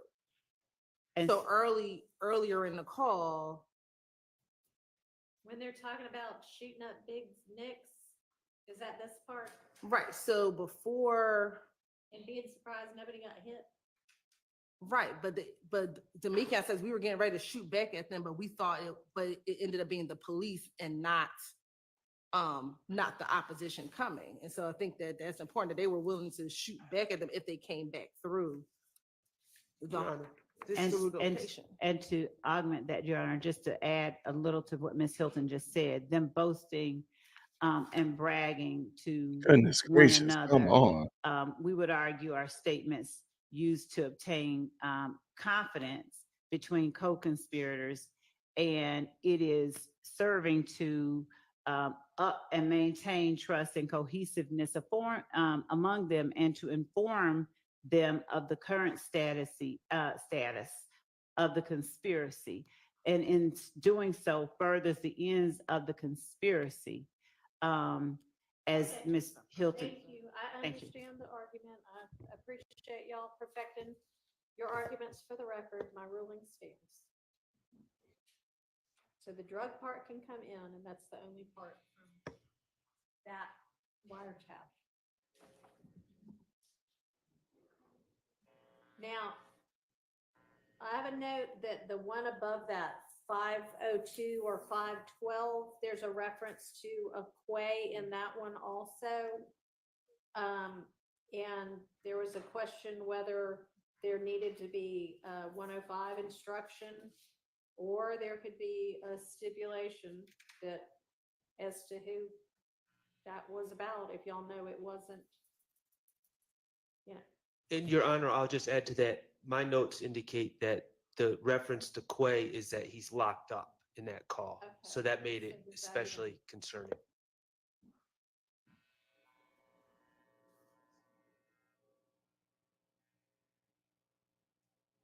Do y'all know who was being referenced there? Probably. If they're talking about Quay on March 16th, they're always talking about Quattrez Marks. That is who was at 2380 Waters Road. There were outside of Mr. Garlington, Mr. Stillwell, and Mr. Farley was Quattrez Arnold. Another individual with a K that's escaping me right now, one other individual.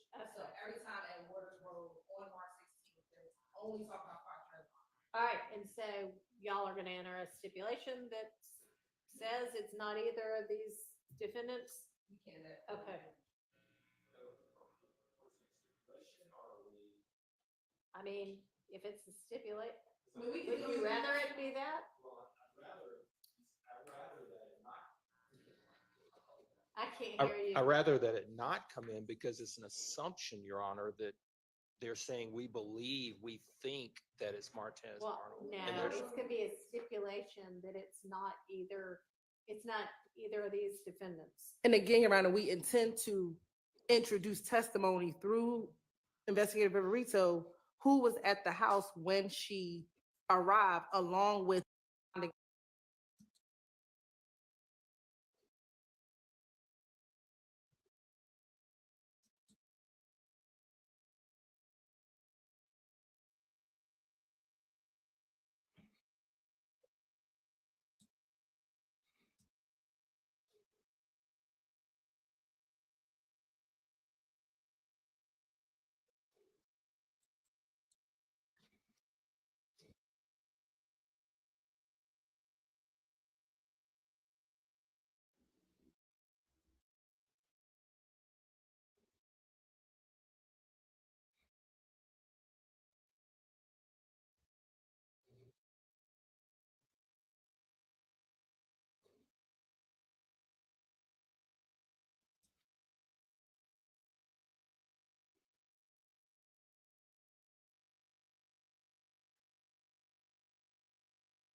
All right, let's see. Judge, we have briefed something similar. Okay. That's what we were looking for earlier. But I don't want to read a brief to the court. I just like to give about 4 lines to the court if I can, if the court would indulge us and allow us to just argue it on a different day. That particular one, because it has layers, and I want to make certain that we say it clearly and quickly. I couldn't hear. Are we just saying, hey, I need more time because I haven't briefed it yet? No, Judge, I'll be clear, and I'll say it loudly enough for everyone. We are asking to be allowed to make this argument on a day different than today. That is it. Please. And Thank you. the reason is? And the reason is we would like the opportunity to make certain that our argument is as concise as possible. We don't want to be trying to read a brief and distill information. We have briefed a similar subject. We would like to respond more clearly than we believe at this point we would end up doing today. Well, the state has already sent what they thought was the issue to the court, which was 2 pages from a brief that was filed when in November of 2023, maybe? No, 2022. And that was in response to Mr. Copeland's statement. So the state has had plenty of time to come up with this. And you know something, we've been asking since December of 2022 for the unindicted co-conspirators. They were supposed to have been given to us well over a year ago.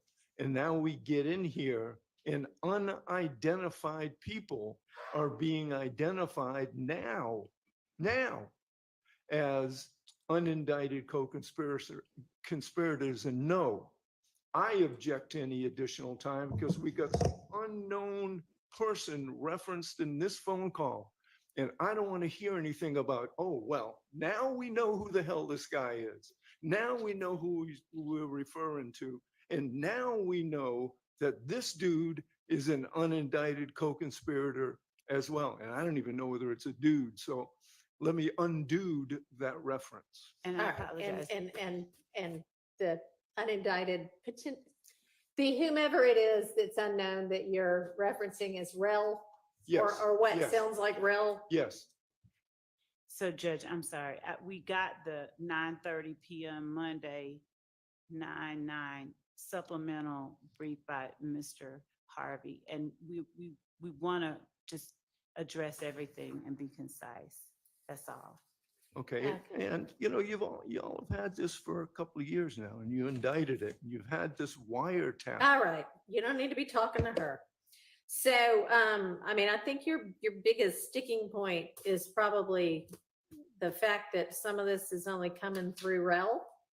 And we're probably gonna have the same issue we just had with UNC, which is unless you're gonna be able to tell us more, it's only this statement that is going to be able to establish anything about, and obviously rel is very knowledgeable about what's going on, or they wouldn't be talking to rel about this kind of thing, but that's only the statement that establishes that. So if we could be allowed at the same time that we address, that we provide the court the additional information the court said it'll allow us to do on that one, the call, or if we have to do it before, I'm just asking for an additional time to address the last call, just this last one. Okay, so I haven't given you any additional time at this point to do anything about the call, right? That's out.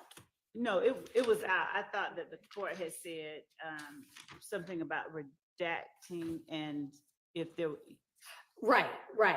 Yeah. Yes, figure out a way to, yes. Okay, I'm sorry, I misunderstood you. I mean, honestly, I'd like for us to do, what do you want, to just skip over it and move to another one?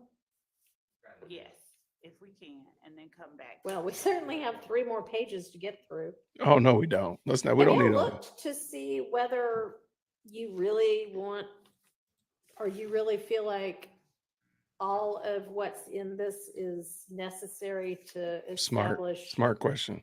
different issues? I'm sorry, I missed, yeah. It is 3 pages. Have y'all done that yet? So the court repeats the last part. Yes. So we still have 3 more sheets worth of this printout that you gave us, which is probably 10 calls or so a sheet. So maybe 30 more pieces of a call. Have y'all taken a careful look at that to see whether you really need all of this to establish the issues in the indictment? Because, I mean, So this we're- is going to take a long, long time to get through. And so what? You so knew obviously, this. Your Honor, we are trying as the court, as we go on to pare down where we can, as much as we can. You trying what? But at the same time, keep defense apprised of things that we may use so that there's no You ain't argument that we trying didn't. nothing. But Yeah. we can look at it some I'd more. like for y'all to start making some decisions about, oh, we're not going to use this. Right. There So we Have go. you done that evaluation yet? We, on a lot of others, these are the ones we said Yeah, I we ain't were do that. going to, Stop we lying. wanted to use. So yes, we can do that more. And as it relates to these that the court has in front of it, Your Honor,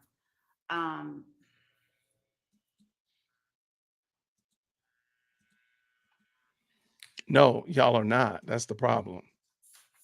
yeah, Yeah, see, Alan's saying right here. we'll give it another pass. Okay. We'll thank give it you. another pass. Appreciate that. See, wisdom would be like, let's get rid of this external stuff and let's make really good arguments and get the most solid arguments possible and the most solid evidence possible. That would be smart. They're just like throwing a truckload of stuff at you and then you got to sort it out. This is crazy.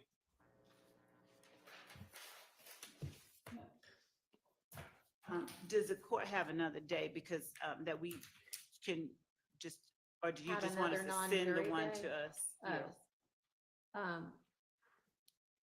I mean, can y'all get that done by Monday too? Or no? My team is saying we're gonna. I mean, I'm asking. Monday? How about Friday?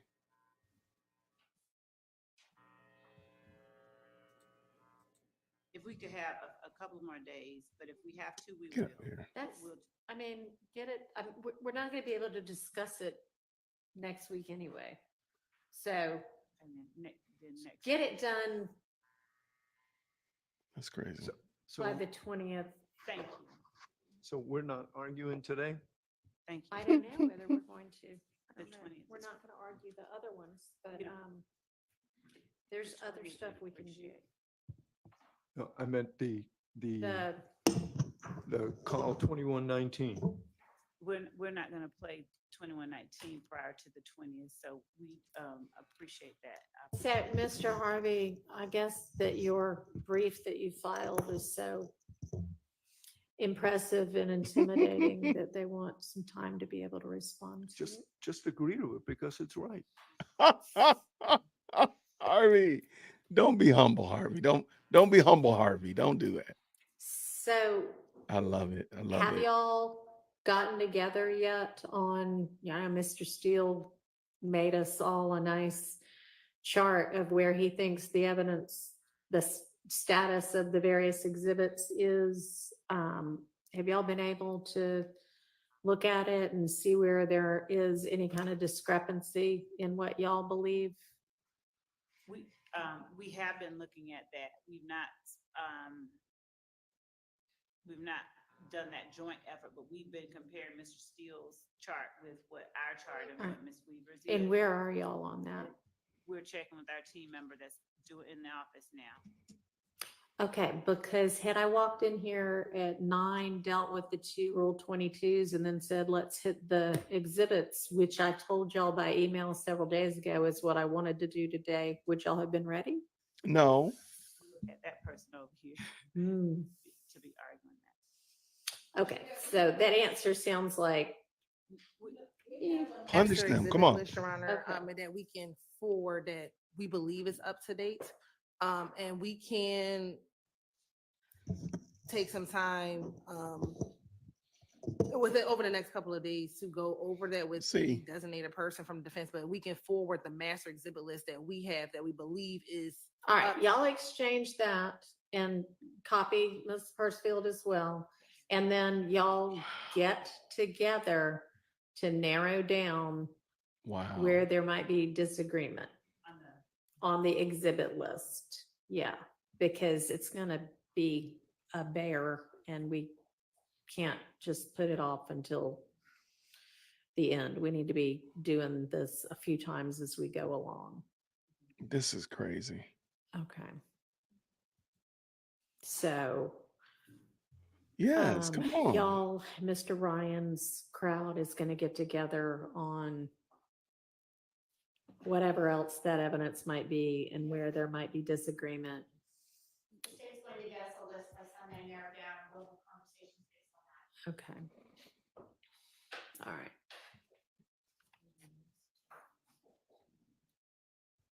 And y'all are both gonna get me briefs by Monday, I think is what I said on the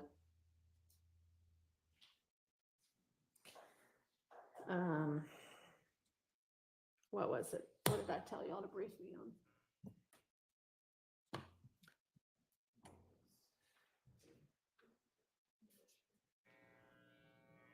Anybody know? I believe we were supposed to. Yes. Over, whether or not It was over. some of that- acts- Yeah, Was someone in jail or it ends the conspiracy with that one? well, somebody wanted to do that a long time ago and never did. The other one was whether or not an overact not listening indictment could solely be the basis of a conviction on count. one. Okay. No. Yes, that's what An was. overact that is not just, not a count charge, but an overact. Wow.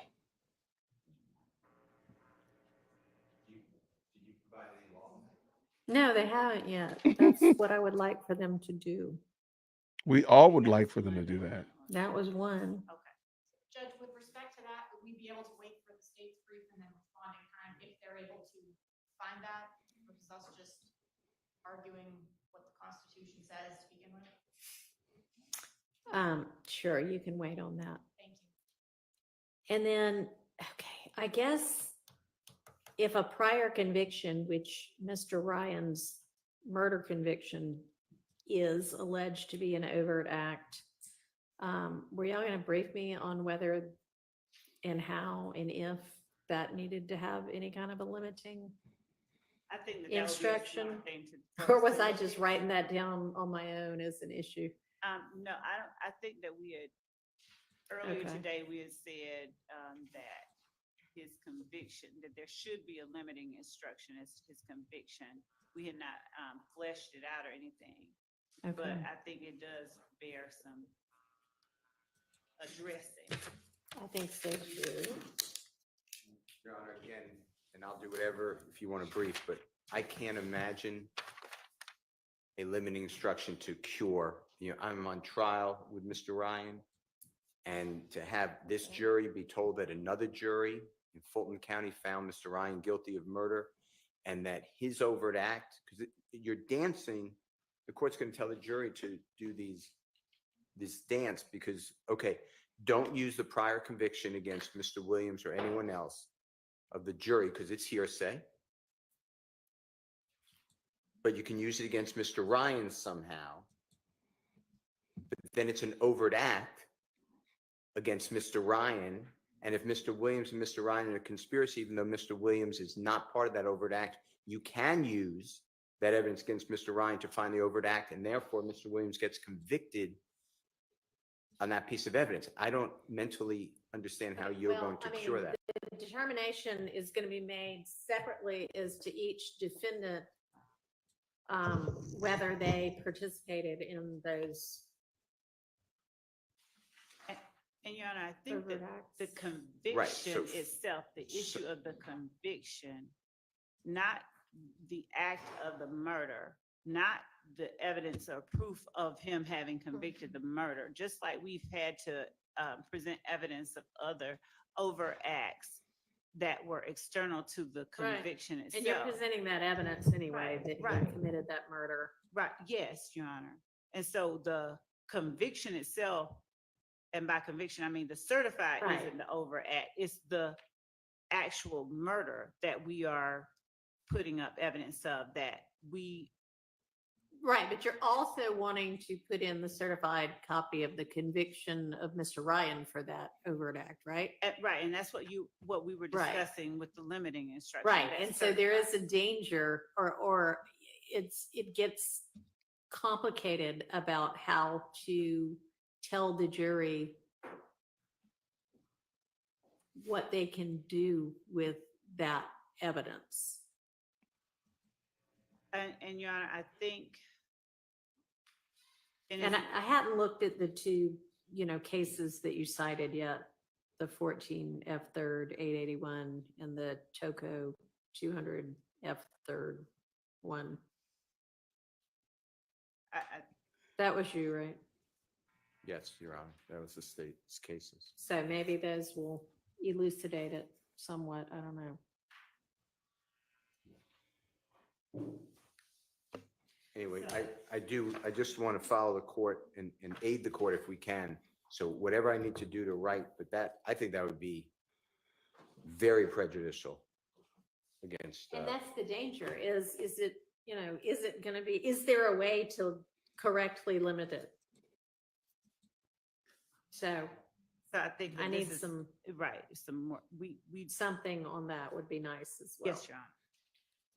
All right. And Your Honor, I think we asked for just some additional case law, not in group form, possibly about prosecutorial meetings. Okay. Those were my notes.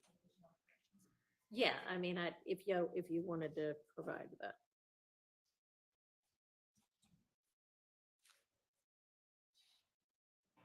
And.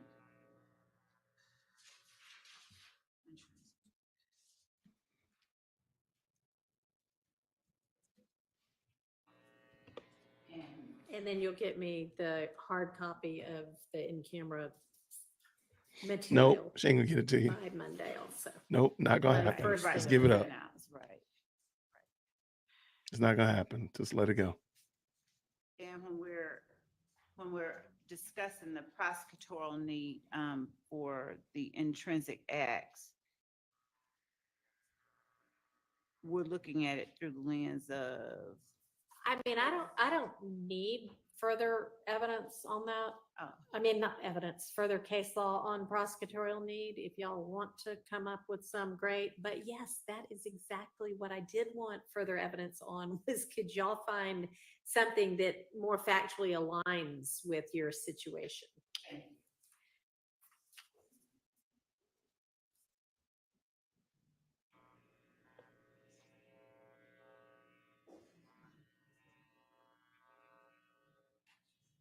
And obviously that one, y'all were going to file at the same time because you can find case law that factually aligns and says, no, it's out.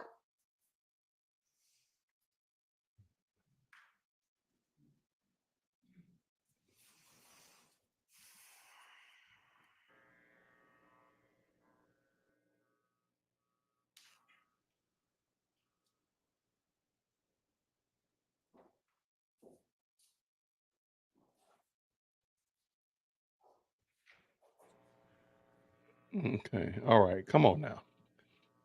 Come on. We can bring this home, Judge Whitaker. Come on. We can bring this home. Let's finish this up. Let's get done today. Good night.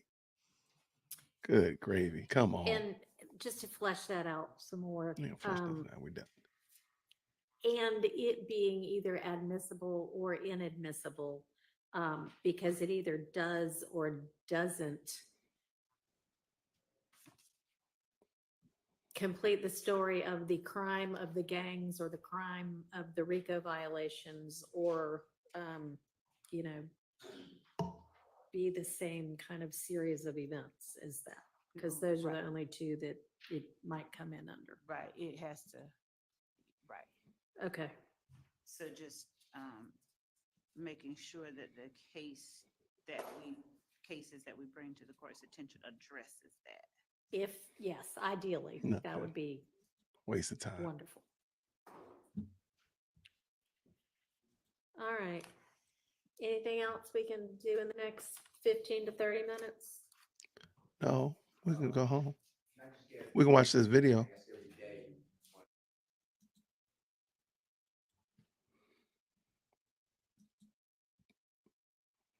Oh, wait. What happened? Nelson, Pitts, Latner, Turner, Bell, Hill, Jinx, and Thorpe. I may Jenks? have that one wrong. Jinx, was it Jinx or Jenkins? Jenkins. Is that still the plan? Y'all can watch this video. Help drive it up. It'll help me out. Yes, for the upcoming 2 days. Couple of days, yeah, okay. And then we'll talk again on Friday about what'll come up next week. All right. Anything else? Matters to you, other people spoke with the sheriff, and you're going to. Okay, yeah, I didn't know where exactly y'all were going, but somewhere that gives y'all a little bit more room considering the number of people. Oh, right.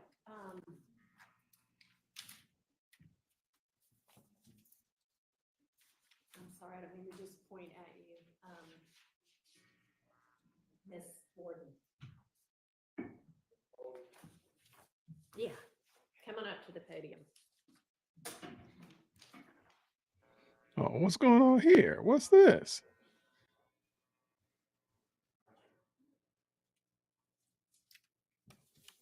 I want to say thank you, Your Honor, for allowing me to come back up again. Sure. And I'll be real brief.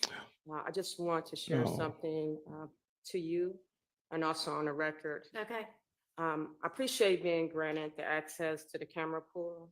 And I just want to respectfully express my concerns that that solution does not fully align with the principles of transparency and equal access. The decision to limit the media coverage to a single camera controlled by a pool, which restricts the diversity of perspectives and it raised concerns about control, suppressing, and also withholding crucial details that can be caught by several angles. And I know earlier, I think I might have shared, I am a civil rights leader. I'm also a noted and awarded community advocate for the state of Georgia since 2009. The Rule 22 provision was designed to ensure that the public and media has open access courtroom proceedings. And it is not to be limited to a singular source because that risks tampering with the spirit of that rule. By only allowing one feed, it is inherently biased. It ends up being biased with that coverage. Are you reading from a case or are you just reading? No, I just take some notes. I didn't want to spend extra time and I'm almost Okay, done. I mean, so this is just your position. It's not case law, is I it? do have some case law. I got 2 of them. Okay. All right, go ahead. So it assumes that one viewpoint is sufficient for capturing the full scope of the trial.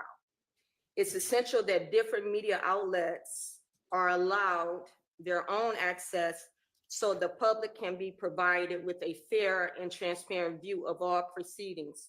So I am asking the court to reconsider this limitation and the transparency of the Rule 22. So when it comes to, for example, O.J. Simpson trial, also I was a part of Derek Chauvin trial. We were permitted live streaming to ensure full and unbiased representation of the proceedings. If you look up She ain't that Press-Enterprise COV Superior Court, 1986, also Richmond. I don't know how to look that up. Oh, from I'm what sorry. You just said. Okay. Do you have a site to a reporter, like a case reporter? Well, It's usually like numbers and then a book and then some numbers again.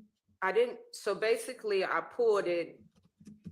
If you was to type in press dash enterprise COV Superior Court 1986. COV? Press dash, I'm sorry. I got enterprise. C is in Charlie, O is in Oscar, V is in Victor. V. Yes, okay. V is in Victor, Superior Court 1986. And I have another one. What state? This, wait a minute, this is in the state of. I mean, I can try that, but I don't think that's gonna bring anything up for me. But anyway, what's the next site? Okay, the next one is Richmond Newspaper, INC. It's not Georgia though. Versus Virginia Supreme Court.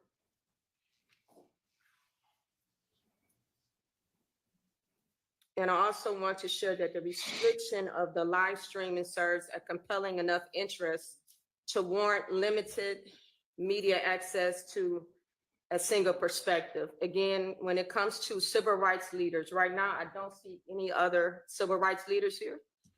Also, when it comes to community advocacy. She getting objected by Steele. Lord have mercy. So I do want to go on the record, say I have just as much vested interest as the defense team. And I did look at the media room, what is required, I do not have. So therefore, I would ask the courts if I can bring a computer into the courtroom. I don't have to have my phone, but just a computer to do it physically in here. And to do what? I'm sorry, physically in to here? be able to do my notes, also to do live like commentary from my computer. Where's the And camera? I'm also asking the court to uphold the First Amendment protection of public access. All right, there is full public access. Yeah, see, she was gonna step Anybody into who that. wants to can watch this trial. It is being live streamed with a pooled media of at least 6 different news organizations. It is also being live streamed by an individual who is pooling with another individual whom you are welcome to pool with. And so you can do that as well. Okay. So, then are you saying at this point, you just want your computer in here so you can do live commentary, but you're okay with not filming it because you don't have the capacity to do it from the media room? Yes, Your Honor. Okay. And also, I would like to, I know I brought it up earlier, I still would like to submit to the courts. Maui Davis of Davis Bozeman Law Firm did a letter.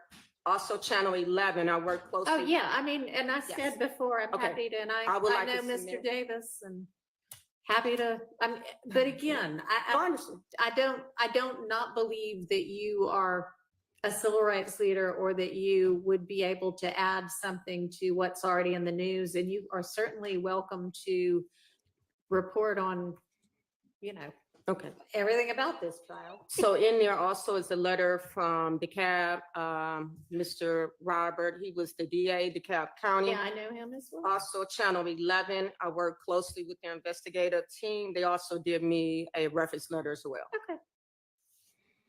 All right. Yes. Yes. I just wanted to, this young lady referenced Richmond Newspaper so v. much. Virginia. And I believe the site is 448 US 555. from I the thought that was a pretty big Thank you case. so much. I was familiar with Press- that. And Press Enterprise is 464 US 501. Okay, thanks. Man, you got the A So, team doing your homework for yeah, you. those numbers and then letters and numbers, that's how we lawyers look up cases. So, I mean, the title's nice, but it's the numbers that we actually need. So, okay.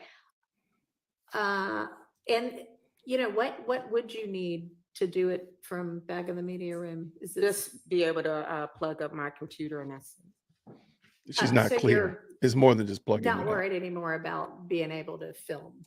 No, I could make everything work from my computer. Okay. All right. Well, I mean, I just gave somebody else the ability to do that. So I will revise your Rule 22, I don't know if I think it might have already been emailed to you, but Yes, it we'll was. withdraw that one and do another one. And just to make sure I'll be able to But come into the again, y'all court. are gonna have to fit in the media rows that are available here in court, so it might get Oh, pretty, I no. mean, We sometimes want to there are have some few room, people here, man. sometimes there seem to be a lot of people here, but, and, okay, Thank you, Your Honor. thank you.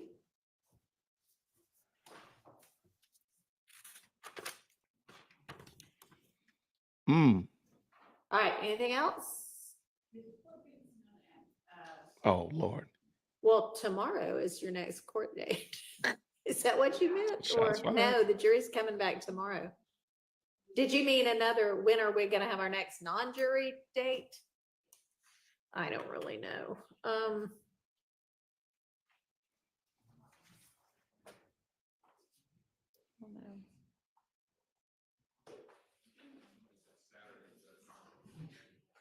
Saturday. What? I'm thinking we could.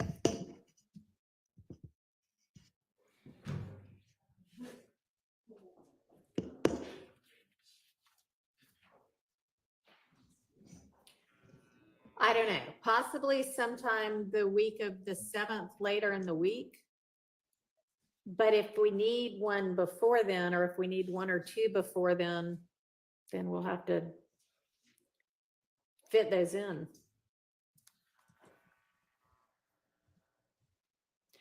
I mean, I'm planning for us to have 2 full trial weeks for the, next 2 weeks of September, but do y'all think we're gonna need 1 or 2 non-jury days? No, we need to get done. I don't foresee that, not with the, how far out the issues that we still have. Okay. All right. So then we'll plan to do full weeks for the next 2 weeks. And then maybe sometime the week of the 7th, we might have a non-jury day or 2. And if not, I mean, certainly sometime close thereafter. Okay. Thank you. And Judge, one Yes. last inquiry. The matter that the court brought to our attention, from the sound of things regarding the request that we dealt with at the bench, no further. I don't know okay. what you, no, I don't know what you mean. I'm sorry, my memory just may not be as good as yours. I'm not quite sure what you're referencing. May I approach with just any member of the defense so that I can Yes. deal with them? You speaking, she trying to speak in code or something. It's very kindergarten. Okay, so, shout out to the young lady that went back and, she stood on business. She wanted to get that Rule 22. I'm hoping she don't end up getting us all kicked out of there, though, because I don't go that often. And I don't want to end up getting kicked out because somebody in there is doing the most. Because I can see her getting in trouble because she said she wanted to record video herself. And I don't know where she's going to be able to do it with her laptop. I don't know about that. Maybe I missed something that she was articulating. Because again, Sylvia, infamous Sylvia, already has 2 cameras in there herself. Plus, a camera. Plus, she's pulling from the feed that everybody's familiar with. So she's getting 2 different angles. So that just seems really weird. I don't know what she was trying to do. But God bless her. So that's going to be interesting to say the least. I had not planned to, but I guess maybe we'll go on Friday and we'll see what happens. I just wanted to be able to use it when I could, when I went down there. I don't want to go on there all the time because I really like interacting with you all, even though I'm in the live chat, all that kind of good stuff like that. It's still a lot of fun interacting with you. So, and being able to talk because you better not be talking in there because Paige will come off that top rope on you. So, who's John? Is that me? Okay. I don't know. See, that's what I'm saying. Like, I don't know. I don't know. And I was already kind of pensive about doing the Rule 22 because I don't want to be caught up in that mess. I'm not trying to go down there and mess up anybody's, you know, dear woke Christian ruins the whole jury because he said something or something crazy. So that's why I'm like, ugh. And now they got another person in there, plus the other lady that wants to be taking photographs. Yeah, I don't know. I don't know about that one. Something doesn't seem right. You know what? It is going to be Friday the 13th. I didn't even think about that. Or anything else The jury's already before we been break for the compromised. day? Nope. Okay. Nobody else? All right. All right. Let's see. We have the jury back at 9. You know, considering that we've been together all day today, hopefully we won't have anything unexpected in the morning. Do you think we could just plan to convene at like 5 till 9? Okay, let's do that. See y'all tomorrow. All right, dope conversation. Dope conversation today. All right, real quick, I'm gonna leave that up. I want to answer this one, then I got to get ready to go because I have Bible study. And then at 9 o'clock, I'm doing the members only 3-year celebration. Simply Renee asked the question. Simply Renee Designs. Hey, DWC, I thought about going to the court one day. Would you recommend it? I think if you're really interested in this case, I do think going to the court one time will give you a really good understanding of all the complexities that you don't see on camera. When you get to, like, you see that Brian Steele is not really tall. Shard is not really tall. Bruce Harvey, he is tall and lanky. So when you get to see those kind of things, like Adrian Love is tall too. I didn't realize that. So those kind of little nuances like that. It is super cold in there. And the audio is way better in the court than it is on camera. So those little nuances like that, they really help you understand and see the case differently. And then when you see the defendants, you're like, those are real humans. They're just like people, like your nephews or your sons or something like that. They're not anybody different. It does give you a different perspective. I don't think you need to go all the time. That's why I don't go every day. Because I'm like, some days it's cold. And look, I'm one of the people that fall asleep when I'm get cold. So hold on one second. I'm gonna be able to go to sleep when I get cold. So I'll be trying to hold on. But I do think it would be interesting to go. If you ever go and you shoot me a message the day before or whatever, say, hey, I'm thinking about going on Friday or whatever like that. And I can, I'll go. Have no problem with it. And we can watch it, everything together, and maybe compare notes and bug out at lunchtime or something like that. But I will tell you this. I think it gives you a good perspective, all those things I just said before, but please understand, it is not Law and Order. It is not, Boston Legal. It is not Perry Mason.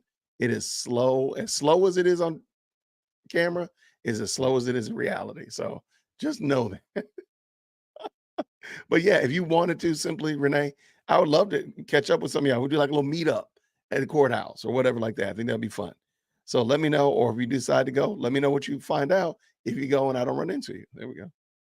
All right, what do we got? Thank y'all so much, moderators. Everybody, I really appreciate y'all. It has been a very busy day, but we got a lot done and looking forward to getting a lot more done this evening. He said 5 times slower. It is slower than you imagine. Like it's not as appealing and as the news and TV and, like, again, Law and Order, they set you up for failure. They set you up because it is not that fast at all. It is slow. Oh my gosh, it's slow. But I mean, it's interesting. It does give you a perspective, but you don't need to go all the time. Hey, Mel, thank you so much for the super chat. Everyone should go and watch A Day in Court. It is important. Yeah, absolutely. Great minds think alike. Definitely should go check it out because it will give you a perspective. And like I said, if y'all shoot me a message or we plan ahead of time, say, hey, on Friday we're going, and then we'll go get some lunch afterwards or something like that. We'll stay till 12, and then we'll go get lunch, not in the cafeteria. I'm all about it. I think it'll be worth it. So let me know. I think that'd be cool. But everybody, thank you again so much. I'm looking forward to, as I told y'all, I heard from Courtney Kramer. She asked, could she come on the show? I gave her the parameters and said, sure. I sent her the thumbnail. I said, let me know. I've not heard back from her. Let me just double check real quick while I'm talking fast. I've not heard back from her. So we would have had it tomorrow, which is Thursday. That would have been the live stream with her, but she hasn't replied back. If she does reply back and she's serious, it might be a 1 hour call because I gotta wait till she's actually on the call. Because I mean on the stream, because I'm not gonna have y'all sitting around waiting, listen to me tell bad jokes. So hopefully she will come on because I think it would be great to hear somebody who's wants to run against Fonnie Willis. I think y'all would benefit from that. You all would appreciate it. And I think it'd be good. I just haven't heard one way or another about her. So we will see. We will see. Yo, thank you so much. High five, Shan. And if you did get kicked out, I do apologize. I don't know what happened. I know there was something going wild with the comment section people mentioned. So I apologize. High five, Shan. If you did get kicked out, I don't know what that was about. But it wasn't because we didn't want you here. That's for sure. So thank you for the $2 super chat. And thank you also again, Mel Klomp. Thank you so much for that. I really appreciate it. Everybody, let's get ready to have a great day on tomorrow. Please do not go buy any slat gear because we know that means that you're part of the gang and the YSL and the slime and stuff. So don't be going, just buying, trendy urban gear or whatever like that. No big puffy coats. No puffy coats. Those are definitely YSL gang stuff right there for sure. Yo, I'm gonna have to go find that clip of her trying to explain that and make that make sense. Because it just did not sound committed at all. Yeah, we watch YouTube. Puffy coats are part of gang now. Gang life and bad fashion sense. Like just bad fashion sense in general. Yeah. Now we know John is in the gang. We already know that. And we know that Rome has already made his orders. We already know you got your orders. That's so crazy, man. Craziness. But we'll see what happens tomorrow. So tomorrow, the just real quick, the jury was out today because it's 9/11, so they were off, which is cool. So now they're back tomorrow and back Thursday, back Friday, and it's just supposed to be regular court case. So I believe the state is calling, I forgot who it was, a detective or something like that, is coming to the stand, and they got this stuff ironed out. So they're going to be going back to back to back. When they get done, they're going to call the next one. We'll see. We'll see what happens. Just like Love had her homework today. We'll see. But everybody, I want to thank y'all so much. It's been a lot of fun. Let's do this again tomorrow, Lord willing, is Thursday. We'll do it again.